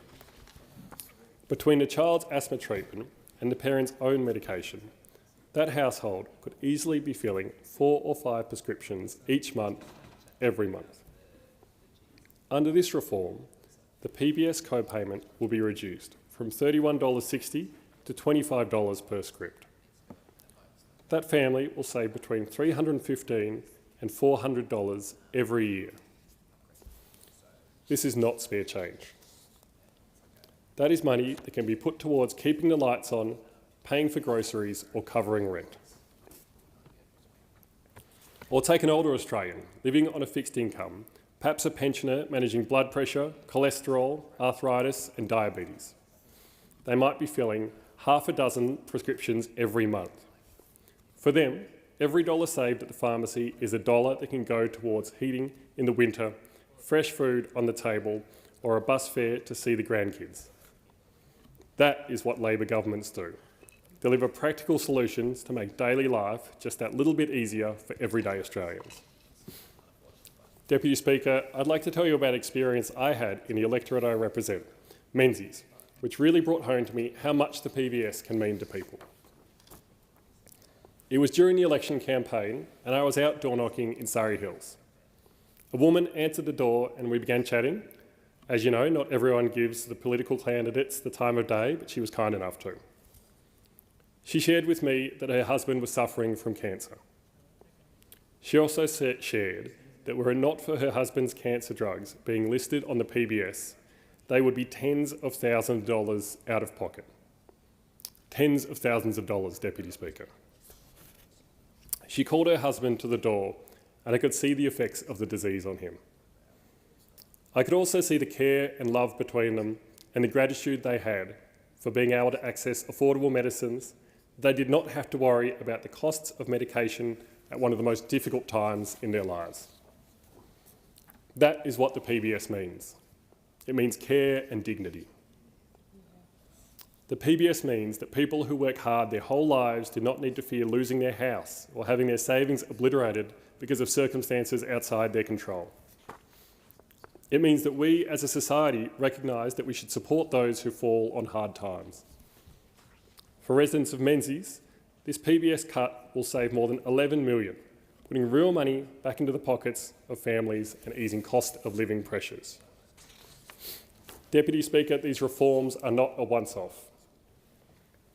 They build on the great work the Minister of Health has delivered since the last term, from cheaper medicines and bulk billing incentives to strengthening Medicare and expanding access to vital treatments. In July 2022, concessional patients saw a 25% reduction in the number of scripts required before reaching the PBS safety net. That meant people reached their safety net threshold later and saved more. In January 2023, we delivered the largest cut to medicine prices in the history of the PBS, lowering the maximum cost of a general script from $42.50 to $30. In September 2023, we introduced 60-day prescriptions, saving time and money for millions of Australians with ongoing health conditions. That meant fewer trips to the pharmacy, fewer GP visits, just for repeat scripts, and more money left in households' pockets. And from January next year, PBS co-payments will be frozen so they do not need to rise with inflation. Deputy Speaker, that is Labor's record. That is the Albanese Labor government's record. Step by step, reform by reform, we are delivering practical change that Australians can see, feel and rely upon to ease today's pressures and secure a better tomorrow. Contrast this with 9 years of neglect from those opposite. 9 years where costs were left unaddressed, where Medicare was undermined and where no vision was offered for strengthening the PBS. Instead of investing in their health system, they froze Medicare rebates, forcing up out-of-pocket costs for families and pushing more people to delay or skip care. This left patients without affordable access even when safe and effective treatments were available. Despite the Coalition's promises, thousands of Australians still skipped filling prescriptions because of cost pressures, especially concession card holders and those in rural areas. They failed to invest in Medicare. They failed to invest in the PBS. They treated it as a burden to be managed rather than a system to be strengthened and modernised. We are committed to the PBS, and as a progressive government, we know it can always be strengthened. Australians know this and feel it every day. They feel it when the cost of filling their scripts stretches their budgets, when life-saving medicines take years to be listed, and when essential treatments are caught up in delays and red tape. That is the effect of Coalition policies. For too many families, 9 years of neglect meant waiting in pain and uncertainty, hoping the medicines they needed would finally become affordable and available through the PBS under the Coalition. Deputy Speaker, let us be clear. The government is delivering. the Albanese Labor government is committed to cost of living relief. We are committed to fairness, and we are committed to strengthening Medicare and the pharmaceutical benefit scheme, pillars of Australian life that those opposite for 9 long years and would undermine again if given the chance. We said we would make medicines cheaper, and that is exactly what we are doing. And we will not stop there. We will keep building a healthcare system that is universal, affordable and fair. We will keep investing in doctors, nurses, pharmacists and health workers who are the backbone of our system. We have made the largest investment in Medicare in its 40-year history. We have tripled the GP co-payment, and we know that this will work because we have already tripled the co-payment for seniors and for children, and by expanding this out into the wider population, we know this will continue to increase bulk billing rates. We will keep delivering for pensioners, families, workers, and every Australian who relies on Medicare and the PBS. We have said that we will always stand by the PBS, that it is not up for compromise, that it is a national institution that we can be proud of. This is what we mean when we say progressive patriotism, that we are proud to be a government and a country that is always seeking to make sure that while we become more wealthy and while we build the prosperity of Australia, we are not leaving anyone behind. Like Curtin, Chifley, Whitlam and Hawke understood, a healthy nation is a fair nation. Without one's health, we cannot be effective workers, we cannot be effective parents, we cannot be effective family members, we cannot be effective carers, we cannot fully participate in our community and in our great nation. It is the Labor way to make sure that the fundamental needs of people are taken care of, that we have a social safety net, and a part of that is having a universal healthcare system where healthcare is accessible and affordable and where medicines are always there to make sure that people can get the life-saving treatments they need. That is the Labor way. That is our promise for the future. Thank you. The question is that the amendment be agreed to. The Assistant Minister for Mental Health, Rural and Regional Health. Thank you, Deputy Speaker. Today, as we debate in this place the National Health Amendment Cheaper Medicines Bill 2025, I think it's important to remember how what we came to now know as the Pharmaceutical Benefits Scheme, or the PBS, came to be. It didn't fall from the sky. It was the vision of the Curtin Labor government to provide free prescription medicines to all Australians following the post-war availability of new antibiotic drugs. But it faced hurdles, Deputy Speaker, significant hurdles, including from those opposites, from a High Court challenge to the opposition of conservative political parties and doctors of the day who viewed the PBS as what they called the first step towards nationalising medicine. The PBS was originally struck down by the High Court with a constitutional amendment in 1946 paving the way for the scheme's introduction. And nowadays, every Australian can rely on the PBS to get the medication they need, affordably and when they need it. Deputy Speaker, as a pharmacist, as a local MP and as an Assistant Health Minister, I am incredibly proud of our government in helping to make medicines more affordable for millions of Australians. And from my first speech in this place, I have advocated for cheaper medicines. Back in 2016, I said, as a pharmacist, too often I saw patients forced to make decisions no one should have to make, about skipping medications because they simply couldn't afford to pay. I worked at a Terry White pharmacy in Tuggerah, and parents would come in with a shopping load full of groceries and antibiotic prescriptions, and I remember parents saying to me, can I get one antibiotic mixture made up to share between my 2 children? And they were different antibiotics and that wasn't appropriate. But Deputy Speaker, that was what was happening because of the underinvestment of the previous government in the pharmaceutical benefits scheme. patients were being forced to skip or delay or avoid filling prescriptions. Young people, families and older people must be able to continue to access the best healthcare, rather than simply what they can afford to pay. Through universal healthcare in the form of Medicare and the pharmaceutical benefit scheme.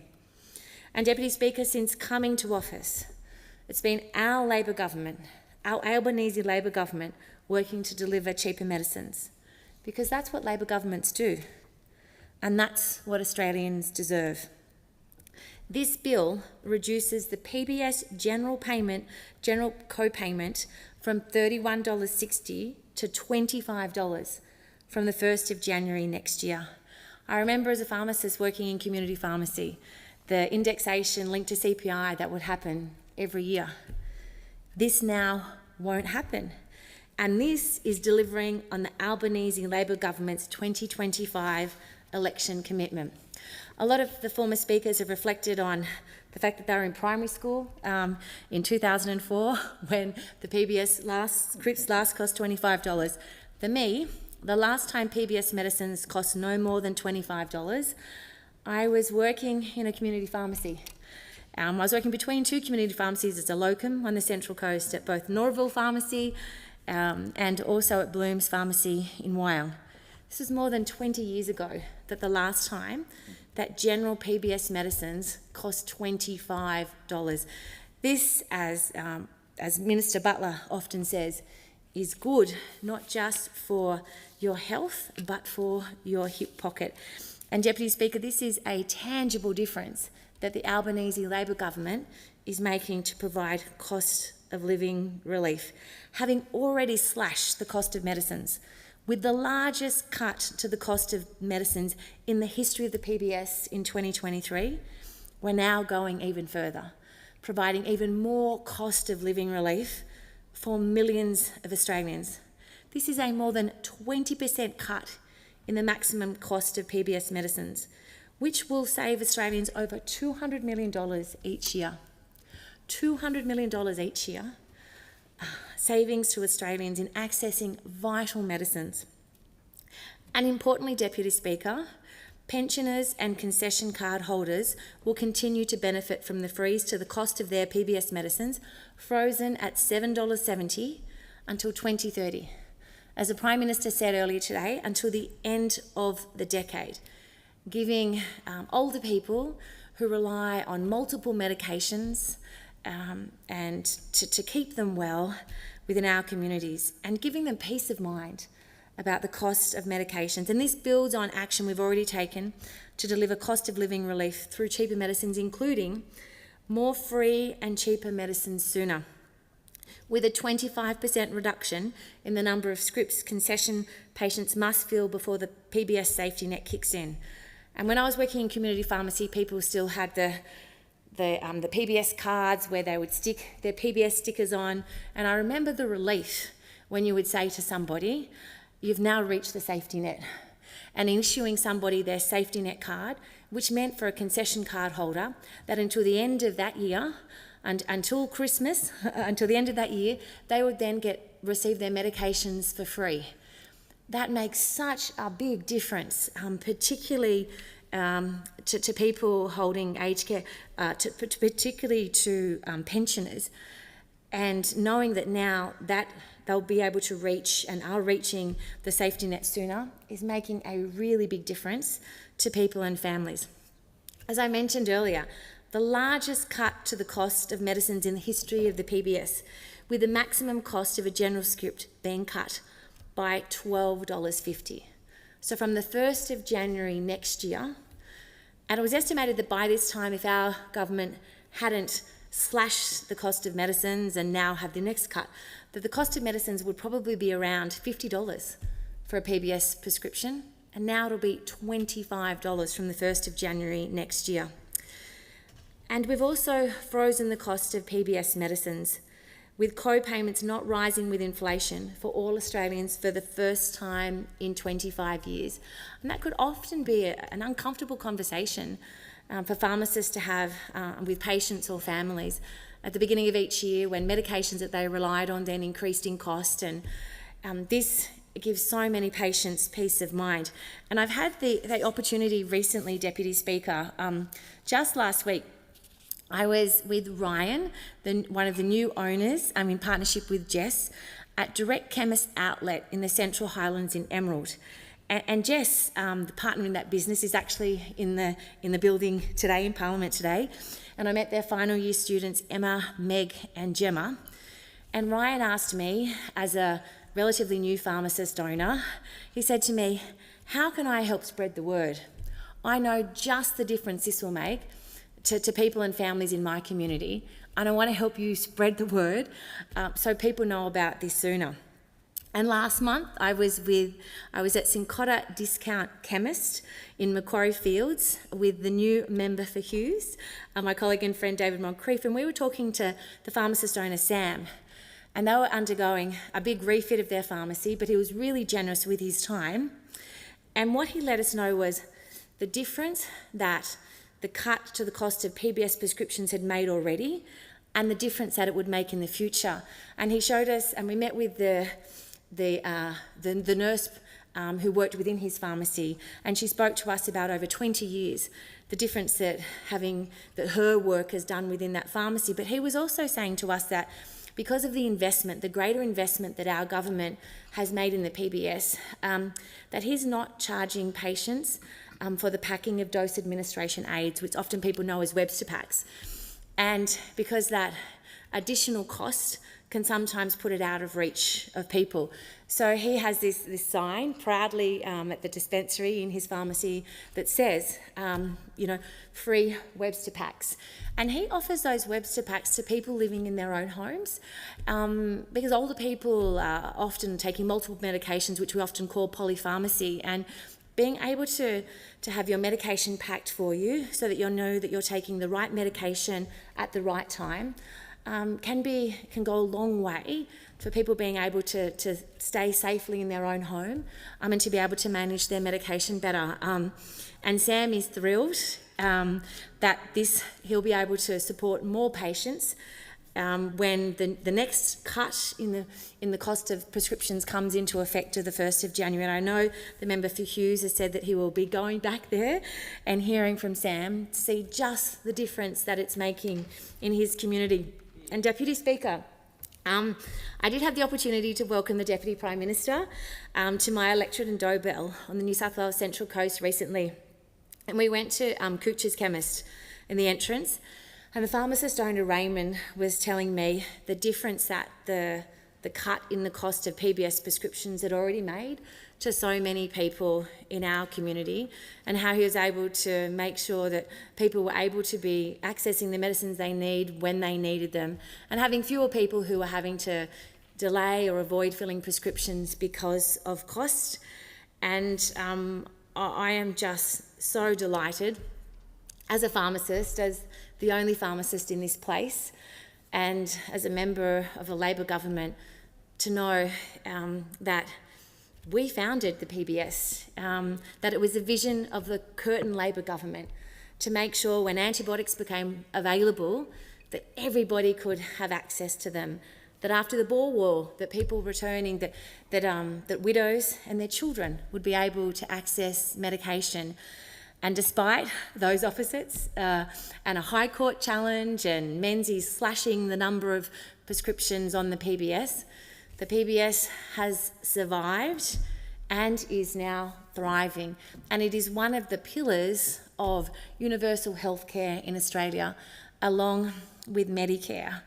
And just before I conclude, I just wanted to mention some of the work that we're doing in mental health, and I was talking to the member opposite about our shared interest in mental health and suicide prevention. And part of providing medicines more affordably means that people can access the healthcare that they need, and also in the services that we're rolling out in communities to make sure that more people have access to support closer to home when they need it.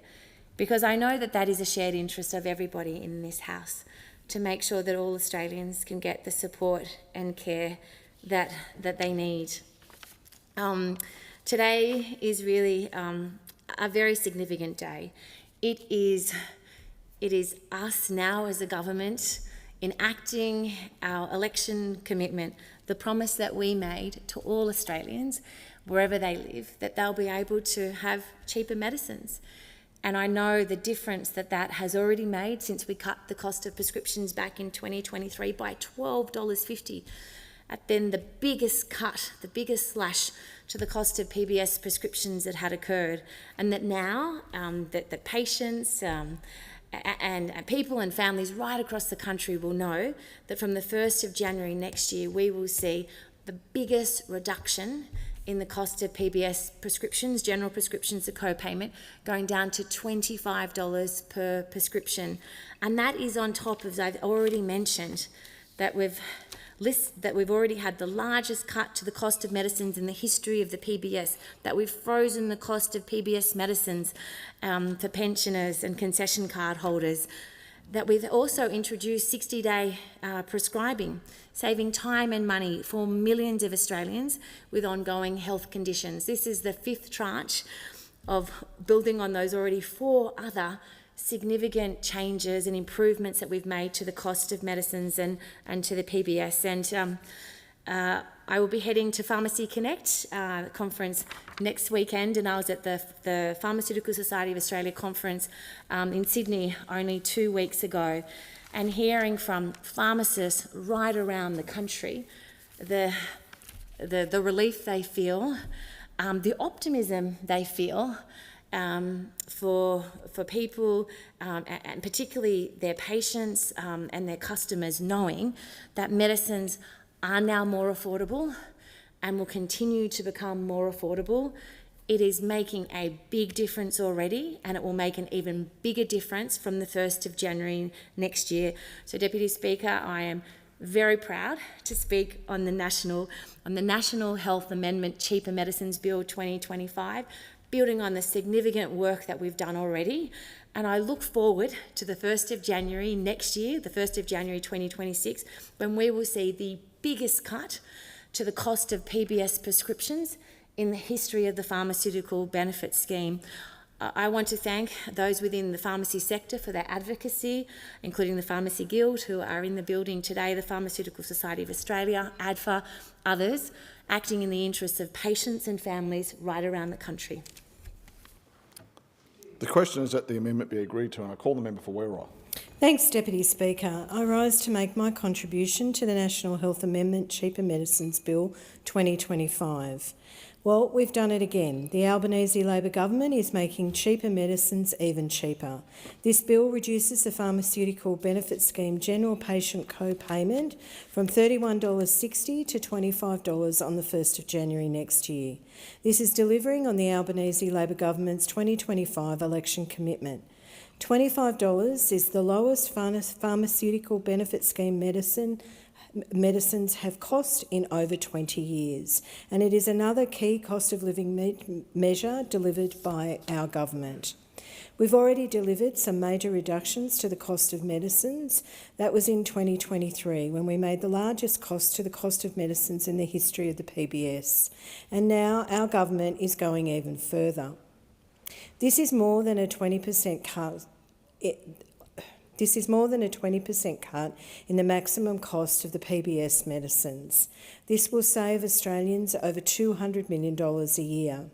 In fact, Werribee residents have already saved almost $8 million since the first changes in cost occurred. Making medicines cheaper in a tangible way is the way that we are helping families with cost of living relief.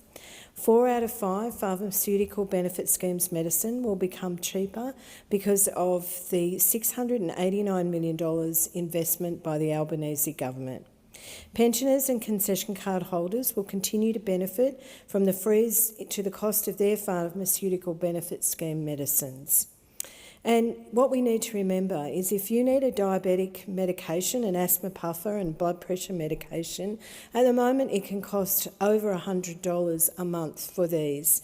This change of a reduction of $7 a script will mean $20 more in your pocket each month. And for some people who take multiple medicines, this will be even more. The Assistant Minister just spoke about what it was like to be in a community pharmacy and deal with mums and dads who needed multiple prescriptions filled. There was a time when I was that mum. I had 3 children who had asthma, and this time of the year is the worst for them because they get a cold or they get a secondary bacterial infection, and you end up at the pharmacy with 3 prescriptions each to be filled.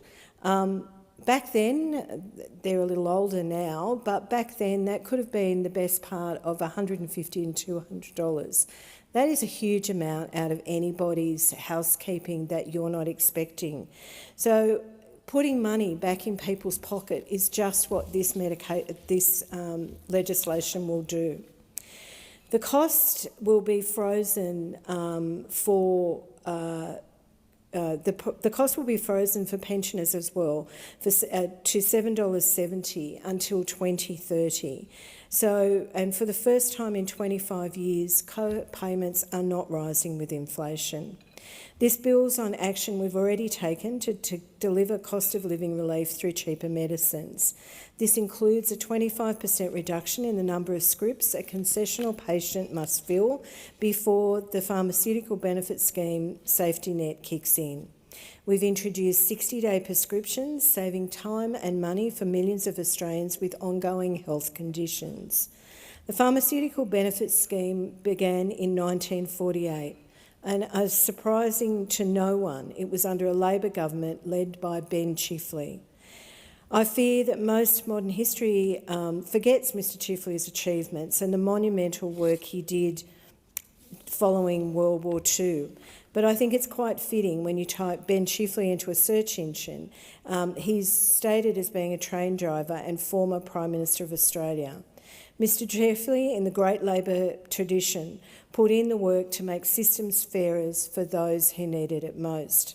And the Albanese government made it clear to everyone that for us, health is a priority, plain and simple. And it's also a right that everyone in this country should have good health care. And every effort needs to be made to remove any badges to assessing medical help. For everyone, health is an important issue. Even if you have good health, you may care for loved ones, family, friends, or just others in the community that will be affected by these changes. So this is something we really should do. I've spoken to a number of local pharmacists and constituents who've told me time and time again that they've had trouble paying for medicines, or that the pharmacists have to give advice about which medicine is the most important. The reduction of the $12.50 in 2023 and this reduction from the 1st of January means that community pharmacists will not be as distressed when they have to give this advice, because the advice won't be as necessary. These changes will make so much of a difference to those who need medicines every week. We've made the massive $6.1 billion investment in Medicare as well. We're rolling out $1.4 billion investment in Medicare urgent care clinics, so 4 in 5 Australians will live within a 20-minute drive of a Medicare urgent care clinic. And as of this week, we have announced that the tenders have been sent out for the Medicare urgent care clinic in Green Valley in my electorate, which was also an electorate commitment for my community from the Albanese government. I'm so excited that the tenders are out, and we are really hoping to see that opens in the very near future. Also in my electorate and all around the country, we're rolling out Medicare mental health centres. These will provide support for people who need walk-in help at any time with their mental health. We've invested $174 million to increase the Medicare rebate for common pathology tests for the first time in 24 years, as well as adding PCR tests for COVID-19 and other respiratory illnesses to Medicare. Medicare is one of Labor's greatest achievements, and that's why we continue to strengthen it, and that's why Australians nationwide put our trust in us at the last election. They saw what we've done and what we've promised to do, and we have runs on the board to make sure that people's health is forefront in what we provide. They agreed to join us on this journey, ensuring that we uphold the values that makes this country the envy of the world. Australians have entrusted us to protect Medicare and the pharmaceutical benefit scheme, and to strengthen Medicare and that scheme. Today we take another step on that journey, and today we make the system fairer for everyday Australians. Today we provide much needed relief for our most vulnerable. I commend the bill to the House. The question is that the amendment be agreed to, and I call the member for Macarthur.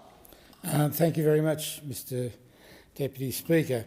This bill reflects really a key belief of mine, which is the importance of making healthcare more affordable and accessible to our society as a whole. And I thank the Minister for his work on bringing this before the House.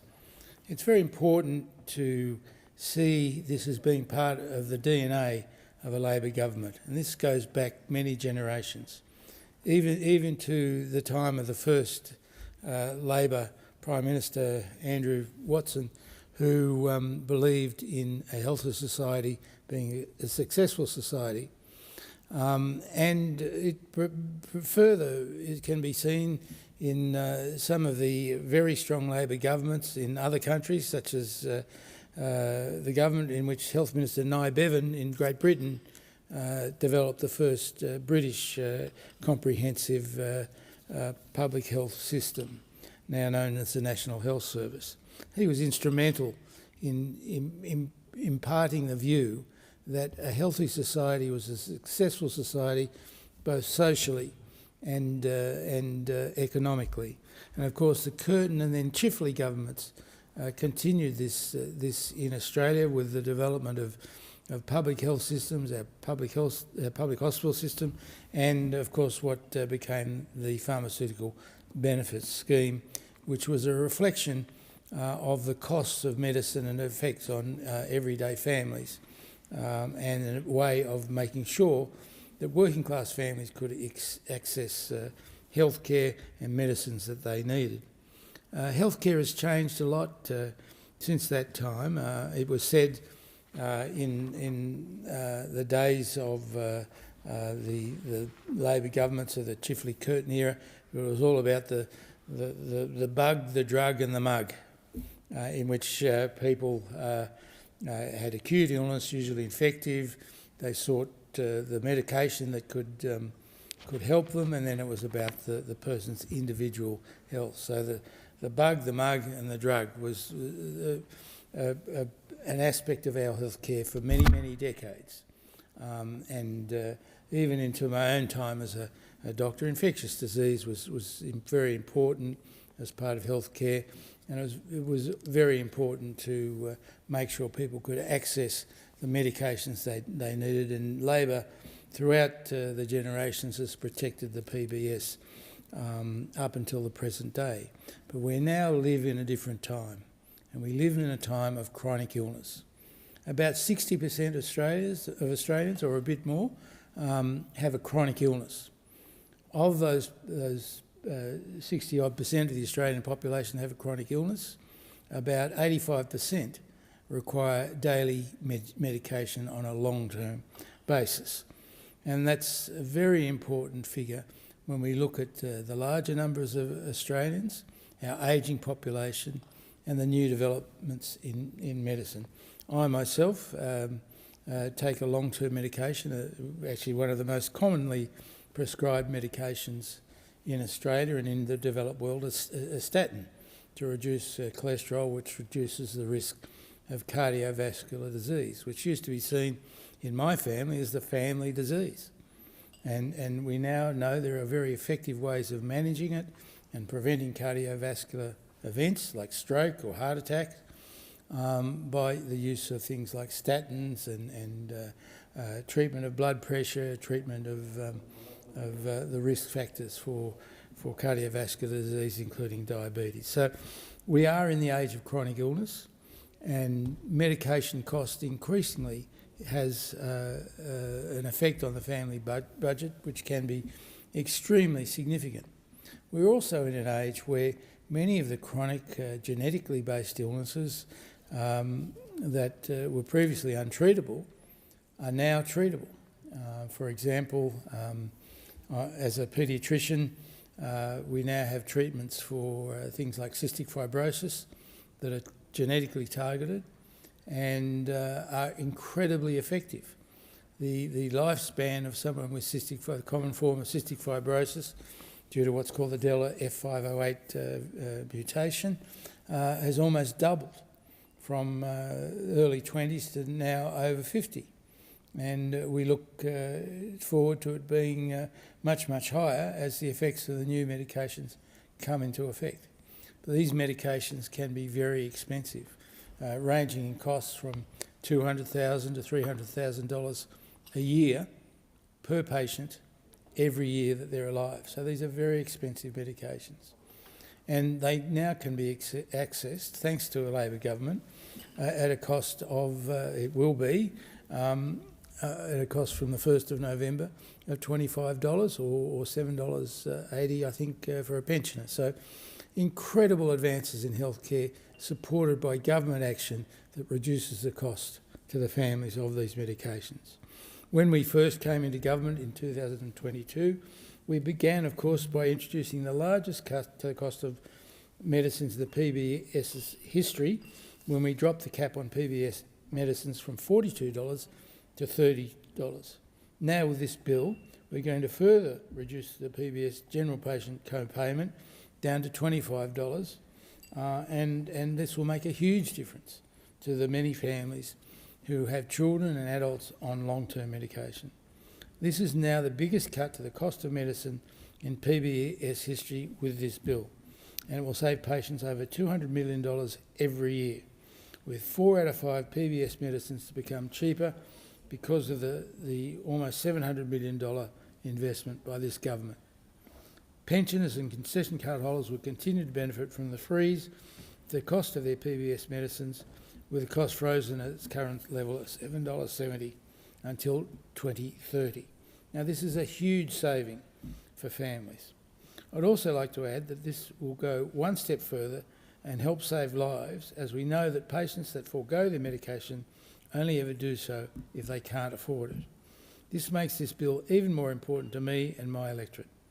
I decided to run for Parliament in 2016 because I was sick and tired of my patients in the community being sick and tired, exactly that. I was sick of patients coming to me, or their mothers usually, and their fathers, coming to me, asking me which part of the number of prescription medicines they should get first, because they couldn't afford to get them all. And if you have a child, for example, with something like asthma, it may be 2 or 3 medications that they need, including their regular preventer medication. These changes are what good government does. It's important to know that our healthcare needs are changing, and this is a Labor government that's prepared to do what is important for families. Number 1, to keep them healthy, and number 2, to make sure they can afford the cost of their medication.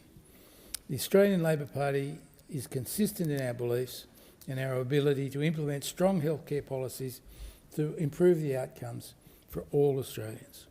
We govern for all Australians. It's a matter of equity, and it's Labor's way, and it's something that I'm very proud to be part of. I thank the Minister, I thank the Assistant Ministers for all their efforts in bringing this bill to the Parliament. It is very important. It's something that we feel helps not just our healthcare but our whole economy. And in fact, I did message the Treasurer about the importance to our productivity of making sure regular and equitable access to healthcare is part of the productivity gains that we can look for with better healthcare. We can trace the Labor's history and improve healthcare, as I said, back to the beginnings of Labor government with the first Labor Prime Minister. It's Labor's way. We really support the PBS thanks to the efforts of John Curtin and Ben Chifley, the Prime Minister and Treasurer in that time, during the end of the war and the Second World War and just afterwards. The PBS provides for medicines, materials and appliances to be available to all Australians at an affordable cost. The Labor government Also, we must remember to introduce the Hospital Benefits Act at the end of the war in 1945, which provided for the Commonwealth to subsidise our public hospitals, and the present Health Minister is looking at how we can improve our hospital system as we look to getting agreement with the Public Hospitals Act with the state governments at the present time. I laud the incredible efforts of the Whitlam government and later the Hawke government through Medibank and later Medicare to help lead us to a health system which is for all Australians and has helped pave the way for the legislation we are speaking on today, and there will be further measures to come. It's a great legacy for Labor governments. These towering Labor Prime Ministers of Curtin, Chifley, Hawke and Whitlam, of course, have made Australia a prosperous economy, healthier and more productive, and I'm proud that the Albanese Labor government is following in Labor footsteps during these difficult times, and also looking forward to how we can design our health system to be even better in the future. There are 1,001 factors that affect the cost of living, and many of which are outside the realm and the scope of government action. However, it is in legislation like this, through supports for the healthcare system, that we can produce meaningful benefits for all Australians. We have to be ever vigilant, and we need to look for ways that we can improve access and equitable access to healthcare. And to my thoughts are that there are many more things that we can look to do, such as improve access to dental care through our healthcare system, such as making it more equitable for us to be able to afford visits to specialists. And I know the Health Minister is looking at that. We had 10 years of essential inaction by the Liberal National Government up until the advent of our Labor government in the last term. We have done so much more in that short period of time that the Coalition did for 10 years. We have more free and cheaper medicines sooner, and a reduction in the cost of the prescriptions for everyone, including those on concessional payments. One big advance that we've had, in spite of the fact that the Coalition fought tooth and nail against it, was the introduction of 60-day prescriptions. That's made a huge difference to people, both in terms of the time they needed to get their medicines and in the cost of their medications. And I look forward to further increases in the availability of medications for over a longer period of time in the future. We've frozen the cost of PBS medicines. Co-payments have not risen with inflation and will not do so for the first time in 25 years. We have invested a significant amount of money, over $500 million, into our women's health programs to improve access and awareness around health-related matters affecting Australian women. There is much more to be done in this space as well, and I look forward to further action. We shouldn't forget the work we've done to increase Medicare incentives and GP bulk billing rates, which will come into force in even stronger mechanisms with bulk billing incentives on the 1st of November. And our government is encouraging more medical students to enter the rewarding field of general practice, and that's something we're working on other measures as well.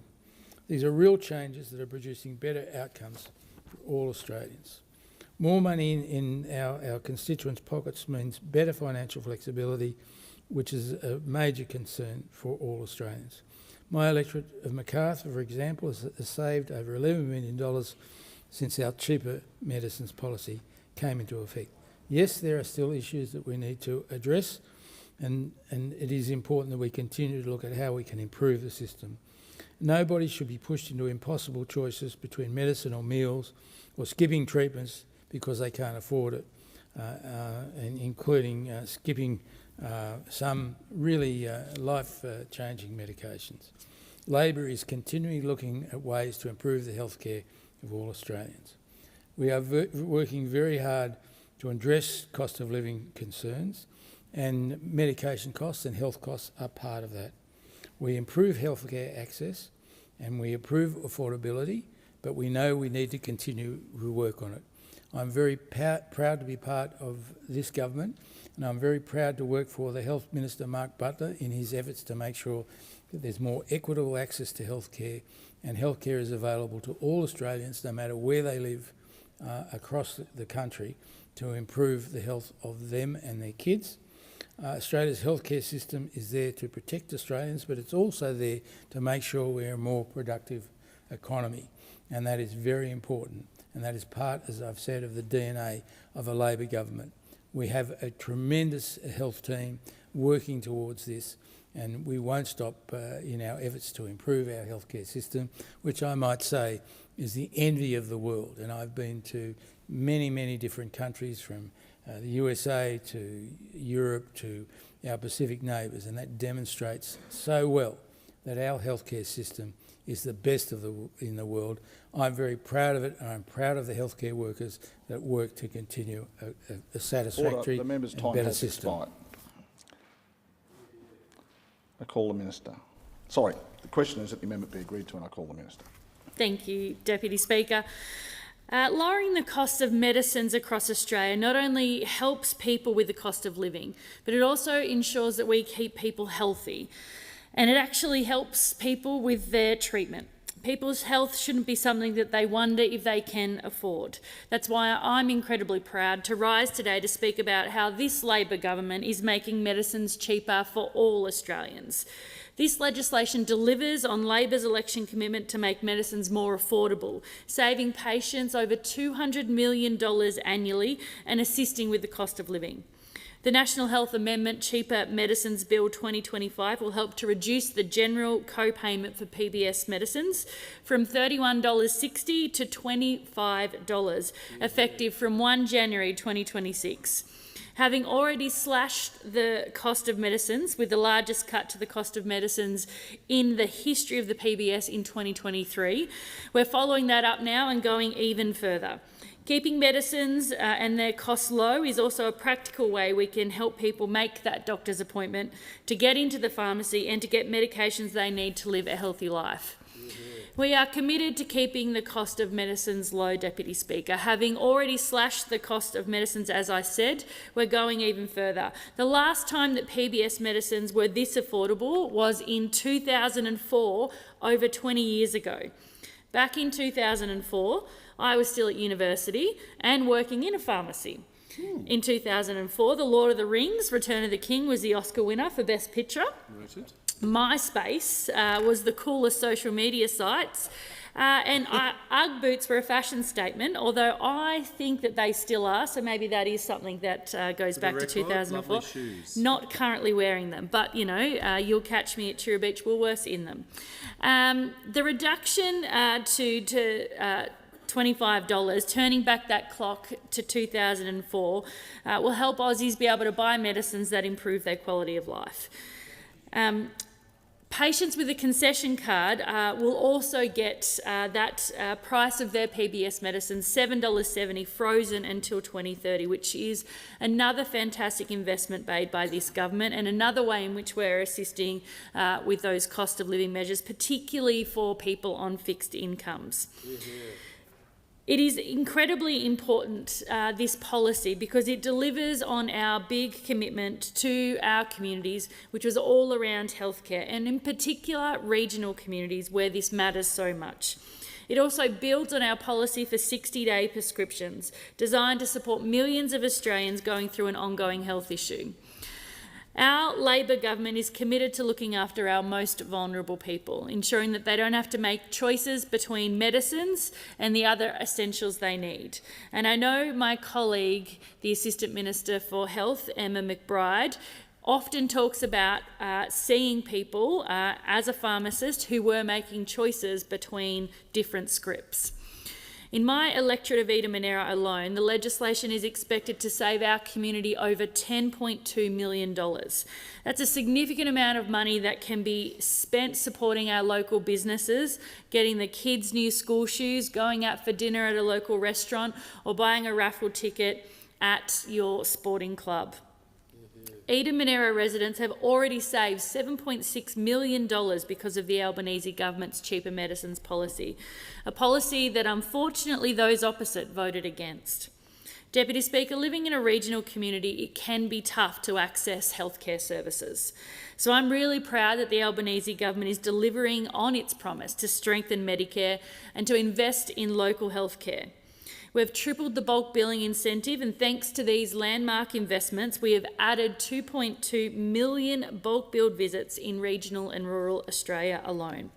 We're also rolling out Medicare mental health centres across Australia. Medicare mental health centres are government-funded centres offering free, immediate, short to medium-term mental health support and navigation for anyone over 18 with no referral needed. This means free mental health for people in communities across the country. Again, this is all about ensuring the cost is no barrier for Aussies with their ongoing care. Across the country, there are already 13 centres operating in New South Wales, 5 centres in Western Australia, 4 in South Australia, 1 open in Victoria, Tasmania, the Northern Territory and the ACT. There's one just up the road from me in Maruya in the electorate of Gilmore, which officially opened earlier this year. Having accessible and safe places to address mental health needs is essential to having a strong and healthy community. You can access our mental health hubs in Bega, in Queanbeyan and in Goulburn as well. People can access these Medicare mental health centres by calling the Head to Health line on 1800 595 212 and asking for support, or by visiting a centre, whichever you are most comfortable with. Urgent care clinics are another important service that we're rolling out. We've opened 90 Medicare urgent care clinics from Queanbeyan to Broome to Mount Gambier to free up our emergency rooms and get people seen sooner. These 90 Medicare urgent care clinics have already seen more than 1.8 million presentations since first sites opened in June 2023, including over 355,000 presentations to the 22 existing New South Wales urgent care clinics as at 4 August this year. The urgent care clinic we delivered in Queanbeyan has already supported over 7,000 fully bulk billed presentations, and we have just announced that tenders are open for 3 new urgent care clinics in Nowra, Shellharbour and the Bega Valley. These will take pressure off local hospitals, including Shoalhaven District Memorial Hospital, Shellharbour Hospital and South East Regional Hospital, and will fill an important gap in services across extended hours and over the weekend. I'm proud to be part of a Labor team delivering on this election commitment to provide better local health care across the Bega Valley, because people should have access to free health care when and where they need it. As all parents know, having access to a service, especially on the weekend or after hours, is incredibly important. Weekend sport can be a crazy time in our regions, with kids spraining ankles, wrists, getting cuts and bruises or breaks. And I well and truly know this with an entire sports-mad family, from swimming to netball to basketball to AFL and athletics. My middle child is also an asthmatic, and we know kids can deteriorate quite quickly. I have now had half a dozen hospital presentations with numerous hospital stays with him. And if we had access to an urgent care clinic when he was little, I wouldn't have had to clog up our emergency department when it wasn't needed. It's a great way, an urgent care clinic, to get something that is minor needed to be seen earlier. A cut that needs stitches, a sprain particularly, before it turns into something more serious. What it has done, though, is reduced waiting times in our emergency departments. There are no out-of-pocket costs, there are extended hours, and communities are telling us it's exactly what they wanted. Of course, our general practitioners are invaluable across regional communities, which is why we are supporting more GPs to bulk bill. From 1 November 2025, the government will support thousands of GPs to bulk bill every patient with the launch of the new Bulk Billing Practice Incentive Program. And we are supporting more GPs to come to rural and regional Australia, with the popular new rural GP specialty reaching a milestone earlier this year. In 2025, we have seen the largest cohort of doctors starting GP training in Australian history. More than 1,750 doctors have started government funding training to become a GP in 2025. 1/3 of these future GPs are training in the new general practice specialty of rural generalism, which has now reached a critical milestone in its recognition as an official medical specialty. Rural generalists are rural GPs, and they provide much more than vital primary and emergency care to rural and regional communities. They often have additional training in obstetrics, mental health and anaesthetics. This is another very welcome sign of confidence returning to general practice and reflects the Albanese government's financial support to encourage even greater growth. It also adds to our commitment to invest an additional $573 million in women's health, including more support for menopause and for contraceptives, saving women and their families thousands of dollars. The Australian government's women's health package has already started to improve access and affordability, with the first PBS listing for new oral contraceptive pills in more than 30 years and the first PBS listings for new menopausal hormone therapies in over 20 years earlier this year. There are now more endometriosis and pelvic pain clinics open. We are expanding from 22 to 33 clinics across the country. On November 1, there will be larger Medicare payments and more bulk billing for IUDs and birth control implants, saving around 300,000 women a year up to $400 in out-of-pocket costs. Because women deserve a healthcare system that provides more choice, lower costs and high-quality care. As a government, we are committed to supporting women's healthcare, and I'm proud the Albanese government is delivering on that promise. But back to cheaper medicines. It's so important that we keep doing what we can to make access to healthcare more affordable. We don't want to end up like other countries where the cost of medicines is prohibitive, that people don't get the help they need when they need it, and that they end up much worse. Preventative healthcare is vital to keeping communities strong, to keeping local economies going, and to ensuring people have a quality of life. It's about dignity and ensuring we look after one another. Imagine the alternative when people can't afford medicines they need, Deputy Speaker. The first risk is the impact on health itself. When medicines are too expensive, people delay filling prescriptions, they cut doses in half to make them last longer, or they skip them altogether. And that means conditions like diabetes, high blood pressure and asthma are left untreated or poorly managed. What begins as a manageable health issue can quickly spiral into a medical emergency. And a hospital stay costs far more than a prescription, and it puts pressure on our healthcare system that can be avoided. The second risk is financial stress for people on fixed incomes, for pensioners, for single parents, for students or those who are in casual jobs. The rising price of medicines creates impossible choices. Do you pay the rent or do you fill a prescription? Do you buy groceries or your child's asthma inhaler? And no Australian should have to make that choice. The third is inequality in our healthcare system. Australia prides itself on the principle of universal access, that healthcare should be available to everyone, not just the wealthy. But when the cost of medicines becomes a barrier, that principle starts to crumble. Wealthier Australians can afford the treatments they need, while those with fewer resources are left behind. The result is a widening health gap between the rich and the poor, between the city and the country, and between the young and the old. And there's also a long-term national risk. As more people miss out on vital medicines, chronic conditions worsen, leading to greater demand on hospitals, emergency services and aged care. This drives up the cost of healthcare for everyone, for taxpayers, for governments and the health system itself. So I am here today incredibly proud to support this legislation. We need to keep pushing for strong policies that protect Australians from the burden of high medicine costs. That means continuing to expand subsidies under the PBS, encouraging greater competition in the pharmaceutical market, and ensuring that rural and remote Australians aren't paying more simply because of where they live. We need to treat affordable access to medicines as a basic right, not a privilege, because medicines are not luxury goods. I'd like to sincerely thank the Health Minister, Mark Butler, and his health team for bringing forward this bill.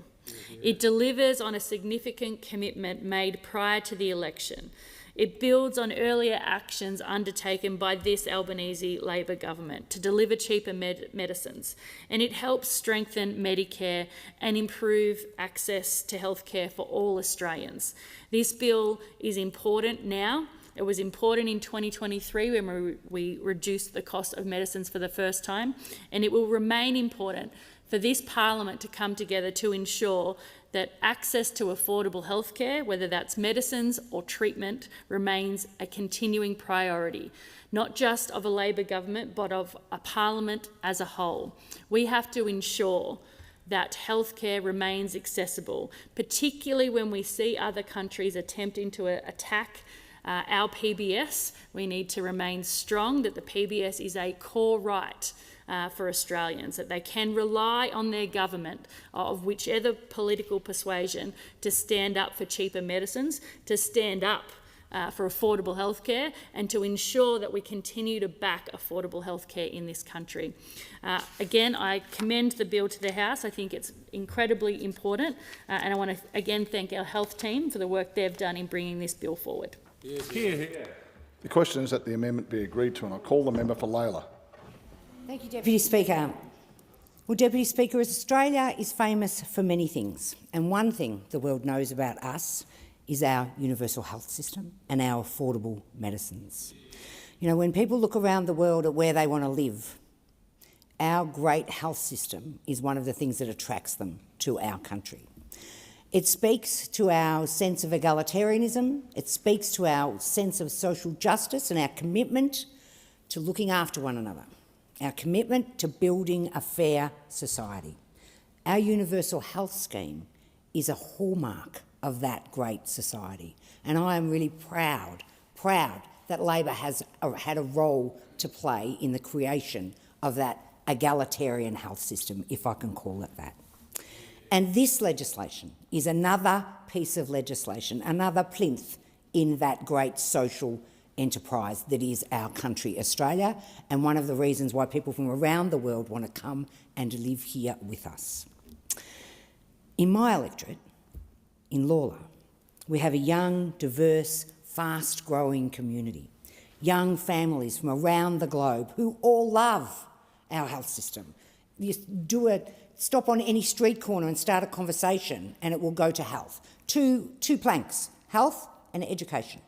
That's why people come to my community. Affordable housing, and I want a great education for my kids, and I want to know that we can access the healthcare that we need. And this government is committing to making sure that everybody in Werribee, in Tarneit, in Wyndham Vale, in Hoppers Crossing and Manor Lakes has access to affordable medicines.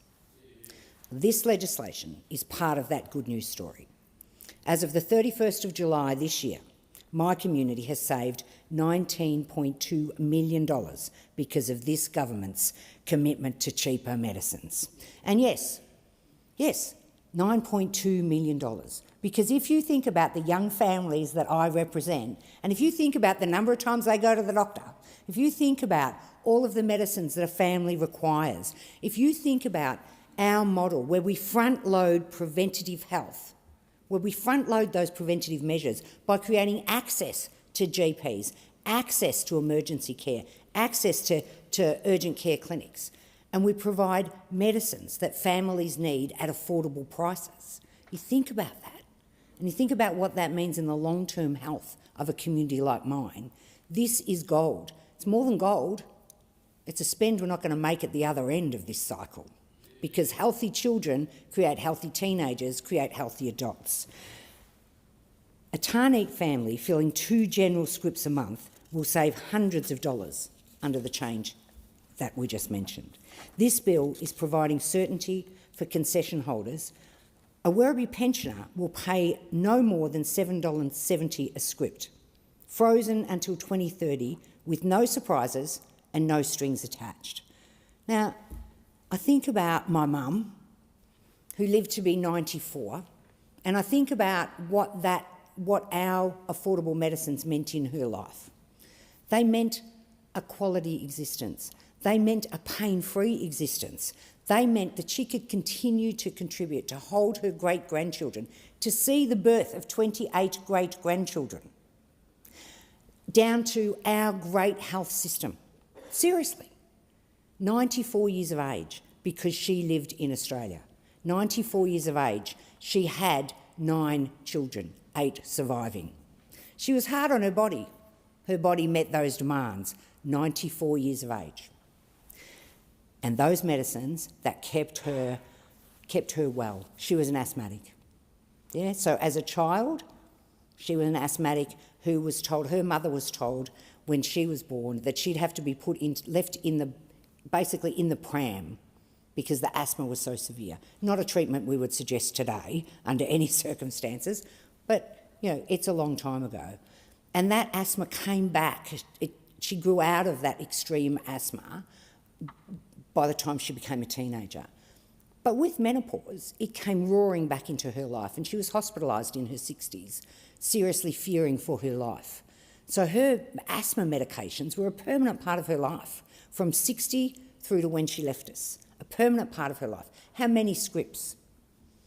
How many scripts does that mean? What would that mean for her to know now, if she was 60, that it was going to be $7.70 per script on the PBS?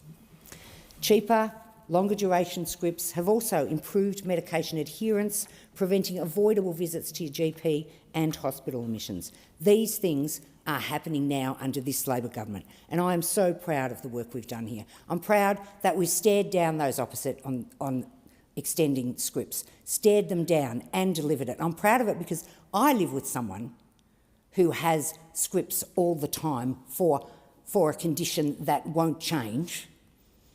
And I know across the last 15 years the number of times a script went unfilled, the number of times I was in a conversation that went, colour's not looking great. Are you taking your meds? To be told, oh yeah, I'm going to go to the chemist today. 60-day scripts will have prevented the heart failure intensifying for thousands of people in our community and will continue to do so. This is good news for everybody I represent. It's good news across Australia. Cheaper medicines help households in Lawler budget. Like I often talk about this. As a teacher, I have seen what cost of living pressure can do to families. Yeah, I've seen it. I've lived it with families, with kids who are walking into the school gate, who've come from a home where the bills are stacking up on the fridge and chaos is looming. Parents are losing control of their life, and that chaos impacts on young people as they walk into a school gate. Anything a government can do to create a positive budgetary frame for families to reduce the pressure of cost of living is a good thing. This legislation is not just about great medicine. It's not just about quality of life. It's not just about living longer. It's actually at that grassroots level of giving people control of their household budgets. It's a cost-saving measure. It's a cost of living measure, as well as being a health measure. This Labor government, the Albanese government, is providing practical, immediate cost of living relief with long-term benefits for every community. You think about it. We come to government as a cost of living crisis. Interest rates are spiralling. What do we look to? We look to the things that families need right now, control of the family budget. We look to controlling the energy costs inside their home. We look to the cost of medicine. What an insightful decision from our Minister for Health. What an insightful thing to do, to look at ways, to look at recommendations that may have come to previous governments and been shoved aside and said, not now, not important, not a priority for us. And in this scenario, this government comes into office and things are said, like the 60-day script, an idea rejected by the previous government and embraced by this government because what it means in a cost of living crisis. It means that you don't have to go to the doctor as often, and it means that we can protect that universal health system that we're so proud of. As a member for Lawler, I have fought to have the DPA status reinstated for my community, a status that was ripped away from us by the previous government, a status that saw a 30% drop in GPs in my community, because the DPA works in that doctors trained overseas, of which many live in my community, come and work get a DPA status placement where they work longer hours or after hours, if you like. So a clinic stays open till 10 o'clock, staffed by an overseas doctor working to have their accreditation in Australia, their accreditation acknowledged in Australia. That is the bread and butter of GP clinics in my electorate, where we train clinics in Australian practice, people get their credentials, then they buy a house, then they dig in, then they start a practice, and the cycle continues. We've reinstated that DPA status in my electorate, and it is making the world of difference to community members, because lots of those clinics that are opened by those overseas doctors who've come to share their lives with us are bulk billing every patient who walks through the door. And now they're able to give them scripts that people can afford. And our pensioners and anybody who is eligible for PBS scripts is benefiting from all of that. This bill will reduce the PBS general co-payment from $31.60 to just $25 from the 1st of January next year. It doubles down on what we've already done to make those scripts cheaper, bringing them down to $31.60. Now they're going to come down another 20%. Another 20%. It will slash the maximum cost of PBS medicines. This is going to make another real difference in communities like mine, communities across the country. It was a commitment we took to the election because we know that universal health care is a part of Australia's identity. It's about accessibility, which provides the foundation for every cost of living measure this government introduces. We're using medicine, we're using health, we're using every measure we can use to assist families in electorates like mine to get control of that family budget. Literally, get control of their lives. Maintain a level of calm in their homes when they come home from work. Only a Labor government builds and defends this universal health care. From Whitlam's Medibank to Hawke's Medicare to this bill around cheaper medicines today. Labor made Medicare possible, and we are still the only party that strengthens it when families need relief most. Those opposite may wince, but Medicare stands because Labor built it and Australians back it. Labor just doesn't talk about universal health care. We created it and continue to modernise it. So Australians are not left to decide whether they can afford to refill their script or put dinner on the table. Not left to make hard decisions that people in other countries make every day. Every day. Under those opposite, what we saw was an Americanisation of our universal healthcare system, a system that we're incredibly proud of, that Australians are proud of, that it's a foundation of our society. It's a foundation of our egalitarian ethos. Labor founded the Affordable Medicine Scheme in 1948 under the Chifley government, with the aim to subsidise life-saving and disease-preventing medicines for the community. Today, this life-changing scheme has been expanded and provides timely, reliable and affordable access to necessary medicines for all Australians. In 2023, Labor delivered the largest PBS price cut in history, and now we're taking it down to $25. This is Labor doing what matters because it is the right thing to do. It's the right thing to do, it's the right fiscal thing to do. It's not just cost of living relief, it's just not good health. It's also part of that preventative cycle that saves governments money at the back end. The healthier our population is, the less demand on our health system, on our hospital system. When the Liberals were in government, we saw the neglect of our healthcare system. We saw the introduction of co-payments. We saw the freezing of the index for Medicare rebates. We saw them strip Lawler, strip Wyndham, strip the outer suburbs around the country of DPA status. This was a decision felt deeply by many in my community. I fought to have it reinstated. I support the Health Minister in the measures that he is introducing in this piece of legislation. I support the Health Minister in reinventing universal health care through the tripling of the Medicare incentive. I support the wise decisions being made by this government to keep not just my community but all Australians healthy, supporting them when they need support and making sure that every family across the country can access the medicines that the parents and their children and the children's grandparents and everybody in the community needs. This is Labor Government 101. Those opposite should take note. They should back universal healthcare, they should back cheaper medicines, they should support every measure this government is bringing forward to not just reduce people's costs, but to keep our community healthy. Thank you, Deputy Speaker. The Minister. I move that the debate be adjourned.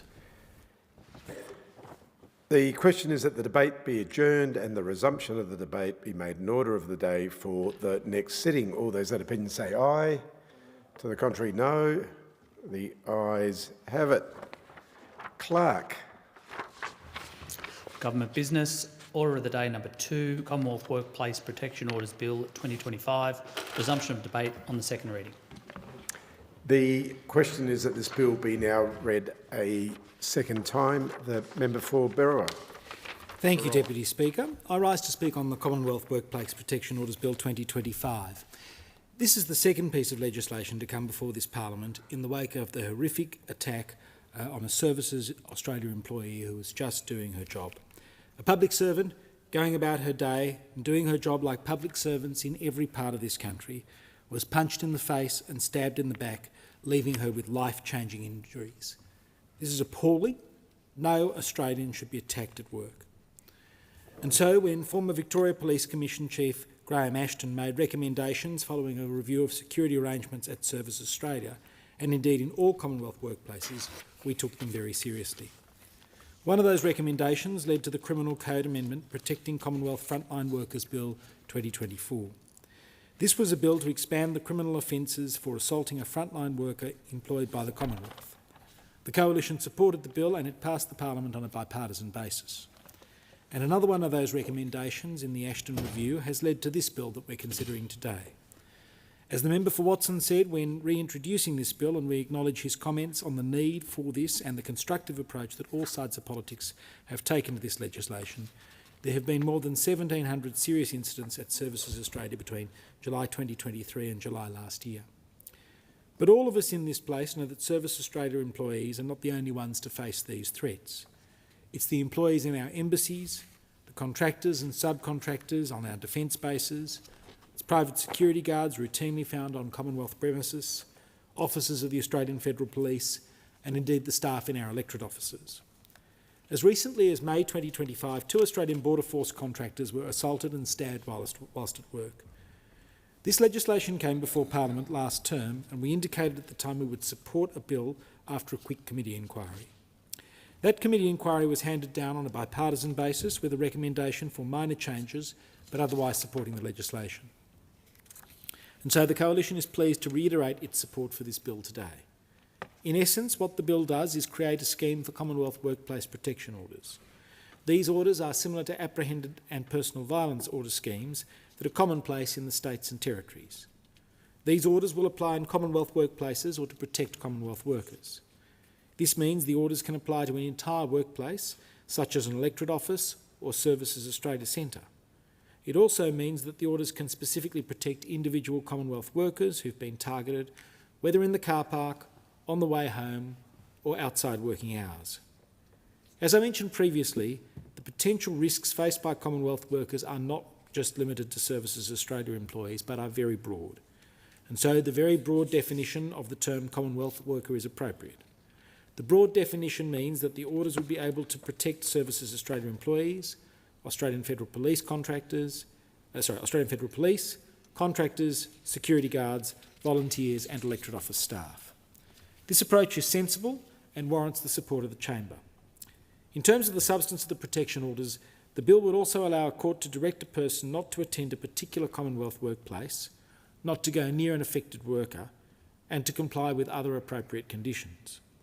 Only a court can make such an order, and it must be cancelled if the grounds for the order cease to exist. To make this type of order, a court must be satisfied that a person has engaged in personal violence or made threats of personal violence, and there's a real risk that the person will engage in further violence if the order is not made. Like other schemes, a person does not commit an offence simply because an order is made against them. However, contravening an order is punishable by up to 2 years jail or 120 penalty units, which is just under currently $40,000 or both. These penalties are in line with the penalties for similar schemes. The scheme does not require a worker to apply for an order themselves. Applications can also be made by the relevant agency through an authorised person. This means that a worker who has been targeted does not necessarily need to be the one attending a court and applying for a protection order in their own name. We understand that the burden on the state and territory court system is expected to be minimal. As I mentioned, this bill has been subjected to the usual scrutiny processes through the Legal and Constitutional Affairs Committee and was endorsed by the committee. It's also been examined by the Scrutiny of Bills Committee, and clarifying information provided by the former responsible minister was provided through that scrutiny process. That being the case, the Coalition is pleased to support this bill, and I commend it to the House. The question is that this bill be now read a second time. The member for Sturt. Thank you. Thank you, Deputy Speaker. The Commonwealth Workplace Protection Orders Act 2025 has at its heart a desire to provide legal protections for workers and workplaces in the Commonwealth space, to deter acts of violence and to deter other harmful behaviours by members of the public. It is a direct result of the unfortunate increasing risk of harm being faced by Commonwealth workers on a daily basis. This particularly applies to those working in frontline service delivery roles. This legislation is an important step forward in recognising the dignity and safety of workers who dedicate their lives and careers to serving the public. Across my home state of South Australia, thousands of people work in roles that bring them into direct contact with members of the community every day, often in challenging, highly emotional and sensitive circumstances. These are the workers who staff Centrelink and Medicare counters, support job seekers and older Australians, deliver the mail, manage immigration and border services, and answer calls in service hubs that Australians rely on. These people perform critical functions, but too often they face abuse, intimidation or threats simply for doing their job. Data tells us that in the year between July 2023 and June 2024, there were just under 1,700 serious incidents across the face-to-face services that Services Australia provides to the Australian public. Data provided in the submission made by Services Australia in connection with this legislation revealed that in 2023 and 2024, Services Australia had 27.1 million Medicare customers, 8.5 million Centrelink customers, and 1.1 million child support customers, and that as of 31 December 2024, there were just over 35,000 people working in Service Australia roles. The data also indicated that during 2023-2024, frontline workers in service centres acted to support Australians through approximately 10 million customer contacts, an extraordinary achievement. That is dedication and commitment to the Australian people. But regular instances of customer aggression meant that during that period, service centre staff reported just over 12,000 customer aggression incidents, including the just under 1,700 that recorded as serious incidents. Services Australia has reported that incidents of customer aggression included experiences of physical assault, including with a weapon. This is in addition to spitting, arson, objects being thrown at frontline workers, repeated exposure to obscene and offensive material, verbal abuse, including serious threats of harm, and property damage. This is not acceptable. The mental health toll that these acts of customer aggression take on staff and their families is not acceptable. The loss of confidence that these acts of customer aggression take on staff is not acceptable. The economic cost of absence from the workplace and the economic cost of other productivity losses by virtue of these acts of customer aggression is not acceptable. Equally, the physical cost must also not be forgotten. It is a terrible thing that as recently as May 2025, 2 Australian Border Force contractors were seriously assaulted with a bladed weapon whilst at work. This is not acceptable. This government values the work that frontline Commonwealth workers do every day to support their fellow Australians. This government takes the view that any violence against Commonwealth workers is unacceptable, and this legislation is designed to deter this type of repugnant conduct. The purpose of the legislation is simple. It is to ensure that those who serve the public can do so safely. It allows for the granting of swift and effective protection orders when workers face harassment, stalking, threats or violence in connection with their work. At its heart, this legislation makes it clear that if you step up to serve the public, you deserve to be safe while providing that service. Yeah. Select courts will, therefore, upon application by an authorised person and after taking into consideration relevant circumstances, be able to issue a workplace protection order on behalf of a Commonwealth worker or workplace. Workplace protection orders can be issued in circumstances where personal violence against a worker or workplace has arisen out of or is in direct connection with the official functions or duties of the relevant worker or relevant workplace, and when there is a real risk it will occur again if an order is not made. Personal violence is defined to include acts of violence, harassment, intimidation, threats of harm, and other harmful non-physical violence, such as verbal abuse over the phone or via email. I also want to recognise the balance that has tried to be struck and which strikes at the heart of this reform. Government services must remain open, accessible and welcoming to everyone, especially those who are under pressure and may be at their most vulnerable when they walk through the door, when they are feeling helpless, when they are feeling let down, where they have nowhere else to turn. The goal of the Workplace Protection Orders Act is to ensure that every member of the community can seek help in an environment that is safe, respectful and constructive. Important to this is the understanding that the imposition of a workplace protection order will not eliminate or limit any person from accessing necessary Commonwealth services as required. This strikes the careful balance between protecting the health and well-being of workers and the need for all Australians to be supported through life's many challenges. The legislation does this by contemplating alternative procedures or arrangements for how the person over whom a workplace protection order has been issued may still access the support services that they need.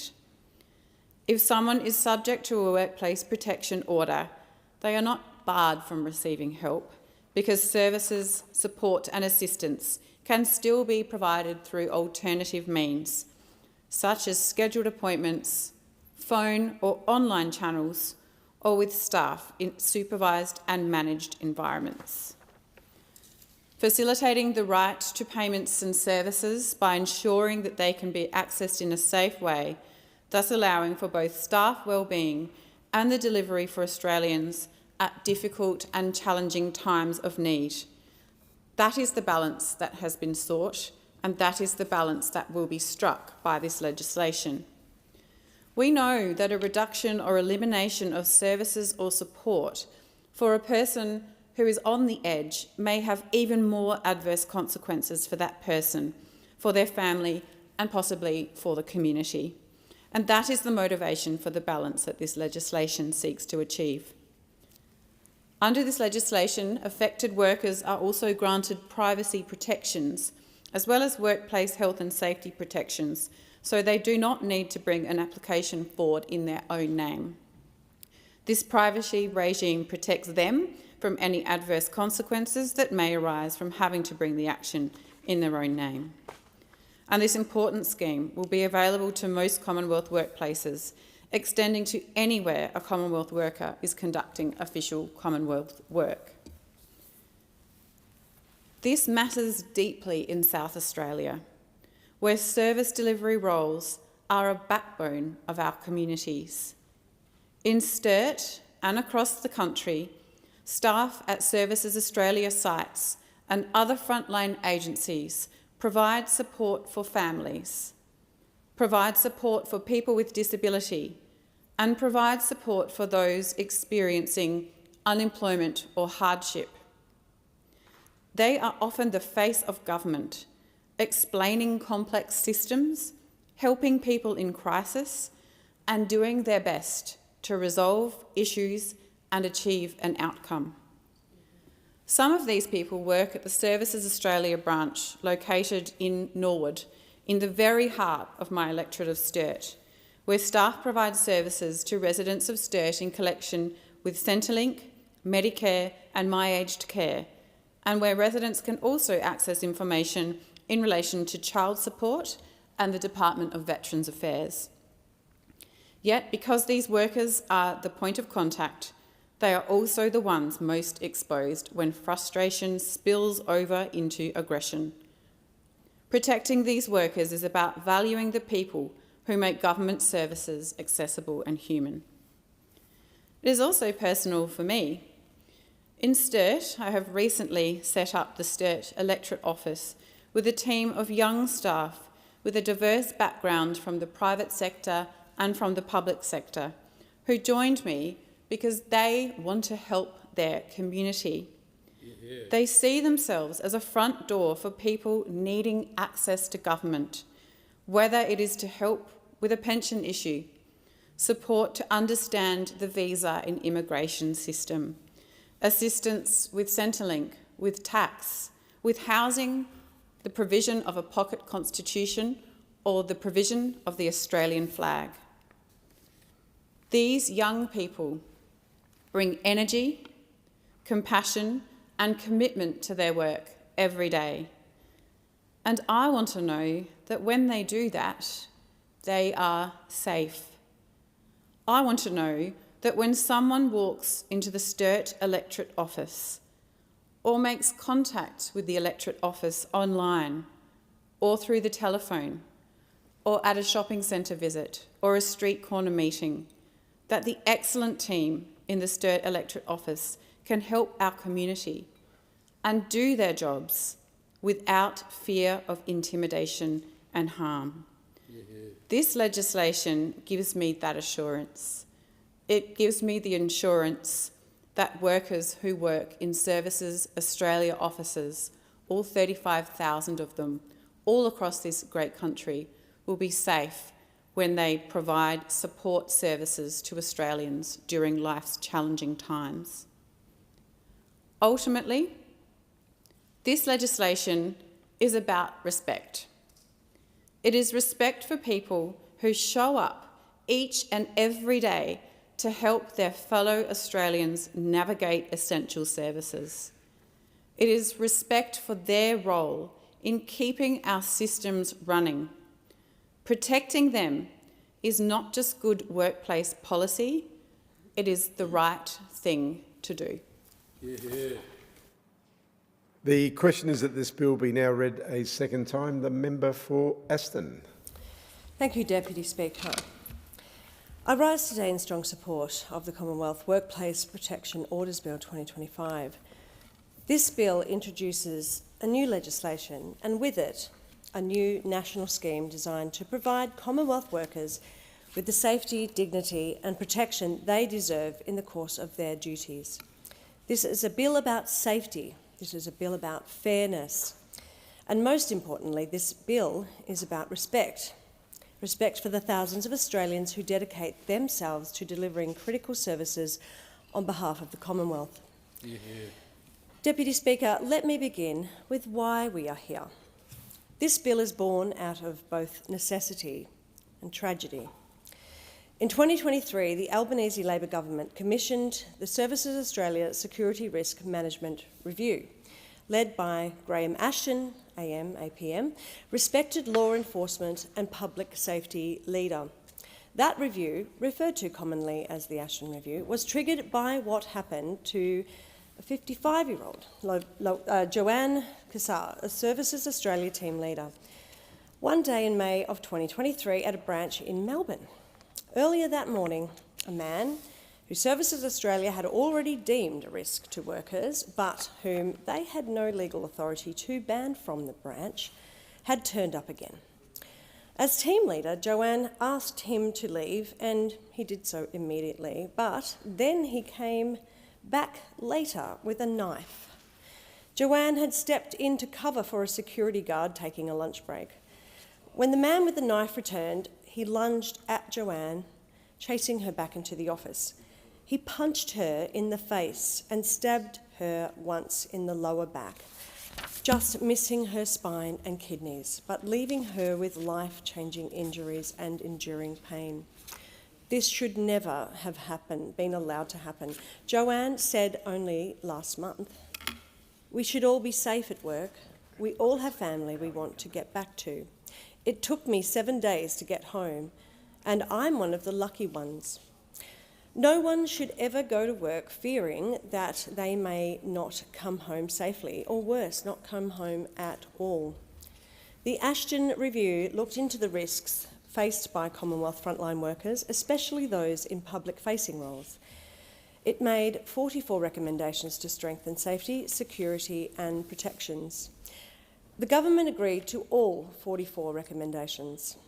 One of those recommendations, Recommendation 17, was that the current ACT Workplace Protection Order provision should be adapted for use by the Commonwealth as a staff protection mechanism nationwide, and that is precisely what this bill does. Some may ask, is there really such a need? Are Commonwealth workers really at such risk? Deputy Speaker, the answer is absolutely yes. Member for Aston would just resume for a moment. Can I just ask the members down here that they are in direct line of the Speaker and the person speaking, so if you need to have a conversation, you can just go outside in the lounge room. Thank you. Thank you. Member for Aston. Thank you, Deputy Speaker. Between July 2023 and June 2024 alone, there were 1,694 serious incidents across Services Australia's face-to-face service channel. These were not minor complaints. These were serious incidents, threats, assaults, intimidation, harassment and acts of violence. And as recently as May this year, 2 Australian Border Force contractors were assaulted with a bladed weapon while simply doing their job. These are not isolated events. They are part of a disturbing trend of aggression towards the people who serve our communities on behalf of the Commonwealth. I say this clearly. Any violence towards a Commonwealth worker is unacceptable. It is unacceptable morally, it is unacceptable legally, and it is unacceptable in the kind of nation we aspire to be. This bill, Deputy Speaker, aims to deter such abhorrent conduct, to protect Commonwealth workers and to make it crystal clear violence, intimidation and threats against those who serve the public will not be tolerated. Now, why is new Commonwealth legislation necessary? At present, most states and territories do have protection order schemes, family violence orders, personal safety orders, workplace protection orders, but these schemes have a gap. Under those laws, it is usually the affected individual, the victim themselves, who must bring forward an application in their name. That means a Commonwealth worker who is harassed, threatened or assaulted while on duty would personally have to put their name forward while make the application, and in some cases face their aggressor in court. That is unfair. It places an additional burden on people who are already vulnerable and who have already been subjected to violence or threats. The bill closes that legislative gap. Under the Commonwealth Workplace Protection Order scheme, an authorised person from a Commonwealth entity will be able to apply for a workplace protection order on behalf of the worker or the workplace. This not only enhances privacy for Commonwealth workers, it also strengthens their workplace health and safety protections. It allows them to keep serving the public without having to personally bear the legal and emotional weight of confronting their aggressor. Deputy Speaker, let me now turn to the key features of this important legislation. This scheme will apply to most Commonwealth workplaces, but it recognises that Commonwealth work is not limited to traditional offices or service centres. It will extend to mobile service pop-up shops in shopping centres. It will cover Commonwealth vehicles. It will even extend to a worker's own residence if they are working from home in the course of their official duties. In short, wherever a Commonwealth worker is carrying out Commonwealth work, this bill provides protection. The bill empowers an authorised person from a Commonwealth entity to apply to select courts for a workplace protection order on behalf of a worker or workplace. These applications can be made where personal violence has arisen out of or in direct connection with official Commonwealth duties, and where there is a real risk it will occur again. The definition of personal violence in this bill is intentionally broad and modern. It includes acts of physical violence, harassment and intimidation, threats of harm and harmful non-physical violence such as verbal abuse over the phone or via email, because violence is not just physical, it can be psychological, verbal, digital, and our laws need to reflect that reality. On application, a Commonwealth, state or territory court will be able to make an interim consent or final order. In urgent circumstances, interim orders can even be sought by phone or electronic means. When making a workplace protection order, the court will be able to impose conditions necessary or desirable to protect the worker or workplace. When making However, this is crucial, the bill makes clear that a protection order cannot prevent a person from accessing necessary Commonwealth services or from exercising their democratic right to political communication. If conditions might limit access to services or communication, applicants must provide the court with information about alternative arrangements. This strikes the right balance, protecting workers while safeguarding the rights of the public.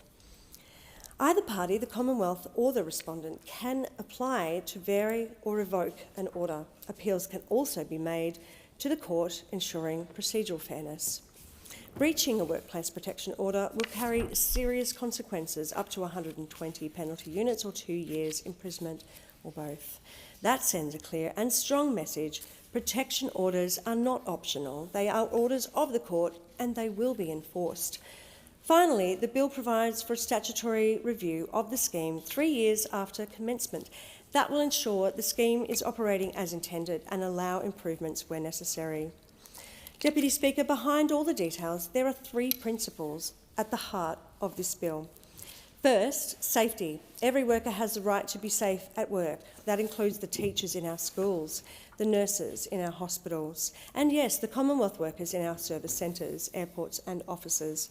Second, dignity. No one should be demeaned, intimidated or abused simply for doing their job. This bill recognises the humanity of our workers and gives them the legal backing they need to stand tall. Third, respect. Respect for those who serve, whether they are frontline service officers, border force contractors or policy staff working from home. They deserve respect, not aggression.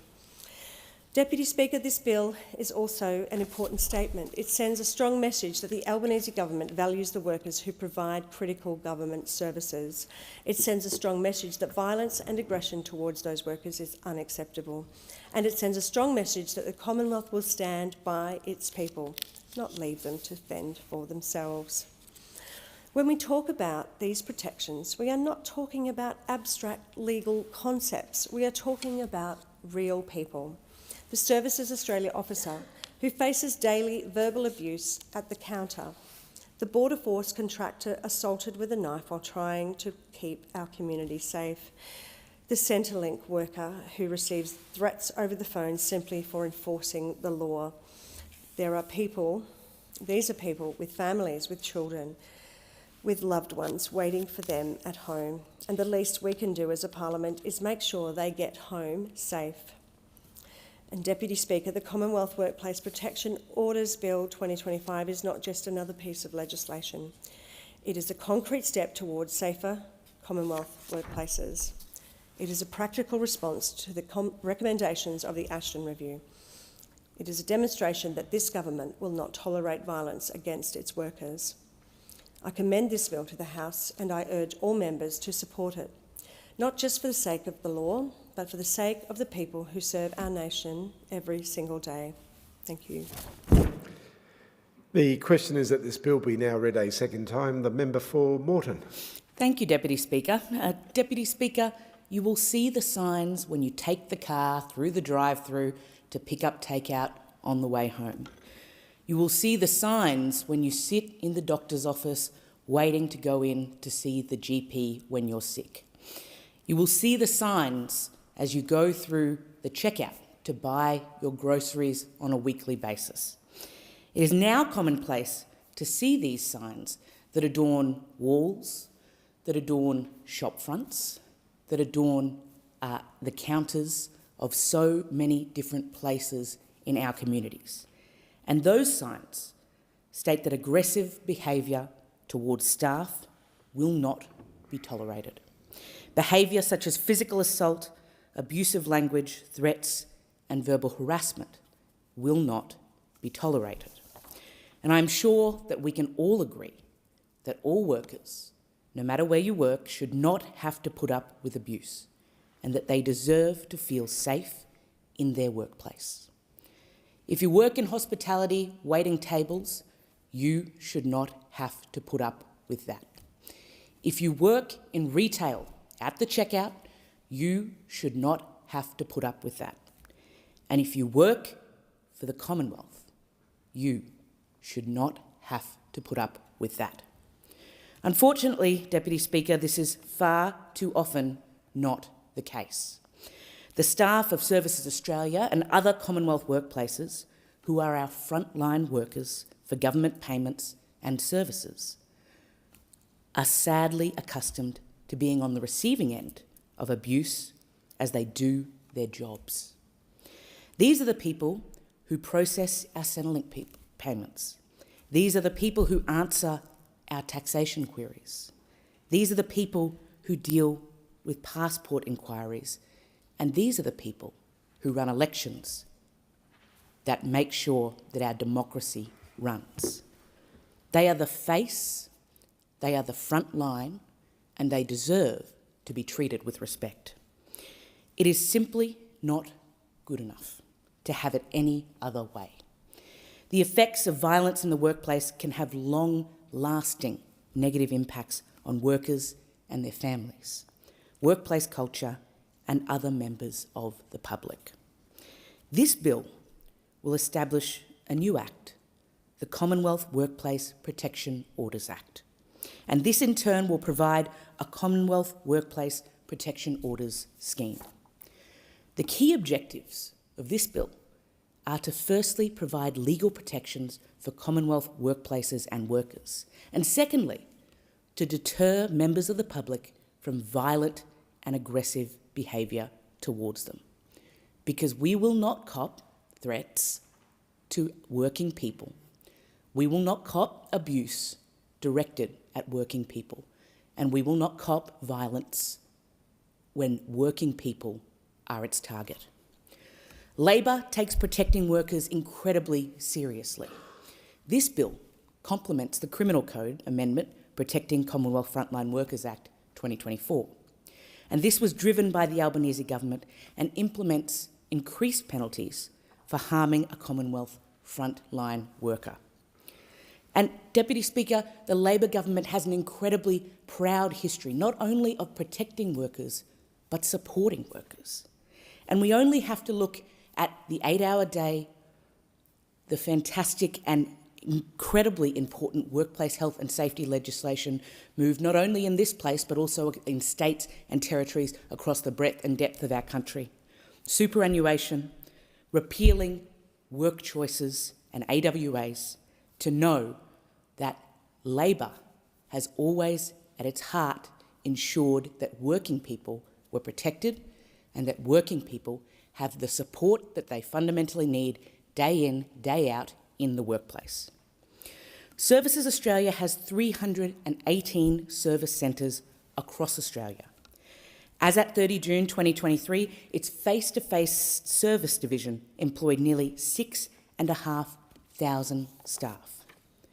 The number of serious incidents across these service centres directly affecting these staff between July 2023 and June 2024 is extremely concerning. There were 1,694 incidents. That's over 4 per day. This frequency highlights the need for action and the need for action to happen right now.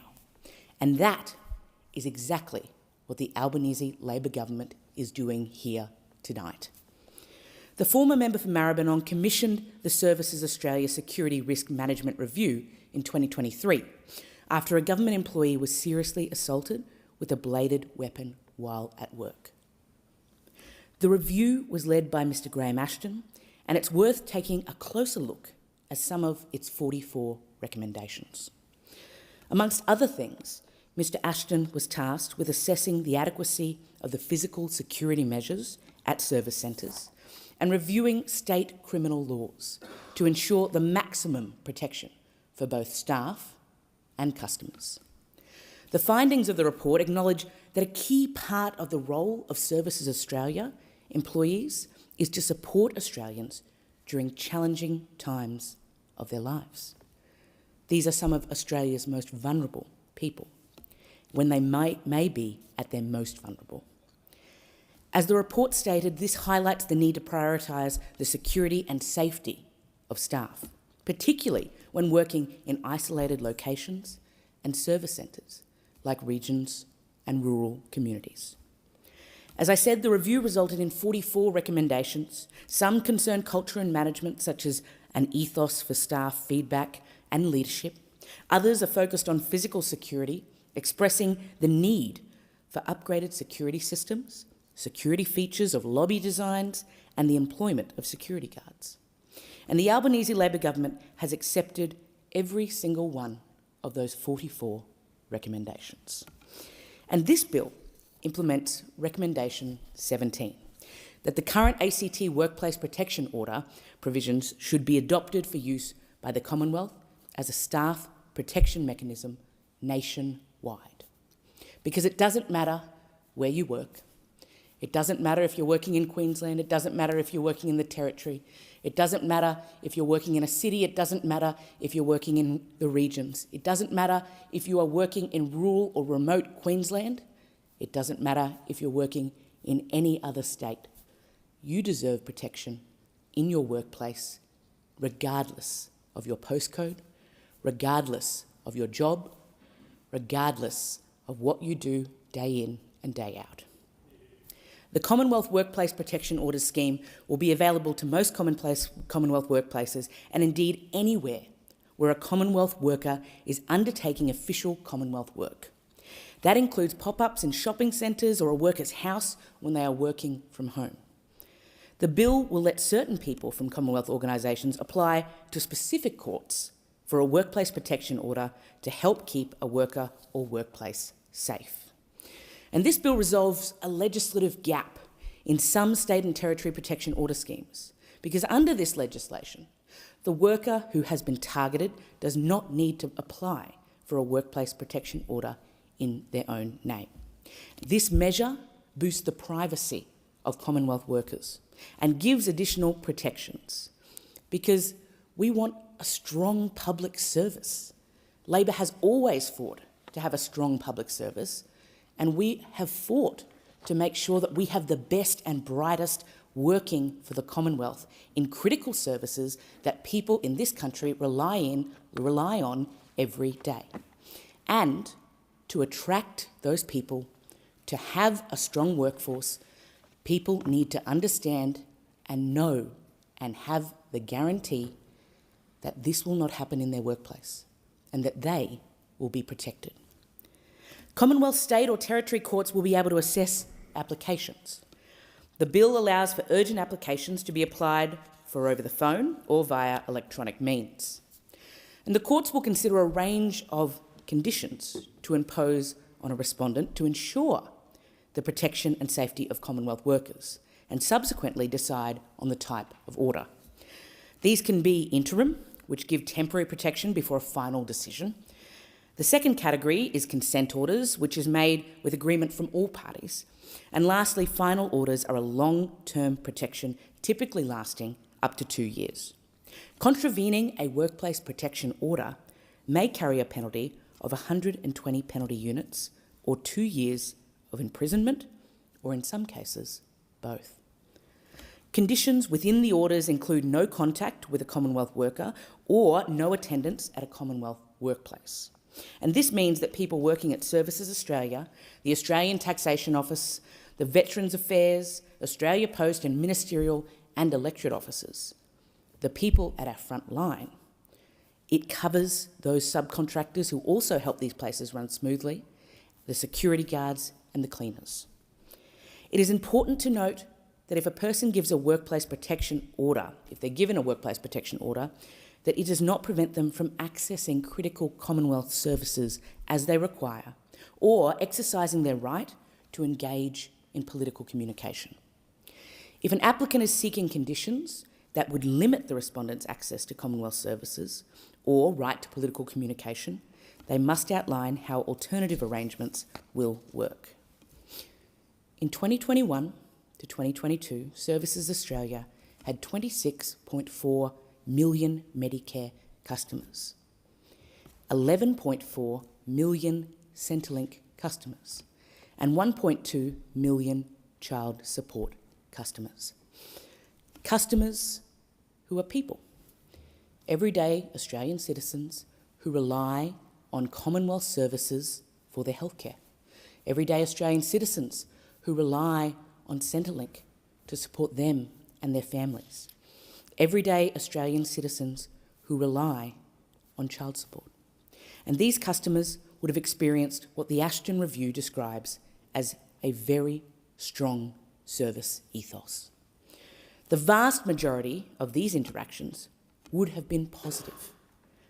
I would like to express my thanks to the hard-working people of Services Australia for their dedication to their roles, often in incredibly challenging circumstances. The people who work in Commonwealth services and for Services Australia must be applauded, must be celebrated, and must be given the respect that they deserve for doing jobs that help people every day, doing jobs that are critical to the fabric of a society that cares for its people. As Mr Ashton stated, Australians need the agency and its staff during times in their life when they may be most vulnerable or in crisis. And accordingly, many customers also present with complex vulnerabilities that can impact their engagement with agency staff. Deputy Speaker, violence toward any worker is unacceptable. And this bill sends a very strong message that Labor both values the workers who serve the public and is determined that they are safe in their jobs. And Deputy Speaker, as I said at the beginning, it is critical that no matter whether you work in the private sector, whether you work in the public sector, whether you work in retail, whether you work in hospitality, whether you work for any of the agencies that support the most vulnerable Australians in our community every single day, you deserve respect. And Labor has always worked to ensure that that respect is given. This bill is critical to taking the next step to stop people from being abused in their own workplaces. And we know that a workplace is a place where you should feel safe.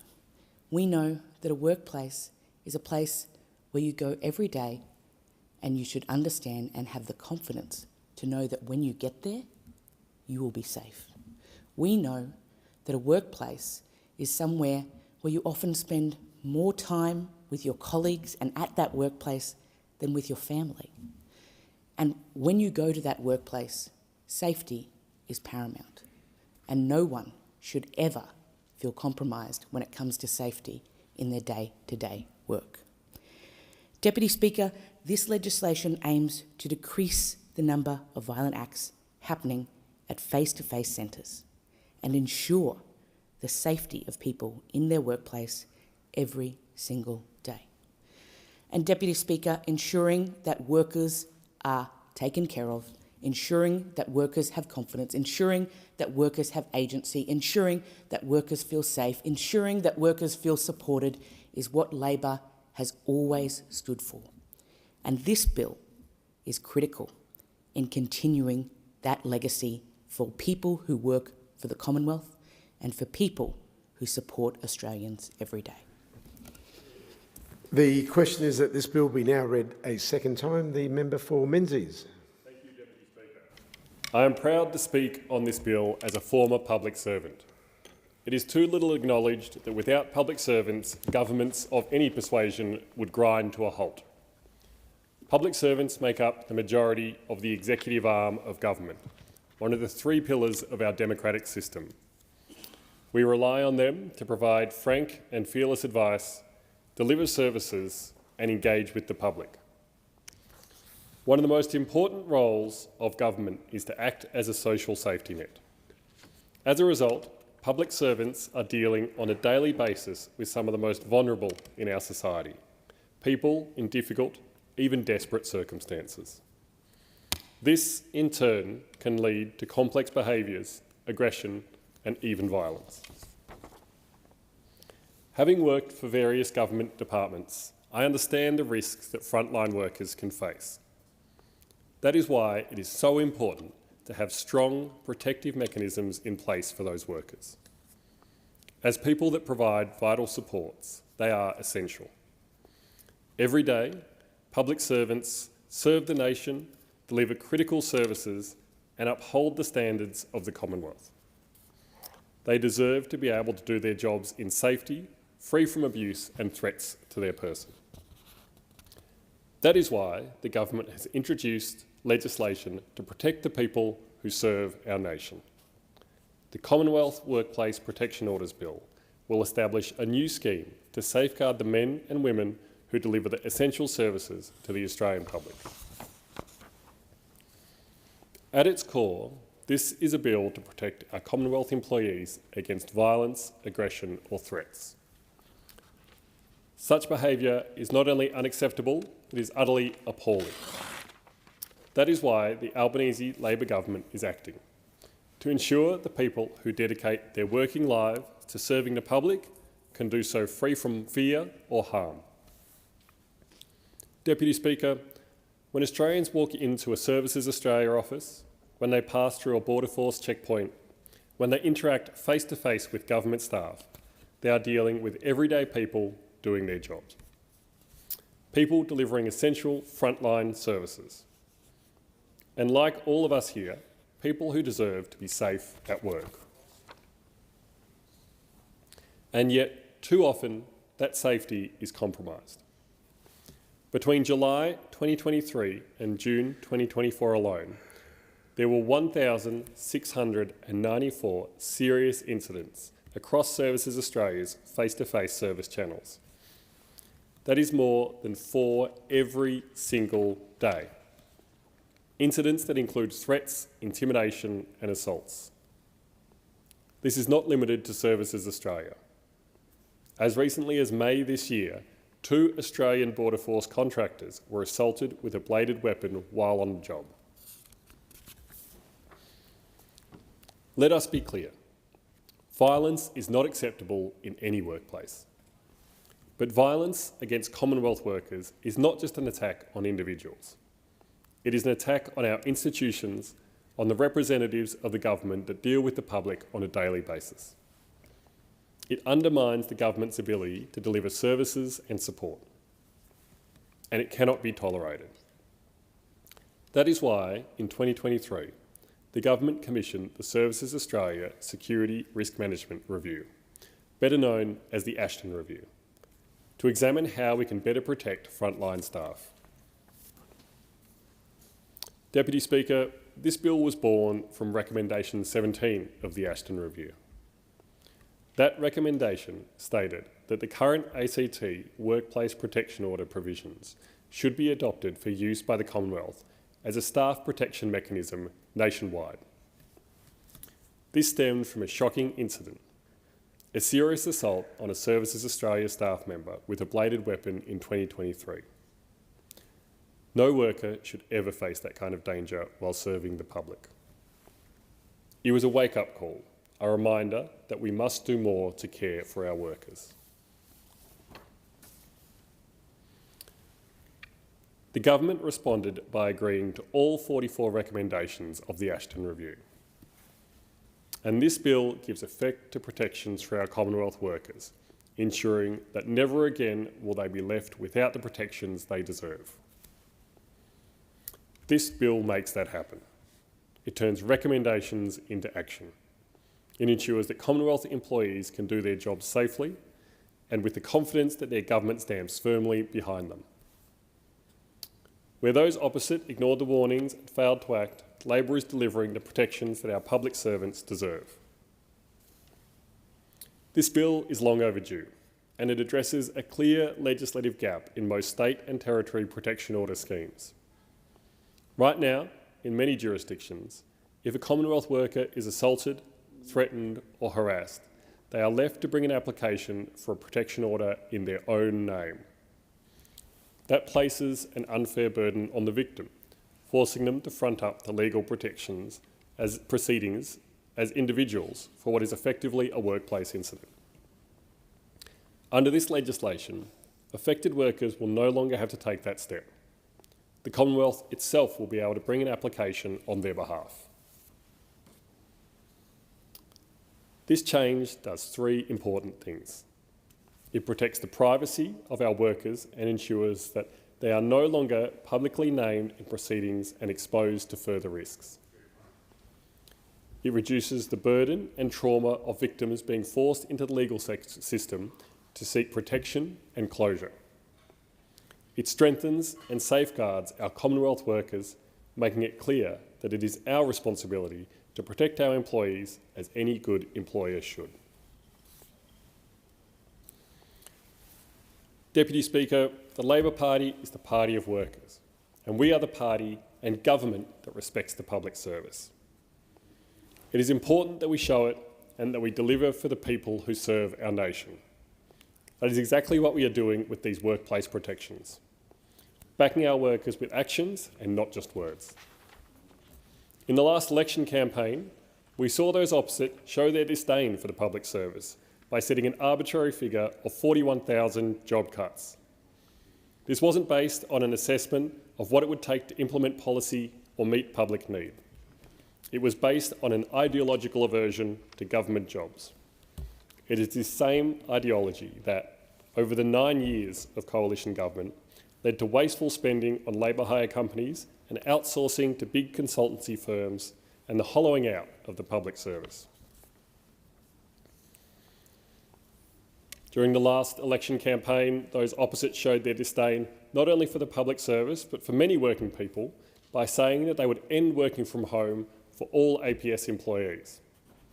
The Coalition knew that, had they been successful at the last election and ended up implementing this policy, it would send a signal to the private sector that this workplace flexibility would be wound back. It revealed their belief that workers cannot be trusted unless they are under the constant gaze of management. More than that, it revealed how out of touch they are with modern workplaces and modern employees, particularly those with families and caring responsibilities.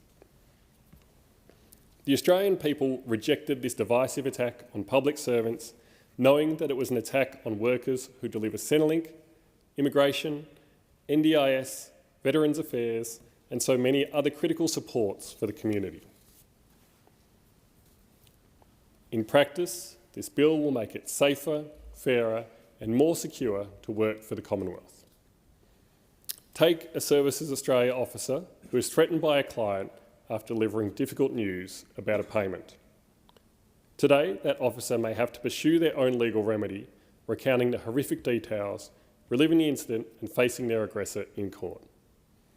Under this bill, the Commonwealth would step in, protecting that officer, pursuing the order and sending a clear message of deterrence. When I was a public servant, I would hear horror stories from colleagues who were genuinely afraid to deliver the news that a client would not accept because of the repercussions that could follow when someone did not get the outcome they had hoped for. This was heightened by the fact that the matters they dealt with often involved the most desperate of circumstances. The stakes could not be higher, and the burden was too often carried by individual staff with little protection.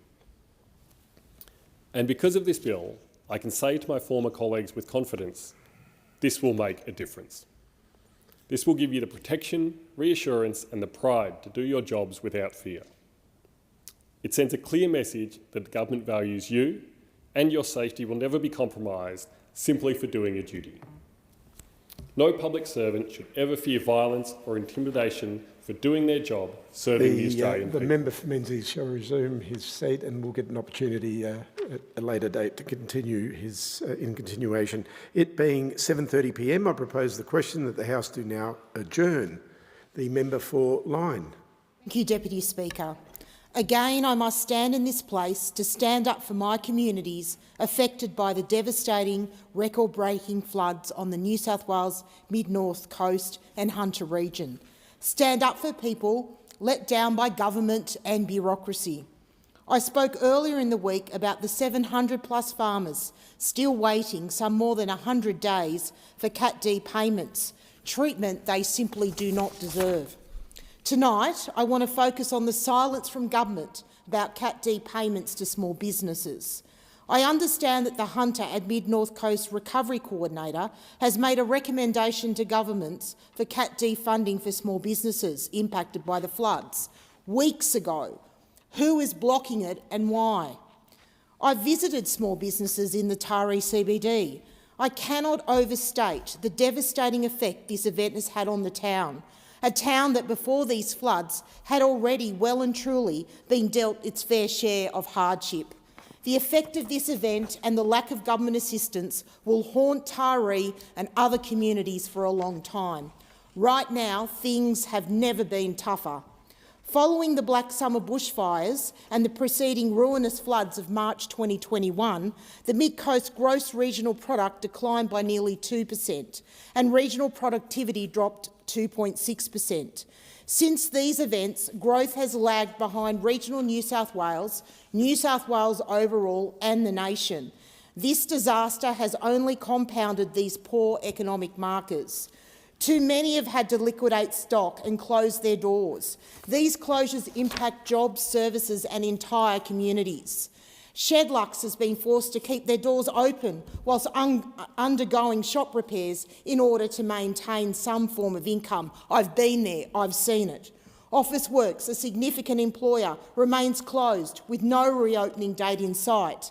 Taree Motorcycles, another business I visited just after the floodwaters receded, lost over $300,000 worth of stock. Tower Smash Repairs estimates that it will cost approximately $200,000 to repair the business. Workwise Clothing has lost over $300,000 worth of stock, as well as their home. Even some small businesses have been blocked from the $25,000 small business assistance grant that is available, like fodder and seeding ancillary businesses to agriculture. This is nothing but bureaucracy gone mad. This isn't about special treatment, it's about fair support. Small businesses deserve equal recognition and resources. Deputy Speaker, the support my communities need doesn't end there. Another significant issue is that many of the households and businesses lacked adequate flood insurance.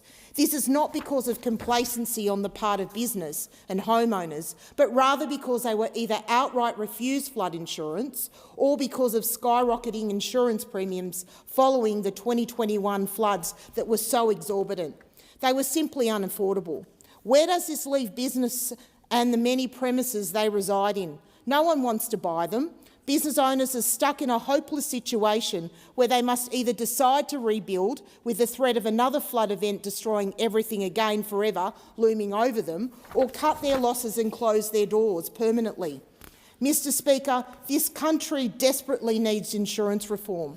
I understand that insurance companies have had to deal with record events, record claim numbers and building inflation, yet while many are reaping strong profits, almost all local businesses and many households have had their insurance, where they could afford it, refused. We need policies that reduce premiums and reform of insurance assessment processes. If this event is a result of climate change, then where is the investment in adaptation in flood mitigation? This is needed to bring down premiums. It is unacceptable that too many small businesses are still waiting for help. We need essential infrastructure funding too for bridges to repair many other roads and community assets. In the Mid-Coast Council area alone, 2,985 new road defects have been identified and 450 bridges affected. This is hundreds of millions of dollars of damage to repair, even more for homes to be raised, even more for flood mitigation and Atari CBD revitalisation package. There are shops in Pulteney Street that will never host a business again, but the space they occupy could give life to the CBD. We could create green space, a place for night markets and other community events, while also dealing with the stormwater and flood issue. This is an opportunity. There is opportunity in this recovery, but we need governments to be at their best and their fairest. The member for Dixon. Thank you, Deputy Speaker. The NDIS is dignity, opportunity and independence. It is a promise to take care of people with significant and permanent disability. However, we all know the NDIS needs structural change. Change is frightening, particularly to those who rely on the NDIS to have a shower, to eat a healthy meal and to get out in the community. We read about rorting on social media and we see the sceptics creeping in. People with a disability and their families are distressed by the criminals and rorters that have tainted our NDIS lifeline. The NDIS has transformed lives for the better, but we must ensure the NDIS and broader disability support services are safe and leave no one behind. We have done the work. As soon as we came to government in 2022, we ordered a review of the NDIS exposing the need for change. There were no basic fraud or compliance controls during the 9 long years the Coalition were running the NDIS. We are fixing that. The vast majority of providers are unregistered and unregulated. We are going to fix that. The Coalition allowed the states and territories to step away, to stop being the provider of last resort, to stop delivering support when no other provider was willing to set up in a country town or remote community. The exit by the states has left a deep hole in our mainstream systems of support. We are throwing the sink at that. I spoke with the mum of a participant a couple of years ago who was absolutely thrilled her adult son was able to move into purpose-built independent living designed for his needs. The first time as a man in his 30s he'd lived away from his parents. But when he moved in, he was unable to get nursing support, despite having the funding for 24/7 care. He lived a 2-hour drive from Brisbane in a large regional town where there are many participants, but 0 providers with nursing care. He tried desperately to get the state back involved in his care because the alternative was to go back to his parents or a nursing home. I've spoken to families in my electorate of Dixon who live around Dayborough, probably an hour and 15 minutes drive on a good day from the centre of Brisbane. They struggle to get any providers or any non-NDIS community supports to their village. We all know that children with autism wait too long for diagnosis and early intervention, and many kids from regional and remote backgrounds and areas, and those from disadvantaged backgrounds get next to nothing. That is why foundational supports and thriving kids is so very important. We need change because we must have support for all kids, no matter where you live or your socio-economic status. We need early intervention in early learning settings, in schools and in the community. Support from health agencies, schools and community providers were allowed to dwindle by those opposite. The exodus is so complete that in most areas, non-NDIS supports have disappeared for many families whose needs don't fully align with the scheme's original scope. Those outside the scheme have been falling through the cracks that began to appear a decade ago and are now deep chasms of inequity. We must fix this. The state-run health services, including allied health professionals, speech therapists and other specialists, provide services across my state of Queensland, servicing Medicare and aged care patients, but they won't touch NDIS participants. We are now doing everything we can to renegotiate with the states to get them back in, ensuring everyone gets the support they need to begin with foundational supports. I say to people with a disability and their families, we have your back. We will walk on this journey of change together. We will listen. We will not let the NDIS fall into total disrepair. I also say to the states, you are failing kids and people with a disability on a grand scale. You know this, you see it, you hear it. Don't turn away from us.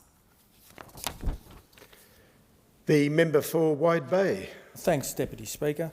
When it comes to incompetence, the Albanese Labor government is certainly setting new standards, new heights of incompetence, and it's right across the policy spectrum. It certainly is. It certainly is. Whether it's destroying our economy, we're seeing stagnant growth or growth so sluggish, our economy's come to a grinding halt. Productivity's plummeting.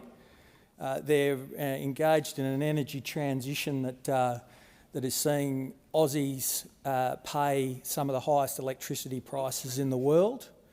It's seeing industries and business go offshore because they can't afford to operate in Australia.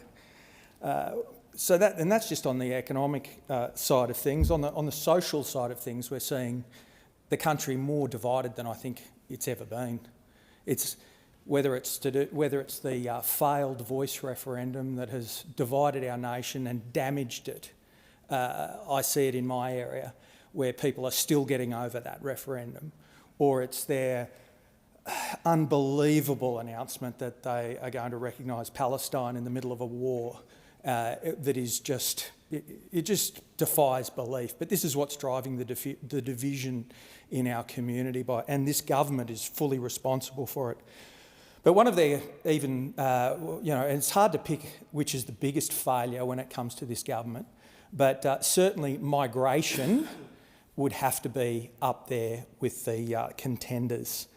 You see, before the 2022 election, the Labor Party didn't mention anything about increasing migration and a big Australia policy, but shortly after the election when they won, they had their first round table, the Jobs and Skills round table, I think it was called, and one of the recommendations there was to set migration to record levels and see what happens. Well, we've seen what's happened. We have a homelessness crisis, we have a housing and rental affordability crisis. Australians are suffering at the hands of Labor's political and social experiment. It is a dead set disgrace. In 2022-23, the Albanese government allowed migration to blow out over 500,000 people coming into the country. 500,000 people. It wasn't much better the following year at 430,000, and it's pretty much stayed high ever since, to the point where we now have seen 1.5 million people come into this country since the Albanese government was elected. And the question's got to be asked, where's the infrastructure, the houses, the hospitals, the roads, the dams to support these people? It just isn't there. And who's paying the price? Aussies. Australians, everyday Australians, are paying the price of this incompetent Labor government. We're seeing families struggling not only to pay the bills but to put a roof over their head. And if you haven't got a roof over your head, you know what you also miss out on? You miss out on the dignity of getting a job, because you need a home if you're working, you need stability in your life. And this is so entrenched and so serious that we could see a generation of people who don't know what it's like to own a home, or don't have that hope and that security of owning a home, because of the cost that is now faces them to get into the housing market. And this is 100% lays at the feet of Anthony Albanese, the Prime Minister, and the way he has mismanaged our migration system. It's just shocking. And critics have said that this is intentional, that there's a political advantage for the government, and it's hard to argue with them when you have a closer look. Our country was built on a very proud migration system, but it was a sustainable migration system. Migrants coming to this country made it great. But under this government, the way this government is trashing our migration system, like so many other areas of government and society, people are now starting to reject migration as a concept, which is just shocking and bad. And once again, this lays at the feet of the failed, incompetent Albanese government. The member's time has expired. The member for Petrie. Thank you, Deputy Speaker. Speaker, as a renter, I can tell you there's nothing quite like that feeling when your lease renewal arrives in your inbox. You cross your fingers and you hope the rent hasn't gone up again. That one email means the difference between affording groceries and going without. It means the difference between staying in your home or going through the ordeal of trying to find a cheaper place to live. In Petrie, housing pressures are real. At the last census, 35% of households were renting, and most of those were through real estate agents. In fact, almost 3/4 of local renters are in the private market, often at the mercy of rising rents and limited supply. Meanwhile, only about 1/4 of households own their home outright. Stability is hard to find, and my community is feeling that uncertainty. I speak about this not just as a representative, but also as someone who understands what it's like to rent. Like so many people in Petrie, I paid rent week after week, knowing that every dollar going out the door could be going towards my own home. I felt the frustration of wanting to build something permanent, but seeing goalposts move further away as the house prices rise. I know I'm not alone. Thousands of renters across Petrie are in the same position, hardworking, doing their best, and just wanting the security of a place they can truly call their own. That's why the 5% deposit scheme starting on October 1st means so much to me and to my community. It means that people like me, people who rent, people who are saving while juggling everyday costs, finally have the real chance to step into the market. This policy is also about giving hardworking families This policy is like giving hardworking families in places like Petrie a fairer shot at home ownership.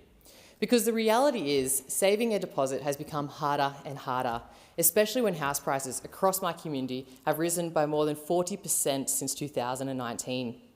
In suburbs like North Lakes, the median house price has jumped from $485,000 in 2019 to $920,000 today. In Scarborough, homes that sold for around $570,000 are now over $1.2 million. In Newport, the changes are even more staggering, from $709,000 to $1.42 million in just 6 years. For a young couple in their 20s or 30s, trying to keep up with those costs while paying rent and saving for a deposit is near impossible. That's why the 5% deposit scheme matters. Speaker, this government isn't just helping people buy their first home, we're also building more homes. Through the Housing Australia Future Fund, we're investing $10 billion to build 30,000 new social and affordable homes nationwide. That includes homes right here in my community so that renters, older Australians and families doing it tough also get the security they deserve. But these changes aren't just numbers on a page. They're making a real difference for the people in Petrie. Already, more than 800 locals have been supported into buying their first home thanks to Labor's expanded home guarantee scheme. We're also backing the workforce that makes housing possible. Almost 300 construction trades workers here in our community are now in training, supported by increased incentive payments to upskill the next generation of tradies. And through the Housing Australia Future Fund, we've already begun delivering almost 250 new social and affordable homes in Castledine, Margate and Deception Bay. On top of that, more than 80 new homes are being built in Redcliffe through our housing bond programs, giving more families a safe and affordable place to call home. And it doesn't stop there. Through the Housing Support Program, we're opening up more land for new homes right across the Moreton Bay Council area, investing in the pipes, the pavements and power lines that make housing development possible. These are practical steps that are already making a difference. They're about giving locals more choice, more security and more opportunity to build their lives right here in Petrie. At the end of the day, housing is about community. It's about whether teachers, nurses, tradies and hospitality workers can afford to live near where they work. It's about making sure that Petrie doesn't lose its character, where generations live side by side and where locals can put down roots without the fear of being priced out. This government is committed to tackling the housing challenge head-on. We're making sure that the dream of owning a home or simply having a secure, affordable place to live is something real for the people of Petrie. The member for Barker. Thank you, Deputy Speaker. Mr Deputy Speaker, yesterday in this place, a question was put to the Minister for Aged Care and Seniors by the member for Mayor. It was a straightforward question, and it's a question that tens of thousands of older Australians and their families want answered. That question was, what justification does the government have for delaying home care packages from July to November this year? Now, instead of providing an answer, the Minister took the opportunity to congratulate himself and his government on the new Aged Care Act and the forthcoming Support at Home program. Mr Deputy Speaker, he gave us a sales pitch, not a solution. Mr Deputy Speaker, our elderly community doesn't need the spin. They don't need another press release. They need care. They need dignity and they need action now. In my electorate of Barker, I hear from families every week who are caught up in the endless maze of my aged care. I see what this failure looks like on the ground. They tell me of assessments delayed for months on end. They tell me of approvals granted but services unavailable. Last year I wrote to the previous Minister for Aged Care raising concerns that members of the Barossa Valley community were unable to receive care that they'd been deemed eligible for. Now that's still a problem today. These families also tell me of loved ones who simply can't wait any longer and who are forced into residential care earlier than necessary, or who are left struggling alone at home because the system that was meant to help them is failing them. I receive emails from people like Antonia, who stated she's been on the waiting list since March this year for funds to be made available. She has severe health issues that prevent her from walking properly. All she needs is a wheelchair so she can get from one side of the house to the other without collapsing. Another wrote to me saying that after waiting 7 months, his wife and he finally got approval for care, only to be put on another 12-month waiting list to wait for the care to be available.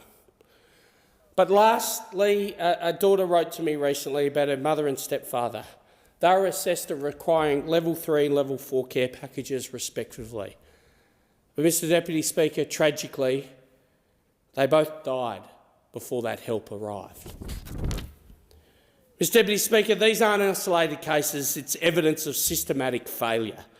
And that systematic failure across Australia sees 87,000 older Australians in the same situation. They're not just numbers, they're people who've worked hard, paid their taxes, raised their families and built communities. They deserve better than bureaucratic delays and ministerial boasting.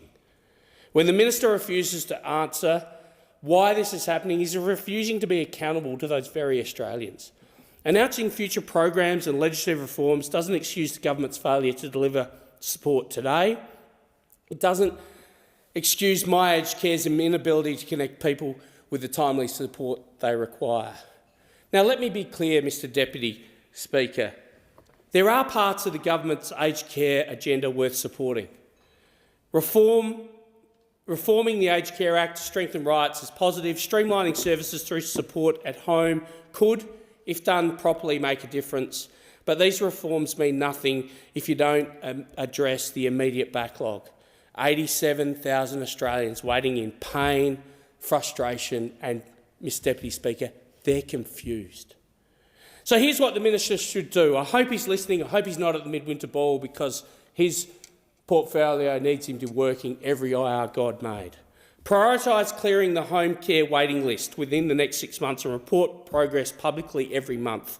Inject emergency funding to ensure providers have the workforce and the resources to deliver packages immediately. Simplify My Aged Care so families aren't stuck navigating the bureaucratic labyrinth when they should be focusing on caring for their elderly. And be transparent, Minister. Stop the spin. Start giving honest answers in this place and admit where the system is failing. Mr Deputy Speaker, the Australian people are patient, but their patience is running thin. Older Australians have earned the right to age with dignity. They've built this nation and we owe them more than hollow promises and political advertising campaigns. Minister, you can't keep running away from this. You can't keep ignoring the human cost of inaction. Every day you delay, more Australians suffer needlessly. Do your job. Fix the system. Deliver what seniors require. Until that happens, Minister, we'll hold you to account. Not for political gain, but because the people we represent can't wait any longer. The member for Blair. Speaker, earlier this month I was delighted to host a Blair Economic Reform Roundtable at Jets Leagues Club in Ipswich to workshop ideas and how to boost productivity and economic resilience in the region. The event brought together around 30 local business, union, community and government representatives, as well as experts to discuss shared economic challenges and opportunities in Ipswich, the Somerset region and surrounds. And it canvassed a wide range of issues, from the value of volunteering and cutting red tape for local charities to cracking down on tax evasion and sham contracting, to the importance of affordable insurance and disaster resilience to the economic sustainability of our local area. We had a terrific video from the Assistant Treasurer and Minister for Financial Services, who set out the Albanese government's broader growth and productivity agenda. And renowned seniors advocate, philanthropist and author Everell Compton entertained us with an engaging talk about the value of intergenerational partnerships and tapping into the human capital of older Australians. After the well-received forum, I wrote to the Treasurer with the key outcomes to feed into the National Economic Reform Roundtable held here in Canberra last week. We've seen that this has already delivered a number of initiatives that participants at my roundtable were calling for, and that's very pleasing. Part of the motivation for holding a local roundtable was that we'd seen strong local economic and jobs growth in recent years, powered by a number of major developments such as the new Suntory drink manufacturing plant at Swanbank, Rheinmetall military vehicle facility at Redbank, and by big employers like JBS Meat Processing at Dinmore and Kilcoy Global Foods in Kilcoy. This is all very welcome, but we want to keep good, secure, well-paid jobs for locals now and into the future. This means continuing to back local industry, attract new investment and build the skills that people need to succeed. Deputy Speaker, Ipswich is growing very rapidly. At the same time, our region is experiencing growth pains, and we need to invest more in housing infrastructure, skills and meet the needs of a booming population. We had to contend with a number of challenges in recent years. These including increased congestion on the roads, housing affordability, floods, workforce shortages and an ageing population. You may have heard about the Treasurer talking about the abundance agenda a bit lately, based on a recent book, and it's really informed the government's thinking about productivity. In a nutshell, it means a rich society like ours should be able to meet people's basic needs in terms of land and housing, education, infrastructure, etc. But in recent years, Some institutional barriers have arisen, which makes it challenging. So we need institutional reform to address this and improve productivity. In my lecture, an example of that is the federal environmental laws under the Environment Protection and Biodiversity Conservation, or EBBC Act, which was well-intentioned but neither protects the environment, including, for example, threatened species like koalas, nor facilitates good housing development, and it exacerbates road congestion. Indeed, at the forum we heard that some housing developments in the Greater Springfield and Ripley area were held up for years by the so-called green tape EPBC approvals, where national code construction code have also been increasing the costs. So it's wonderful to see the Minister for the Environment and Water and the Minister for Housing announced this week the government's taking decisive action to cut through red tape and delays in approvals that are holding up construction of more homes and other projects. So the government will work with the states and territories for further improvements, such as pausing the changes to the National Construction Code. While this is underway, we're going to streamline that code in consultation with stakeholders. And we're going to also make changes to fast-track assessments for more than 26,000 homes currently under the EPBC Act consideration and speed up those new applications in terms of assessment. Ultimately, we want to see the local economy work for local people, and we want people to be able to raise a family, enjoy a good quality of life, and people decide to live where they need to live. That's what the Economic Roundtable in Blair showed. It was a very productive exercise, if you excuse the pun, but it was good to see local voices being heard loud and clear and feeding into that national conversation on economic growth and living standards. I want to thank everyone who attended and contributed with goodwill and amity. It was fantastic to see business and unions working together. At its core, productivity is about people, fairness and intergenerational equity, delivering better, secured, well-paid jobs, affordable housing and better infrastructure, making sure no one's left behind. It being 8 p.m, the House stands adjourned until 9 a.m. tomorrow.